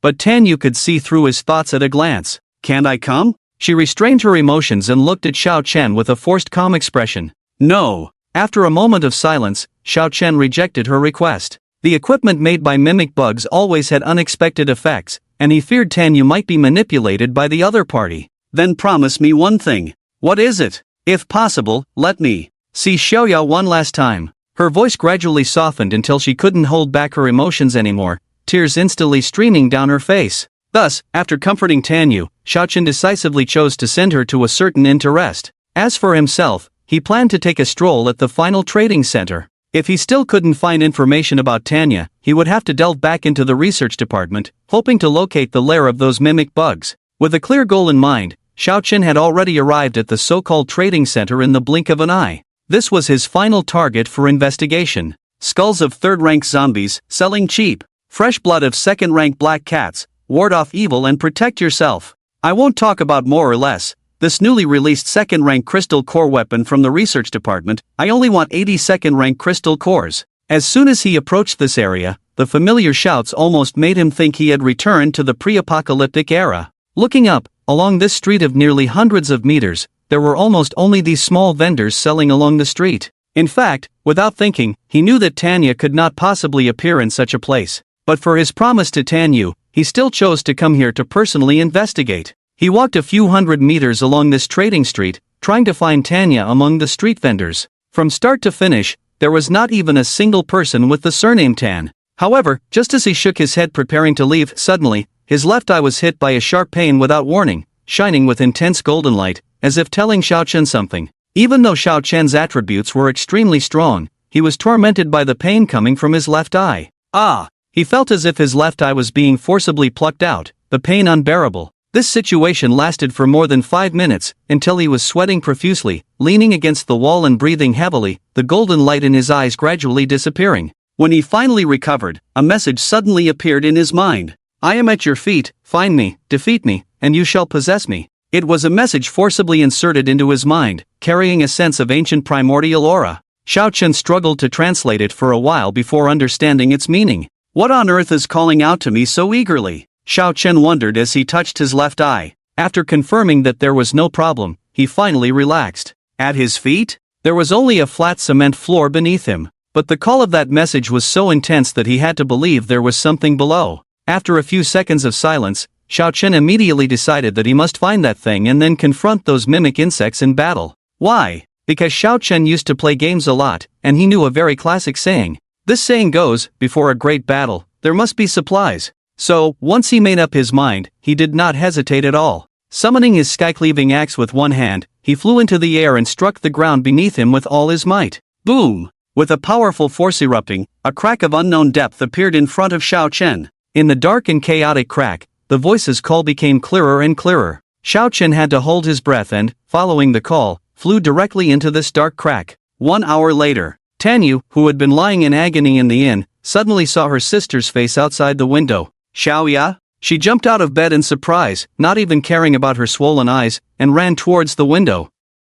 But when she opened the window, she saw that Tanya had already landed on the opposite street. Tanya, who she hadn't seen in a long time, smiled and reached out her hands towards Tanya. It seemed like she was longing for her sister's embrace. Xiaoya. Why? Knowing well that the person in front of her was not Xiaoya, Tanya cried bitterly. Tanya would never let her sister hug her in public because she thought her sister was shorter than her, which would be embarrassing. Who on earth harmed you, Xiaoya? In grief, Tanya clenched her fists tightly, staring at the sister on the street. Although it was clearly a fake and a bait, somehow, Tanya had no reason to refuse to take the bait. After all, she was her only sister. Xiao Chen, I'm sorry. She wiped the tears from her face, grabbed the teddy bear at her waist, and jumped towards the direction of Tanya. This imposter didn't know what it was. Every time Tanya was about to get close to her, she would instantly appear in another area. And this went on for several rounds. Tanya appeared again in the peripheral area of the research department, not long after she had just arrived. And the imposter disappeared in front of the research department's gate. Phoenix, prepare for battle. This battle is likely to exceed our imagination. She took a deep breath and slowly spoke to the phoenix spirit in her heart. Hearing the phoenix's affirmative response, Tanyu leaped forward, transforming into a flame spirit and swiftly flew into the interior of the research department. Upon entering, she found that all the staff had disappeared, leaving only a mysterious figure in a black robe waiting in front of the elevator. "Undead Phoenix Tanyu, we have been waiting for you for a long time," he said to Tanyu with a voice that seemed inhuman. "Who are you people? Where is my sister?" Tanyu shouted in anger, using the phoenix fire to dive towards the figure. However, just as she was about to collide with the figure in the black robe, he vanished instantly. Unable to stop herself, she crashed into the suddenly opened elevator doors. Visitor's identity confirmed, heading to the -99th floor, please prepare, Undead Phoenix Tanyu. The announcement from the elevator made Tanyu increasingly puzzled. What kind of trap had she fallen into, and where would she end up? Everything could only be revealed once the elevator reached its destination. Soon, the elevator stopped operating, and the familiar announcement sounded again, destination reached, please prepare. Defeat the enemy in front of you, and you will find your sister. After the announcement, the elevator doors slowly opened. A grotesque and enormous creature appeared before Tanyu. It was nearly 20 meters long, covered in dark green liquid, with 7 or 8 tentacles all over its body. From a distance, it looked like a mutated slime. I will kill as many of these ugly monsters as come my way, Tanyu said, burning the flames on her body to the extreme, her eyes filled with determination. She swiftly charged towards the monster, preparing to deliver a fatal blow to kill it. However, the creature seemed to have anticipated her move. With a gentle lift of one tentacle, the terrifying monster launched an attack at an incredible speed that Tanyu couldn't block. She was hit precisely by the attack, sent flying backwards, even her little bear at her waist fell to the ground. This blow caused Tanyu to cough up blood, lying on the ground heavily panting. What rank of monster is it, after all? She propped herself up, trembling, and looked at the monster in horror. Unlike what she had imagined, the monster did not wildly attack her but only pushed her back before continuing to observe its surroundings. As it looked around, it noticed the little bear on the ground. It gently lifted its large tentacle and delicately picked up the bear. It was the first time in its long existence that it had seen a toy other than the glass dome. At that moment, Tanyu had not noticed. The huge slime, upon seeing the teddy bear toy, unexpectedly twitched slightly all over its massive body. "That's my sister's thing. Give it back to me, you monster." Tanyu went mad, her eyes blazing, letting the phoenix temporarily take control of her body. Burning with her phoenix fire, she once again dived towards the monster, engaging in a new round of battle. On the other side, Chen finally found the source of the call coming from the crack.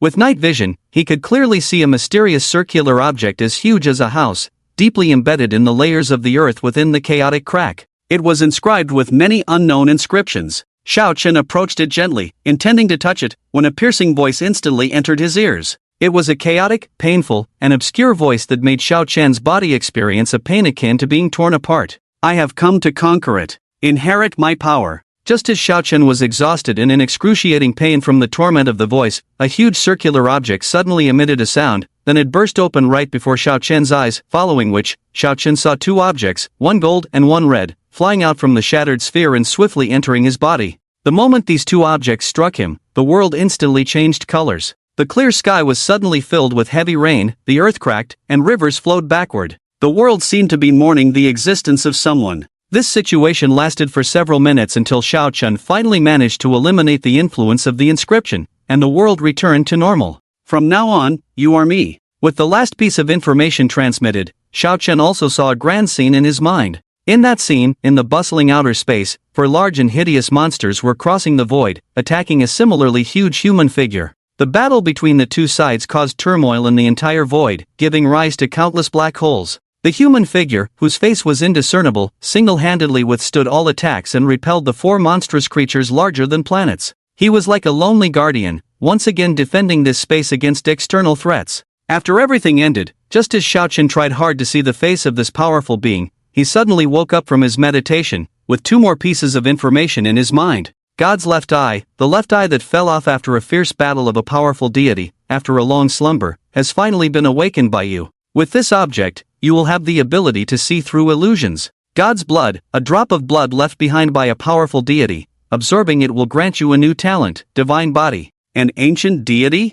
Chen was very surprised. After all, in his previous life, he didn't know if he wasn't strong enough or for some other reason. He had never encountered objects related to deities, let alone images left by deities. But in this life, whether it was a deity or a mimic insect, many things were beyond his control. However, he was not afraid. Since he was reborn, perhaps the gears of fate had long been at work on him. "I will inherit your will, predecessor," Xiao Chen murmured. Then, he began to absorb the divine blood in God's left eye he had just obtained. This time, it was not as painful, and the absorption process was very smooth. 15 minutes later, Xiao Chen opened his eyes, feeling the power in his body once again. Talents: 3rd rank Pangu bloodline, 3rd rank Lord of Slaughter, 1st rank God Eater, divine body, rank, 3rd rank, physique, divine body, destined weapon, sky opening axe, 2nd liberation form, talent skills, night vision, divine eye, other items, 3rd rank blood devouring feather wings, corpse god's blood, mimic armor, divine body. After the baptism, your body has once again been greatly strengthened.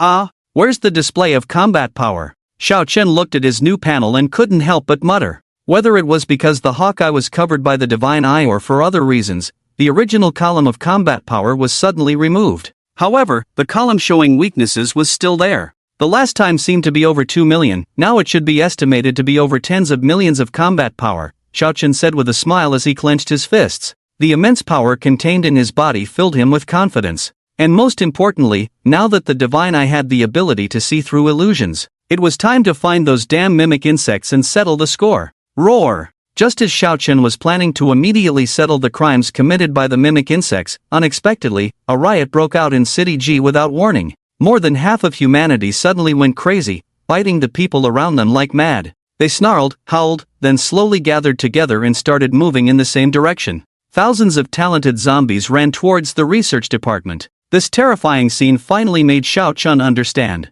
Under the scheme of the mimic insects, the zombie tide in City G had finally erupted. Time was of the essence. Xiao Chen immediately flew towards the research department. Before long, Xiao Chen arrived at the research department's gate. Countless zombies had already gathered there. Some were street vendors, some were patrol team members, and some were researchers from the department. Originally, these people should have been doing their own jobs, but now they were gathering like the Walking Dead. Perhaps they themselves didn't even know when they had been transformed into zombies. "If you do evil, I will harvest all of you. But you are also pitiful souls tormented by fate, it's lamentable." Xiao Chen shook his head in the air. It was the first time he didn't have the heart to kill this large group of monsters. "If there's a chance, I will save you. Wait for me, everyone." After silently saying these 2 sentences in his mind, Xiao Chen directly smashed through the research department's gate and rushed in. Perhaps the mimic insects didn't know how twisted Xiao Chen's perception was. The moment he stepped into the research department, a familiar scent reappeared.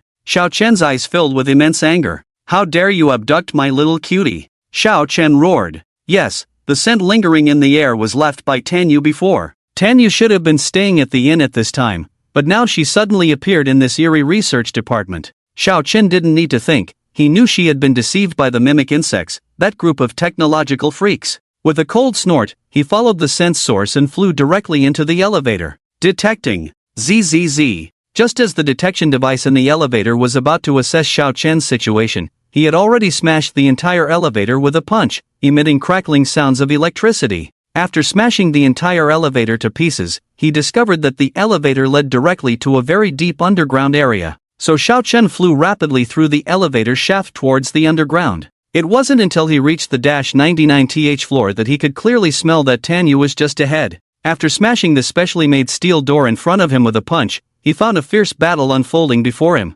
Tanya, no, the phoenix with flames burning in her eyes, was using her phoenix fire to fiercely burn a hideous monster. From the information obtained from the divine eye, it seemed that the monster was at the 7th rank but seemed to have no combat power, lying on the ground barely breathing. As Xiao Chen watched, he suddenly froze. Then his face darkened, and in an instant, he flew up and threw a punch at the phoenix who was about to exhaust all her strength to kill the fused monster. Bang! Xiao Chen naturally held back in this punch. However, Tanyu's petite body was still sent flying by the punch, crashing directly into the solid wall. The intense impact raised a cloud of dust, completely covering Tanyu's body. Why? Why did you help it? Tanya struggled to stand up tremblingly, her eyes filled with regret as if she had misjudged Xiao Chen. I was about to succeed. Killing it would have reunited me with Xiaoya. Why did you stop me? Unable to contain her inner anger, Tanyu despaired and once again ignited her phoenix fire, intending to charge forward and drive Xiao Chen away. But the phoenix had already been crippled by Xiao Chen's previous punch, and she herself was just an ordinary fourth-rank human. How could she possibly repel Xiao Chen, who transcended human combat power? The impact was like a mayfly hitting a tree, completely ineffective. Xiao Chen didn't say much, he just seized her hand tightly and then looked at her with a very complex expression.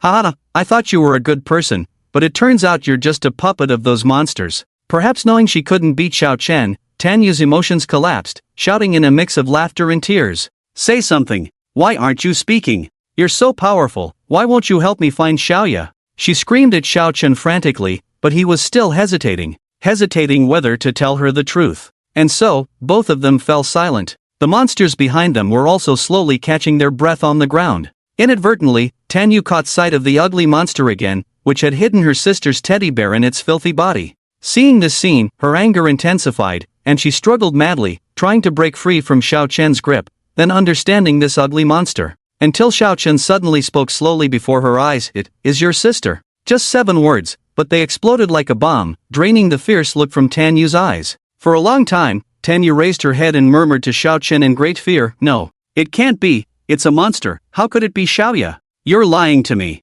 You monsters deliberately sent it to torment me, right? Ha ha. Impossible, Xiaoya is so pretty, how could this monster be her?" Xiao Chen didn't say much in response to her reaction. He just nodded with a complex look in his eyes. Then, Tanyu's gaze instantly turned as if she had been tormented by Xiao Chen for a month, completely broken. "No, it can't be," she still whispered based on her belief. Such a thing happening to anyone would be a huge disaster, and Tanyu found it hard to believe such a fact. "Do you know why it kept hiding that teddy bear and never fought back? Because it still recognizes it as a gift from her sister. Otherwise, even if you were possessed by a phoenix, you couldn't beat her at the 7th level." These 3 emotionless sentences plunged Tanyu's heart into the abyss. Yes, the first time it knocked her down, it immediately took the teddy bear with its tentacles and kept it hidden. No wonder it didn't fight back. It really was Xiaoya. Discovering the truth at that moment, Tanyu was truly on the verge of collapse. If Xiao Chen hadn't punched her away,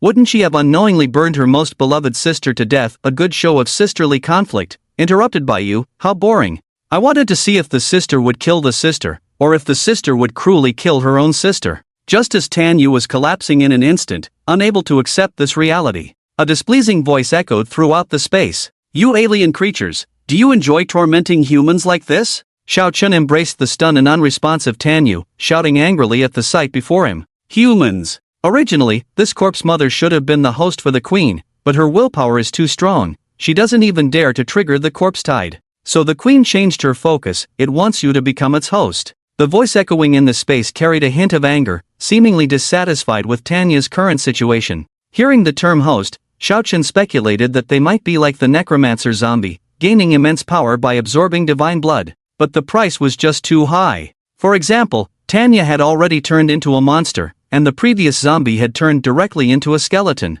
Xiao Chen didn't want to end up like this in the future. After a short period of communication, Xiao Chen had already identified the source of the voice. It was definitely lurking underground, around the -200th level, secretly observing everything about the mages here. That was a range of several hundred meters, and previously, Xiao Chen would never have been able to instantly reach there and control the other party. But now, he possessed a divine body, so anything was possible. Xiao Chen now had the means to instantly suppress them. However, the situation with Tanyu and Tanya was too bleak. One was a monster sister with unclear consciousness, and the other was a sister who couldn't accept reality and collapsed due to self-blame. This was more complicated than a long-distance relationship. After some thought, Xiao Chen planned to chat with this group of scoundrels first, gather some information, and then continue planning. He sneered at Tanya's huge body and said, "You can't even handle her, and you still want me to be the host?" This sentence might have hit a sore spot for these mimetic insects. The other party fell silent for a long time before continuing the conversation. "Think carefully. Either you obey us and become the host for the esteemed queen, or I'll just blow up her sister right in front of your little girlfriend." Oh, these scoundrels were quite irritable. Xiao Chen just said a word, and the other side couldn't play anymore. Of course, this threat had no effect on Xiao Chen. Now they were seeking him, not the other way around, so what was there to fear? Go ahead and blow her up. It's not like you just met me today. Don't you know how cruel I can be? Don't provoke me. I can even do without a girlfriend. After boldly saying this, Xiao Chen quickly whispered something in Tanyu's ear. Then, he swiftly kicked her in the butt, sending her tumbling next to Tanya. Tanya fell next to the massive Tanya with a thud, looking very miserable. The mimetic insects who witnessed the scene underground were dumbfounded. Killing people was one thing, but disregarding those around you, was Xiao Chen really human? The queen has decided to make a deal with you. Perhaps aware of Xiao Chen's brutality, the mimetic insects suddenly changed their minds. The esteemed queen finds you very interesting, so she wants to meet you in person. The queen of the mimetic insects wanted to meet him? Xiao Chen was momentarily taken aback. Although he was confident in his own strength, the other side was famous for its technology, and he was afraid of being outwitted by these scoundrels. I'd rather meet you, a bunch of underground rats, than her, he replied with a smile. It's not up to you. The queen is already descending. Get ready to witness the greatness of the queen, you lowly being. The voice from the other side was very excited, as if something great was about to happen. This left Xiao Chen a bit puzzled. Could it be that they were from outer space? Why were they so excited? No, I have to strike first. Xiao Chen narrowed his eyes and decided to take action immediately. Regardless of what would happen next, he had to kill all those mimetic insects underground. Tanyu, burn the surveillance. With Xiao Chen's loud shout, Tanyu, who had been lying on the ground like a dead dog, suddenly jumped up and released flames rapidly in all four directions. Sizzle. As the four flames shot out, the screens in front of several mimetic insects instantly went black.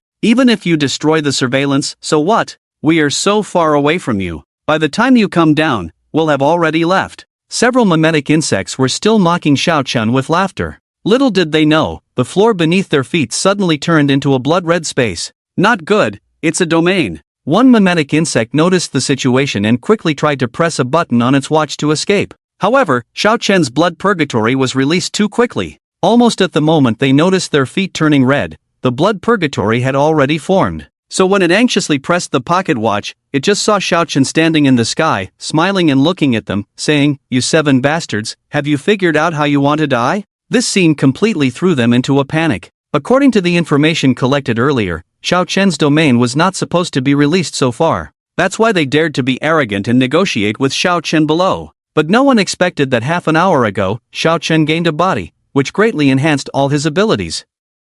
Just then, the range of the blood purgatory had also increased more than tenfold. Whoever tells me how to remove the changes on their bodies, I will spare them. As he spoke, Xiao Chen slowly flew over to the 7 mimic insects that had evolved to half the height of a human, with 3 or 4 tentacles. He's deceiving us. The data shows that none who provoked him survived. One mimic insect was about to anxiously remind its other companions. However, the next moment, an axe suddenly flew horizontally, splitting it in half. Any other bugs want to speak now? Xiao Chen smiled as he pulled the axe out of the dead insect's body. The axe was dripping with a few drops of blue blood, and Xiao Chen looked at the remaining 6 mimic insects with a smile. This horrifying scene made these few mimic insects shudder. Whether alien or earthly beings, evading death is an inherent trait of all living creatures. So when they saw their companions die tragically, they all rushed to speak up. Your girlfriend's sister has a special constitution. She can automatically purify and expel the abnormal energy from her body. In a month, as long as a month, that human girl will return to normal. Others just need to drink some of her blood to recover. These 6 insects were eager to offer solutions one after another. For a moment, Xiao Chen thought he wasn't dealing with alien beings, but a group of criminals desperate to reduce their sentences by crazily denouncing their teammates. You guys are too noisy with your chattering. I might as well just kill you all. Xiao Chen looked helpless, then one by one, he chopped all 7 mimic insects into a puddle of blood. Killing 7 alien mimic insects triggers the Lord of Slaughter, obtaining the item, Mimic Technology. Xiao Chen temporarily skipped the dropped items. After scanning with his divine eye and confirming that these bastards wouldn't revive, he returned to his original location and lifted the blood purgatory. As the blood-red space faded away, Xiao Chen immediately saw Tanyu's worried face, gently caressing the ugly monster. When Tanya noticed Xiao Chen walking out of the space, she immediately stood up, pleading in the most humble manner, "Is Xiaoya really going to be saved?" Xiao Chen smiled and embraced the little girl who had been tormented by negative emotions all day. "I said she will be saved, so there's no problem." These 3 words, along with the unreserved hug, finally made Tanya let go of her worries. After experiencing a day full of negative emotions and suppression, she finally blossomed at this moment. This time, she didn't cry but instead showed a hopeful smile and excitedly replied to Xiao Chen, "As long as you cure Xiaoya, even if you force your way in, I won't cry." Seeing Tanyu's innocent look, Xiao Chen breathed a sigh of relief. Fortunately, she didn't break down too miserably, being directly messed up by his words. Your sister is saved. Let's first check on your sister's condition. He patted Tan Yu's head, temporarily not responding to her. After all, although her sister looked like a monster, if someone else remembered at this moment and heard this conversation, Xiao Chen would end up with the nickname of a perverted brother-in-law. To avoid such a situation, it's better to be cautious. I've been monitoring her, her breathing is steady, seems like she's slowly recovering. The scars I burned before have started to heal. Tan Yu explained the situation she encountered to Xiao Chen. Xiao Chen nodded and began to seek a solution. As mentioned before, it would take Tanya about a month to fully recover using the purification of Nuwa's body. This means that the group of artificial monsters outside also needs a month to be purified again through Tanya's blood. But the current issue is that the so-called queen of the mimic insects is already on her way to find Xiao Chen. If he stays here or takes Tanya back to City H, it will put everyone in danger. Although it's unknown what this mimic queen really is, as a leader of a species, her power undoubtedly surpasses other mimic insects. So, for safety's sake, Xiao Chen's best course of action is to leave first and then lure the queen elsewhere. Xiao Yu, take this. Xiao Chen, who had been silent for a long time, handed Tan Yu a purple, angular mechanical box. She took it curiously and asked, "What is this?" "This is mimic technology. When the time comes, put that thing on your head, and you'll understand how to use it. As for Xiaoya, she will return to normal in a month. The others outside will need Xiaoya's blood pressure diluted to reverse the zombification." Xiao Chen carefully explained everything that needed to be said to Tan Yu. She obediently nodded and asked what to do next. "Next, you need to stay with Xiaoya until she recovers. I'll leave 2 months' worth of supplies for you to prevent starvation." His words made Tan Yu smile freeze slightly. She knew Xiao Chen too well. Only when facing an enemy she couldn't defeat would this man, who was so gentle between his brows, not take her with him. So Xiao Chen's words meant that the matter between her, Tanya, and him had come to a complete end. But Xiao Chen still had to face the queen the monsters spoke of alone. "When will you be back?" she asked nonchalantly. "I have to deal with that queen first," Xiao Chen replied with a smile. Tan Yu fell silent for a moment upon hearing this, gently caressing the box Xiao Chen had just given her.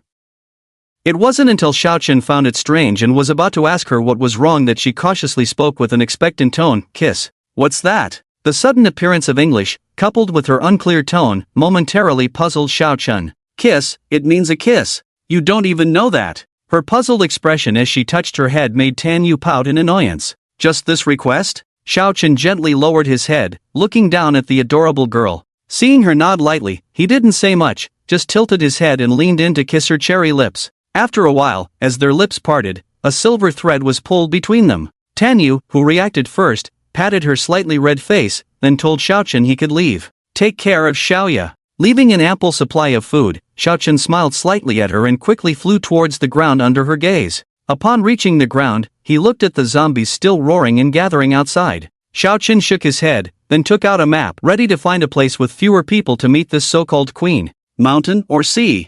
Looking at the terrain around City G, he fell into contemplation. Before he could come up with an answer, he suddenly felt a shiver running through his body, as if he was being targeted by some terrifying presence. For a normal person in such a situation, the first reaction would undoubtedly be fear. But Xiao Chen, he not only wasn't afraid, but he even felt excited. To elicit such a reaction from his body meant the other party was formidable. However, since they only intimidated him instead of directly killing him, it also meant they didn't have the ability to kill him, hence deliberately giving him a warning. Since the other party couldn't kill him outright, Xiao Chen didn't need to go too far. Guangwei Pig Farm? This should be it. Looking at a location near the mountains on the map, Xiao Chen quickly made a decision. Before long, he arrived at the so-called pig farm. However, what surprised him was that even in this remote area, people had managed to survive under monster attacks. When he landed on a roof at the pig farm, a boy who looked only 11 or 12 years old, still wearing a blue school uniform, leaped towards him in midair. "Who are you? Why are you standing on the roof of my house?" Flying in the air, the boy questioned Xiao Chen with great arrogance. Seeing the boy's second-tier panel, Xiao Chen smiled but didn't say anything. Perhaps this voice had alerted others in the house. An old man in his 50s, leaning on a cane, slowly walked out. "Zi Yang, apologize to him quickly if you don't want to end up hanging from a tree." The first words he said as he looked up took Xiao Chen by surprise, because the thought of hanging this boy from a tree had just crossed his mind. "Ah, yes, I'm sorry, big brother, I mistook you for a bad person." The boy seemed very afraid of the old man and quickly apologized to Xiao Chen with his head bowed. But Xiao Chen didn't care about the boy. I didn't expect to encounter a top-notch expert even in a suburb. He flew over to the old man with a smile, looking directly at him. Did you already know I was coming? The old man also smiled like him, raised his hand, made a welcoming gesture, and invited Xiao Chen inside to talk.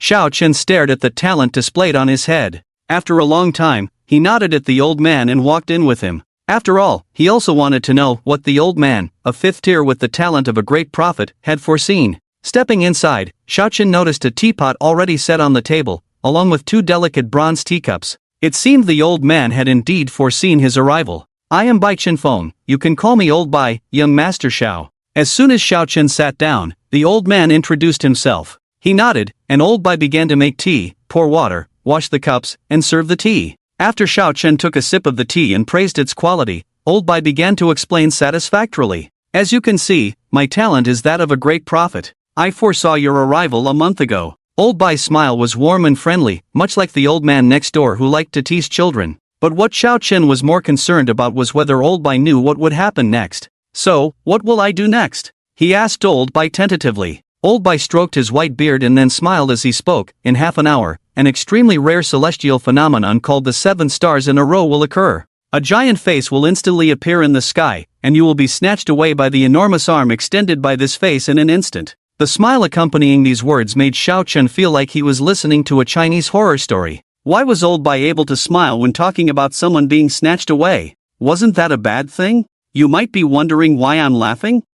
That's because before you were captured, you flipped off the owner of that face. Bai Lao laughed happily, as if Xiao Chen should have done just that. This statement was not false at all. Xiao Chen was most annoyed by these mysterious things, always acting so secretive. They never showed their faces or heads, clearly powerful but still picking fights like an old bully looking for trouble. If Xiao Chen were that powerful, he wouldn't need any followers, he would take down anyone who crossed him. Yes, just like he is now. So, what did they capture me for in the end? What happened next? Xiao Chen pressed for details about what happened next, but Bai Lao shook his head at that moment. He told Xiao Chen that was all he could foresee about him. Although he tried to use his abilities to see what would happen next, for some reason, every time Xiao Chen's image appeared in his mind, the prediction would immediately stop. It was as if Xiao Chen was a taboo, completely unpredictable. However, even though he didn't know what happened next to Xiao Chen, from the mysterious power that blocked his predictions, he was certain Xiao Chen would be fine. After all, in his great divination, there were only 3 types of people who couldn't be predicted. One was an extremely noble person. One was an unmentionable person. The last one was Bai Lao himself. Xiao Chen, no matter which category he fell into, would have absolute strength and the blessings of heaven and earth. With these 2 things combined, even facing a monster as vast as the starry sky, Bai Lao knew Xiao Chen couldn't possibly lose. Knowing the situation, Xiao Chen didn't dwell on what would happen next. After all, being able to foresee his own arrival with a 5th-tier divination was already pushing the limits. He took a sip of tea, then refilled his and Bai Lao's cups. Have you foreseen the future of the little guy? He asked Bai Lao. Since the Mimic Queen still had half an hour before arriving, Xiao Chen wasn't in a hurry to leave. Yang? I don't want to predict his future, whether good or bad. I really can't bear the responsibility, old man that I am. And what about your own future, Bai Lao? You're joking, predicting one's own future is a big taboo, ha ha ha. 20 minutes later, Xiao Chen calmly walked out of Bai Lao's house. After bidding farewell to the old man and the child, he leaped into the sky, ready to see what this so-called Mimic Queen really was. Soon, the familiar tremor returned. The clear sky instantly turned into dense clouds, then just as quickly disappeared, allowing Xiao Chen to see clearly. The protective atmosphere of Blue Star was slowly disappearing. Then he realized that his eyes could directly see everything happening in outer space. Yes, the so-called 7 stars in a row were displayed as clearly to everyone in the world as if they were watching a movie in a theater.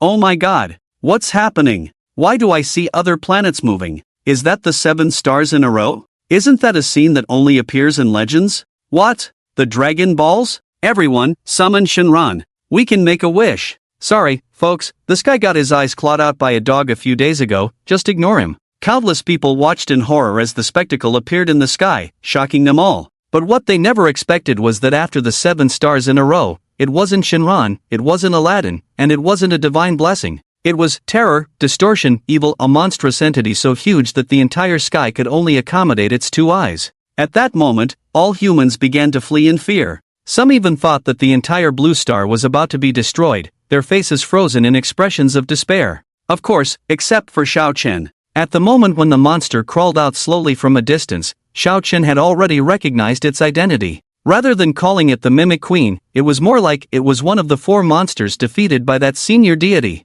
Seeing this situation, Xiao Chen flew directly into the sky, just a few hundred meters away from the Mimic Queen's eyeball. Trembling all over, he still managed to shout at the other party, "Last time, you kicked off one of my legs. I didn't expect you to dare to come back?" This remark instantly enraged the massive Mimic Queen. It couldn't understand why someone still remembered this incident after such a long time had passed. Could it be that these lowly humans carved their achievements on stones every day to make others remember them? Inferior beings, I advise you to surrender, or I will destroy the entire planet. It restrained its anger and threatened all humans on the blue star. But not long after this statement, Xiao Chen was the first to retort. If you're so powerful, why don't you crush me? Who threatens others when they can't even get in? Since he was standing right in front of the Mimic Queen, his words naturally reached the ears of all humans worldwide. These sarcastic remarks left everyone stunned. Who's so powerful? Don't act all tough, don't drag us into this. Yeah, I surrender, there's no way to beat this monster.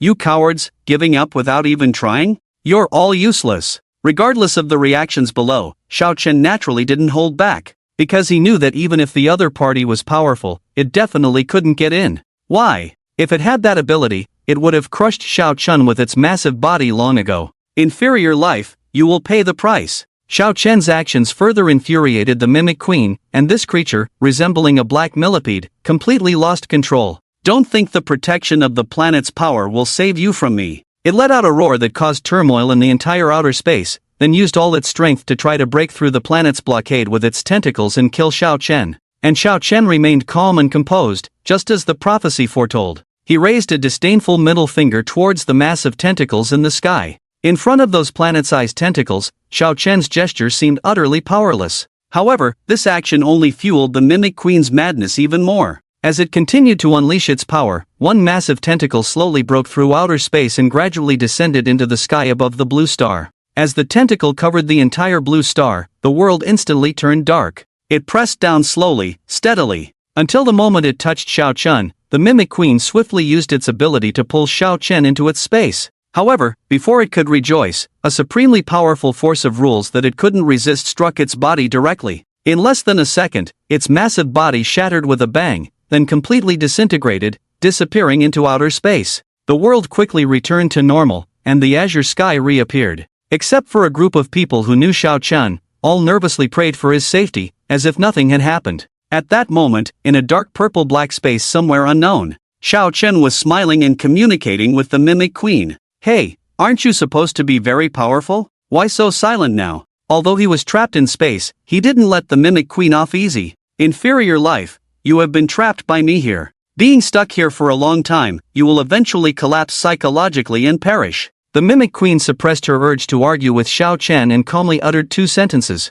This made Xiao Chen furrow his brows, raise the sky-cleaving axe, and begin to test the defensive capabilities of this space. When the black and white double-sided axe appeared, the consciousness left by the Mimic Queen in this space was instantly too frightened to speak. It stared fixedly at Xiao Chen's movements. As Xiao Chen swung the axe fiercely towards the space, it seemed to recall a distant past when it was cleaved into 18 pieces by a certain being with an axe, leaving only a head to flee in panic. The axe back then was exactly the same as the one held by this lower life form. However, when Xiao Chen's axe solidly struck this layer of space, it left no trace at all. Not even a scratch could be seen. Lowly creature, you also have your day. The consciousness left by the Mimic Queen immediately began to mock. At the same time, it secretly breathed a sigh of relief, thankful that the guardian god wielding the giant axe was truly dead, or they wouldn't dare invade this space. Don't cry when I break open this space later, Xiao Chen coldly snorted, then swiftly unleashed several axes on the ground using his own power. 1 axe, 2 axes, 3 axes,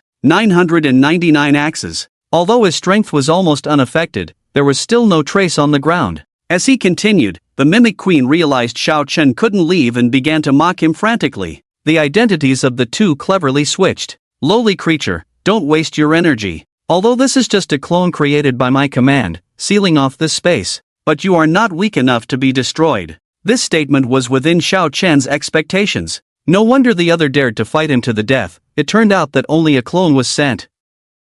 However, Xiao Chen was not in a hurry. He continued to strike, paying no attention to the mocking words. And so, he kept chopping for hours on end. Perhaps the Mimic Queen got too excited, and its words became more and more audacious. It's useless, the periphery of this space was created with my divine power, only a deity can shatter it. It seemed to advise Xiao Chen not to be ignorant, but upon hearing this, Xiao Chen paused his actions. Slowly, he took out the drop of God of Corpse's blood from his backpack and prepared to apply it to the sky-cleaving axe. However, the axe frantically avoided, refusing Xiao Chen's attempt. It felt insulted by the blood. God of Corpse? It's just a subordinate of the God of Death, even if you apply it, its blood cannot harm me. The consciousness of the Mimic Queen sneered again. Seeing the blood was useless, Xiao Chen threw it away and then slowly said to the air, "The more blood I shed today, the more miserable you will be in the future." Then, under the Mimic Queen's gaze, he directly cut his own arm with the sky-cleaving axe. As his blood splattered onto the axe, a golden light immediately flashed.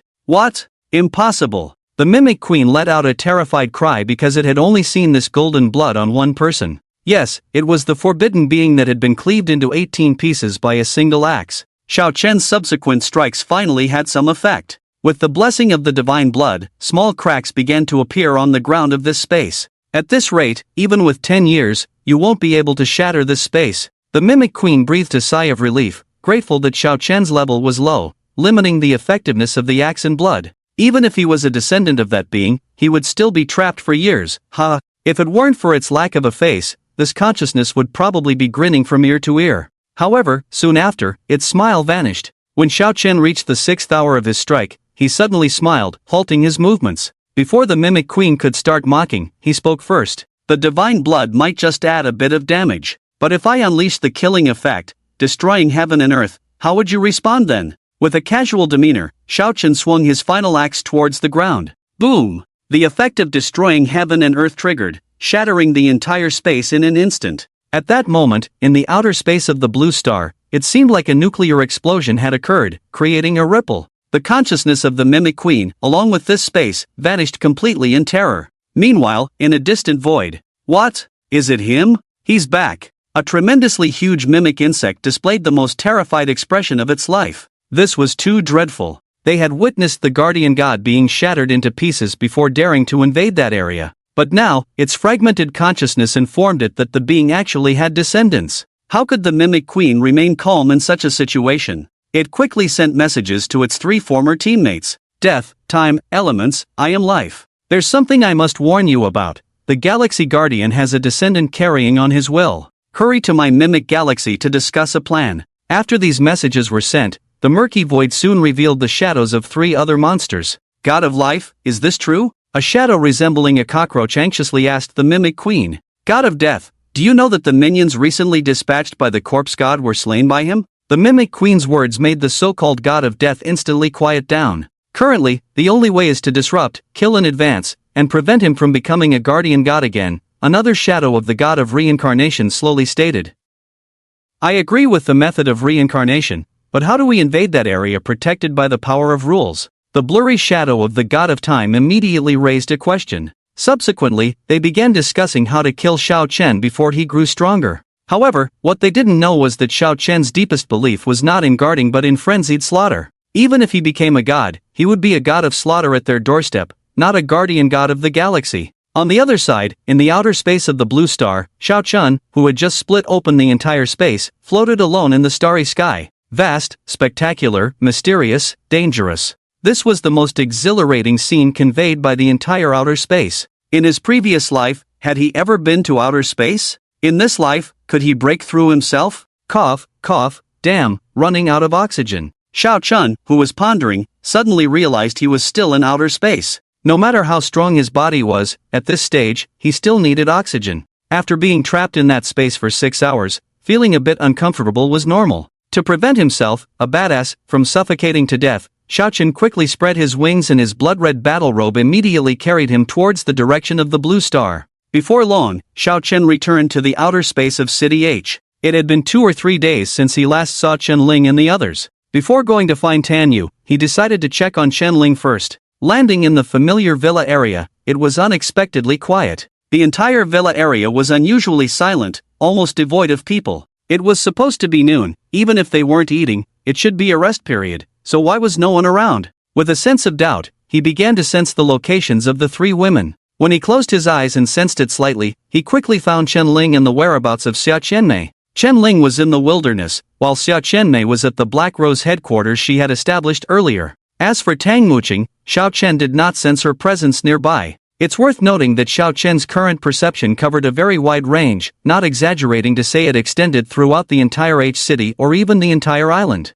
But if he couldn't locate Tang Muqing in this way, it meant she was definitely not in H city. Never mind, I'll go ask Qianmei first. Calming his mind, Xiao Chen immediately flew towards the nearby Black Rose headquarters. Before long, he landed at the entrance of the Black Rose headquarters. The guards at the gate wearing black outerwear surprised Xiao Chen a bit. It had only been a few days, and they had recruited so many people, yet he didn't recognize a single one? Enemy attack. Enemies invading. Seeing Xiao Chen suddenly land, these people began to shout in panic. In less than 3 seconds, he was surrounded by nearby members, and if it were an ordinary person, they probably wouldn't be able to leave. Who dares to attack our Black Rose? Just as Xiao Chen was amazed at the members' quick reaction, a familiar voice sounded. Xiao Chen watched as a man in black clothing, with a red Sha emblem on his chest, walked out from the crowd. When this man was about to see who dared to recklessly attack the strongest intelligence organization in H City, the person he saw made him pale in shock, and he immediately knelt down. Young Master Xiao, please forgive me. It's my oversight and disrespect towards you. He apologized quickly and fearfully to Xiao Chen. This scene stunned the others present. Before Xiao Chen could speak, he angrily looked at the others and said, "What are you all standing there for? Kneel down. This is young Master Xiao Chen. If you don't kneel, you'll be fed to the dogs by young Master Xiao." These words instantly changed the others' expressions. Xiao Chen was known as a murderous demon, and a slight provocation from him could lead to dire consequences. Daring to provoke this deity would surely make their ancestors turn in their graves. So, one by one, they all knelt down, not daring to make any extra movements. "Old Wang, you've been promoted quite quickly. I'm in a good mood today, and considering you helped me gather information, I'll let it go this time. Next time, remember my face, or else." As Xiao Chen finished his last sentence with a wicked smile, the group couldn't help but nod frantically, fearing he might change his mind and randomly kill a few of them. Xiao Chen leisurely walked into the Black Rose headquarters,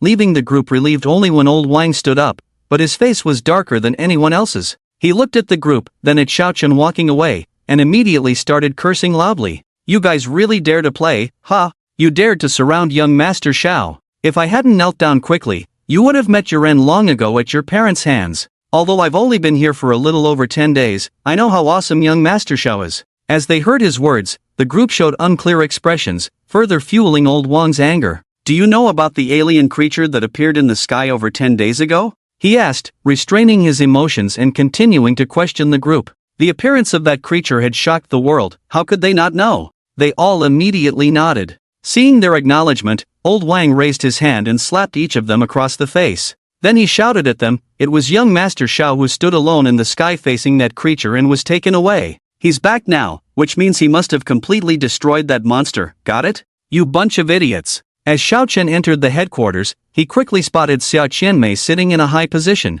She was bored, holding documents and organizing them repeatedly. Clearly working, but Xiao Chen couldn't shake the feeling that her mind was elsewhere, unable to focus. "Not taking work seriously again? Were you up late last night snacking with Chen Lin?" He swiftly moved behind Xia Qianmei and whispered in her ear with a smile. Unexpectedly, these words made Xia Qianmei startle, and after a while, she turned her head in a daze. When she saw the smiling man in front of her, a rush of longing emotions burst forth. "Xiao Chen, it's really you." Tears welled up in her eyes as she tightly embraced Xiao Chen, fearing he would disappear in the next moment. "You've been gone for over 10 days, I thought you'd never come back." Xia Qianmei choked up lightly in his arms, as if confessing her loneliness of over 10 days. "Over 10 days? Xiao Chen's smile twisted at these words. Wasn't he trapped for only 6 hours? Including the 2 days looking for Tanya, it had only been 2.5 days. How did it turn into over 10 days?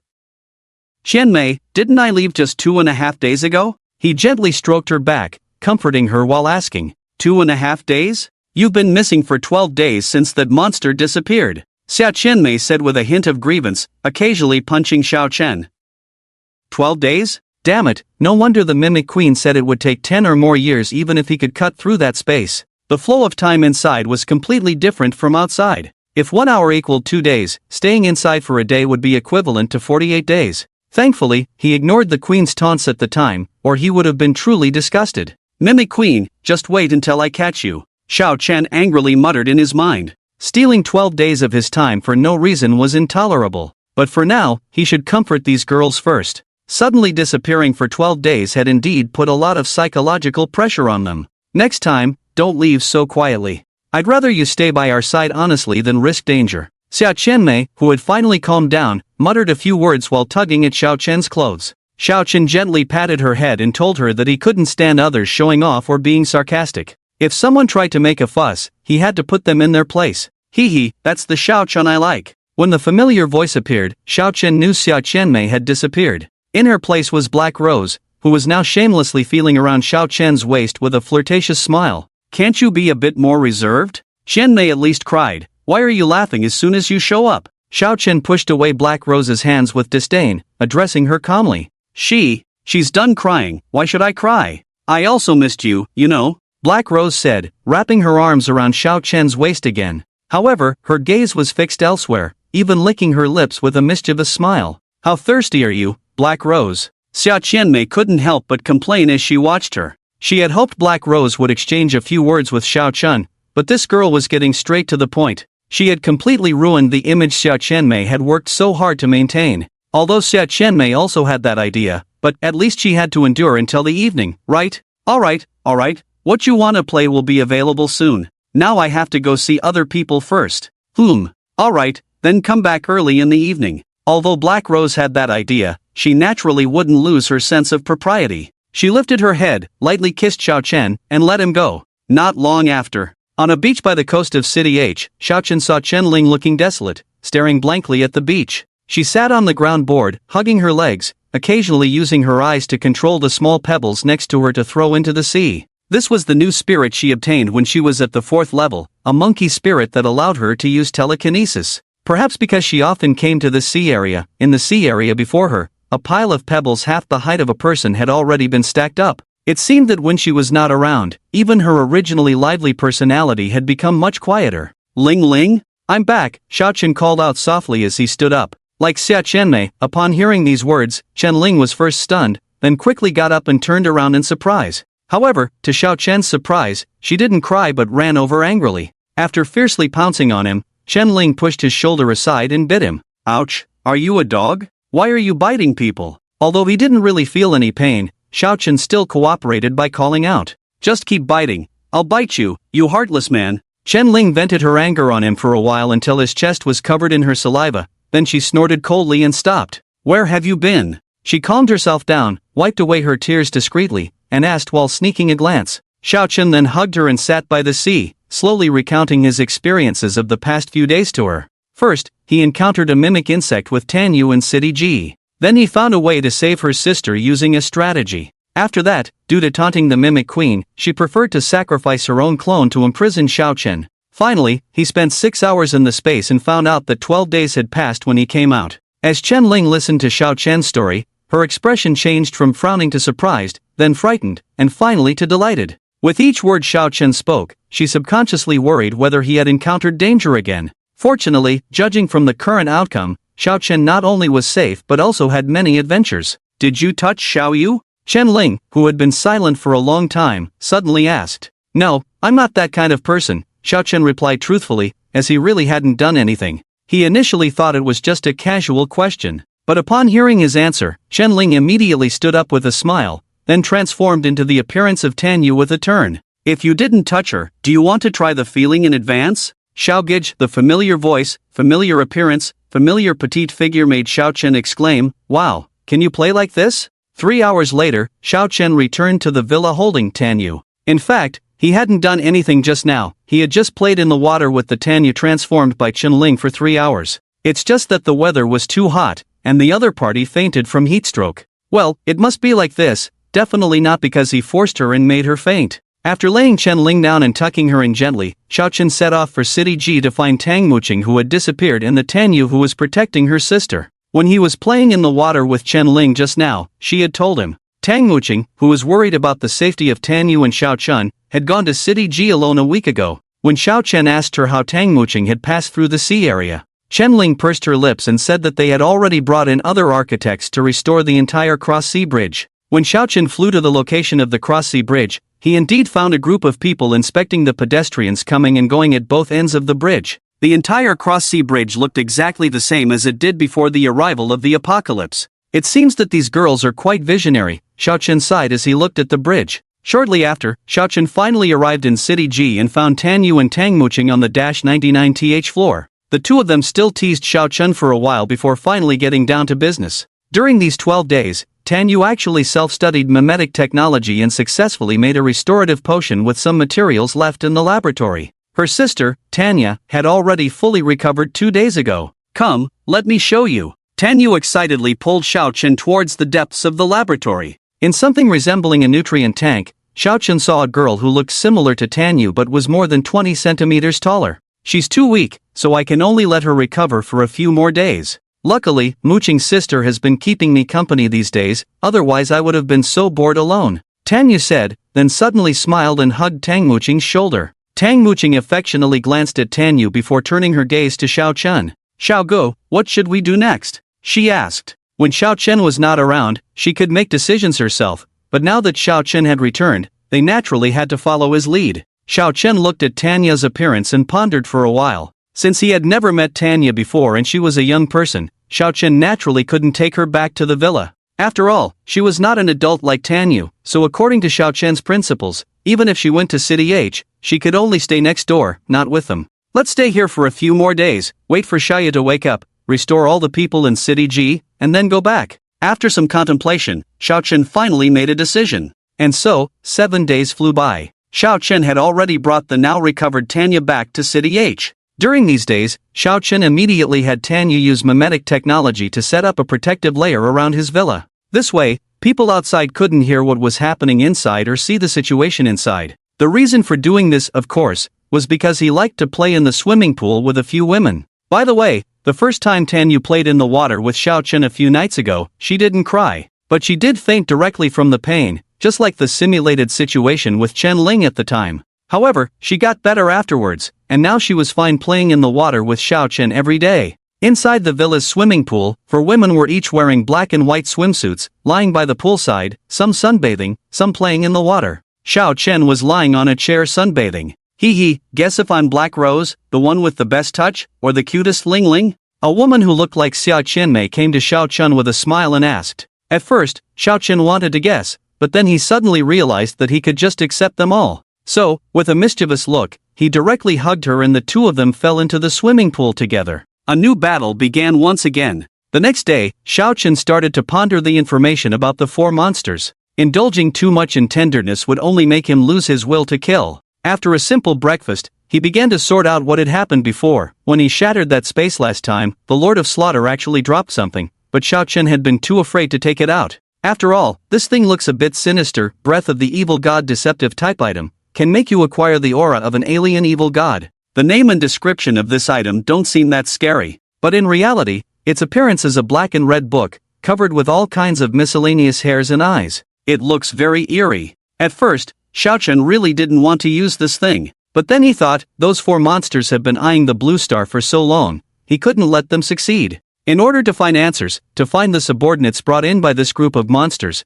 Xiao Chen chose to fly into the deserted high sky of the sea, and then took out this book. When this black and red book appeared in the air, a dark red blood quickly flowed from his hand, slowly enveloping his whole body. Before long, Xiao Chen's mind was filled with a lot of information. Life, death, space, elements, the 4 ancient evil gods that have existed for many years. They invade other universes with their power to spread their game of death. When the creatures of that universe fail the game, the entire universe will become their nourishment. As these 3 lines appeared in his mind, a cold and ruthless look flashed in Xiao Chen's eyes. So that's how it is. So these mutated monsters were all created by them. And the talents on himself and others were bestowed by the will of this universe to resist the other side. No wonder the end of the world came so quickly, and even humans had no ability to resist. It turns out, everyone is just a pawns of those evil gods and the consciousness of the universe fighting each other. In this world, there are too few people like Xiao Chen, because he inherited the bloodline of Pangu, the ancient guardian. This allows him to effortlessly defeat the minions of those evil gods, even shatter the avatars of the evil gods. Just as he was absorbing knowledge, his mind suddenly trembled, as if receiving calls from others. When Xiao Chen calmed down, he suddenly realized that the sender of this message was very familiar to him. I just smashed your queen, and you still mistake me for a newcomer mimic? Watch me destroy your lair to pieces this time. Yes, shouting at him were other mimics existing in this world. With eyes blazing with anger, Xiaochen swiftly flew in the direction where the message came from. While flying rapidly, Xiaochen also began to respond to these mimics. Are you new here? The mimic on the other end asked in remote voice, puzzled. I am newly dispatched by the queen, specifically tasked to coordinate your killing of a human named Xiaochen. Xiaochen replied indignantly, as if he had a deep grudge against Xiaochen. Then, what is your code name? This question immediately confused Xiaochen. Do these bastards even have code names? Why hasn't he heard them mention his code name before? This question left Xiaochen in a short silence. What is your code name? The other side raised their voice, continuing to ask. As time passed by, Xiaochen pondered how to answer. After all, code names were peculiar, and revealing it carelessly could be risky. Just as the two were at a standstill, Xiaochen finally spoke. Code name 9527, personally given to me by the queen. Xiaochen had a flash of insight, recalling the 4 numbers that the Star Master liked to use. This code name was probably a character. The other side was stunned for a very long time before respectfully responding, Senior, I didn't expect you to descend to this planet as well? Before Xiaochen could excitedly ask where they were, he suddenly heard the voices of other mimics. Who? Senior 9527? Quickly turn off the communication. 9527 is a senior expert specialized in hunting down traitors. How could it possibly come to this place? Hey, don't. Before Xiaochen could finish his sentence, the other party's transmission and sensing had already disappeared. By this time, he had flown to a wilderness area. When Xiaochen opened the map, he found out that right ahead, there were actually 3 cities connected together. City Z, City K, City R. The circular area they formed together was once known as a lawless area of evil before the apocalypse. However, Xiaochen preferred to call it a disaster area. This was a place where you could be scammed while walking on the street, find thieves hiding in houses, and even discover people gathering to play mahjong in the sewers. Moreover, from Xiaochen's memory, it seemed that not only was it chaotic here, but the people inside had unbelievably strong talents. Although they couldn't beat Xiaochen no matter how strong they were, he still didn't act recklessly. He had the Black Rose specifically responsible for gathering intelligence, so there was no need to rush over and alert the enemy. He gazed meaningfully at the distant sky for a few seconds. Before long, Xiaochen returned to City H. After handing over the investigation target to the Black Rose, Xiaochen returned to the villa and waited for the intelligence to be collected. However, as soon as he landed near the villa, he saw Chen Lin and others testing Tanya's abilities. Hello, brother-in-law. Tanya greeted him obediently as he approached. Xiaochen smiled and nodded, indicating that they should just do their own thing, and he was just casually observing. After testing, Xiaoya's Nuwa physique can suppress the talents of everyone within 100 meters. Except Xiaochen. He's always different from others. I suspect he doesn't have any talent at all, just pure cheating. Chen Lin recorded the information while glancing at Xiaochen, who was smiling on the side. As she said, Tanya's talent was the highest among the 5 of them, but it had no combat significance. Below Tanya were Chen Lin and Tanyu, whose talent levels were similar. Then came Tang Muqing and Xia Qianmei. As for Xiaochen, his Pango bloodline, Godslayer, and other talents were naturally stronger than the Nuwa physique, so the other party couldn't eliminate his talents at all. Apart from elimination, have you tested the purifying power? Xiaochen put away his smile and asked Chen Lin seriously. Purification? Although Chen Lin knew that Tanya had this power, they had indeed not tested it carefully. Since the last unsuccessful attempt to purify Desha, they had not paid attention to the effect of this thing. Xiaoya, try to help me purify this thing. Xiaochen took out the extremely ugly book from his backpack. The 3 women frowned when they saw the terrifying appearance of the book, especially Tanyu, who directly hid behind Tanya, as if she were the elder sister. I'll give it a try. Tanya, enduring discomfort, approached Xiaochen and began to release her purifying power. A white light slowly floated out of her hand and gradually infused into the book of the evil god. After about 3 minutes, the white light dissipated, and a smile appeared on Tanya's face. It's done, she replied calmly. Xiaochen took back the book and used his divine eye to check its panel again. When a faint golden light flashed in his left eye, the brand new effect of the evil god's breath appeared before him. Evil god's breath, deceptive type item. You can disguise yourself as you wish by using the breath of the evil god. Isn't this the ability only Chen Ling's snake spirit has? So, does that mean he can transform now too? How is it? Does it work? Tanya asked cautiously. After all, she knew that her brother-in-law was an unbeatable powerhouse, so if she could help him in any small way, Tanya would naturally be very happy. Your purification was a big help, Xiao Chen replied with a smile. This was not a lie. Although this disguise did not actually change his appearance, it would help Xiao Chen better search for clues in other areas. After all, he was too famous now. Probably every door of a mimic insect's room would have his photo posted on it. You've been laughing for so long, why don't you tell me what it's good for? Chen Lin pouted and poked Xiao Chen's shoulder. After all, this book seemed too mysterious. She was very curious about what function this book could have. Standing in front of the three women, Xiao Chen transformed into the appearance of Xia Qianmei in the blink of an eye. Chen Lin, who had been pouting a second ago, was soon left with her mouth wide open in shock at Xiao Chen's actions. Isn't this Qianmei's appearance? How can you turn into her? Could it be that this book stole my snake spirit? Chen Lin was greatly alarmed and quickly checked if her snake spirit was still there. While she communicated with her spirit, Xiao Chen also took a look at his own situation. As he expected, there was no change in his body at all. There was just a faint white light disguising his body. The next moment, he changed back. Looking at Chen Lin, who was panicking in place, Xiao Chen teased her, "Now I can also transform. Be careful next time you whisper to someone else, that sister might be me." With these words, Chen Lin's face froze. It was clearly her exclusive ability, so why did Xiao Chen have it too? In the blink of an eye, 3 days had passed. At the dining table, Xia Qianmei slowly sat on Xiao Chen's lap and began reporting the information she had collected over the past few days. The strongest in 3 cities have all been identified by me. The strongest in City Z is a 4th-rank fire mage, in City R it's also a 4th-rank time traveler, and in City K, it's a rather strange 3rd-rank shadow summoner. 2 4th ranks and 1 3rd rank?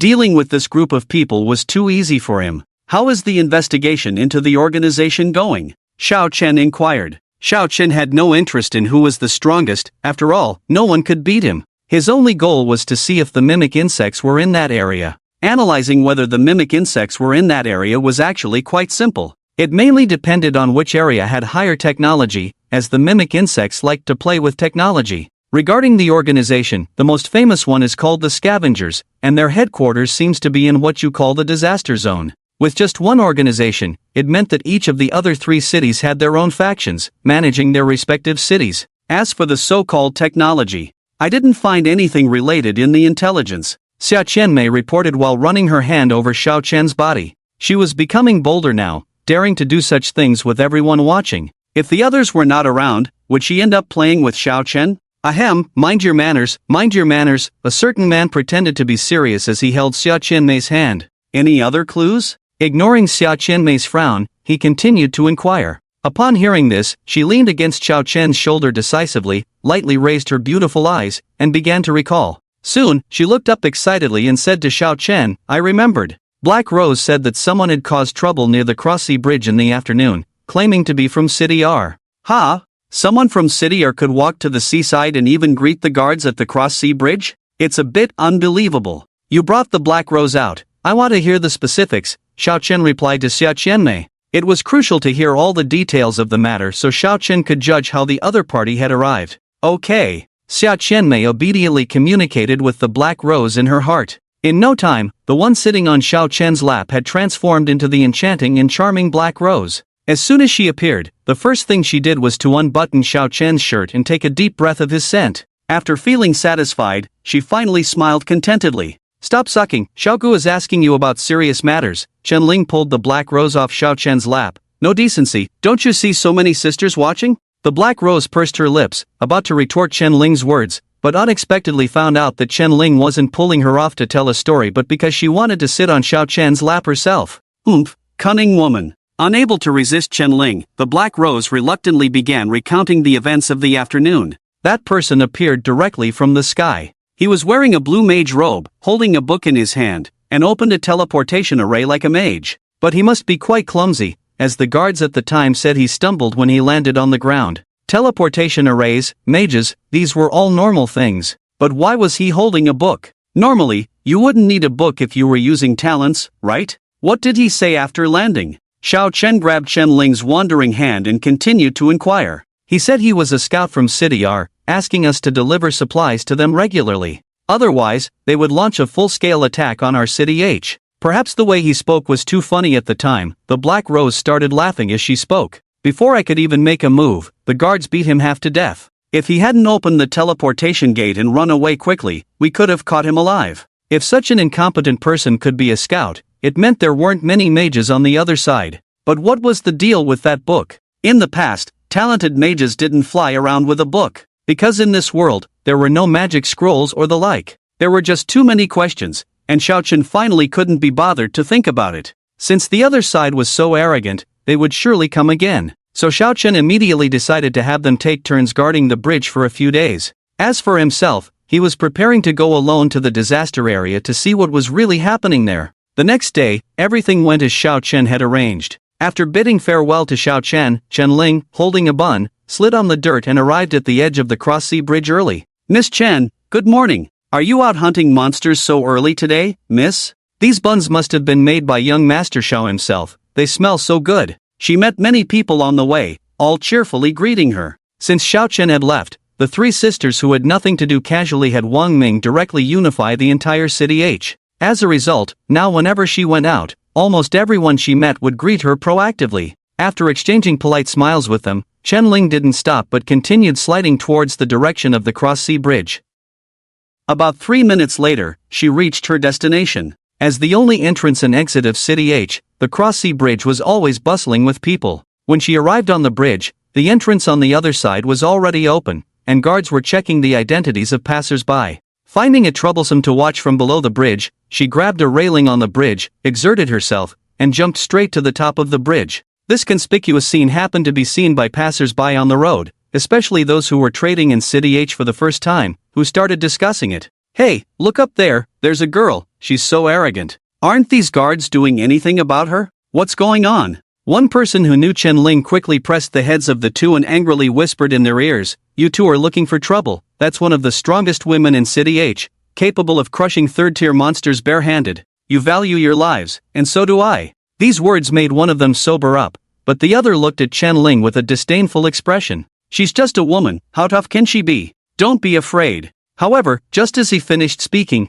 Chen Lin on the bridge casually waved her hand. The man was thrown back as if hit by a stone pillar, swiftly flying into the ocean, then dragged underwater by a group of fish-like monsters. "You should be grateful you encountered me. If it were Xiao Gui, you'd be fish food under the bridge by now." Chen Lin stayed there for 3 hours until the sun had risen, its warm rays gently shining on her face. She slowly jumped down from the bridge and found a guard booth at the bridgehead to continue observing. "So boring, why isn't he here yet?" she muttered, pouting. Feeling utterly bored, she was about to go into the sea to catch some fish-like monsters to practice her skills. But as soon as she stepped out, she witnessed the scene described by Black Rose. A light blue teleportation gate suddenly appeared not far away, hovering more than a meter above the ground. The guards immediately became alert, preparing to attack whatever came through the gate. However, Chen Lin clenched her fist and walked up to the guards. "Suspend operations, step back, leave this to me." "Yes, miss." Seeing Chen Lin ready to act, the guards quickly retreated to the bridge to avoid being accidentally harmed by her. On the other side of the teleportation gate, in City R, a very luxurious office building, a group of people stood in front of the teleportation gate discussing who should be sent to show City H's power. "Mayor Zhou Hong, send my son, he's a third-tier sword demon, always ready to strike, he'll surely dominate." "That's not the best choice. My nephew is a third-tier sword master, his mastery of wind control is unparalleled, I believe he's more suitable." Two subordinates, in front of Zhou Hong, the leader of the entire city R, tried their best to recommend their relatives. After all, in their eyes, how could there be geniuses in a place like City H, isolated on an island with little external communication? After pondering for a while in his blue robe, Zhou Hong finally decided to send both of them, along with his pet, a third-tier dark moon border wolf. With his decision made, the two fierce young men and the 3-meter-tall wolf entered the teleportation gate together. At that moment, they had no idea who they were about to face. Time passed by second by second. The two subordinates desperately tried to please Zhou Hong, boasting about how powerful their nephews or sons were. "I trust them, along with my pet, they will surely return victorious." Encouraged by his subordinates' praises, Zhou Hong's face was filled with confidence. However, to everyone's surprise, the teleportation gate, which had just opened less than a minute ago, lit up again. What's going on?" Zhou Hong frowned, puzzled by why the gate had reopened so quickly. "Ah, Mayor Zhou, they might have already defeated the strongest over there and are returning to report their success," one of the subordinates flattered. Zhou Hong found some sense in those words. After all, with 3 third tiers, wiping out a few natives over there should be a piece of cake, right? Thinking about soon owning a new territory, a joyful smile appeared on Zhou Hong's face. But just then, from the teleportation gate, a tangled mass of green scrap metal suddenly flew out. One of the subordinates' face changed drastically when he saw the sword. It was his son's sword. How did it end up so twisted? Mayor Zhou, this might be a weapon they seized during their battle, he explained, despite worrying about his son's safety. Before he could finish speaking, another clump of red scrap metal fell out of the portal. Ah, Mayor Zhou, this must be a weapon seized by my nephew, another subordinate quickly chimed in before Mayor Hong could even frown. Although he recognized it as his nephew's weapon, he dared not speak up. Both of them were sweating profusely, terrified to the core, but still tried to appear happy. Oh, it seems these two are quite strong, Mayor Hong said, looking at the two seemingly unaffected individuals with an approving expression. Let's wait and see. My little wolf at home is not to be trifled with. It will surely bring back a trophy too. With these words, Mayor Hong fixed his gaze on the teleportation array, hoping his pet would wreak havoc and return with a prize. And things turned out pretty much as he had expected. Because indeed, the wolf head from his home slowly emerged from the portal. Just as he was about to stand up from his seat to greet his pet, he suddenly horrified to find that what came out of the portal was not the intact little wolf but the severed head of his pet. Crack! As the terrified wolf head with its eyes wide open fell to the ground, Mayor Hong's face was filled with murderous intent. I will kill all the people from City H who are in City R, to avenge my little wolf. Meanwhile, Xiao Chen had long since infiltrated City R. He had previously found a roadside corpse bitten by zombies and disguised himself as the deceased. Now, he was strolling alone on the streets of City R, observing the situation. Like all cities, most of the buildings here were destroyed due to the apocalypse. Many houses still bore traces of blood, in ruins. But what struck Xiao Chen as odd was that when he used his divine eyes to observe the pedestrians, he found that most of the humans here possessed 2 or more talents. Moreover, their second talent was invariably an elemental talent unique to mages, such as one of the elements of gold, wood, water, fire, or earth. Could this be related to that self-proclaimed elemental god, the evil god? Xiao Chen suddenly thought of an answer. If it was indeed the doing of that evil god, it could explain why they all had a second talent. But here lies the problem: Xiao Chen had never encountered this evil god and was unaware of his tricks. This meant he needed to investigate first to avoid falling into the enemy's trap. You there? What's your name and where are you from? Just as he pondered, a stern voice suddenly rang in his ears. Xiao Chen looked up to see a group of second-tier guards randomly checking the identities of passers-by. His keen hearing quickly informed him that these people were specifically looking for suspicious individuals from City H. Did Chen Lin and the others send people over here to kill them all? He muttered to himself. Clearly, the authorities here had gone berserk, likely driven mad by anger. But City H was too far away, making it highly unlikely for anyone to have come from there. So even if they searched all of City R, they probably wouldn't find anyone. Hey, I'm talking to you? What's your name and where are you from? Xiao Chen instinctively remained silent, prompting the other person to walk over with a serious expression. However, the next moment, Xiao Chen smiled and raised his head, answering naturally, Yang Shenchang, from City Z. Although the other party was puzzled by his previous actions, when he saw the emblem of City Z on Xiao Chen's clothes, he didn't ask further. Little did he know that the emblem, which looked very real, was actually disguised by Xiao Chen using the breath of the evil god. Once the random guards left, Xiao Chen found a crowded small inn to sit down. Hey handsome, what would you like to eat? A boss with a big head and thick neck, wearing a scarf, walked over and asked with a smile. I'll have a plate of fried noodles, a large portion with extra meat. Alright, please wait, I'll prepare it for you right away. This scene indeed had a pre-apocalyptic flavor, only now they used crystal cores to buy things instead of currency. While the boss was cooking, he began to gather information with his keen hearing. Hey, let me tell you, that girl can do any position. Unexpectedly, 2 young men eavesdropping started talking about explicit jokes. Xiao Chen chuckled and then continued to listen to what other diners were talking about. It wasn't until the conversation between the 6th diner, 2 middle-aged men, that he finally heard some useful information. I heard that to become an official citizen here, you need to participate in a trial and then you can obtain a second talent. Is that true? Of course, but that trial is not something an ordinary person can pass. Is the trial very difficult then? More than difficult. You are at the 2nd rank now, right? During the trial, you will be thrown into a forest full of 2nd-rank zombies. You have to kill more than 10 zombies and come out alive to pass. After one of the middle-aged men finished speaking, the other companion showed a strange expression. So it's not that difficult according to you. This remark prompted the middle-aged man who had just finished speaking and was about to eat to explain to him again, not difficult my foot. This is just the first level, there are 3 levels in total. Each level is harder than the previous one. With your talent, you would have been bitten to death by zombies in the first level. The conversation between the two men was overheard by Xiao Chun, who was eating fried noodles nearby. A trial? Interesting. He smiled meaningfully, feeling like participating in this trial was like bullying children. However, in order to find out how they obtained the second talent, Xiao Chen had no choice but to choose to participate in this trial, just for fun. Just as Xiao Chen was about to start eating, he heard another important piece of information. The trial takes place once a week, and only the two people with the highest scores in each trial can become official citizens. That wasn't the most surprising part. The trial was actually a team-based challenge, requiring one man and one woman to participate together.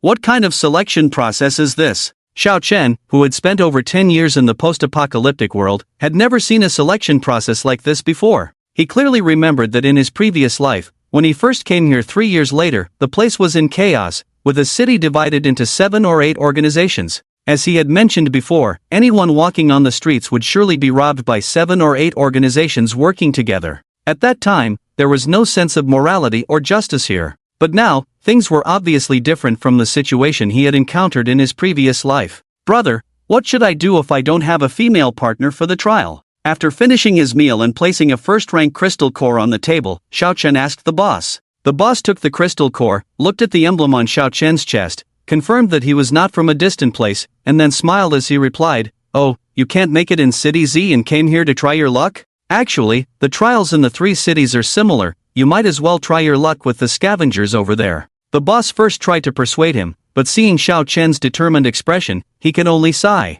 "Alright, since you want to give it a try, go over to the slums and see if you can find a team there. I heard that many people form teams over there." "Thank you, bro." After thanking the boss, Xiao Chen decisively left. After asking around along the way, he quickly arrived at the so-called slums. This was the area on the outskirts of City R that suffered the most destruction during the outbreak of the apocalypse. Large buildings visible to the naked eye had all collapsed, leaving behind many bloodstained and cracked shanties. Because most of the residents here had useless talents, over time, it became known as the slums. In a relatively bright and clean area, Xiao Chen saw the designated teaming area. There stood a group of men and women, almost all residents like himself who had come from elsewhere. They were either communicating or observing, seemingly selecting and studying suitable teammates. Among this group of men and women, Xiao Chen's divine eyes suddenly failed on a girl. Except for a name displayed on a panel, Emoli, everything else was invisible. This piqued his interest. Anyone who could disable divine eyes was definitely not simple. But just as he was about to probe into what was going on with Emoli, a group of guards suddenly surrounded him from behind.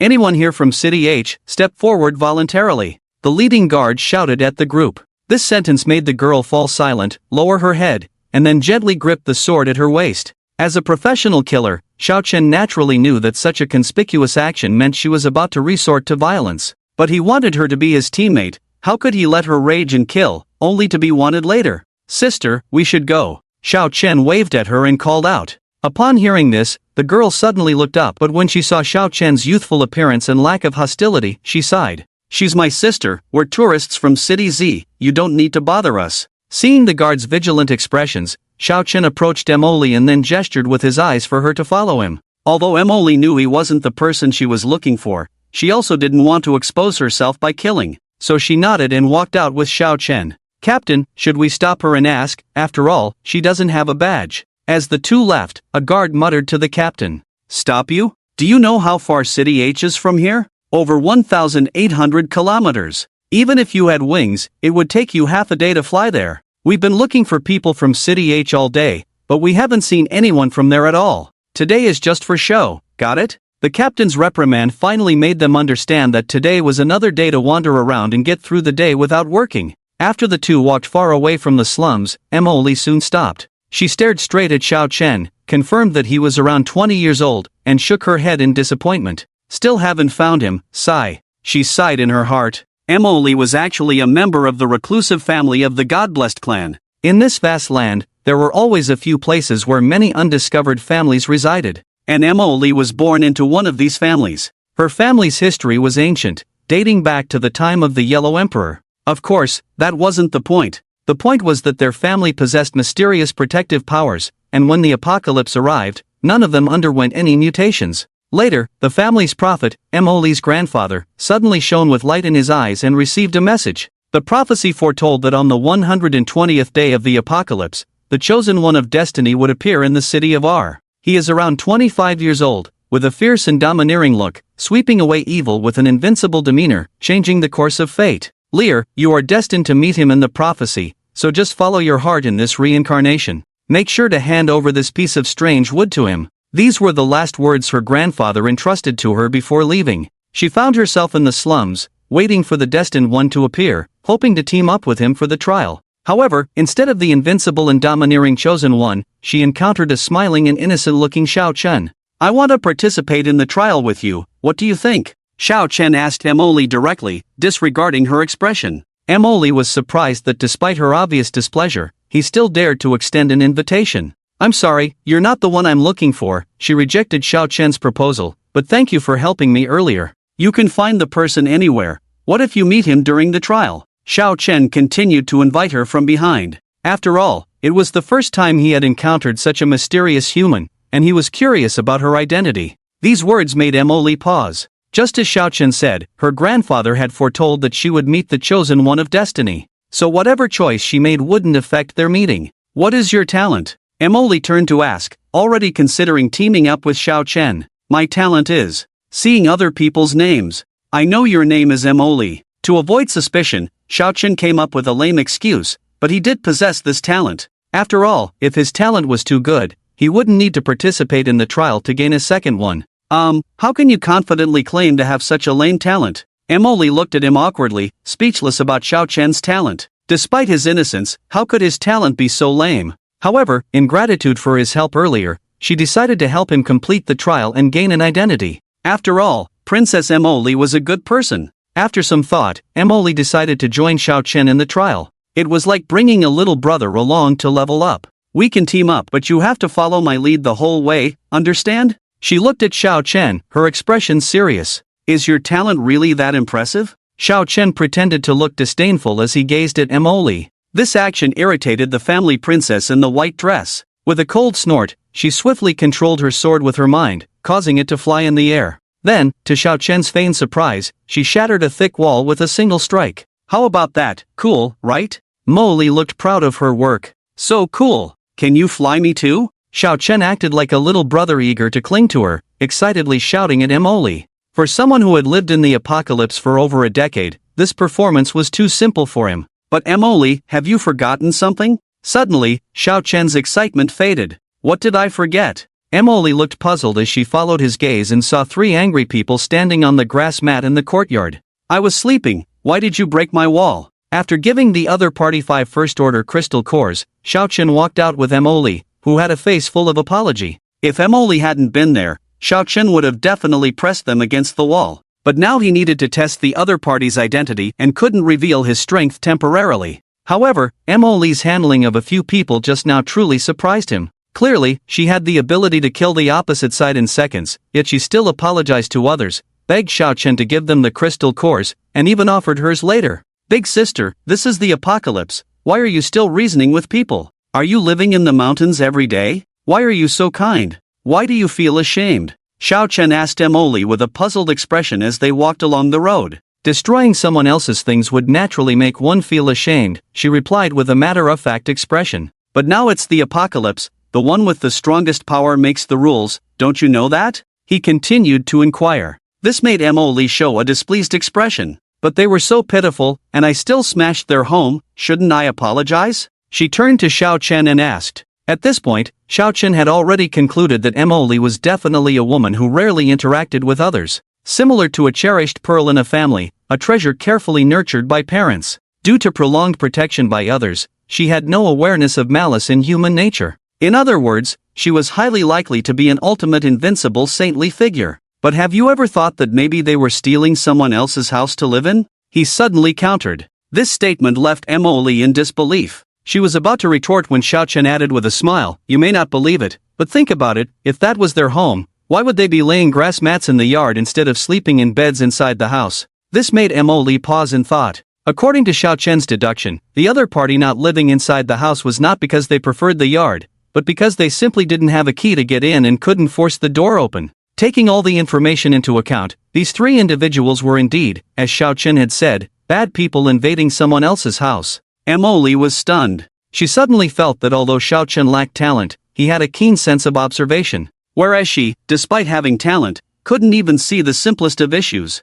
No wonder her grandfather had solemnly warned her to be wary of danger from others. Thank you, even though you're not that powerful, you're very clever, she apologized sincerely to Xiao Chen. Xiao Chen smiled and didn't say much. The two of them continued in silence to the trial registration venue, using 2 second-order crystal cores from Xiao Chen to register. After receiving 2 green registration badges, they left. Logically, with her talent being so mediocre, an ordinary person should have noticed having so many crystal cores. Unfortunately, Emily was different. She was just a naive child, completely oblivious to so many details. Is your sword art a family inheritance? Xiao Chen, who had finished registering and walked out of the venue, turned to Emily and asked in a calm tone. Upon hearing this, Emily's eyes were filled with apprehension. Why do you ask that? She replied, stopping in her tracks. Nothing, I've just seen the same sword technique from an elder before, he replied casually. At this moment, the figure of a 9th-order sword immortal elder gradually emerged in Xiao Chen's mind.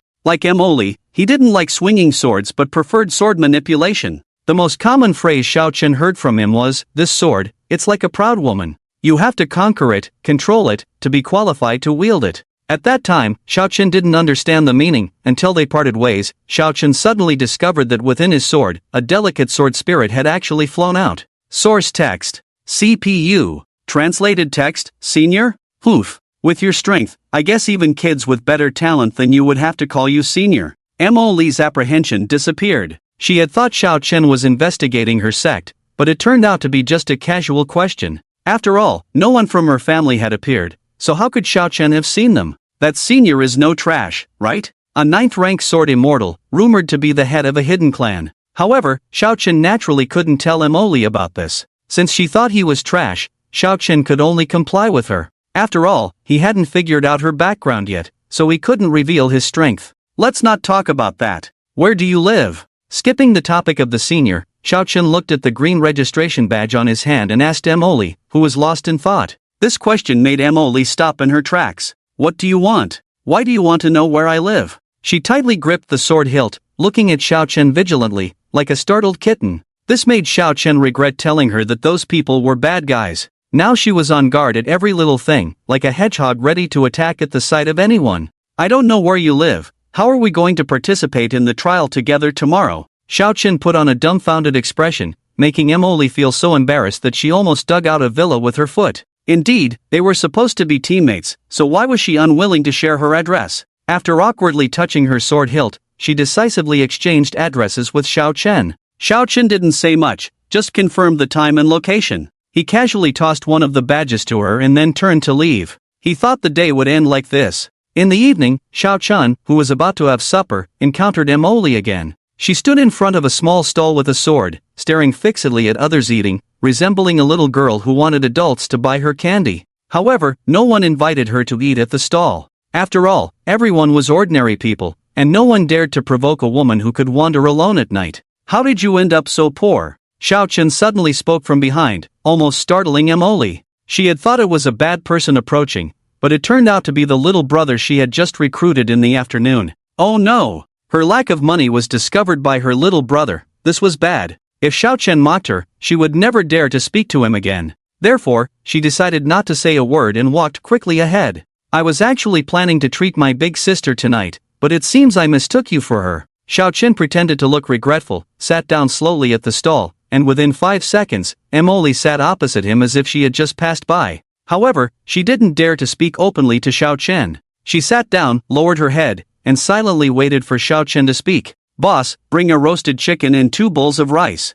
Sure, please wait. After greeting the busy boss, he looked at Emily, who didn't seem like an adult at all. Where did your crystal cores go? He directly asked. As a family treasure, she shouldn't be without a few crystal cores. Otherwise, how could the family allow her to come out alone? After a long silence, Emily finally whispered, I spent them all. Spent them all? Why don't you go out and earn more? No one is willing to hire me, so I can't earn crystal cores. This answer almost fried Xiao Chen's CPU. With all her skills, couldn't she easily hunt monsters and zombies? Why work at all? Don't you know those monsters have crystal cores in their heads? He asked, tentatively. Just then, the boss brought the dishes over and chimed in upon hearing the conversation. It's been several months since the end of the world arrived. How could anyone not know about this? Your joke isn't funny, young man. He quickly said these words with a smile, then placed the plates of roast chicken and 2 bowls of rice on the table before leaving. Emily was left sitting there looking bewildered. Well, if you really don't know, it's fine. After all, unexpected things happen in the world, and you just happen to be unaware of this matter. Seeing her on the verge of tears, Xiao Chen hurriedly said a few comforting words. Of course, the comfort was just an excuse. In reality, he was trying to gain her favor and find an opportunity to inquire about her identity. I've seen on TV that they all have to work to earn money. Why do they look different from what we see on TV when they come out? She picked up her bowl of rice and made a self-deprecating remark about her ignorance. Xiao Chen seized the opportunity and smoothly asked her, "Miss, where exactly are you from? It seems like you lack common knowledge." Emily silently took a bite of rice, picked up a piece of roast chicken, elegantly swallowed it, then replied to Xiao Chen, "If I told you that I belong to a reclusive clan that has never left home since birth and has had no contact with the outside world, would you believe me?" Seeing her serious expression, Xiao Chen nodded and exaggeratedly responded, "Of course, I believe you. You seem so capable, like someone from those secretive clans in novels. Such clans usually bear great responsibilities, either possessing extraordinary treasures or having super experts. So, what are you doing here?" This move was quite in line with his image in the eyes of others. After all, he was currently in the appearance of young Shinchan, while she happened to be the sunny and fresh-faced young type. "You're getting too excited," Emily chuckled, although Xiao Chen sometimes liked to preach. But in his current appearance, it was evident that he, like herself, hadn't seen much of the world. Reclusive, just waiting for a chance to emerge. It's not as grand as you think. She waved her hand and explained to Xiao Chen in a tactful manner. "So, why did you come out? To deliver treasures to the protagonist? That's how it's written in novels." Xiao Chen had just casually mentioned it, but he didn't expect Emily to nod seriously. Oh my, could this girl be the daughter of that sword immortal senior? In the previous life, that senior, besides talking about his sword all the time, often muttered to Xiao Chen about finding a person of destiny. Invincible, exuding dominance, able to challenge gods and Buddhas. Whenever he muttered these words, Xiao Chen would lean in and ask with a smile, "Could this person of destiny possibly be me?" The sword immortal senior would stroke his sword and shake his head at Xiao Chen, saying, "You can't even defeat me, so how can you claim to be invincible?" Well, it made sense, but it always felt like an insult to Xiao Chen. As far as Xiao Chen knew, even if he died in battle, he never heard any news about the sword immortal senior finding the person of destiny. So now he suspected that the senior might have been deceived by some old folks in the clan. Just like Emily now. It's not exactly delivering treasures. I have to find the chosen one to fulfill the task my grandfather entrusted me with. Emily ate Xiao Chen's food, so she didn't hide anything from him and shared as much as she could. However, she refused to answer important questions such as what the treasure was, the name of her clan, and the origins of their family. But from these scattered pieces of information, Xiao Chen could draw a conclusion. Emily was undoubtedly the daughter of the Sword Immortal Senior. Both of them were deceived, coming out of the protected paradise of indulgence to search for the elusive person of destiny. Is it possible that there is no such person of destiny at all? Xiao Chen asked Emily suddenly while eating. Impossible, Grandpa said. Emily hurried to argue, as this was an important matter personally instructed by Grandpa. He said that you will definitely encounter the person of destiny on this journey, right? Xiao Chen interrupted Emily, who was about to explain. This statement left Emily stunned on the spot. She furrowed her brows, not knowing how Xiao Chen had learned about this. Could it be that he could read minds? Let's just say I mentioned it casually, Xiao Chen sighed with a smile. Originally, he wanted to tell her straightforwardly that he knew his father and had been searching for him for over 10 years without success, but that would go against his own principles. When it came to the future, only he needed to know, and he wouldn't say more to anyone. However, by not saying anything, Xiao Chen piqued Emily's curiosity. She really wanted to know how Xiao Chen knew about this. Have you never played a game before? Usually, when you leave the beginner's village, the village chief will give you a sword claiming it's the best in the village, and then tell you that you are the hero destined by fate. But when you reach the second area, you realize that the sword is worse than the copper swords sold on the street. In just 3 sentences, Emily's beautiful eyes slightly furrowed. Although she didn't know if what Xiao Chen said was true, she was indeed shaken. After all, Grandpa's prophecy was quite mysterious. In this vast sea of people, the corresponding person had not appeared at all. If we still haven't found anyone after the trial tomorrow, I will go back and ask Grandpa, she silently decided in her heart. At that moment, the two of them had finished eating, and seeing Emily still lost in thought, Xiao Chen quietly left. The Sword Immortal Senior had saved his life in a past life, so he wouldn't let the senior's daughter waste over 10 years of her time searching for a non-existent person of destiny. After all, that person of destiny had never appeared. The next day, the two of them arrived early at the so-called trial venue. It was near City R, on the outskirts of a forest enclosed by a fence. Arriving too early meant that the trial time had not yet come, so the two could only wait in the waiting area for a while. Since there were few people around, Xiao Chen habitually used his hearing to eavesdrop on the staff present, to see what they were talking about. "Brother-in-law, can you do this? I risked my life to find you." The cautious discussion in the room where the staff were located caught Xiao Chen's attention. "What are you afraid of? This trial is all about who pays gets through. With brother-in-law here, you just wait to pass with little May." "Ha? Are they doing something sneaky?" The conversation between the two made Xiao Chen, who already felt the trial was unreliable, even more alert. "Is this guy trying to trip me up?" He furrowed his brows slightly, already considering whether to take care of the other party first. "Should I still enter later?" "You definitely have to enter. You don't have to kill those monsters, just hide with little May. When you come out, brother-in-law will have arrangements." "Ha, then I'll listen to brother-in-law." These two were quite calculating, but unfortunately, they had encountered Xiao Chen. Today's trial was destined to be successful only for him and Emily. "Players, enter. Listen carefully, the rules are the same for everyone. First stage, spend 30 minutes in a forest with 100 second-tier zombies. Second stage, spend 30 minutes in a forest with 50 second-tier cat demons. Third stage, survive for 5 minutes from being chased by a third-tier zombified crocodile." An employee in City R, using their talent for telepathy, conveyed these messages to everyone around. Most people seemed spirited until they heard about the third-stage corpse-changing crocodile, which brought fear to their faces. The people here were mostly second-rate individuals with poor talents, just trying their luck. But facing a third-stage creature in the final challenge, they dared not participate. As soon as this was mentioned, almost 80% of the humans left on the spot. Seeing so many frowning faces leaving, Emily glanced at Xiao Chen sneakily.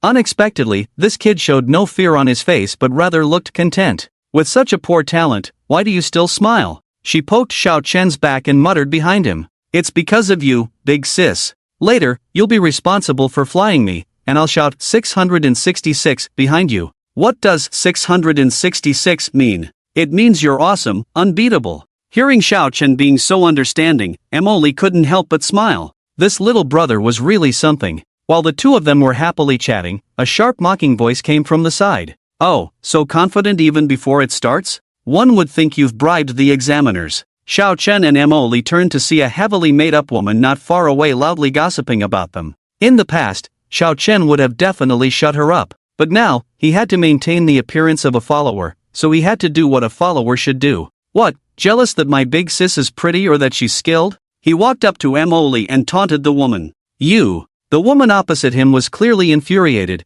pointing at him with trembling hands. "Who do you think you are to call me that, you freeloader?" After holding back for a while, Xiao Chen thought she would come up with something better, but she just said that. "So what if I'm a freeloader? If she's happy, I'm happy. What's it to you? You heavily made up ugly freak, I bet you'd be dead without your makeup." Xiao Chen's retort was quite sharp, leaving the woman breathless, unsure how to respond. And that wasn't all. As Emily pulled him into the scene, Xiao Chen even arrogantly muttered "idiot" to the woman. This scene infuriated the woman, making her want to throw her shoe at Xiao Chen's head. Unfortunately, Emily pulled him away too quickly for her to do so. Shortly after, the woman's companion emerged from the staff's building. "Xiaomei, let's go, let's head inside." A man dressed in a suit, looking like he was about to walk a runway, said to her, "Why did you take so long? I was insulted, they called you useless and me an ugly freak." The woman started rambling angrily, probably saying whatever came to mind. Unfortunately, the man actually believed her. He half-coaxed the woman and promised to teach those who mocked her a lesson later. And so it went. The remaining people also entered the trial forest. With a few listless staff members, they slowly closed the fence, and the trial officially began. "Big sis, there are zombies over there. Quick, kill them." As soon as they entered the forest, Xiao Chen began to act, hiding behind Emily and pretending to be very scared. "Look at you, so pathetic. Stand behind me, I'll handle this." Although Emily teased him, she still controlled her sword and began to fend off the approaching zombies. But she only defended and didn't dare to kill them, prompting Xiao Chen to stimulate her by saying in her ear, "You need to kill them." Otherwise, what do we do if we're surrounded? Perhaps because he acted too realistically, Emily was so scared that she quickly killed the few zombies approaching her. However, what surprised Xiao Chun was that the rest of the zombies almost all began to slowly walk towards them. What the hell is going on? He thought to himself. He had a feeling that this group of zombies was being controlled by someone. In order to figure out what was going on, he reminded Emily to protect herself and then began to use his hearing to check for any movement around them. Before long, he heard someone outside seemingly chanting some incantations. The voice was similar to the hypnotic spells in some Japanese animations, and the person emitting this sound was clearly one of the two men who had been whispering earlier, the one who claimed to be Emily's brother-in-law. This kid was up to no good indeed. However, they clearly underestimated Xiao Chen and Emily. A woman who could even deceive Xiao Chen's divine eyes was not someone these second-tier zombies could stop. Seeing more and more zombies approaching and Xiao Chen behind her silent, Emily thought that Xiao Chen had never encountered so many zombies before and was too scared to speak. "How dare you approach my little brother? All of you, go to hell." She instantly became like an unstoppable force, manipulating her sword to pierce through each of these zombies. After she effortlessly slaughtered this group of zombies as if cutting vegetables, the other participants watching the scene in the forest were dumbfounded. "Weren't we supposed to survive for 30 minutes? How come you've already killed all the zombies?" At this moment, the young man chatting with his brother-in-law near the fence had no idea that the zombies on this side had already been cleared. Seeing that the howls in the forest had ceased, they were about to go in and collect the bodies of Xiao Chen and the others. However, as soon as they entered the forest, they saw corpses of zombies everywhere, along with a group of people looking dumbfounded. What on earth happened? The man in charge of this trial angrily shouted at the people present. Only Xiao Chen knew that this guy was actually the mastermind behind the zombies. Looking at the name displayed above his head, third-tier hypnotist Hong Cheng, Xiao Chen felt he should teach him a lesson. If no one explains, today's trial is cancelled. Not getting any answers from the crowd, he continued to threaten. The next moment, a man who looked exactly like him flew out of the forest. Where did this monster come from, daring to mimic me? Xiao Chen transformed into the man's appearance and directly rushed out to kill him. These people already felt that things were out of hand. Little did they know that after the chaos had just subsided, they were now witnessing a performance of the true and false Monkey King. However, this true and false Monkey King seemed a bit rushed, because after Xiao Chen jumped out, with a casual punch, he directly killed this Hong Cheng. His body flew forward like a kite with a broken string, rolling for dozens of meters before finally coming to a stop. And that wasn't all. Xiao Chen also grabbed the two cheaters standing next to Hong Cheng and threw them out together. Xiao Chen would never spare anyone who harbored murderous intent towards him. If he could kill swiftly, he would never delay a second, and if the opponent tried to escape, he would still take a piece of their skin. That's what you call a god of slaughter. The trial continues. I have to report this shape-shifting monster to the higher-ups, do you understand? After saying this, Xiao Chen disappeared in a flash. Finding a corner, he transformed back into the appearance of Yang Xinchang and casually appeared behind Emily. That person just now was really powerful. At this moment, only Xiao Chen seemed relatively calm. The rest of the people dared not say a word. After all, no one had expected this Hong Qing to be so brutal, mercilessly killing the monster without hesitation. However, there was one person's expression that was quite interesting. I found him. Little brother. Emily stared blankly as Hong Qing killed Hong Qing, then a look of excitement quickly appeared on her face. She was certain that the man called Hong Qing just now exuded an invincible and domineering aura when he freely threw punches, but he seemed to be around 30 years old. Well, maybe around 25. A 10-year difference in the prophecy shouldn't matter much. Anyway, compared to the young man behind her, the fresh image of the young boy was definitely much better. What? Who did you find? Xiao Chen sounded a bit confused upon hearing her words. Wasn't she the one who just killed someone in front of her? Did she realize she had made a move? It's the inheritor I mentioned before. That person just now is definitely the inheritor. Emily's eyes sparkled like a fan chasing a star, waving her hands excitedly. If Xiao Chen hadn't pulled her hand, she might have rushed out to chase the so-called Hong Chang. He is not the inheritor, trust me. Xiao Chen calmly interrupted Emily's excited tone. But his aura was really intense. Even standing far away, I felt uneasy all over. My body couldn't help but feel scared. Emily tried to make Xiao Chen believe that this was the inheritor her grandfather had mentioned. But, his mother, it was Xiao Chen himself. Emily's father had said in the previous life that he was definitely not the inheritor, so this life he firmly believed he was not an inheritor. Perhaps he's a serial killer? He just killed too many things, so the killing intent is heavier? Xiao Chen earnestly tried to advise this girl. After all, this so-called person of destiny was non-existent. Otherwise, her father would have given away that piece of rotten wood he always carried in his arms every day. Even if he killed many people, he still fits the characteristics of the inheritor. After pondering for a while, she muttered to herself, showing that she was unwilling to give up on this information. Xiao Chen thought it was better to let it go, as she was determined to find him, and he was too lazy to continue persuading her.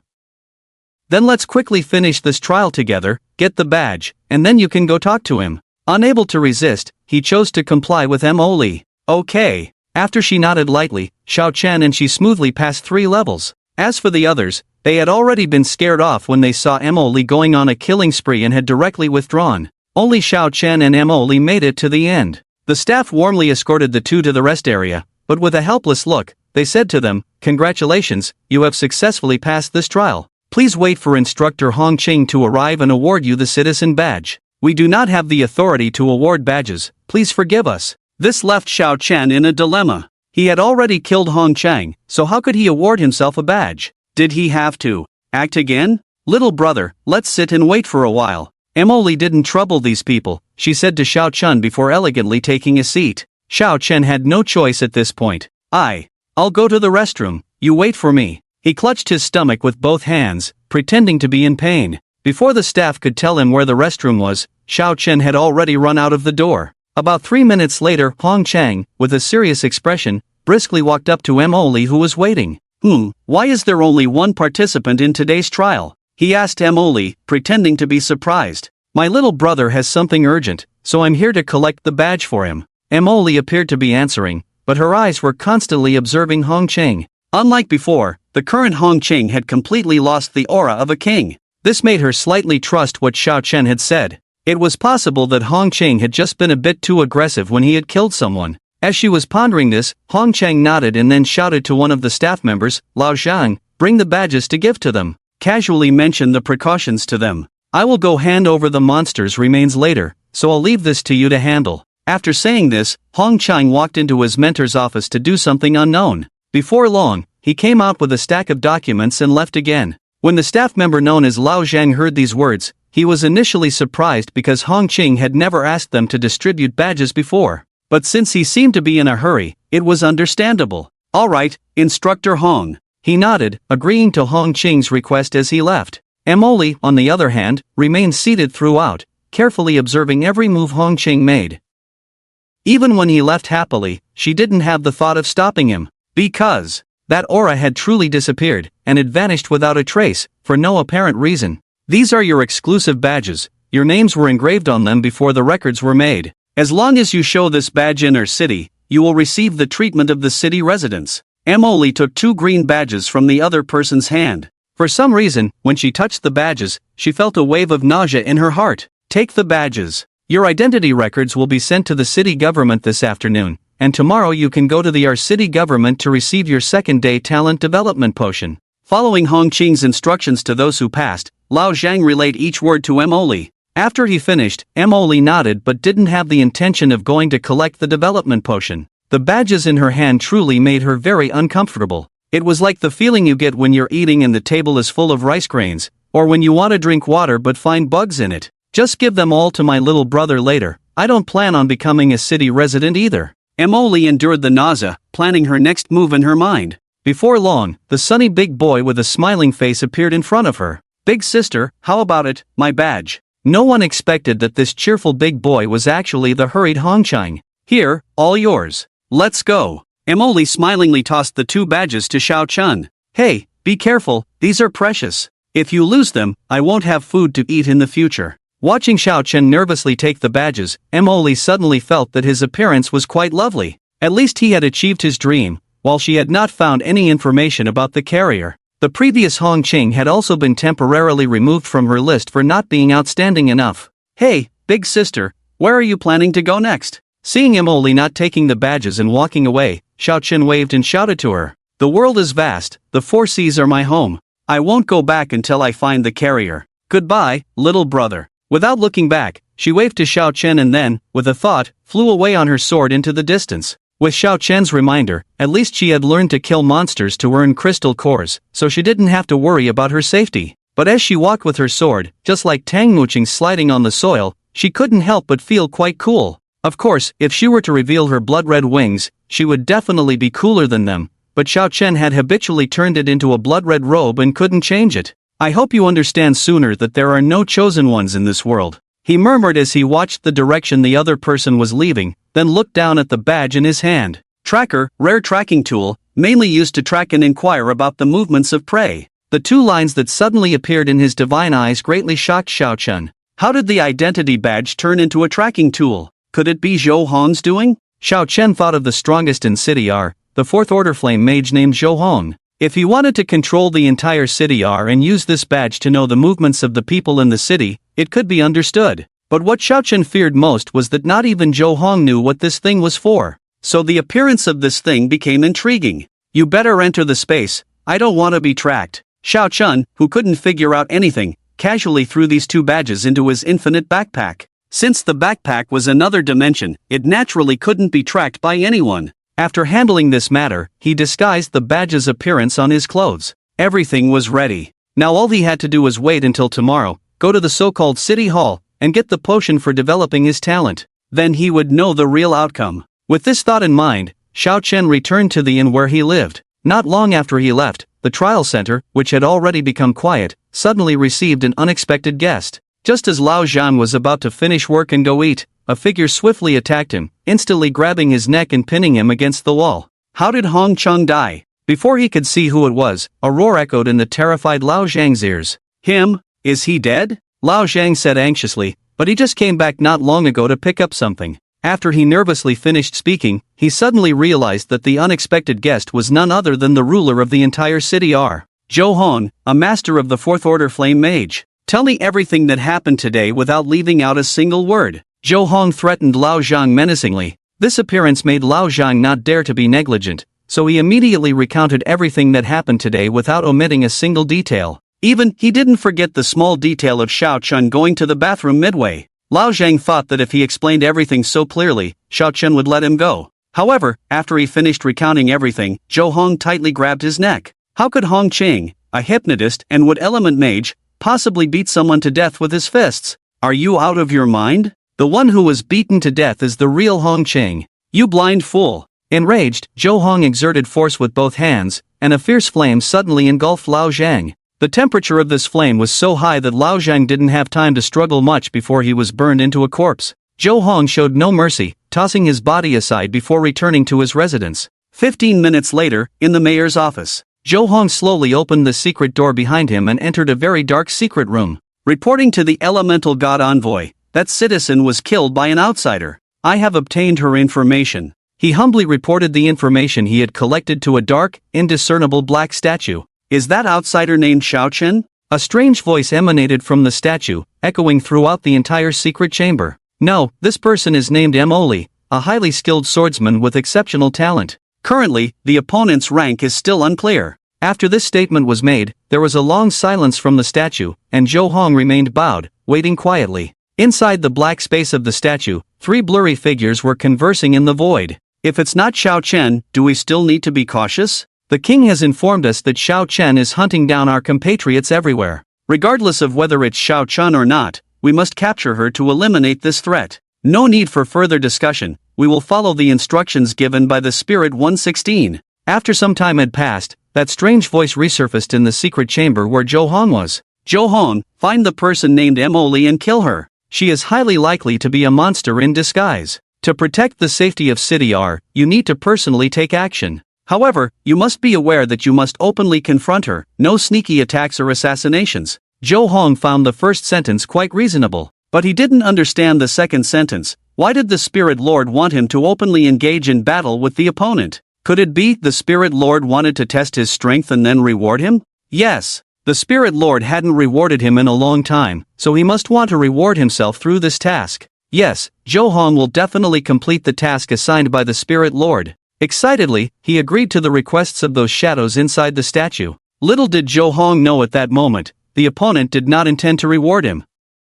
Instead, through his battle with Emoli, they aimed to determine whether Emoli was indeed the enemy ordered to be hunted down by the Spirit King personally. After leaving the secret chamber, Zhou Hong began to contemplate how to capture Mo Li. As for someone named Yang Shenchang, from the moment he heard that his talent was to reveal names, Zhou Hong was certain that he was not the killer. After all, with such a trashy talent, how could he possibly kill anyone? However, there was a major loophole here. If Zhou Hong had kept old Zhang's sea waves, he would have realized that the person who killed Hong Chang and disguised himself as Hong Chang, with just one glance, called out old Zhang's name. But old Zhang had already passed away, so even if Zhou Hong wanted to ask more, there was no way. Secretary Liu, bring the city management book. After some contemplation, Zhou Hong instructed the black-haired beautiful secretary sitting in the opposite room, dealing with documents, a task. Yes, Mayor Zhou, I'll have it brought over immediately. She nodded and then walked out of the room. Soon after, a thick and massive green book was carried into Zhou Hong's office. It was over 2 meters tall, about half a meter thick, and when placed on the ground, it made a dull thud. After the person left, Zhou Hong slowly placed his hand on this heavy book. As the badge on his clothes gradually emitted light, the book slowly opened. When the entire book was opened, there were no words, no ink inside. There was only a miniature aerial view of the city, with a bunch of slowly moving red dots located between the cities. This was the management book bestowed upon him by the Spirit Lord. Its purpose was to specifically locate the positions of all registered individuals in the city, and the items used for positioning were the identity badges worn on each person's chest. Find Mo Li's location. He commanded this management book in a deep voice. Perhaps hearing the command, all the red dots displayed among the cities in the book quickly disappeared, leaving none behind.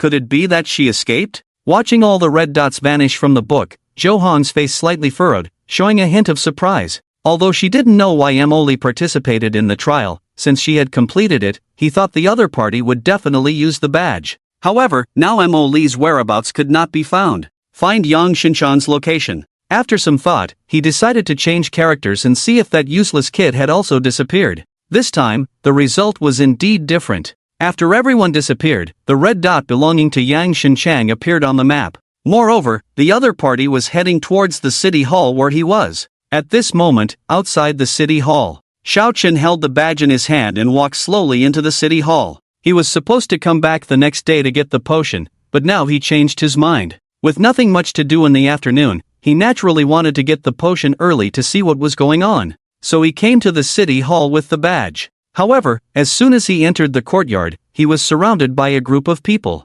Some were flying, some were controlling vines, some had fire in their palms, and some had water in their palms. Basically, this group of people combined together formed a very perfect team of mages. However, with only these sub-third level abilities, it was clear that they couldn't harm Xiao Chen. Are you Yang Shinchan? Just as the situation was deadlocked, a man in a red robe walked out of the crowd with great arrogance. Xiao Chen looked at the name displayed above the man's head and naturally knew him as the strongest here, the 4th level fire mage Zhou Hong. Isn't this Grand Mage Zhou Hong? You have so many people blocking me, aren't you afraid you might misplace your fire and burn them all together? Xiao Chen was not afraid, but instead provocatively spoke up to the other party. As for why he dared to do so, it was because if Zhou Hong really wanted to kill him, he could have attacked him directly when he entered. From the situation of him leading the siege and coming out in person, Zhou Hong must have a request for him. However, he was too proud to ask a second-level kid, so he could only use this scene to show off, in order to make Xiao Chen afraid and thus comply with the other party's conditions.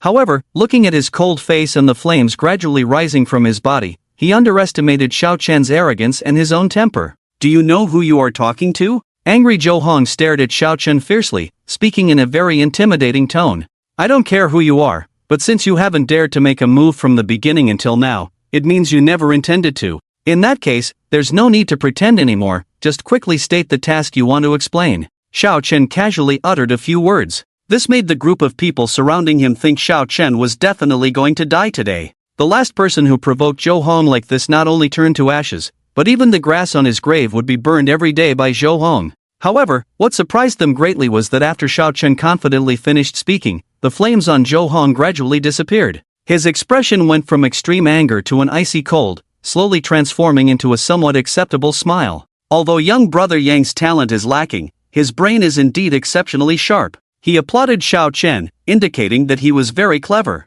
Of course, it was all an act. In his heart, he was already furious to the extreme, wishing to burn Yang Xinchang in front of him into charcoal. But out of consideration for the task assigned by the divine messenger, he couldn't do so for the time being. All of you, disperse. Yang and I have important matters to discuss." After waving his hand to dismiss the bewildered group, Zhou Hong insincerely invited Xiao Chen into his office. "Mayor Zhou, what is it that you seek?" Xiao Chen arrogantly sat directly on Zhou Hong's seat, completely disregarding him as a person. If it were someone else, Zhou Hong would have really lost his temper. But, well, let this low-end kid be carefree for a few more days. Zhou Hong's eyes flashed with a hint of malice as he put on a hypocritical smile and said to Xiao Chen, "Brother Yang, I want you to help me find the third-rank female sword spirit, Emily, who participated in the trial with you this morning." Third-rank female sword spirit? Ha, Emily is more than just third rank. Zhou Hong obviously hadn't gathered the intelligence properly before daring to trouble Emily. "Why do you want to find her?"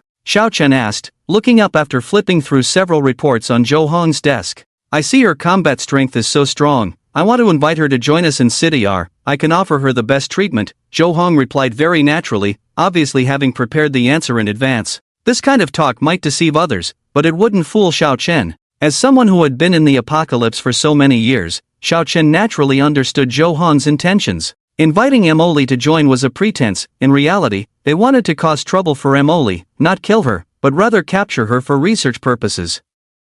As a city leader, there was no need to ask a second-rank kid for help in pleading one's case. "My big sister is easy to find, of course. But, you have to agree to a few conditions for me," he said with a smile, looking at Zhou Hong. It wasn't that Xiao Chen wasn't afraid of death, but because the current Zhou Hong in front of him couldn't even break his defense, let alone kill him. However, Zhou Hong was unaware of this fact and still thought of capturing Emily first and then dealing with Yang Xinchang. "First, give me the highest authority in City R, I want to take a stroll. Second, give me a bottle of the best talent development potion." Just these two conditions, whether you agree or not. If you don't, I'll leave. Anyway, you won't be able to find my big sister. After quickly saying these 3 sentences, Xiao Chen pretended to get up and prepare to leave. Zhou Hong, eager to find Emily, couldn't care less and immediately stopped him, agreeing to Xiao Chen's demands. He thought that since he could see where Xiao Chen was, he could let Xiao Chen wander around as he pleased, and then catch Emily first and burn Xiao Chen himself. So, he handed Xiao Chen a badge with his name on it, informing him that it was the highest level badge in the entire City R, allowing access to all places. He then took out a bottle of blue potion from the table, telling Xiao Chen that it was the highest grade potion. When Xiao Chen happily pocketed these 2 items, he quickly asked where Emily was. "She agreed to meet me in the slums 3 days later," Xiao Chen replied casually without much thought. The moment Zhou Hong heard this, flames began to burn gradually on him. After all, now that he knew the clue, even if he killed Xiao Chen, it wouldn't matter. But the next moment, what Xiao Chen said made him quickly suppress his flames. "But if I'm not there, she probably won't show up," Xiao Chen replied innocently. Hearing this, Zhou Hong dared not harm Xiao Chen anymore. If he killed Xiao Chen and Emily disappeared, the Lord of the Gods would be furious, and he couldn't bear that consequence. After hurriedly extinguishing the flames, he smiled and personally escorted Xiao Chen out of the city hall. Only after seeing Xiao Chen walk away did he reveal an extremely malicious expression, staring fixedly at his back. "Let you have fun for 3 days, and 3 days later, I will burn every inch of your skin, making you suffer,"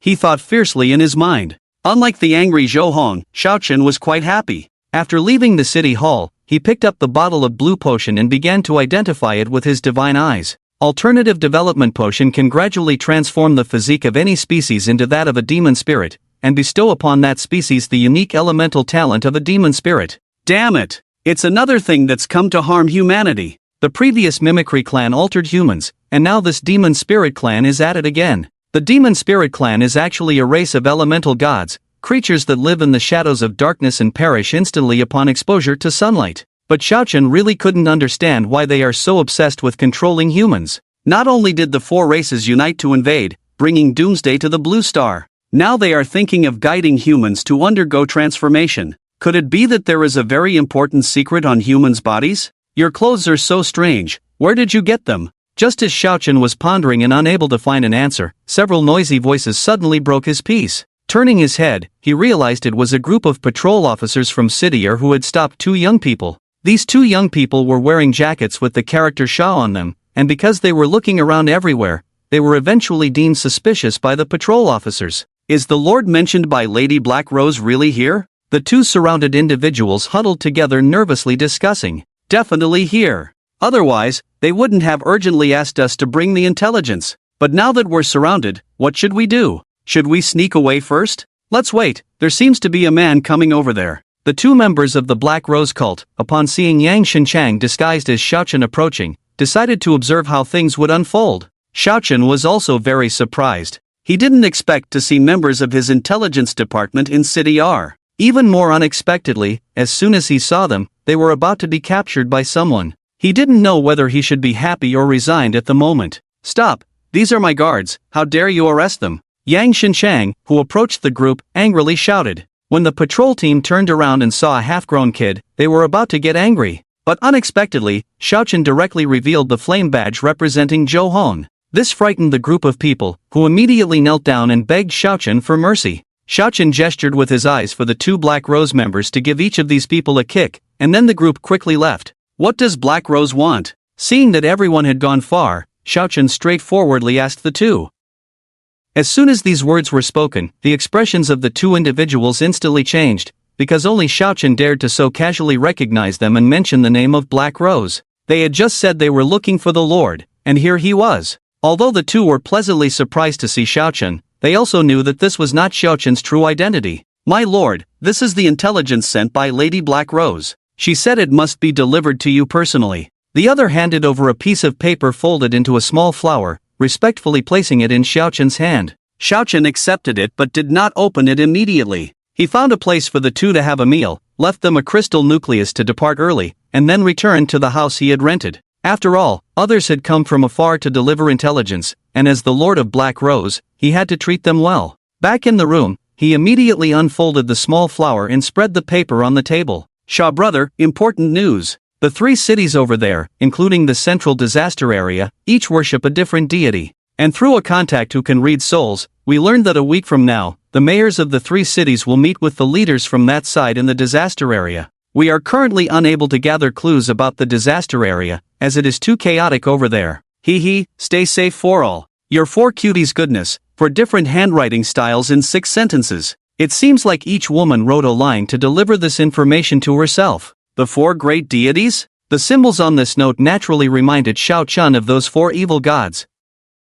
Goodness. What started as catching a small thief turned into poking a hornet's nest. Could this lead to wiping out this group of evil gods and crushing their spirits? In 7 days, right? I'll take care of Zhou Hong a day early, then go cause trouble over there. Xiaochen stood by the window, quickly coming up with a plan. However, the awkward part now is that in 3 days, Zhou Hong might confront him. If Xiaochen isn't careful or gets provoked, he might end up killing him. No, it seems I'll have to endure for a few days. Xiaochen squinted his eyes, currently aware that the elemental god is manipulating things in City R, while the leaders of the other 2 cities in the disaster area are still unknown. But one thing is crucial, their gathering of the 4 groups definitely involves planning something significant. It's highly likely they are preparing to sacrifice humans to summon some evil creature. After putting the note in his backpack, Xiaochen took a deep breath and looked at the still clear sky. It's time to prepare for the advancement, he murmured. With this thought in mind, he began to consider which monsters were stronger based on his knowledge.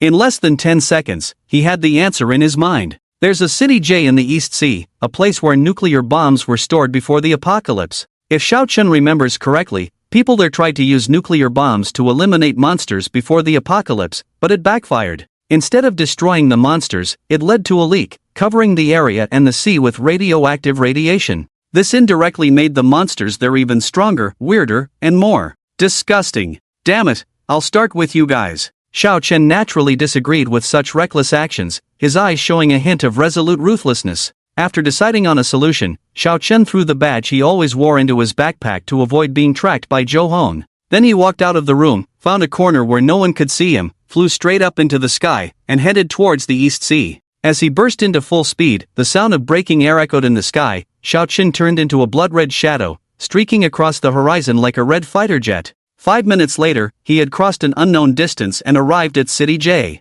It was a small island, but the chaos was evident everywhere. Even the coastal areas were covered in dark black seawater. While Xiaochen was observing from the air, the people on the island had already spotted him. What's that thing doing in the sky? That's a human, daring to intrude into my territory. Baga, bring him down. Yes, Lord Kamahara. Several men resembling zombies, with hollow bodies, released their innate talent, poison gas towards Xiaochen in the sky. Xiaochen, who had already noticed people below, frowned and slowly descended through the poisonous gas. Landing on the ground, he found that they looked like mutated mummies, completely unrecognizable as humans. Perhaps, this was due to the influence of radiation. Who are you? We don't have soft-skinned creatures like you in City J. Surprised that Xiao Chen was immune to the poison gas, these grotesque men immediately questioned him. What, did you all eat too much radiation? Turned into monsters? Xiao Chen replied with a smile. Ba ga. This is the perfect body bestowed by the gods, how dare you insult the gods?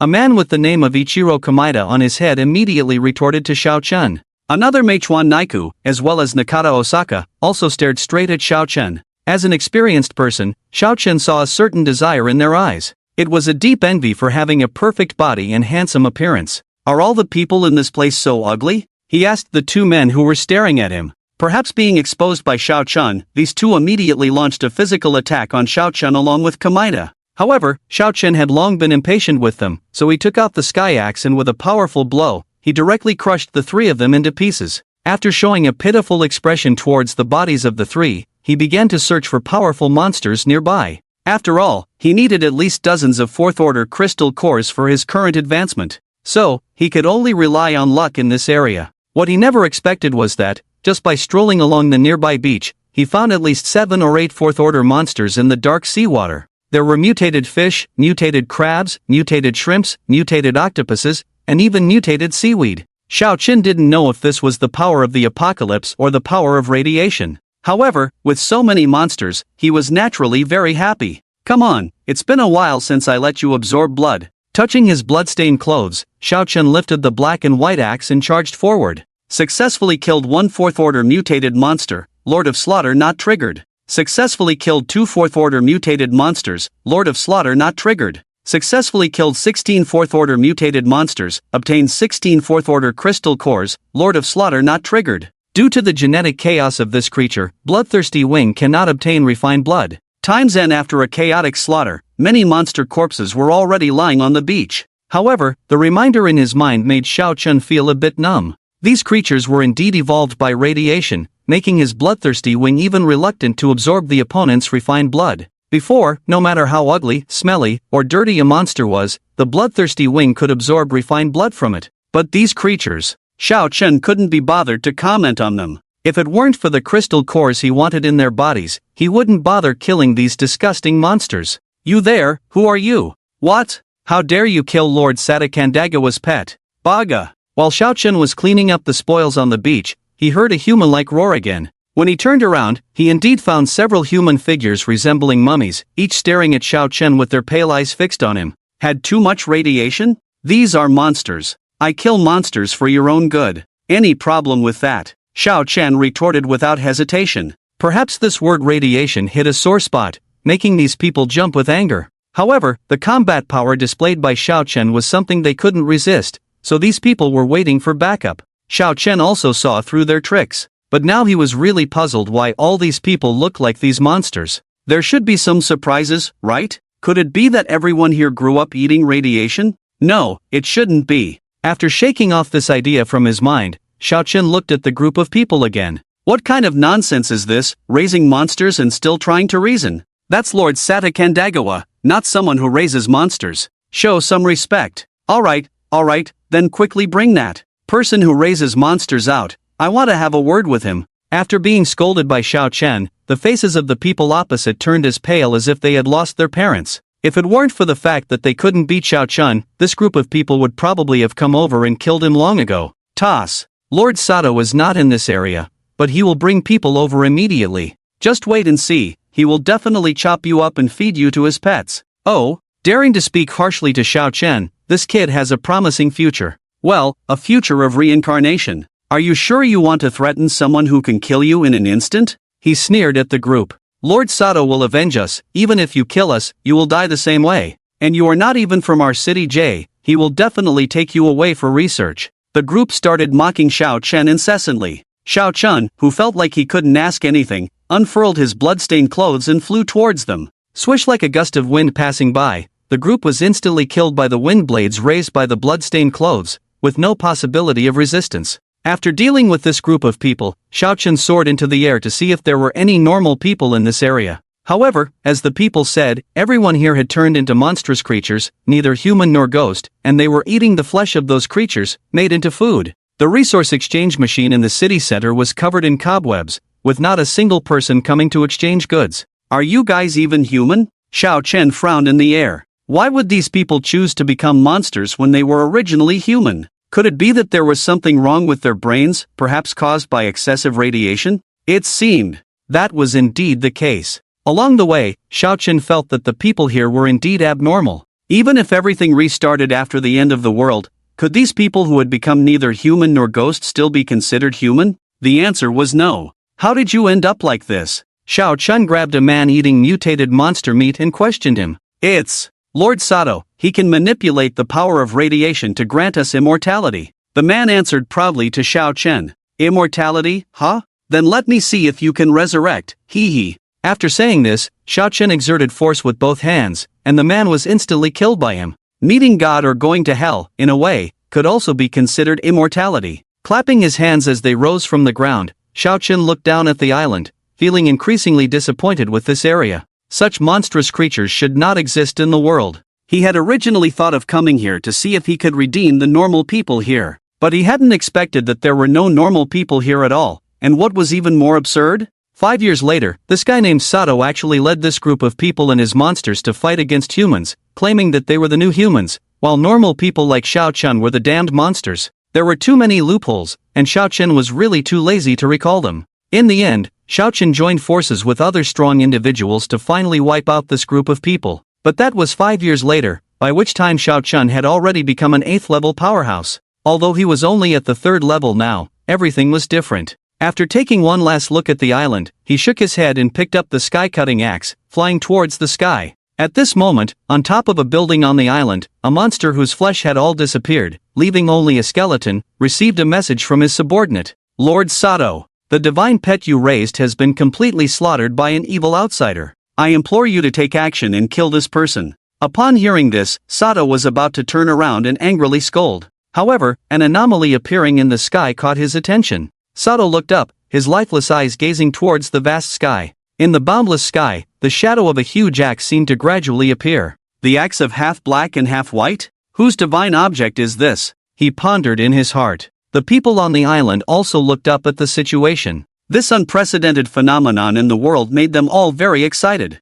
That must be the weapon bestowed upon us by the gods. It's definitely a gift from the great 8-forked serpent. Heavens! The giant axe is coming down. I will go meet that light and become a servant of the gods. Under the gaze of all creatures on the island, Xiao Chen, standing in the sky, launched a full-force attack, swinging his strongest axe. In the next life, eat less radiation. Boom! Accompanied by a sigh from Xiao Chen, the opening sky axe erupted with immense energy. A powerful slash containing the power to destroy heaven and earth descended from the sky, directly cleaving into the ground. The moment it touched the ground, this energy exploded once again, unleashing a power akin to annihilation. A strong white light, like that of a little boy exploding, reappeared on the island. Wherever the white light reached, all living beings were annihilated. Not only were the creatures on the island wiped out, but the entire small island was split in half by this axe and slowly sank into the ocean. Successfully killed 1 4th-tier monster. Successfully killed 2 4th-tier monsters. Successfully killed 68 4th-tier monsters, 1 5th-tier monster, obtained 68 4th-tier crystal cores, 1 5th-tier crystal core.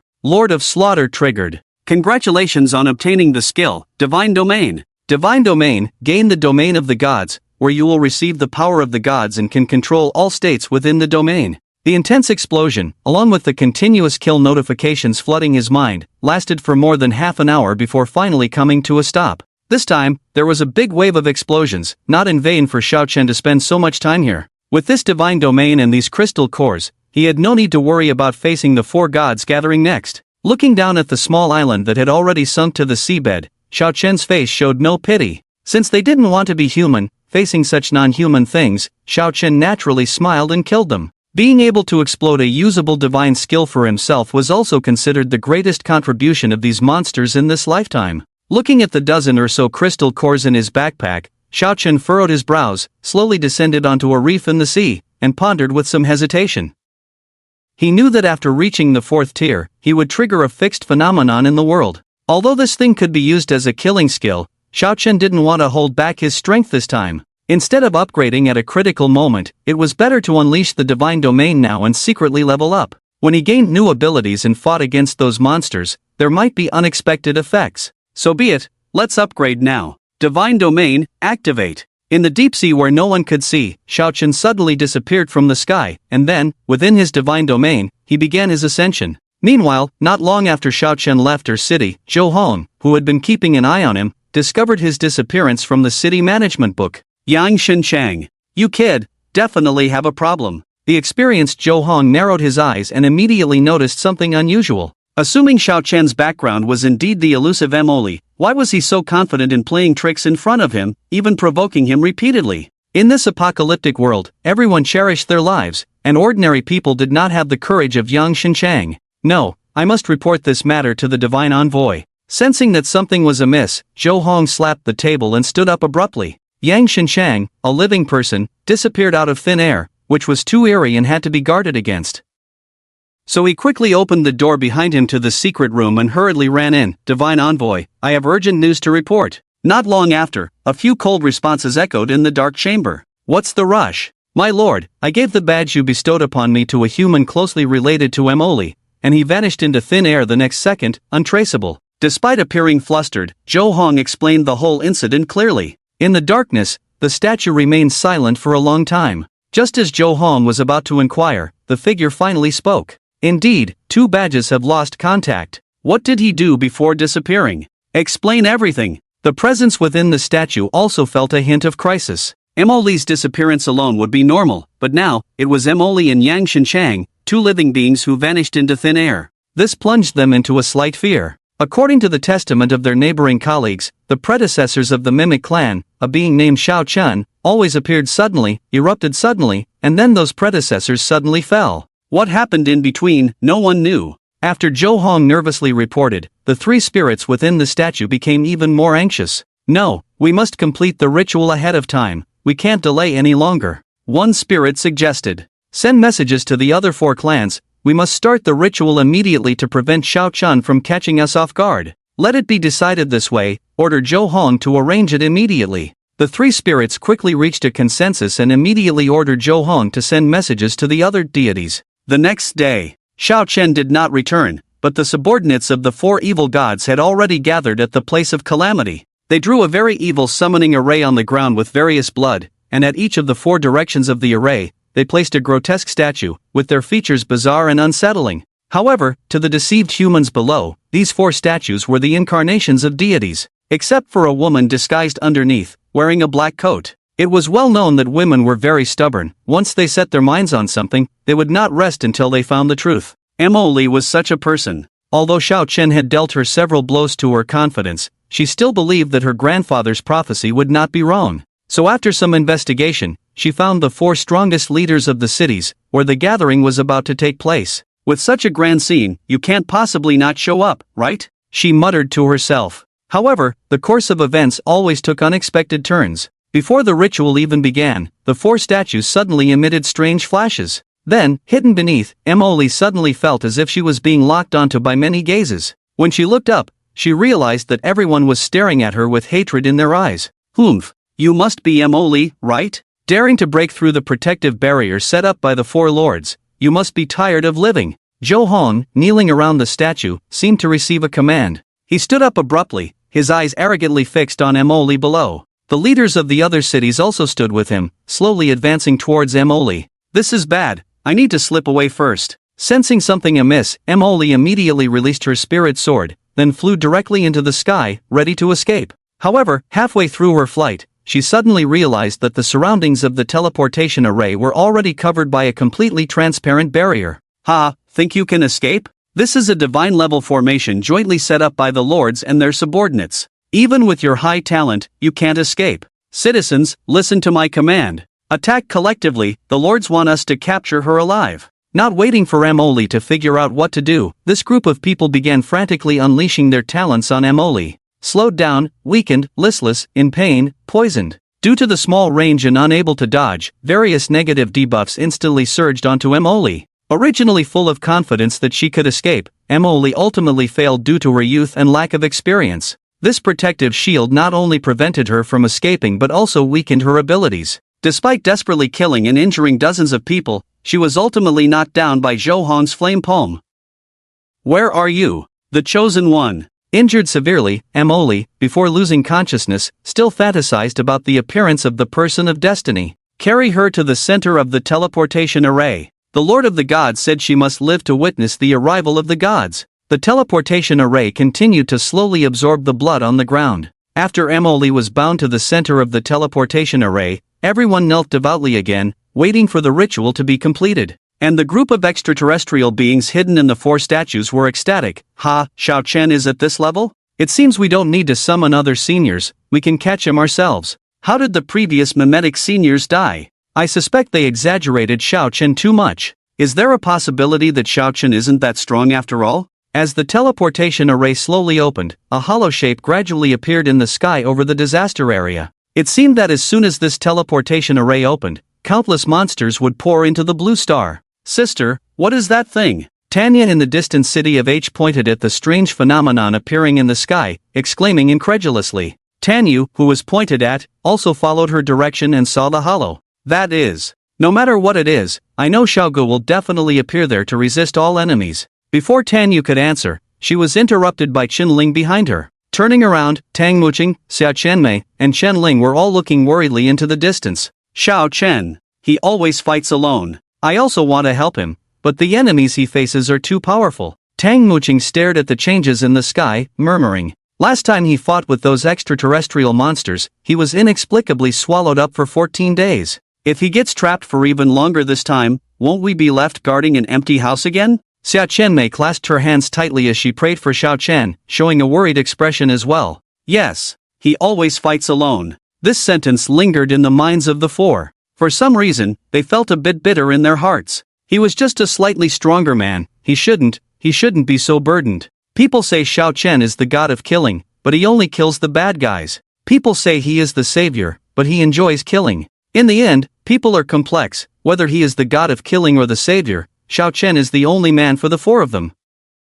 But every time their man is in battle, they hide at home watching the fights unfold peacefully. This seems too unreasonable. I think we should fight alongside him once. Tanyu pondered for a long time, then turned her gaze firmly towards her 3 sisters. Ha, but he's too far away. Yes, how can we reach such a distant place quickly, especially since we can't teleport? Yeah, I know you want to help Xiaogu, but we really can't get there, so don't get too excited. The 3 sisters comforted Tanyu one by one, seemingly afraid that the youngest sister was thinking too much. However, Tanyu did not directly refute them but quickly took an unusual item from her waist. With this, as long as you give me half a day, we can definitely reach him. The 3 women stared at the object in her hand, their faces showing a puzzled expression. Can this thing really work? Time passed by second. The teleportation array was about to be completed, which would be in the early hours of the next day. In a sea area in the East Sea, a handsome figure suddenly appeared. Yes, Xiao Chen had finally completed his promotion.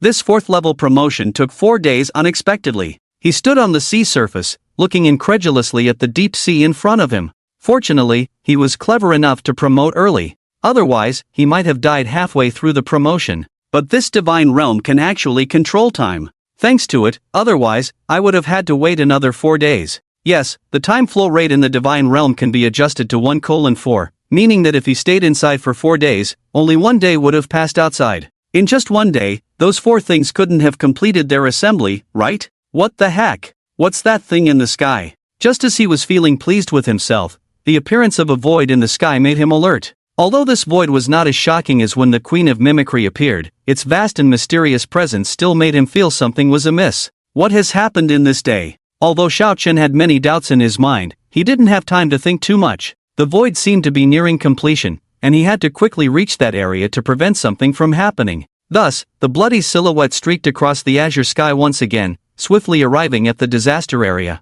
Barrier? Seeing the protective barrier inexplicably appearing in front of him, Xiao Chen furrowed his brows slightly and raised his axe to strike. With a massive surge of energy, the proud protective barriers of the 4 alien creatures shattered. As the barrier shattered, the ritual gradually came to a halt. Xiao Chen glanced over the insignificant creatures on the ground and directly locked onto Emily trapped in the center of the teleportation array. This girl really doesn't make it easy for anyone. Shaking his head, he quickly swooped down to rescue her. Damn, what are you? Attack me, don't let the ritual be interrupted. Zhou Hong was the first to stand up again, shouting for others to attack while charging at Xiao Chen with his flames. In all the time he had been famous, no one had ever been able to withstand this attack head-on. Now seeing Xiao Chen acting so arrogantly, he began to imagine in his mind what it would be like to see Xiao Chen beaten to death with one blow. However, this fantasy didn't last long. Get the hell out of my way! With a disdainful shout, Xiao Chen followed up with a kick to his face. His proud flames were shattered from his palm to his chest by this kick.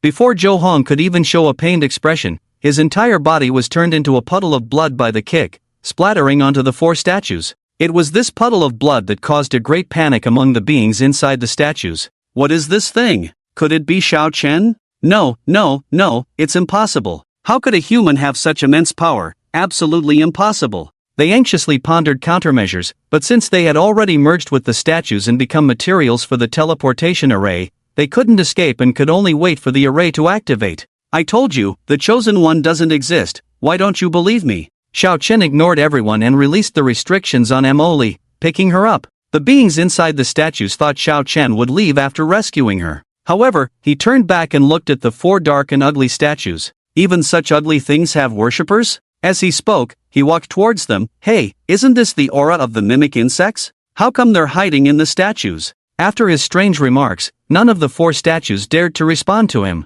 If you're not going to talk, then so be it. With a shake of his head, Xiao Chen kicked each of them. It wasn't until he had turned these 4 black statues into a pile of blood that he prepared to leave. But as the blood from the 4 statues flowed onto the teleportation array, the entire void in the sky suddenly completed in an instant. A group of alien monsters swiftly poured out from that void. The ritual was not interrupted. Or rather, from the moment it started, everything was already too late. Ha, humans! Your doomsday has arrived. Do you think destroying the statues can stop the ritual? Only inferior beings would think that. The originally shattered 4 statues suddenly emitted a black mist, followed by the appearance of several hideous alien creatures. Among them was the mimic insect familiar to Xiao Chen. If you were that powerful, you would have destroyed Blue Star long ago. What are you pretending for? Xiao Chen looked disdainfully at the dozen or so monsters, showing no fear in his expression. This statement did make sense, causing the few monsters to pause for a moment. You don't think you're so tough. This time, we have united 4 races to attack, and you cannot resist. A creature resembling a cockroach threatened Xiao Chen. Well, he didn't know how these monsters were speaking, but none of them were opening their mouths anyway. The power of the 4 races you mentioned, are those 4 useless beings up there? As he spoke, Xiao Chen pointed to the sky, where 4 huge creatures were slowly descending from the void. According to the records and the breath of the evil god, combined with the recognition of the divine eye, these 4 monsters were respectively, the demon spirits resembling cockroaches, subordinates of the god of death. The mimic creatures resembling octopuses, subordinates of the god of life. The clock-like spirits resembling clocks, subordinates of the god of time. The evil spirits resembling centipedes, a group of subordinates of the god of elements. Originally, it was expected that a large number of monsters would be teleported down. But unexpectedly, as soon as these 4 monsters appeared, the entire teleportation array disappeared. Dare to insult our general as useless. Inferior beings, you have chosen the path of death. The emerald clock couldn't bear Xiao Chen's arrogance and roared at him. Whether Xiao Chen chose death or not, he didn't know. Anyway, the way these 4 monsters appeared did lack a sense of ceremony. The only thing worth noting for him was the red spherical object floating above the head of the clock spirit. Rule sphere, a sphere created by compressing powerful forces, containing extremely potent rule powers. He was only at the 4th rank, yet he encountered the power of rules. Was there any logic to this? Who dares to call Xiao Chen? I will represent the Mimic Queen to end his life. In the sky, a giant octopus-like monster, towering over 10 meters tall, issued a death warning with its deep voice. Although Xiao Chen didn't care about this statement, the ordinary people who had been kneeling on the ground one by one excitedly shouted, "The divine beings have descended. The divine beings have arrived, and the world will be peaceful. Quick, kill that evil demon and his kind." Although they were ignorant, they couldn't be ignorant to this extent. Flying high in the sky, Xiao Chen pointed at the 4 huge monsters and shouted angrily at them, "Is this a divine being? I don't care if you believe in the West or the East, which divine being from which place can grow into such a hideous and terrifying appearance? Can't you use your brains a little?" This speech did calm some people down. Xiao Chen's words made sense. Although divine beings were mysterious entities, they couldn't possibly look so ugly. The four creatures above, rather than being gods, seemed more like abyssal demons, hellish spirits. Tiny lower beings, dare to interrupt me? Just as people were pondering, the huge octopus monster immediately swung its massive tentacles towards Xiao Chen. The speed was so fast that it created a deafening sonic boom in the sky. Buzz! With this sound, most people tightly shut their eyes. With its immense size and extreme speed, there seemed to be no human in this world who could withstand it. They didn't want to see Xiao Chen being smashed into a pool of blood, that horrifying scene. However, amidst everyone's horror, Xiao Chen casually grabbed and effortlessly intercepted the terrifying blow from the Mimic Queen. Facing the astonished crowd, Xiao Chen exerted force to forcibly twist and break the tentacle, then threw it to the ground. If it truly is a god, then wouldn't I, who casually intercepted this blow, be the god of gods? He coldly smirked, dismissing these four monsters entirely. The divine battle left the humans below in awe. After all, Xiao Chen not only casually snapped the opponent's tentacle but also did so with one hand while holding him only with the other. If he was already this fierce with one hand, imagine the carnage if he used both hands? If given a weapon, he might as well pierce through the galaxy. With such immense power, you must be the human the Mimic Queen mentioned, right? The octopus monster looked at Xiao Chen in astonishment. Its previously broken tentacle miraculously regrew at an incredible speed, returning to its original state in no time. Xiao Chen didn't respond to the mimic general but instead stared intently at the humans below. Among them were the most powerful individuals from the three cities, and he hoped some would awaken and stand behind him. However, to his disappointment, although they knew Xiao Chen was formidable, not a single person stood up to support his words. The mimic general was momentarily stunned. The other monster, a black roach-like spirit general, noticed Xiao Chen observing the humans and immediately sneered, "Xiao Chen, right? Ha, do you think they will listen to you? These are the ones who accepted our modifications or received our rewards. You, a human who appeared out of nowhere, who would listen to you?" This angered Xiao Chen. He raised his head, revealing his light golden eyes. "Very well, then let's battle. Divine Realm, release." Before the four monsters could react, a massive domain enveloped the four creatures and Xiao Chen in an instant. Time flow set to the lowest. Space compression. Gravity increased 100-fold. Suppression ability raised to the maximum. As Xiao Chen silently recited each command in his mind, the entire domain began to rapidly change. A tremendous suppressive force bore down on the four monsters. The effects of time and space made even their movements difficult. All of this was because Xiao Chen possessed the Divine Realm, a domain recognized by the will of the world. While the four alien generals also had domains, they were utterly unable to use them within this blue star, unable to even mount a slight counterattack against Xiao Chen. Now, let's see which of you four monsters has thicker skin. After levitating Emoli in the air, Xiao Chen wielded his axe and struck towards the four creatures. With the powerful output of the sky-cleaving axe, Xiao Chen chopped off the limbs of the four monsters, scattering them on the ground. However, for some reason, their recovery ability was outrageously strong, even faster than Xiao Chen's strikes. Indeed, beings capable of becoming high-ranking generals were not to be underestimated. Even if you cut off my limbs, we can still revive. Don't think you're invincible just because you have a divine realm. Your attacks are not even as powerful as my secretaries. What's the use of your killing? You lose a segment, accumulate no energy, how do you plan to kill? These monsters have learned quite a bit of humans' expertise in sarcasm. Before Xiao Chen could speak, they were already mocking him in advance. However, what surprised Xiao Chen was not their sarcasm but the fact that they knew about his abilities. They even knew very well about the second effect of his sky axe. If he were to confront these creatures at the third level, he might not necessarily have the upper hand. But now, he is at the fourth level, and his abilities have been significantly upgraded. Since you know I have the power to destroy the heavens and the earth, you should also be familiar with my third effect, right? Xiao Chen said coldly. After speaking, he brandished the sky axe, and his whole body emitted a golden light as he swung it towards one of the monsters, the clock general with a ball on its head. With one strike, the once arrogant clock general immediately shouted in fear, "No!" His third effect is soul annihilation. Quick, activate the rule sphere. As soon as these words were spoken, it quickly released the rule spheres made by the four evil gods. As the spheres shattered with a bang, the divine realm that Xiao Chen had the most confidence in also shattered just like that. In Xiao Chen's mind, a voice sounded inexplicably, due to the limitation of special rule power, Bloodthirsty Wing and Divine Realm are temporarily closed. Your personal attributes will be enhanced by the number of your subordinates, relatives, and friends. Current number of teammates, 1, personal attribute bonus, 1%, wow, this is so outrageous. No wonder Xiao Chen felt that the rule sphere was very dangerous, it could even affect the divine realm.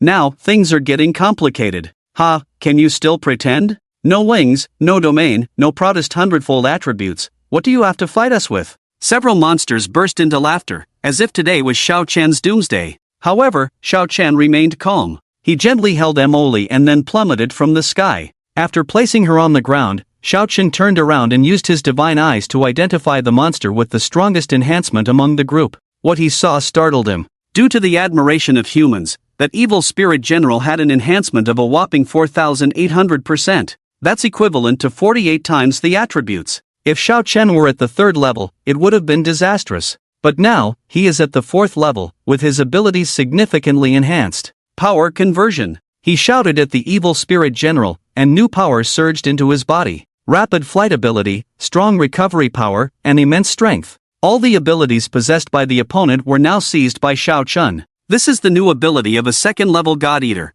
Power conversion. You can borrow someone else's power for 5 minutes.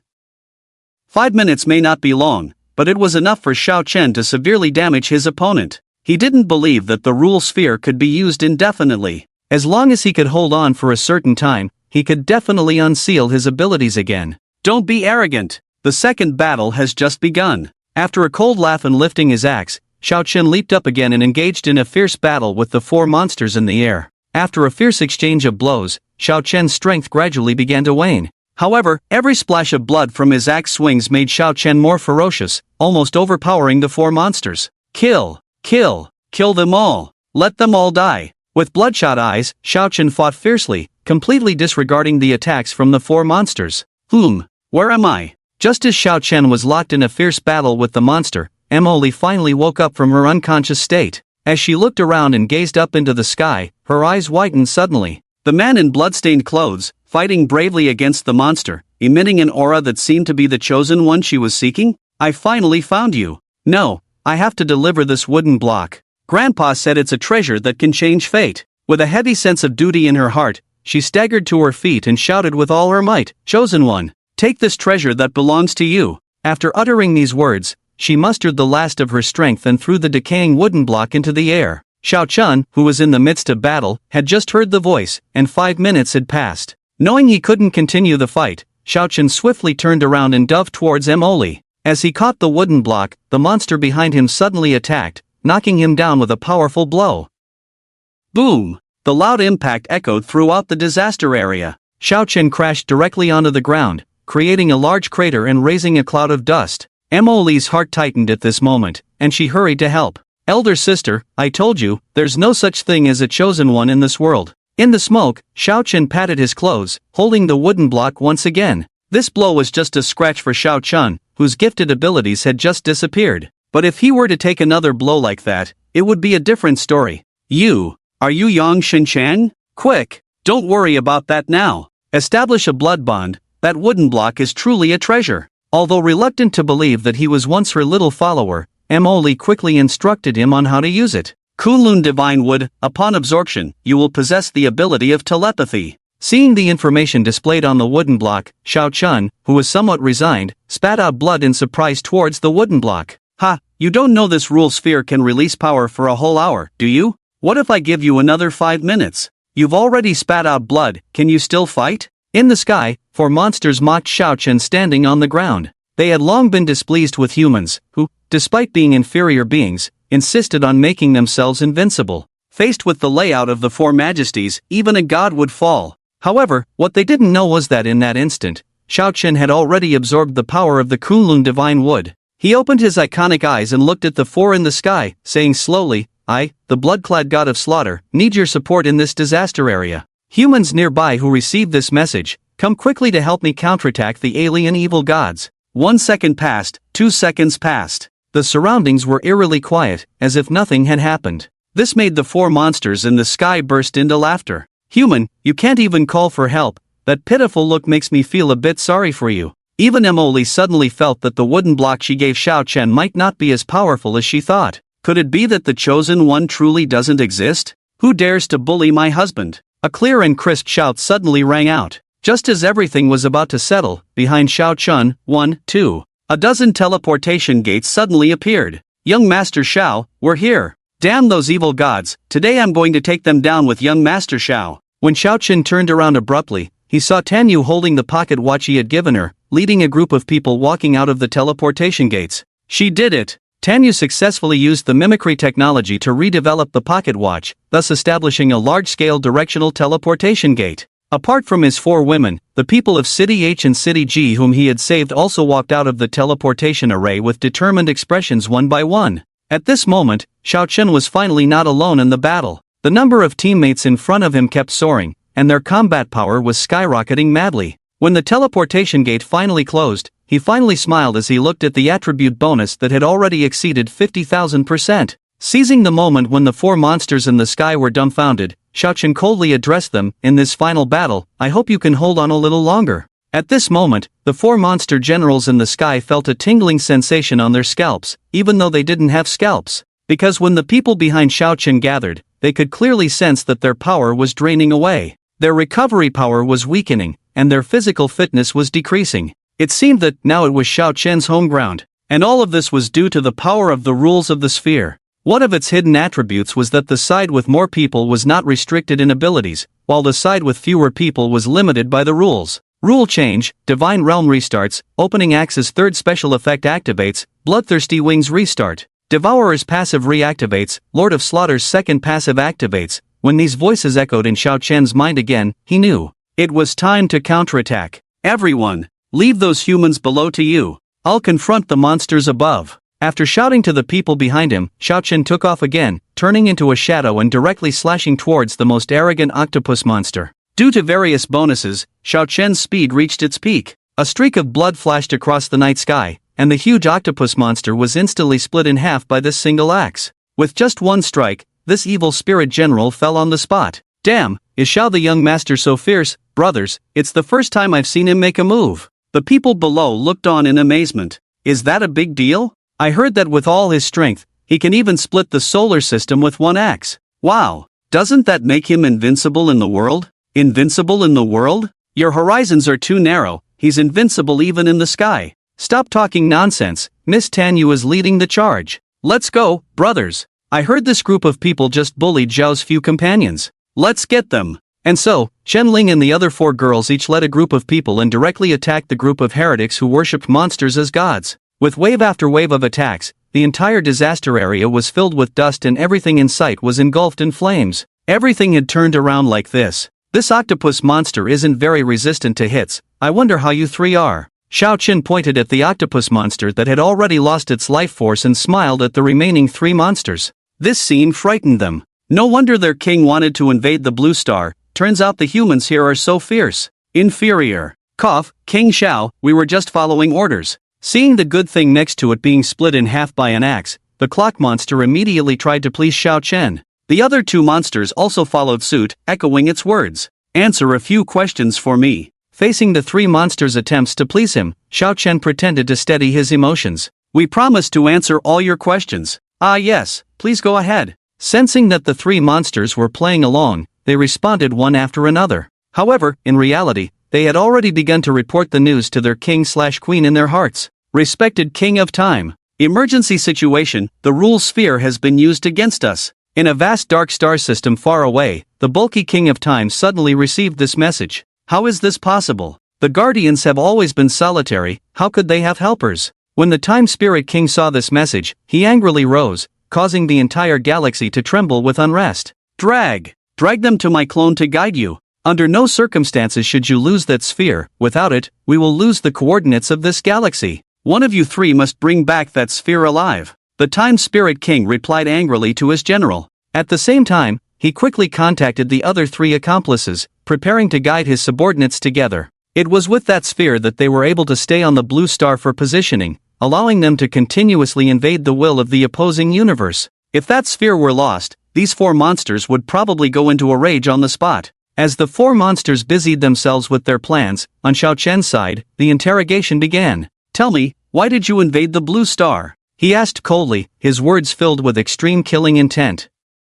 Because your planet has an excellent living environment, the clock general quickly replied. But this answer was obviously not the correct one. With a dissatisfied expression, Xiao Chen extended a finger, indicating his displeasure with the answer. You have 2 more chances. It's because this is the only planet among all others where the Supreme God was born. Fearing Xiao Chen's wrath, the Magic General immediately revealed the truth. The Supreme God? That name carried significant weight. However, Xiao Chen was unsure if it was a name or a rank, so he continued his questioning. What does the birth of the Supreme God here have to do with your invasion? It has a great deal of significance. It is said that, by gathering the treasures left behind by the Supreme God upon his death, one can ascend to become the new Supreme God. In order to survive, and to delay until their leader came to take them home, these monsters had no choice but to reveal the whole truth. However, this answer only fueled Xiao Chen's anger. Why search for treasures and drag innocent humans into this? Why bring about doomsday, causing countless ordinary people to die in the struggle against monsters?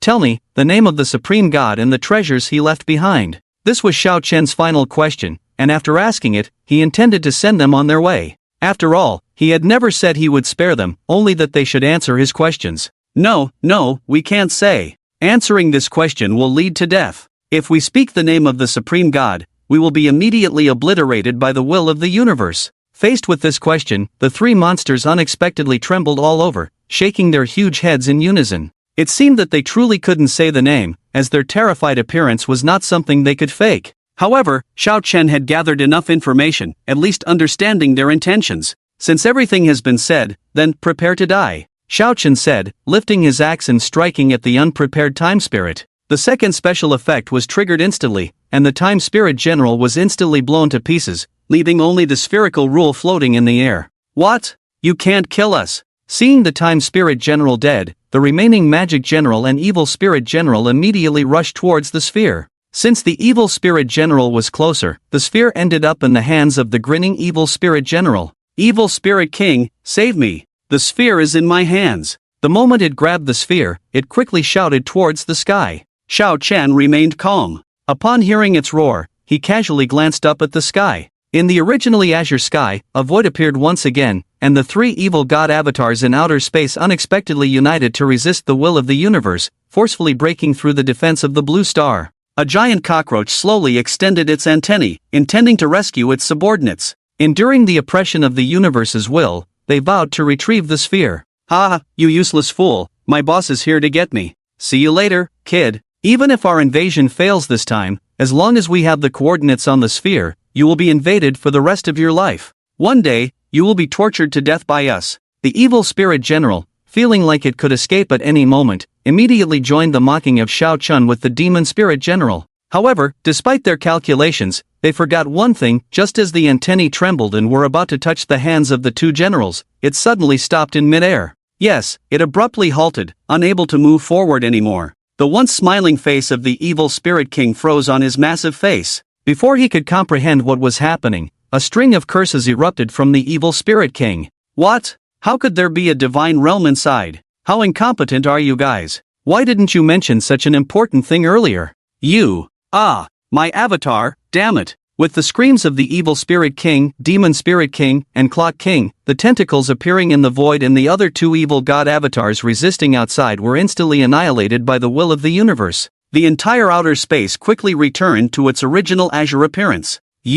When did you deploy the domain? The evil spirit general, who had no chance of going back, murmured as he looked at the barrier inexplicably appearing in the sky. Clearly, neither it nor the demon spirit king saw each other releasing their domains. Before their eyes was the appearance of the normal world. How could it be? How could the other's domain suddenly appear like this? At the moment the teleportation gate closed, I had already activated the domain. Xiao Chen casually replied as if he didn't care at all. However, this answer instantly infuriated the demon spirit general beside him. Impossible. If you had released the domain earlier, how could it be so silent? Even if my strength is not suppressed, at my peak, I couldn't seamlessly integrate my domain into the environment. Obviously, both of them possessed domains, but their powers were greatly diminished on the blue star. What you can't do, surely you can't stop me from doing it, right? Xiao Chen's response remained nonchalant. It was the truth. To prevent the enemy from escaping, Xiao Chen had directly activated the domain the moment the divine realm was restored.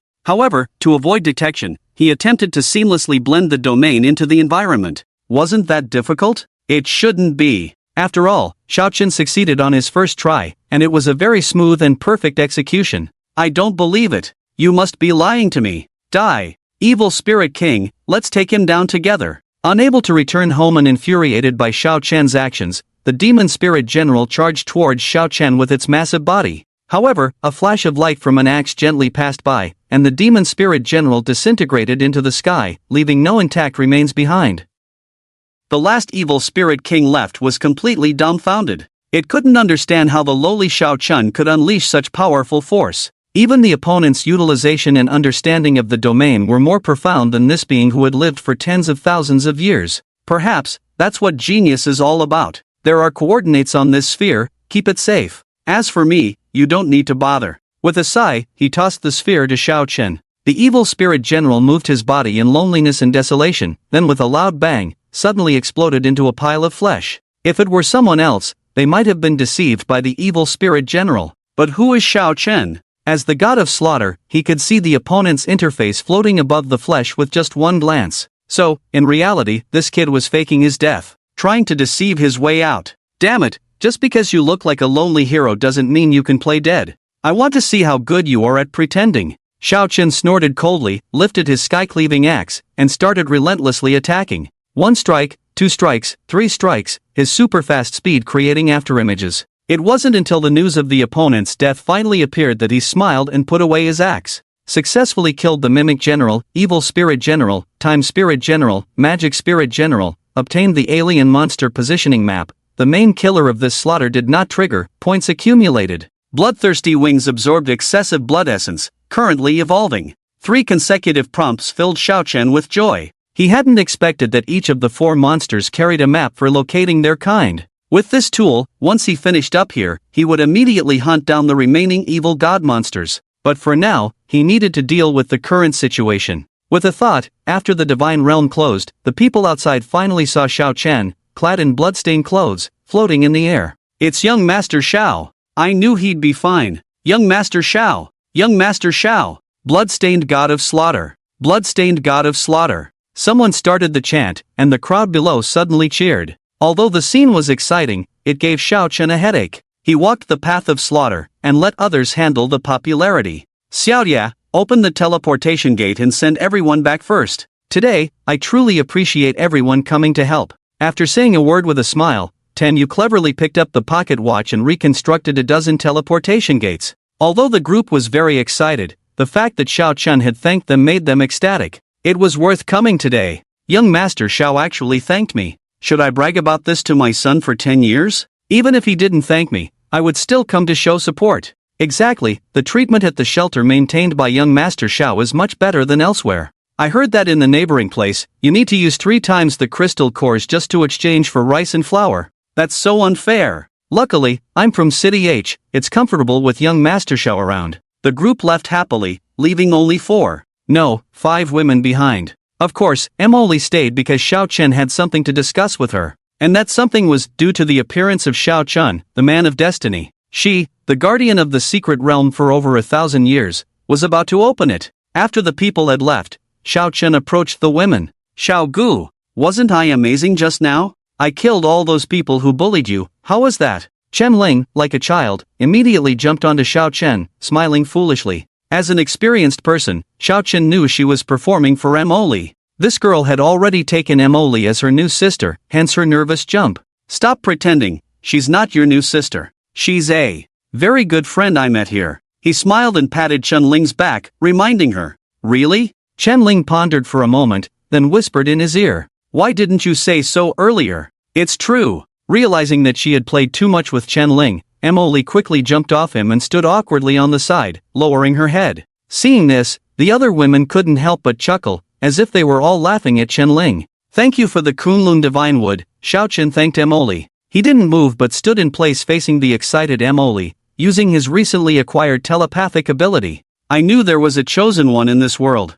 So you've known your identity all along and deliberately teased me, huh? Emily responded with a hint of indignation. This question made him smile awkwardly. After all, in the previous life, his old man indeed didn't find any chosen one, who knew that in this life, he seemed to fit that description. Was he stealing someone else's destiny? Probably not, since he didn't know what happened to those humans in the previous life. Enough about that, you've given away this treasure, what are your plans next? He cleverly changed the subject. Of course, I do. My grandfather didn't just give you this piece of wood, there are other matters as well. As soon as they got to the main topic, Mo Lee's expression also became more serious. Since you have come into this world, according to my grandfather's prophecy, at this point, Mo Lee paused for a second, then looked towards the sky and murmured, the soaring dragon's secret realm is about to appear. The soaring dragon's secret realm? In the late stages of the apocalypse, various secret realms would appear across the blue star, granting people extraordinary encounters when they entered. The soaring dragon's secret realm was one of the most famous secret realms in the previous life.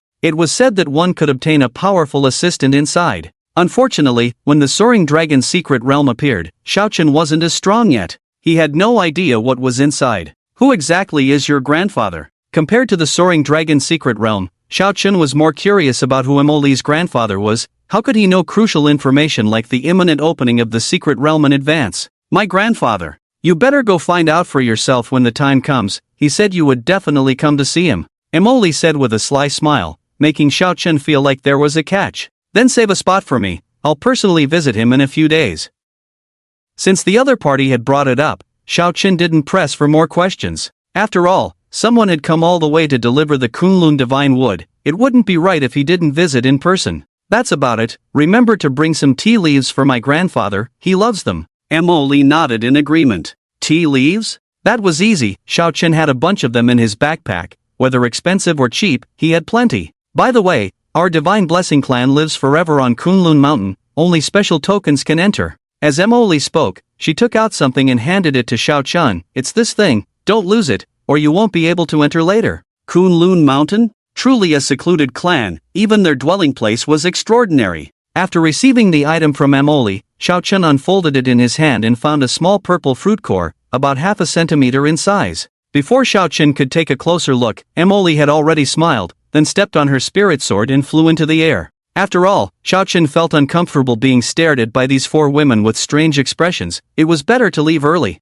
Who is that? X3. Almost as soon as Mo Lee left, the three women immediately asked in unison. Ask Ling Ling when you get back, I've told her. Xiao Yu, open the teleportation gate, let's go home first. Although the three were filled with doubts, they still followed Xiao Chen's instructions, and Tan Yu opened the gate to the villa. Hey, he didn't say anything, he just said that was his good friend. I'm serious. If you don't believe me, go ask Xiao Ge, that's just one of his good friends. Chen Ling and the three girls walked behind Xiao Chen, almost feeling like shutting down from the questions. She finally understood how uncomfortable it must have been for him when she kept pestering Xiao Chen with questions everywhere they went. In the blink of an eye, 2 days passed. After 2 days of frantic effort, Xiao Chen finally eliminated all the remaining minions of the evil gods on Blue Star. Now, the entire Blue Star only had mutated creatures, and no longer did they have those evil gods who constantly sought to destroy humanity. However, during these 2 days, Xiao Chen also discovered many things. He visited some special locations that made him feel like something significant would happen there one day,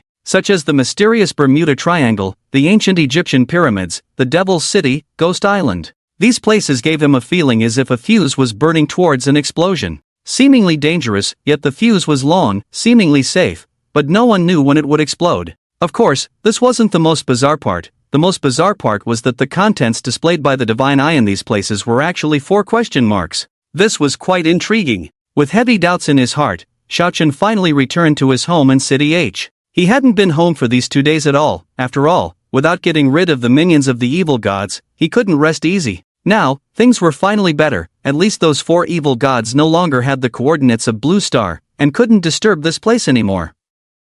He could finally relax for a while. Welcome home. Gently opening the door of the villa, the 4 women were already there, ready to welcome his return. As soon as he opened the door, he was surrounded by the 4 of them. Chen Lin was the first to hug him, using an extremely charming tone to softly ask in his ear, "It's been so long since you've been home, are you planning to eat first, take a shower first, or have us first?" Although Xiao Chen really wanted to eat and shower first, the 4 of them looked so eager that he had no choice. Come right in. In the blink of an eye, another 2 days passed. After playing with the 4 women until they couldn't continue, Xiao Chen finally had the opportunity to go elsewhere. Remember to come back early. No more bringing women back, aren't 4 enough? If you bring back a few younger than Yuan, I'll bite you to death. If there are pretty flowers there, help me find some seeds. Remember to tell me as soon as you come back. I can open a portal to find you in advance." The four women left their messages in his heart. With this telepathic communication, Xiaochen found it quite convenient. At least these girls wouldn't have to keep thinking about him. They could just ask directly if they needed anything.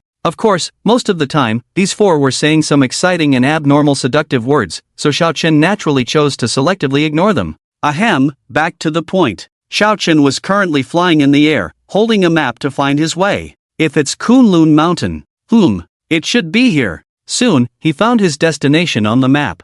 "I've found the location, but I don't know exactly where it is." "Oh well, I'll figure it out when I get there." Shaking his head and putting away the map, Xiaochen accelerated towards Kunlun Mountain at top speed. Before long, he arrived in an area where the mountains had been almost completely burned down, with only a few trees left in sight. This was Kunlun Mountain, but it had been severely destroyed after the apocalypse. In order to find the entrance that Emily mentioned, he took out the fruit she had given him from his backpack. As soon as he took out the purple fruit, something strange happened. Ripples slowly spread out from the fruit, and then the entire mountain area underwent a drastic transformation. The forest that was once burned down has become lush green again, and the destroyed dirt road has also been restored to its pre-apocalyptic appearance. The road underfoot slowly extends up the mountain. At the end of the road, a few hundred meters away, Xiaochen raised his eyes and saw an ancient building resembling a Taoist temple. No wonder it's called the Hidden Clan. So, they actually live in a different space directly? Xiaochen squinted and murmured. Before the apocalypse, he could never have imagined that such a place existed in the world. "Ha? Who are you? Why haven't I seen you before?" Just as Xiaochen was still pondering, a little boy with braided hair and a red belly band suddenly popped out of the forest. The boy looked at Xiaochen curiously. "I came to play with your elders." Xiaochen thought for a moment and gave a more plausible reason. However, this casual reason made the boy's expression instantly change. "Oh, you're the big brother that Sister Emily talked about." He excitedly jumped up and down in place, seeming very happy. "Grandpa Mo is waiting for you in the main hall, hurry up and go." He pointed with his little finger at the large building on the mountaintop, smiling brightly. Xiaochen felt like the boy really liked him. "Little guy, what's your name?" Xiaochen crouched down gently, patted his head, and asked. "Big brother, I'm called Xiao Shi." "Well, Xiao Shi, tell me, is there a convenient way to get to the main hall?" Xiaochen wasn't being cautious, he just thought it would be better to ask someone else for directions in a different household. What he didn't know was that everything he was doing was being watched by several people inside the main hall. How can this child be so cautious? How can he deserve the title of the current divine son? A man carrying a large black sword sneered disdainfully at the image of Xiaochen. "He doesn't deserve it, does your son deserve it?" Another middle-aged man with a long sword hanging from his waist mocked him. "Your son would wet his pants at the sight of a zombie." If Xiaochen were present, he would surely recognize the man who spoke first as Mo Feng, the ninth-rank sword immortal who had saved his life. Being exposed by Mo Feng's words, the first man to speak, Mon, instantly turned dark and ugly. "The child is just newly emerged. Such a reaction is not a big deal." Despite his unpleasant expression, he explained, "I believe in his strength, he is definitely stronger than this child." Mo Feng just smiled faintly and had no intention of revealing to him what his daughter knew. Having stayed in this secret realm for a long time, this group of people had no idea how much had changed outside. If these people knew that Xiaochen could kill monsters as easily as chickens, they would probably all shout that it was impossible. "Your Mo Xian can't even beat my Emoli, what's so proud about?" Mo Feng casually remarked, directly making Emoen's face turn pale with anger. Emoen dared to argue with anyone, but he dared not speak ill of Emoli. After all, she was the clan chief's granddaughter, the only saint in the clan. Even if it was him against Emoli, he would not be able to win no matter how hard he tried. "Chief, there can't be an invincible person in the world. I think the saint was frightened outside and happened to be misled by this kid." Knowing he couldn't argue with Mo Feng, Emoen had to seek approval from the chief sitting on the high seat. As the chief of the divinely blessed clan, he watched the scene, smiling and stroking his beard, Mo Tiangao, looking very relaxed. Since his granddaughter brought someone and the Kunlun divine tree was taken by the other party, it proved that his prophecy was correct. But he was also very puzzled. Because at the time he predicted, it was clearly in the following years. Surprisingly, the granddaughter returned in less than 10 days. "Stay calm, everything will have to wait for the arrival of the divine child before any discussion can take place," he said,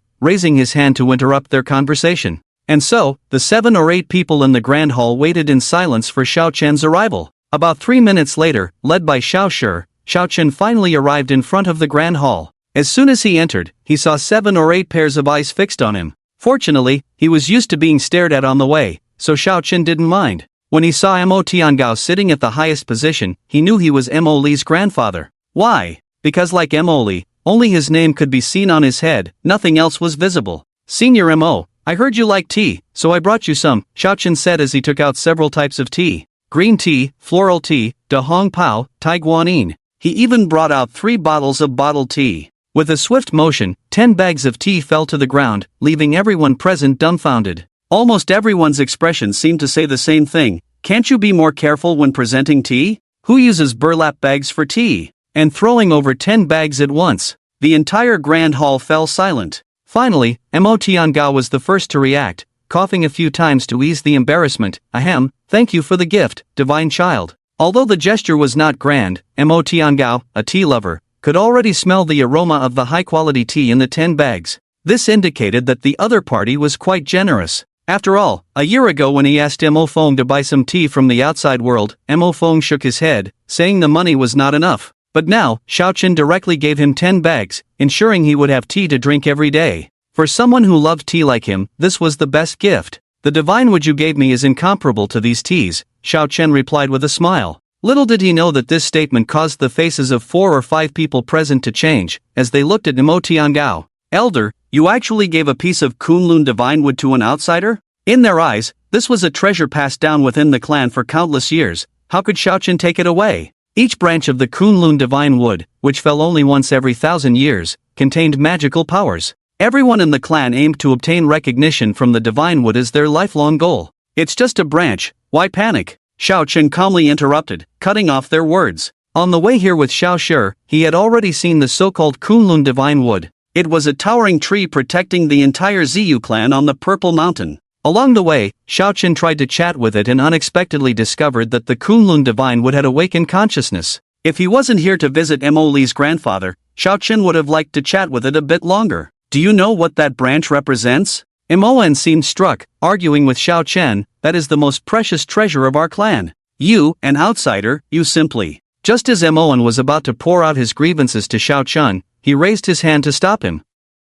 Stop. If you really want it, I'll have the Kunlun divine would send you a few later. Now, the 4 of you quiet down, I need to finish talking to Senior Mo, understood? He couldn't be bothered with the others' nonsense, as his purpose for coming here was solely to inquire about Mo Tiangao's dragon-soaring secret realm. The Kunlun divine wood is a divine object. How could an outsider like you obtain a branch from it? Chief, he is insulting our ancestral sacred tree. Mon immediately seized the opportunity, as if Xiao Chen had committed a grave mistake. The other 3 who had already conspired with him also echoed his words. When Xiao Chen furrowed his brows slightly, Mo Feng quickly spoke up, afraid that Xiao Chen would explode the next moment and chop them all. His own daughter couldn't last a second in his hands. How dare this group question him? Although these 4 were a bit annoying, Mo Feng also knew they didn't deserve to die. The position of the divine child is higher than that of the chief. Who do you 4 think you are to question it? Chief, I suggest handling this according to the clan rules. Throw these 4 into the Death Valley to reflect for a week. Mo Feng saw Xiao Chen relax his brows, and he secretly breathed a sigh of relief. Having them reflect was much better than being killed instantly. Xiao Chen didn't continue being angry because of Mo Feng's sake. After all, the other had saved his life, so he had to give him some face. Mo Feng's words even left Mon dumbfounded. According to the clan rules, the position of the divine child was even higher than that of the Kunlun sacred tree, so there was indeed no issue with what the other had said. No, that's not right. No one can prove he is the divine child. Even if the chief prophesied it himself, it doesn't necessarily mean it's true. Moen's face suddenly changed, and he began to desperately defend himself. Mo Feng also countered, biting back at their disrespect towards the divine child. In the end, both sides were arguing about whether Xiao Chen was the divine child, almost turning it into a university debate. Xiao Chen, who was tired of arguing with these people, silently communicated with his soul and started chatting with Mo Tiangao. Elder, I would like to learn more about the dragon-soaring secret realm. Hearing the voice suddenly appearing in his mind, Mo Tiangao looked at Xiao Chen in disbelief. They could communicate through their minds? It seemed very likely that this Xiao Chen was indeed the divine child. As for why it was likely, it was because Xiao Chen had arrived too early, and he didn't know how to address the other party. If you are truly the prophesied one, then the dragon soaring secret realm will open in 7 days, located at Kunlun Mountain. Mo Tiangao revealed all the information he knew. Regardless of whether Xiao Chen was the divine child, if he could absorb the power from the branches of the Kunlun sacred tree, it proved he wasn't a bad person. So Mo Tiangao had nothing to hide. I see. So, what about this divine child you mentioned? After learning the specific information, Xiao Chen turned to inquire about the divine child. The divine child is destined to appear among our blessed clan. You may not know, but we have served the gods for generations, and everyone is born to worship the divine beings. This is so tragic. Hearing this, Xiao Chen felt a bit sorry for Emily. No wonder she knew nothing. It was because of the clan's restrictions that she couldn't leave. However, you arrived a few years early, so I cannot confirm whether you are the divine child, Mo Tiangao said apologetically as Xiao Chen pondered. Whether he was the divine child or not didn't matter to Xiao Chen. He didn't care about titles, he only cared about obtaining good treasures. But seeing Mo Tiangao's conflicted expression now, even if there were treasures, he didn't know if he should take them. So Xiao Chen didn't say much, skipped over this piece of information, and continued to ask about the dragon soaring secret realm. About 10 minutes later, when Xiao Chen saw the two groups still arguing, he shook his head and quietly left. Stop arguing, he's already gone, Mo Tiangao said coldly, interrupting their debate. As the clan leader, how dare the people below argue in front of a guest? If Mo Tiangao were younger, he would have definitely crippled them. But now his time was running out, and he couldn't be bothered with so much anymore. What? How could he leave without a word? Mon asked urgently, disbelief written all over his face. Don't worry, he said he would bring new Kunlun divine wood branches soon. Mo Tiangao informed everyone below of Xiao Chen's message. He also instructed them to wait quietly. Despite this, Mon was still not convinced. He was waiting for Xiao Chen to fail in finding the branches so he could cause trouble again. It would be best to make a big fuss, rile everyone up, and maybe his son could become a saint. After bidding farewell to Senior Mo, Xiao Chen returned to the giant purple golden tree. Little Stone happened to be playing below and ran over excitedly when he saw Xiao Chen approaching. Big brother, how did it go? He asked joyfully. When he left, he had prayed for Xiao Chen to become the divine son so their clan could rise. But Xiao Chen himself was unsure if he was the one foretold in the prophecy. Why don't you make a different wish? I can't be sure about this one, Xiao Chen comforted him, patting his head. After all, someone had just taken him on a long journey, and Xiao Chen quite liked the kid.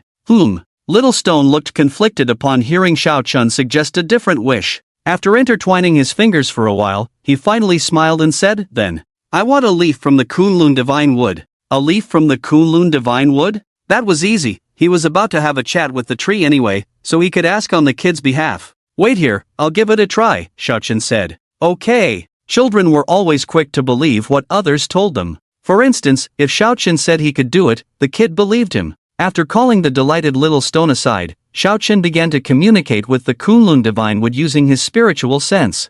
I'm back, little one. Soon, a slightly childish voice echoed in his mind. Oh, you're back again? Hee, finally someone to talk to me. The voice of the Kunlun divine wood was genderless, but it sounded cheerful. How long have you been here? Xiao Chen asked directly, curious about the ancient and massive tree's lifespan. Probably tens of thousands of years, I can't really count. Ever since my master planted me, I've been here, the Kunlun divine wood replied in its youthful voice. Master? If it had a master, was it on the level of a deity? Given its immense size, it was clearly beyond ordinary beings. Who is your master? Xiao Chen pondered for a moment before tentatively asking. My master is. Oh no, I can't say. The Kunlun divine wood abruptly stopped itself, as if remembering something, then continued, the true name of the master cannot be spoken, it's forbidden. At least, I can't say it now. Another enigmatic encounter. Xiao Chen had encountered such cryptic individuals before, but he didn't expect the Kunlun divine wood to be one of them. If we can't talk about the master, what is the purpose of you being planted here? Xiao Chen inquired further. Or did your master give you any specific tasks? Not getting a clear answer, Xiao Chen had to resort to other questions. Tasks? None. I only remember my master wanted me to grow well and protect the surroundings. The Kunlun divine wood's response essentially revealed the answer to Xiao Chen. Perhaps it was just casually planted, and after a long period of growth, it had become the towering tree it was now. However, he felt that there was no need to let this little one with newly opened spiritual wisdom know the answer. Looking at the little stone still waiting on the side, Xiao Chen cleared his throat and finally asked the crucial question. Can you give me some leaves and branches? It is said that the people here really like the fallen leaves and dead branches on you. Upon hearing this question, the other party fell silent for a long time. It wasn't until the Kunlun divine tree figured it out that it responded to Xiao Chen's question again, but this time with a somewhat subdued tone. Originally, as my good friend, I should give you something as a gift, but I have limitations. Unless you touch my body and then try to get it to give you some branches. If it agrees, you can get not only branches and leaves but even its most important fruit. This answer puzzled Xiao Chen a bit. Wasn't this voice the Kunlun divine tree itself? Why couldn't it control its own body? Actually, I am a tree spirit born in the heart of the tree, so I cannot control the entire tree. Well, no wonder this kid was silent for half a day. He was just a tree spirit born in the heart of the tree. However, Xiao Chen wasn't angry with it. Instead, he comforted it a few times upon hearing its subdued voice. It's okay, I'll try. Maybe it will really give me some. Xiao Chen smiled, then gently walked up to the Kunlun divine tree and touched his hand to the huge tree trunk. Kunlun divine tree, how about giving me a few branches with leaves? I will make sure these people fertilize you more to ensure you grow faster. His extremely serious words made the tree spirit hiding in the tree's heart secretly shake its head. The Kunlun divine tree wouldn't reason with people. It only acknowledged two things, its master and those connected to its master. Regardless of who it was, even if the other party had the ability to cut it down, they wouldn't get anything from it. Ah, it's a pity the boss doesn't listen to me. Otherwise, I would plead with this friend, maybe there would be hope. The tree spirit looked at Xiao Chen with regret. Just as the tree spirit was still lamenting, Xiao Chen's right hand unexpectedly had a strong reaction with the entire large tree. For some reason, the Kunlun divine tree emitted a dazzling purple-gold color, violently shaking its massive tree trunk, even giving a feeling of wanting to break through the earth. The entire secret realm was thrown into a huge shake due to the Kunlun divine tree's actions, more frightening than a level 10 earthquake. What's going on? Inside the hall, everyone was thrown off balance by the shaking. If they hadn't all trained, they would have ended up disabled. This shaking. It's the Kunlun divine tree. Only the Kunlun divine tree can create such a huge commotion. Could it be that someone is attacking it? Everyone speculated on the situation at the moment, but no one dared to go out and see what was happening. Xiao Chen was also very surprised over here. How could there be such a big reaction when he just touched it? Could it be ticklish? Calm down, calm down. Just borrowing a few branches. If you don't want to give them, there's no need to get so worked up. Xiao Chen composed himself and continued to communicate with the Kunlun divine tree. But it had no effect. After shaking for a while, the entire massive Kunlun divine tree rapidly shrank and turned into a palm-sized purple-golden small tree. Before Xiao Chen could understand what was happening, the Kunlun divine tree, now palm-sized, directly merged into his skin along his palm. What's going on here? Xiao Chen was completely baffled. Not only Xiao Chen, but even the tree spirit was baffled, because it just realized that its boss had actually run away, leaving only itself, a silver-white, huge tree heart at least as big as a house, floating in the air. What's going on? Where is my leader? Give my leader back to me. The tree spirit shouted at Xiao Chen, but Xiao Chen himself was puzzled. In less than 5 seconds, the entire Kunlun divine tree disappeared, leaving no trace of its previous location, not even a pit. The only one who seemed awake was probably Little Stone. After the Kunlun divine tree disappeared, the sharp-eyed Little Stone quickly noticed 3 branches on the ground with many leaves. Big brother, you really did it. There are 3 branches here. He excitedly picked up the 3 branches and smiled at Xiao Chen. Xiao Chen didn't know what to say. The branches were here, but how did the Kunlun divine tree sneak onto his body? Let's go. Please, take me with you. Just when Xiao Chen didn't know how to handle the situation, a weak voice with a hint of vulnerability suddenly sounded in his mind. At the same time, the tree-shaped tattoo on his arm emitted a faint light. Are you the Kunlun divine tree? Xiao Chen asked tentatively. Go, please, take me with you. The other party kept repeating this sentence, seeming very eager to leave. Looking at the tattoo on his hand and then at the happy Little Stone, Xiao Chen gritted his teeth and made a decision. Little Stone, remember to give one of these 3 branches to your grandpa Mo. I'll be leaving now. Ah, both for me. Thank you, big brother. Goodbye, big brother. Upon hearing that Xiao Chen was giving him 2 branches, Little Stone's mouth twisted in a smile, and without looking up, he bid farewell to Xiao Chen. Xiao Chen felt that the Kunlun divine tree was obviously a treasure, and since it had voluntarily followed him, it was now his. And so, when Little Stone looked up again with joy, Xiao Chen had already disappeared. In his place, hurriedly arriving with a serious and tense expression, was Sister Emily. Little Stone, where did the divine tree go? Emily composed herself and asked Little Stone. I don't know. That brother touched it, and then it disappeared. These are the 3 branches that brother gave me. Little Stone didn't have much concept of the Kunlun divine tree, he only knew that the branches in his hand were treasures that adults often talked about.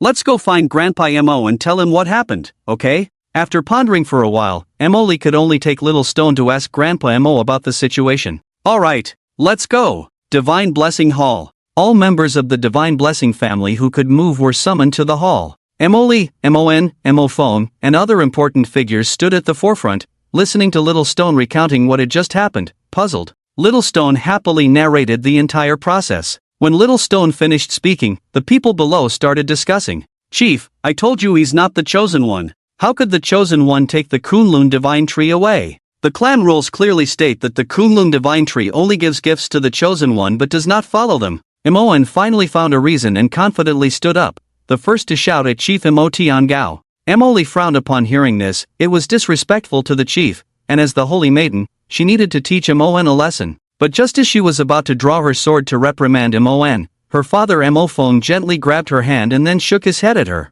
He then gestured for her to look at Emotiangao. When Emily looked up, she saw her grandfather emitting a faint white light. This was in using the chief's unique secret technique passed down by the gods, the divine blessing prophecy. Chief, why are you sleeping? Explain yourself. The sacred tree has disappeared. Will we be attacked by monsters from outside? That outsider just stole the divine tree like that. Emotiangao, as the clan leader, don't you have anything to say? Just as he was casting his prophecy, the people below, led by Emoan, started to heckle and put pressure on him. This made Emoli unable to bear it any longer. Ignoring his father's advice, Emoli leaped up, sword into the air on his sword. Any questions you have must wait for the clan leader to finish the prophecy. If anyone dares to say another word, I guarantee I will personally deal with them on behalf of the clan leader. With an angry tone and a face full of fury, he directly suppressed the discussions of the crowd. After all, Emoli was the best fighter in their clan. This group of people who lived in peace and had mediocre talents all day long, who would dare to provoke him?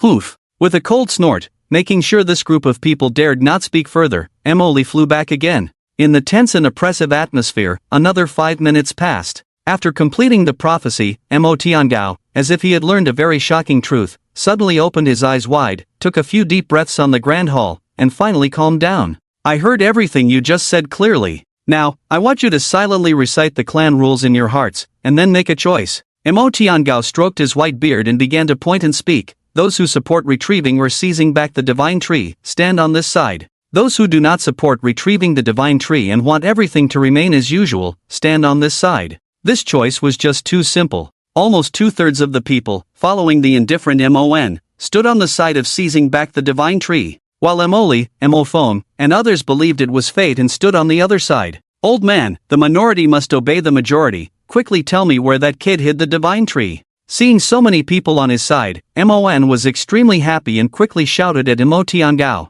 However, to his surprise, Emotiangao coldly shook his head and looked sternly at this group of people. Violating the first clan rule, all of you must die. This sentence left the people below dumbfounded. Just because they chose one side over the other, why should they die? Old man, stop talking nonsense. When did we violate the first clan rule? Seeing Emotiangao's serious expression, Mon quickly tried to explain. The first clan rule prohibits disrespecting the gods. When did we violate that? Faced with Mon's questioning, Emotiangao just coldly smirked and asked back, do you know why the divine tree was so agitated just now? Mon was about to speak but was directly interrupted by Emotiangao's furious roar. Because of that outsider you just mentioned. He himself is a god. And not just any god, but the god who personally planted the divine tree in ancient times. Boom! This sentence was like a depth charge, instantly making Mon and the others kneel in fear. After hearing Emotiangao's words, Mon's face showed a look of despair. No, it's impossible, old man, you're lying to me.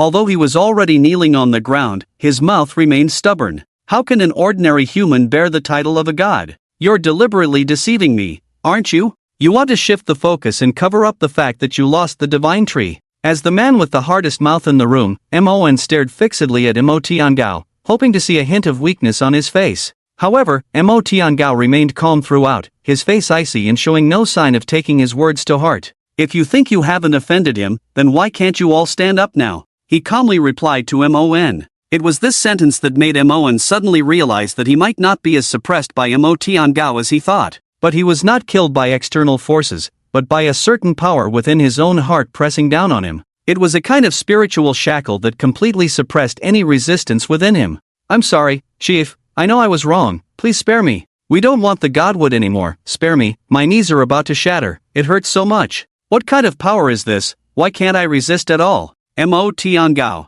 did you poison us?" Apart from the silent Mon, others were either howling, praying, or cursing Mo Tiangao. However loud their curses and cries were, Mo Tiangao couldn't save them. Because Xiao Chun was the representative of the existence walking among humans, daring to steal Xiao Chen's godwood meant seeking death. Why? Because their tribe was a group of humans saved by that existence in ancient times, their ancestors voluntarily becoming servants, forever serving this unspeakable great being. So, all the members of their tribe, deep in their souls from birth, carried the mark of servitude. And now, the situation was that this group of people, going against the hierarchy, as slaves, attempted to seize their master's treasure. If this had happened in the past, the wrath of the gods would have led to the direct annihilation of the tribe. As expected, Mon, the most rebellious, his body slowly disintegrated the next second, disappearing like dust from people's sight. No, no, no. I didn't disrespect the gods. I just wanted the protection of the godwood. Have mercy on me. The tragic sight of Mon disintegrating in an instant made the remaining people pale with shock.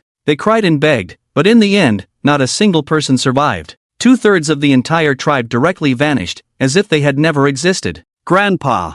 This. Emily stared blankly at the scene before her, feeling a bit reluctant in her heart as she murmured to Mo Tiangao. Although this group of people indeed should not have tried to take back the godwood from Xiao Chun, the price they paid seemed too extreme. Little Lear. You must know, if our tribe didn't have the help of that existence, we would have long disappeared into the river of history. Mo Tiangao looked in the direction where Xiao Chun had left, unable to help but sigh. The remaining tribe members also stared in astonishment at everything that had unfolded. The atmosphere in the entire hall suddenly became exceptionally heavy. Our tribe, protected by the gods, has been hidden for too long, and many have forgotten their identity as servants. These people are destined to face this calamity. After sighing, Mo Tiangao's cold expression gradually softened, turning into a look of helplessness. On the other side, Xiao Chen had already left the world within the secret realm with the Kunlun godwood. Upon reaching the outside world, he found a secluded pavilion under a tree that had not been damaged by monsters, and sat down.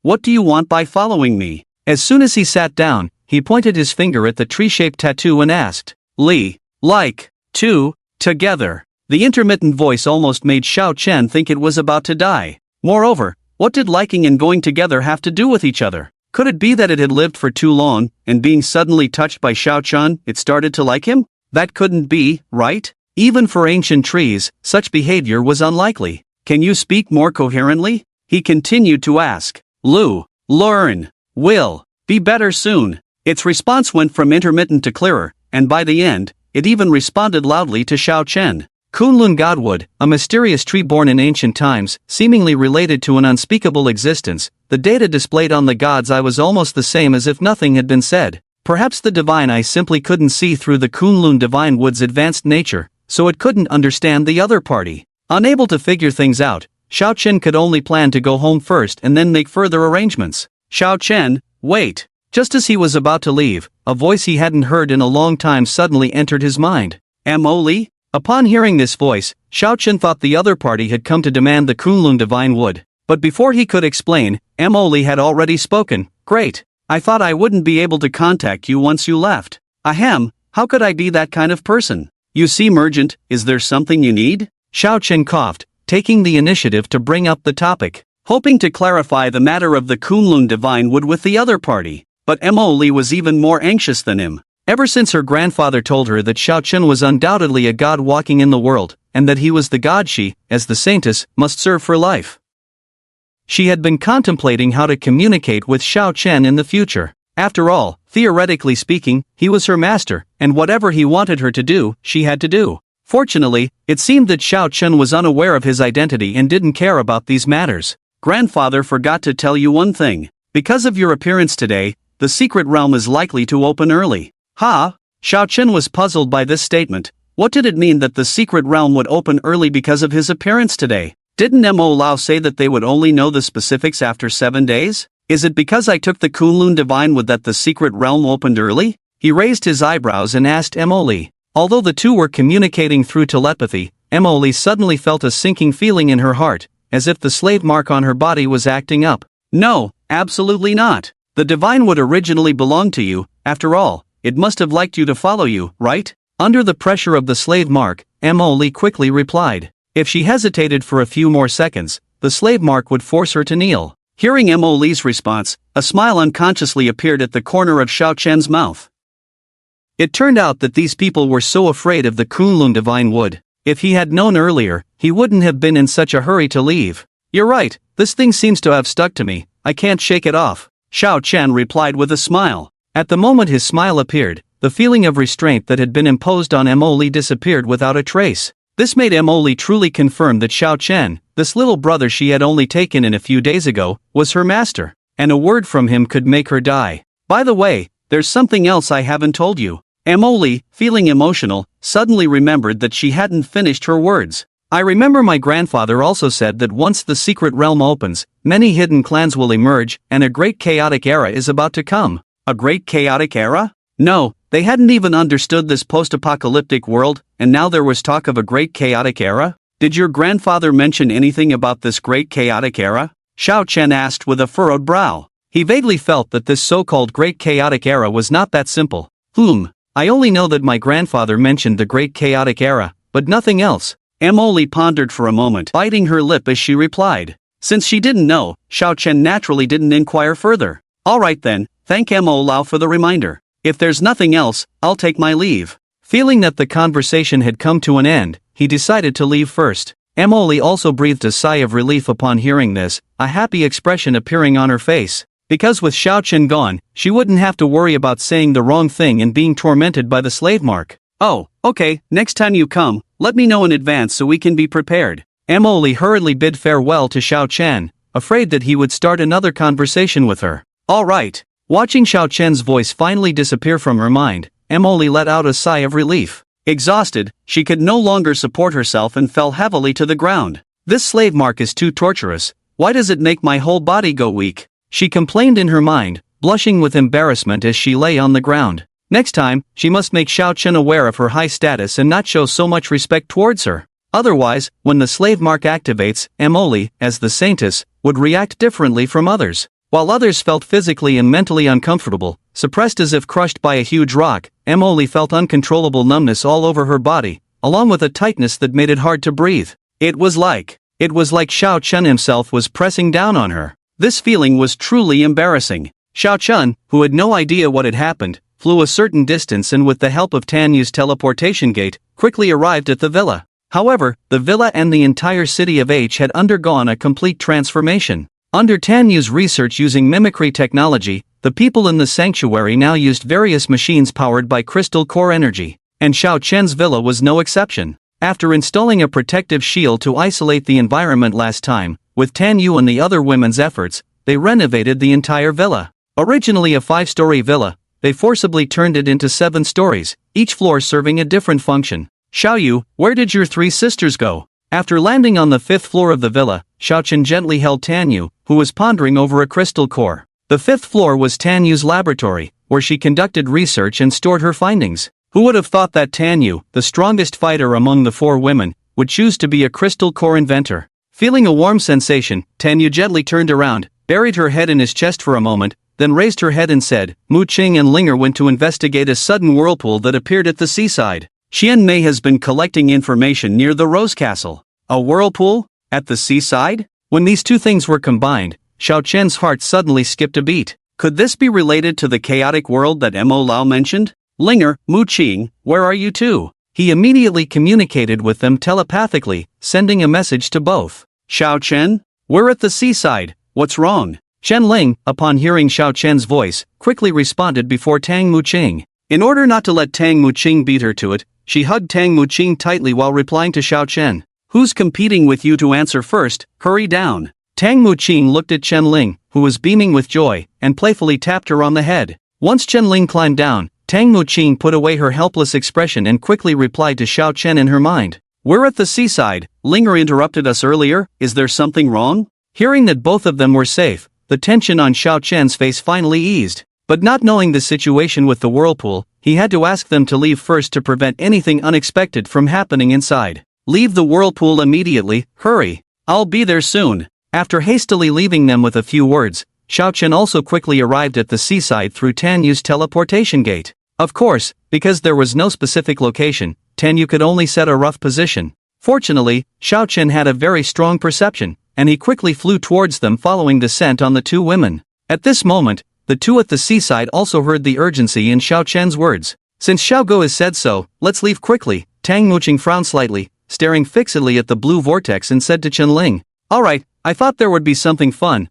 but it seems Xiao Guo is nervous, let's go." Chen Lin nodded and immediately used her talent in sliding earth, preparing to leave quickly. However, just as their feet touched the soil mound and they were about to slide forward from the blue vortex behind them, a strange laughter suddenly echoed. "Ha, the gods are dead. The evil gods reign. We, the blasphemous clan, can finally see the light again." Hearing this eerie voice, the two women remembered Xiao Chen's warning and prepared to leave at full speed. Yet, the source of this strange cry seemed to have noticed the two escaping. Just as they had slid quite a distance away, a grotesque creature, resembling an upright black ape, suddenly appeared beside them with incredible speed. "Humans! Delightful humans! Delicious food! As soon as I come out, I see two sweet morsels, my luck is truly good." The monster drooled, its grim face fixed on the two fleeing women. Although Chen Lin disliked the creature's appearance, she kept her emotions in check and reported the situation to Xiao Chen. "Xiao Ge, a very ugly ape-like creature jumped out of the vortex and is now following us." Shocked by Chen Ling's response, Xiao Chen was filled with horror. Although he didn't know what it was, from Chen Ling's tone, he knew the creature was definitely stronger than her. Otherwise, Chen Ling would have already launched a counterattack with Tang Muqing. "Hold on, I see you," Xiao Chen replied, swiftly opening his divine realm. He hoped to quickly envelop the creature and trap this strange being. However, an unexpected scene unfolded before Xiao Chen. "What? The aura of the gods? The information was wrong. I need to run." Sensing Xiao Chen's divine realm quickly enveloping them, the strange ape-like creature showed a look of fear, then hastily retreated towards the vortex. If it were any other protagonist, they might have let the creature escape. But Xiao Chen, a man of vengeance, naturally wouldn't let it go so easily. "Humph, trying to run?" Xiao Chen shouted, summoning his sky-cleaving axe and swung it towards the strange creature without hesitation. The creature's speed was no match for Xiao Chen with wings. Before it could return to the vortex, Xiao Chen's axe had already struck its back, sending it crashing into a deep pit with immense force. "Lord God, have mercy! Have mercy!" As the dust on the ground had not yet settled, the creature lying on the ground cried out in pain and hoarseness. To prevent any unexpected situations, Xiao Chen immediately deployed his divine realm, enveloping both the creature and the two women who were rushing over. "It's him! This ugly monster just said he wanted to eat me and Sister Muqing. Get rid of him quickly." Chen Lin, who had been teleported in front of Xiao Chen within the divine realm, pointed at the ape-like creature lying on the ground and cursed at it. Xiao Chen just gently patted her head, and Chen Lin obediently stepped back behind him. She knew Xiao Chen would definitely deal with the creature, but he probably wanted to gather some clues first. As expected, as he stood in the air, he immediately asked about the creature's origins. "What are you, exactly?" Xiao Chen asked coldly. I'm just an ordinary ape-like creature. Just that I've been locked in a secret realm for too long, so I was very hungry when I came out." The creature replied somewhat bitterly to Xiao Chen, but from the tone of his voice, it seemed quite genuine. However, such a clumsy response clearly couldn't deceive Xiao Chen, who had lived for so long. "Once a vortex is about to bite, you tell me it's hungry?" This ape man clearly enjoys biting people by nature, yet still manages to come up with such a lame excuse. "Are you taking me for a fool? If I hadn't rushed over, who knows what trouble you would have caused, kid," Xiao Chen said with a cold sneer. In order to make this ape man behave, Xiao Chen even picked up the sky-cutting axe and placed the blade at its neck. But what Xiao Chen didn't expect was that as soon as the ape man saw the axe, its small face turned pale in fear, even its fur wilted. It's you! No, this axe definitely isn't his, he's long gone, it's my mistake," it murmured with closed eyes, trembling all over as if it had seen the most terrifying thing in its life. "Since you know who I am, why don't you tell me the truth?" Seeing that the other party seemed afraid of the sky-cutting axe, Xiao Chen followed his thoughts and continued to inquire. In fact, he had no idea who the other party mentioned was, he just wanted to know what was going on. However, this sentence had no effect on the ape-man at all. Like a madman, the ape-man completely ignored Xiao Chen's questions and kept muttering a few words on the ground. "Please don't come looking for me. It was them, not me, really, please spare me." This appearance made Chen Lin and Tang Muqing furrow their brows. Wasn't he just full of himself a moment ago? How come he's lying on the ground like a dead dog as soon as Xiaogu arrives? Absolutely no backbone at all. Kill it, master, kill it. Just as Xiao Chen was thinking about how to continue coaxing words out of him, the tender voice of the Kunlun divine tree suddenly appeared in his mind, although he didn't understand why it said so. But seeing the ape man's current nonsensical state, Xiao Chen didn't bother to ask further. With a cold face, he raised the axe and cleanly struck the already frenzied ape man with one blow. Successfully killed the 5th order monster ape man, obtained one 5th order crystal core. The Slaughtermaster effect was not triggered this time. Blood feather wings have absorbed blood to the limit, currently evolving, estimated time 12 hours. With the sound in his mind, the ape man quickly turned into a part of the feathered wings. Do you have anything else to say? Xiao Chen kicked the ape man's body away and then continued to ask the Kunlun divine tree. Since it strongly demanded him to kill the ape man, it must know something. Blood, axe, chop, the vortex. The tender voice was conveying information to Xiao Chen in fragmented sentences. So I should smear blood on the axe and chop towards the vortex? Xiao Chen, not quite understanding, tentatively asked. Yes. With the accurate answer, he didn't hesitate. He immediately retracted his divine realm, then quickly cut a gash with the axe to obtain his golden blood. After smearing the golden blood on the axe, Xiao Chen leaped up and, facing the still spinning vortex, gathered his strength for a heavy blow. Boom! This strike directly split open the vortex, along with a wide swath of the nearby sea and ground. After the vortex was split open, a violent explosion occurred. Is it over? Xiaogu is amazing. Tang Muqing and Chen Lin stood behind, their eyes vacant, staring blankly at the scene. They never expected Xiao Chen's usual domineering behavior to be so restrained. If he were truly angry, wouldn't he be able to sink H City with just one axe blow? Blood. Master. I want to drink. Growing up. So fast. On the other side, Xiao Chen, who was still observing the vortex's movements, heard the very tender voice of the Kunlun divine tree once again. Upon hearing that it wanted to drink his blood, Xiao Chen chuckled and couldn't help but quip, "You're made of wood. What blood are you going to drink? Are you the grandma from A Chinese Ghost Story?" The Kunlun divine tree ignored Xiao Chen's teasing. It continued in a halting voice, pitifully pleading with Xiao Chen. All right, if you want a drink, come out and drink it yourself. Anyway, you can come out." Xiao Chen had no choice but to let it do as it pleased. However, there was a price to pay for drinking his blood. If it didn't provide Xiao Chen with valuable information later, it would have to pay some interest. After hearing Xiao Chen's consent, the palm-sized little tree quickly jumped out of his arm and then fiercely sucked on his wound. "You little rascal, you really are a vampire." Watching his blood quickly draining, Xiao Chen winced in pain. Although his recovery ability was in place, losing this amount of blood wasn't a big deal, but he couldn't let it suck so recklessly. "Xiaogu, why hasn't your wound healed?" While Xiao Chen was wincing at the Kunlun divine tree sucking his blood, Chen Lin walked over and asked in confusion. Since the vortex had been directly shattered by Xiao Chen, she and Tang Muqing also walked over to Xiao Chen's side. Seeing Xiao Chen looking at his arm with concern, she thought the wound couldn't heal, so she nervously walked up to him. "Didn't you see? There's a vampire here?" Xiao Chen pointed to the purple gold little tree crawling on his arm and asked Chen Lin in confusion. "Vampire? Where's the vampire?" Chen Lin was startled by his words. "There's nothing on your hand, could it be invisible?" Her cautious movements made Tang Muqing chuckle. "Is it possible that the vampire Xiao Chen mentioned is you? I remember someone used to like licking Xiao Chen's wounds, like a little cat." Tang Muqing poked Chen Lin and teased her in a whisper. Hearing this, Chen Lin pouted. "What? You lick everywhere. You're the juice-sucking fairy." "Well, you're definitely the juice-sucking fairy too." The two of them inexplicably latched onto this topic and started bickering. Xiao Chen didn't interrupt them but curiously watched the Kunlun divine tree emitting a faint purple gold light. The fact that Chen Lin and Tang Muqing couldn't detect it even though they were so close meant it had a powerful camouflage ability. "It seems you're not useless after all, at least you have some effect," he thought to himself as he lightly brushed the tender leaves on top of the Kunlun divine tree. Unexpectedly, he found that the texture of these leaves was even better than stroking a cat. Truly an ancient divine tree, even the texture was different from ordinary wood. Xiao Chen couldn't help but enjoy the unique texture, swiftly running his hand over the crown of the tree like petting a cat.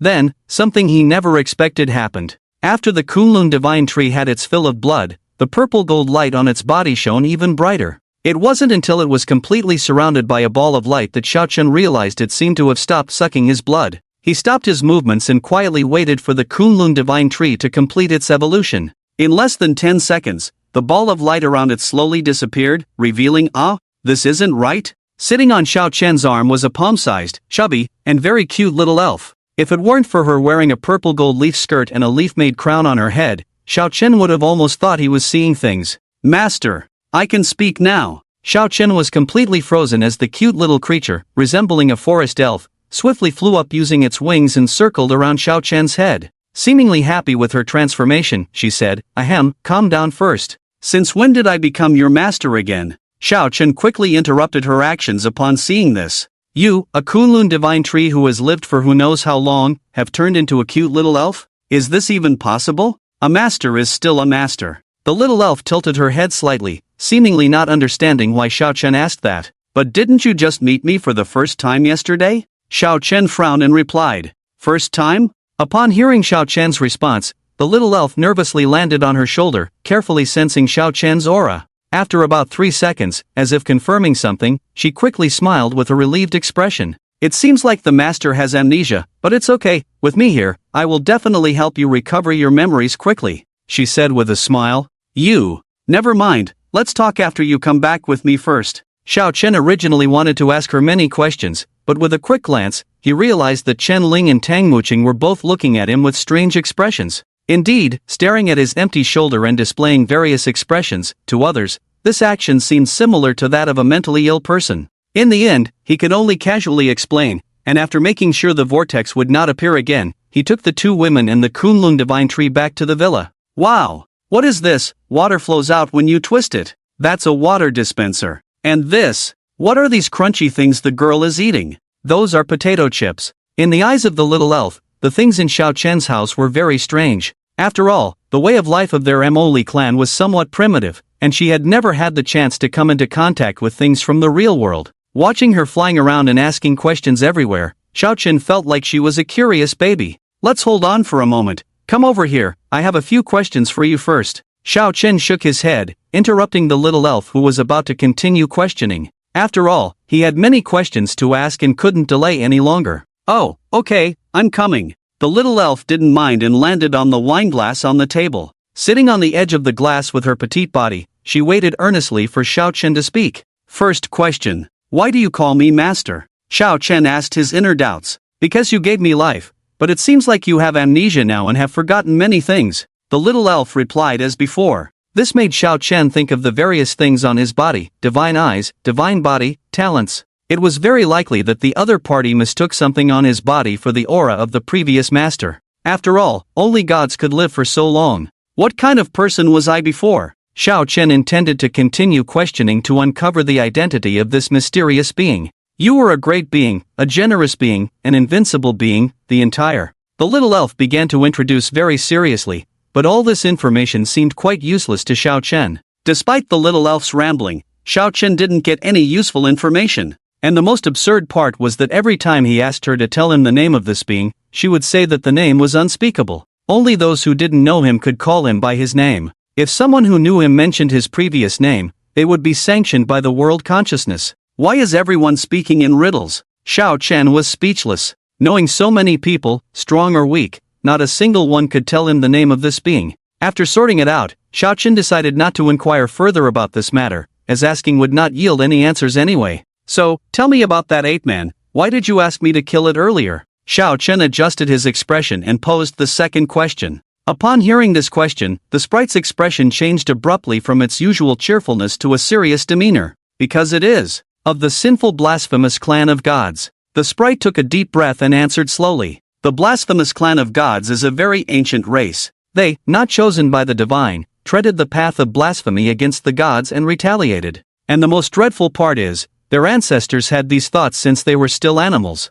What on earth? Xiao Chen felt that the plot was getting a bit outlandish. Animals retaliating against gods from the beginning? Do animals even contemplate such things? The master has lost his memory, not believing is normal, but the fact remains. The sprite said very seriously, seemingly anticipating Xiao Chen's disbelief. And then? He was somewhat looking forward to what would come next, as animals contemplating such sci-fi questions was quite astonishing. And then? These creatures, unable to receive the gods' protection, turned to the bodies of evil gods to gain wicked powers. This power altered their genes, making them look hideous, fearing sunlight. In the end, hunted down, they could only hide in various secret realms. So that's how it is. Upon hearing the truth of the matter, Chen finally understood the general direction of events. It meant that what the sprite said was similar to Mo Lao's prophecy. When the secret realms open, various ancient monsters empowered by evil gods will appear, heralding a chaotic era. What's more, a very special point is that most of these blasphemous creatures are likely to exist in monstrous forms.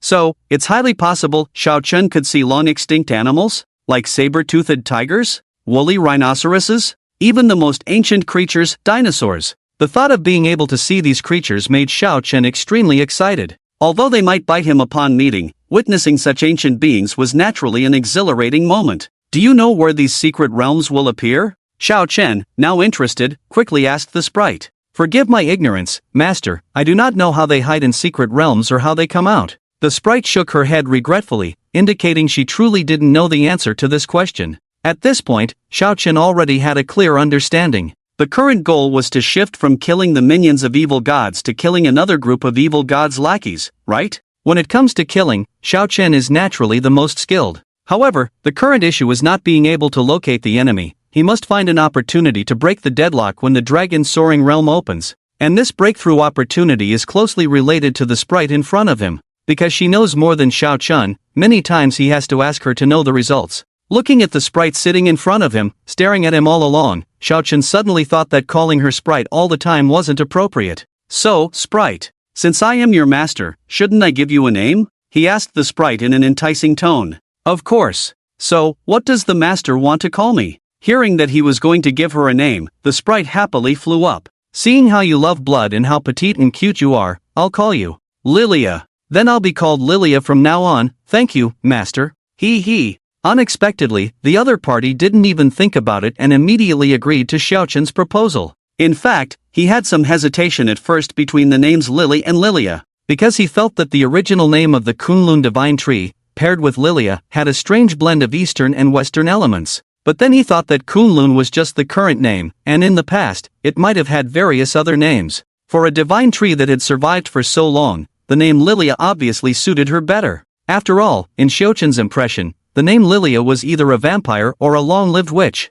It matched her whole life perfectly. Hey, do you think what Xiaoga said is true? Does he really have a fairy in front of him? I feel like it's his illusion. While Chen and Lilia were chatting, Chen Lin and the other three women were huddled together, whispering to each other. Faced with Chen Ling's question, each of the three women had their own thoughts. If he says there is, then there is. Why do you get so excited every time you see someone younger than you? Black Rose, who was controlling her body, mocked Chen Ling. If there is one, why can't we all see it? That doesn't make sense. Yu looked at Chen with a curious gaze. Believe Chen, why would he lie to us? And it's just a little fairy. What are you worried about? Could it be that he can? Tang Muqing said, her face suddenly showing a worried expression. Judging from Chen's past behavior, anything was possible. What if this little fairy could grow bigger? Then wouldn't there be another sister? Even if it couldn't grow bigger, what if Chen treated it as aggressively as he did with Yu? That would be a big problem. As Tang Muqing's profound words reached halfway,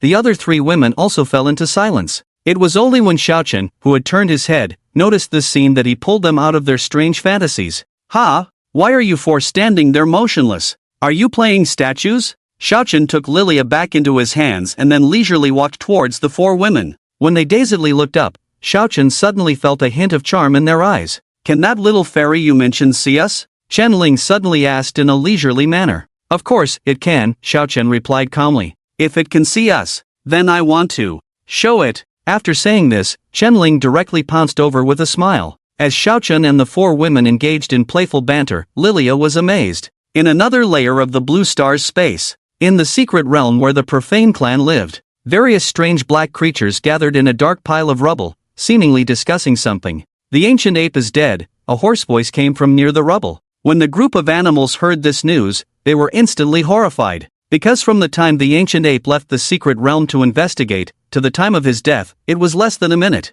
In other words, he had been killed almost immediately after leaving. Why is this? The ancient ape clearly had the strength of the 9th rank. Why did he die so quickly? A mammoth over 5 meters tall questioned with its deep voice. Mammoth, have you forgotten the ancestral teachings? A giant mountain snake reminded him with its long tongue. In the outside world, no matter how much strength you possess, you will be suppressed to a level that matches that place. Upon hearing the mountain snake's reminder, a gray-black saber-toothed tiger, towering at 6 to 7 meters, also shook its huge head and joined the conversation. Even at the same rank, the ancient ape's talent and abilities are above average on our side. But its black light just extinguished. The black lamp mentioned here is the most important thing for these blasphemous creatures to exist in this world. Once the black lamp goes out, it means that the blasphemous creature has perished. Similar to the soul lamp often seen in novels, but different from the patrol lamp, it is black and emits black light. Just as the three huge creatures were still pondering why the ancient ape had died, a massive skeleton slowly approached from a distance, its unhurried movements seeming to completely disregard the three creatures. Elder Dragon, how should we handle this matter? The proud saber-toothed tiger, upon seeing the newcomer, actually lowered its head slightly and asked, "Send others out to find clues. The gods are dead, all that's left are minions. If there are powerful beings outside, lure them into this world, I will personally take action to eliminate them." "Yes, Elder Dragon." After the skeletal being finished speaking these three sentences, it left under the respectful farewell of the three creatures. As it departed, the three creatures furrowed their brows and began discussing how to break the deadlock once again. After a brief discussion, they decided that the three younger subordinates from each tribe would go out to gather information once more. The most important thing was to find out what the strongest entity outside was and to find a way to bring it into this world. Carry the glory of our blasphemous clan and destroy the enemies outside. Slaughter, then return alive. Under the send-off of the three leaders, these 6 or 7 creatures, with determined expressions, leaped into a crack that was opening up. Time flew by, half a day had passed. It was now nighttime, and Xiao Chen was sitting alone on the sofa, eating potato chips. What were you all doing just now?" The little elf held back for a long time before finally voicing the doubts in her heart. As a tree spirit, Lilia fundamentally did not understand the relationships between men and women among them. After all, in the life of their plant kind, reproduction was done through fruits, without the concept of what animals did. "You're a plant, you don't need to know about these things." Xiao Chen looked at her curious expression, gently patted her head, and laughed. Unexpectedly, Lilia took it seriously and hurriedly replied upon hearing Xiao Chen's words, "What's wrong with being a plant? I can also transform into a human. And my body changes according to your thoughts. Look, I'm clearly the same as them, just wearing leaf clothes." To prove her point convincingly, she lifted her leaf skirt to show Xiao Chen. However, she was too small, and Xiao Chen just treated her as a small pet. "Even if you're the same, it's not possible. You're a tree, I'm not Su Xian or Ning Kaichen." Xiao Chen almost couldn't stop laughing at her words. Su Xian and Ning Kaichen were at least related to animals, while Lilia was a plant. He couldn't be so out of touch to spare even plants. "What's Su Xian or Ning Kaichen? The master is the master." Lilia flew around anxiously in front of Xiao Chen. Meanwhile, clueless Xiao Chen watched her with a smile. In fact, she wasn't throwing a tantrum, she was just too lonely. After living for countless years, she finally met her favorite master. This was her favorite master, and to prevent him from leaving again, Lilia exerted all her strength and finally attached herself to Xiao Chen. But before she could communicate with her master, she found out that he had brought many women. Seeing Xiao Chen having so much fun with them, Lilia felt extremely sad in her heart. It wasn't jealousy between men and women, but a deeper kind of emotion. Deep down, she was actually very afraid that Xiao Chen would leave again, afraid that Xiao Chen would dislike her, afraid of falling into that endless loneliness once more. "Lilia, what's wrong?" Sensing the little cutie in front of him looking a bit forlorn, Xiao Chen gently reached out and lifted her onto his palm. "Master, I'm so scared that you'll leave. Please don't make me be alone again." She tightly held Xiao Chen's thumb, looking at him with a pitiful expression. There were no complex emotions in her eyes, only a deep, sincere, and soul plea. This made Xiao Chen feel a bit guilty. What kind of spell did her original master cast on her? "You gods even spare no trees, how despicable." Despite his complaints, he still gently pressed his finger on her head. "As long as you behave, I won't drive you away," he sincerely said to her. "I will behave." Upon hearing Xiao Chen's response, Lilia wiped away her tears and hurriedly replied, afraid that Xiao Chen would take back his words the next second. "Oh, by the way, what skills do you have?" Xiao Chen suddenly remembered that he hadn't asked Lilia about her abilities yet. With her being so powerful and having lived for so long as a divine tree, she should have countless skills, right? I can only detect things for now." Lilia began to squirm upon hearing this question. "Ha?" Xiao Chen was dumbfounded. Having lived for so long, she only knows how to detect things? Is this a joke? Seeing the strange look on Xiao Chen's face, Lilia quickly explained, "I actually know many things, but to become what I am now, I used up all the energy in my body. As long as I stay by your side for a while, I'll be able to recover later." Xiao Chen thought he had found a treasure. But he never expected that the treasure he found was a broken one. Why did you have to take human form? What's the point? He looked at Lilia with a helpless expression, shaking his head lightly. There is. This way, I can stay by my master's side. Lilia's face blushed as she hurriedly answered. He originally wanted to say that she could follow him just fine in tree form, but seeing her anxious expression, he refrained from saying it. It's pointless to talk about other things now, Xiao Chen said as he picked up another potato chip, turning to look at Lilia. Introduce your detection talent. Upon hearing this, Lilia's expression tensed again, then she began to introduce her detection ability. In order not to disappoint Xiao Chen too much, she deliberately said a few more words, hoping that Xiao Chen wouldn't look down on her. After all, her previous master was omnipotent and capable of anything. Her little tricks would be as simple as child's play to him. Did you just say that this detection can be enhanced on others? Xiao Chen asked. Xiao Chen wasn't so concerned about the effect of detection, but rather curious about the possibility of enhancing it on others. If I enhance it on my master, you'll see. Lilia flew in front of Xiao Chen and then slowly sent a purple golden light towards him with her right hand adorned with a leaf bracelet.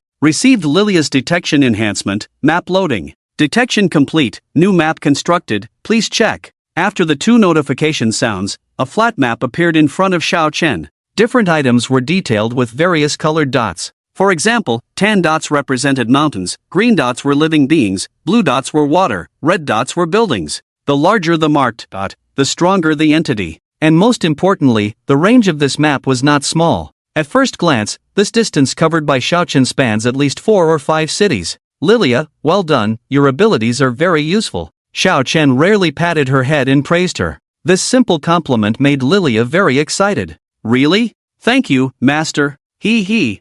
Finally, I can help master. She joyfully replied, her excitement causing her wings to flutter faster. But I have a question. What do these black ones represent? Black ones? Upon hearing Xiao Chen's question, Lilia was momentarily stunned, then quickly explained. That is a symbol unique to the apostates. Although she was not flustered, her explanation was very rapid, as if she wanted Xiao Chen to deal with them. Surprised by Lilia's answer, Xiao Chen also felt a bit unexpected. He had been thinking about how to find this group of things, but unexpectedly stumbled upon their trail. Near City G, but not within the city limits. Xiao Chen stared at their position, starting to contemplate. Judging by the size of their dots, this group of things should be quite powerful. But what intrigued Xiao Chen was, if they were so strong, why were they lurking near the city? Could it be that they are hunting? An unexpected thought crossed Xiao Chen's mind. According to the information provided by Lilia, these monsters were nothing more than talking beasts. So, based on the instincts of wild animals, they might indeed be waiting for prey to approach, then striking to kill. Can you find the hiding place of these creatures? Xiao Chen concluded his thoughts and threw this important question to Lilia. Not for now, my abilities are insufficient. Looking at her self-blaming expression, Xiao Chen didn't mind. At least now he had found a clue and didn't need to rush. It's okay, I'll go take a look now and see what's going on. After comforting Lilia, he took her back into his hand. As he walked upstairs to call Tanyu to open a teleportation gate for him, he found the girl sleeping soundly. Remembering that they had just finished a big battle, Xiao Chen could only awkwardly pat her head and walk back downstairs. Forget it, I'll just do it myself. Operating the teleportation gate was not difficult, Xiao Chen just habitually asked Tanyu to do it. In the operations center downstairs, after confirming the location and selecting the destination, a light blue teleportation gate quickly appeared. Let me see what you guys are up to. With a slightly sinister expression on his face, Xiao Chen quickly transformed into the appearance of Yang Xinchang and stepped slowly into the teleportation gate. On the other side, in the outskirts of City G at night, 6 gray-black monsters were hiding in the forest, waiting for humans to arrive. At this moment, they were unaware that the area they were hunting in happened to be the place where Xiao Chen had obtained the divine eye and split the earth with an axe that day. Due to the gap being too wide, cutting off traffic on both sides, basically no humans pass through this area. Fenghu, are there any humans here at all? In the forest, unable to contain its impatience, a large snake began to question the saber-toothed tiger beside it. Originally, the 3 species of creatures in their group did not get along,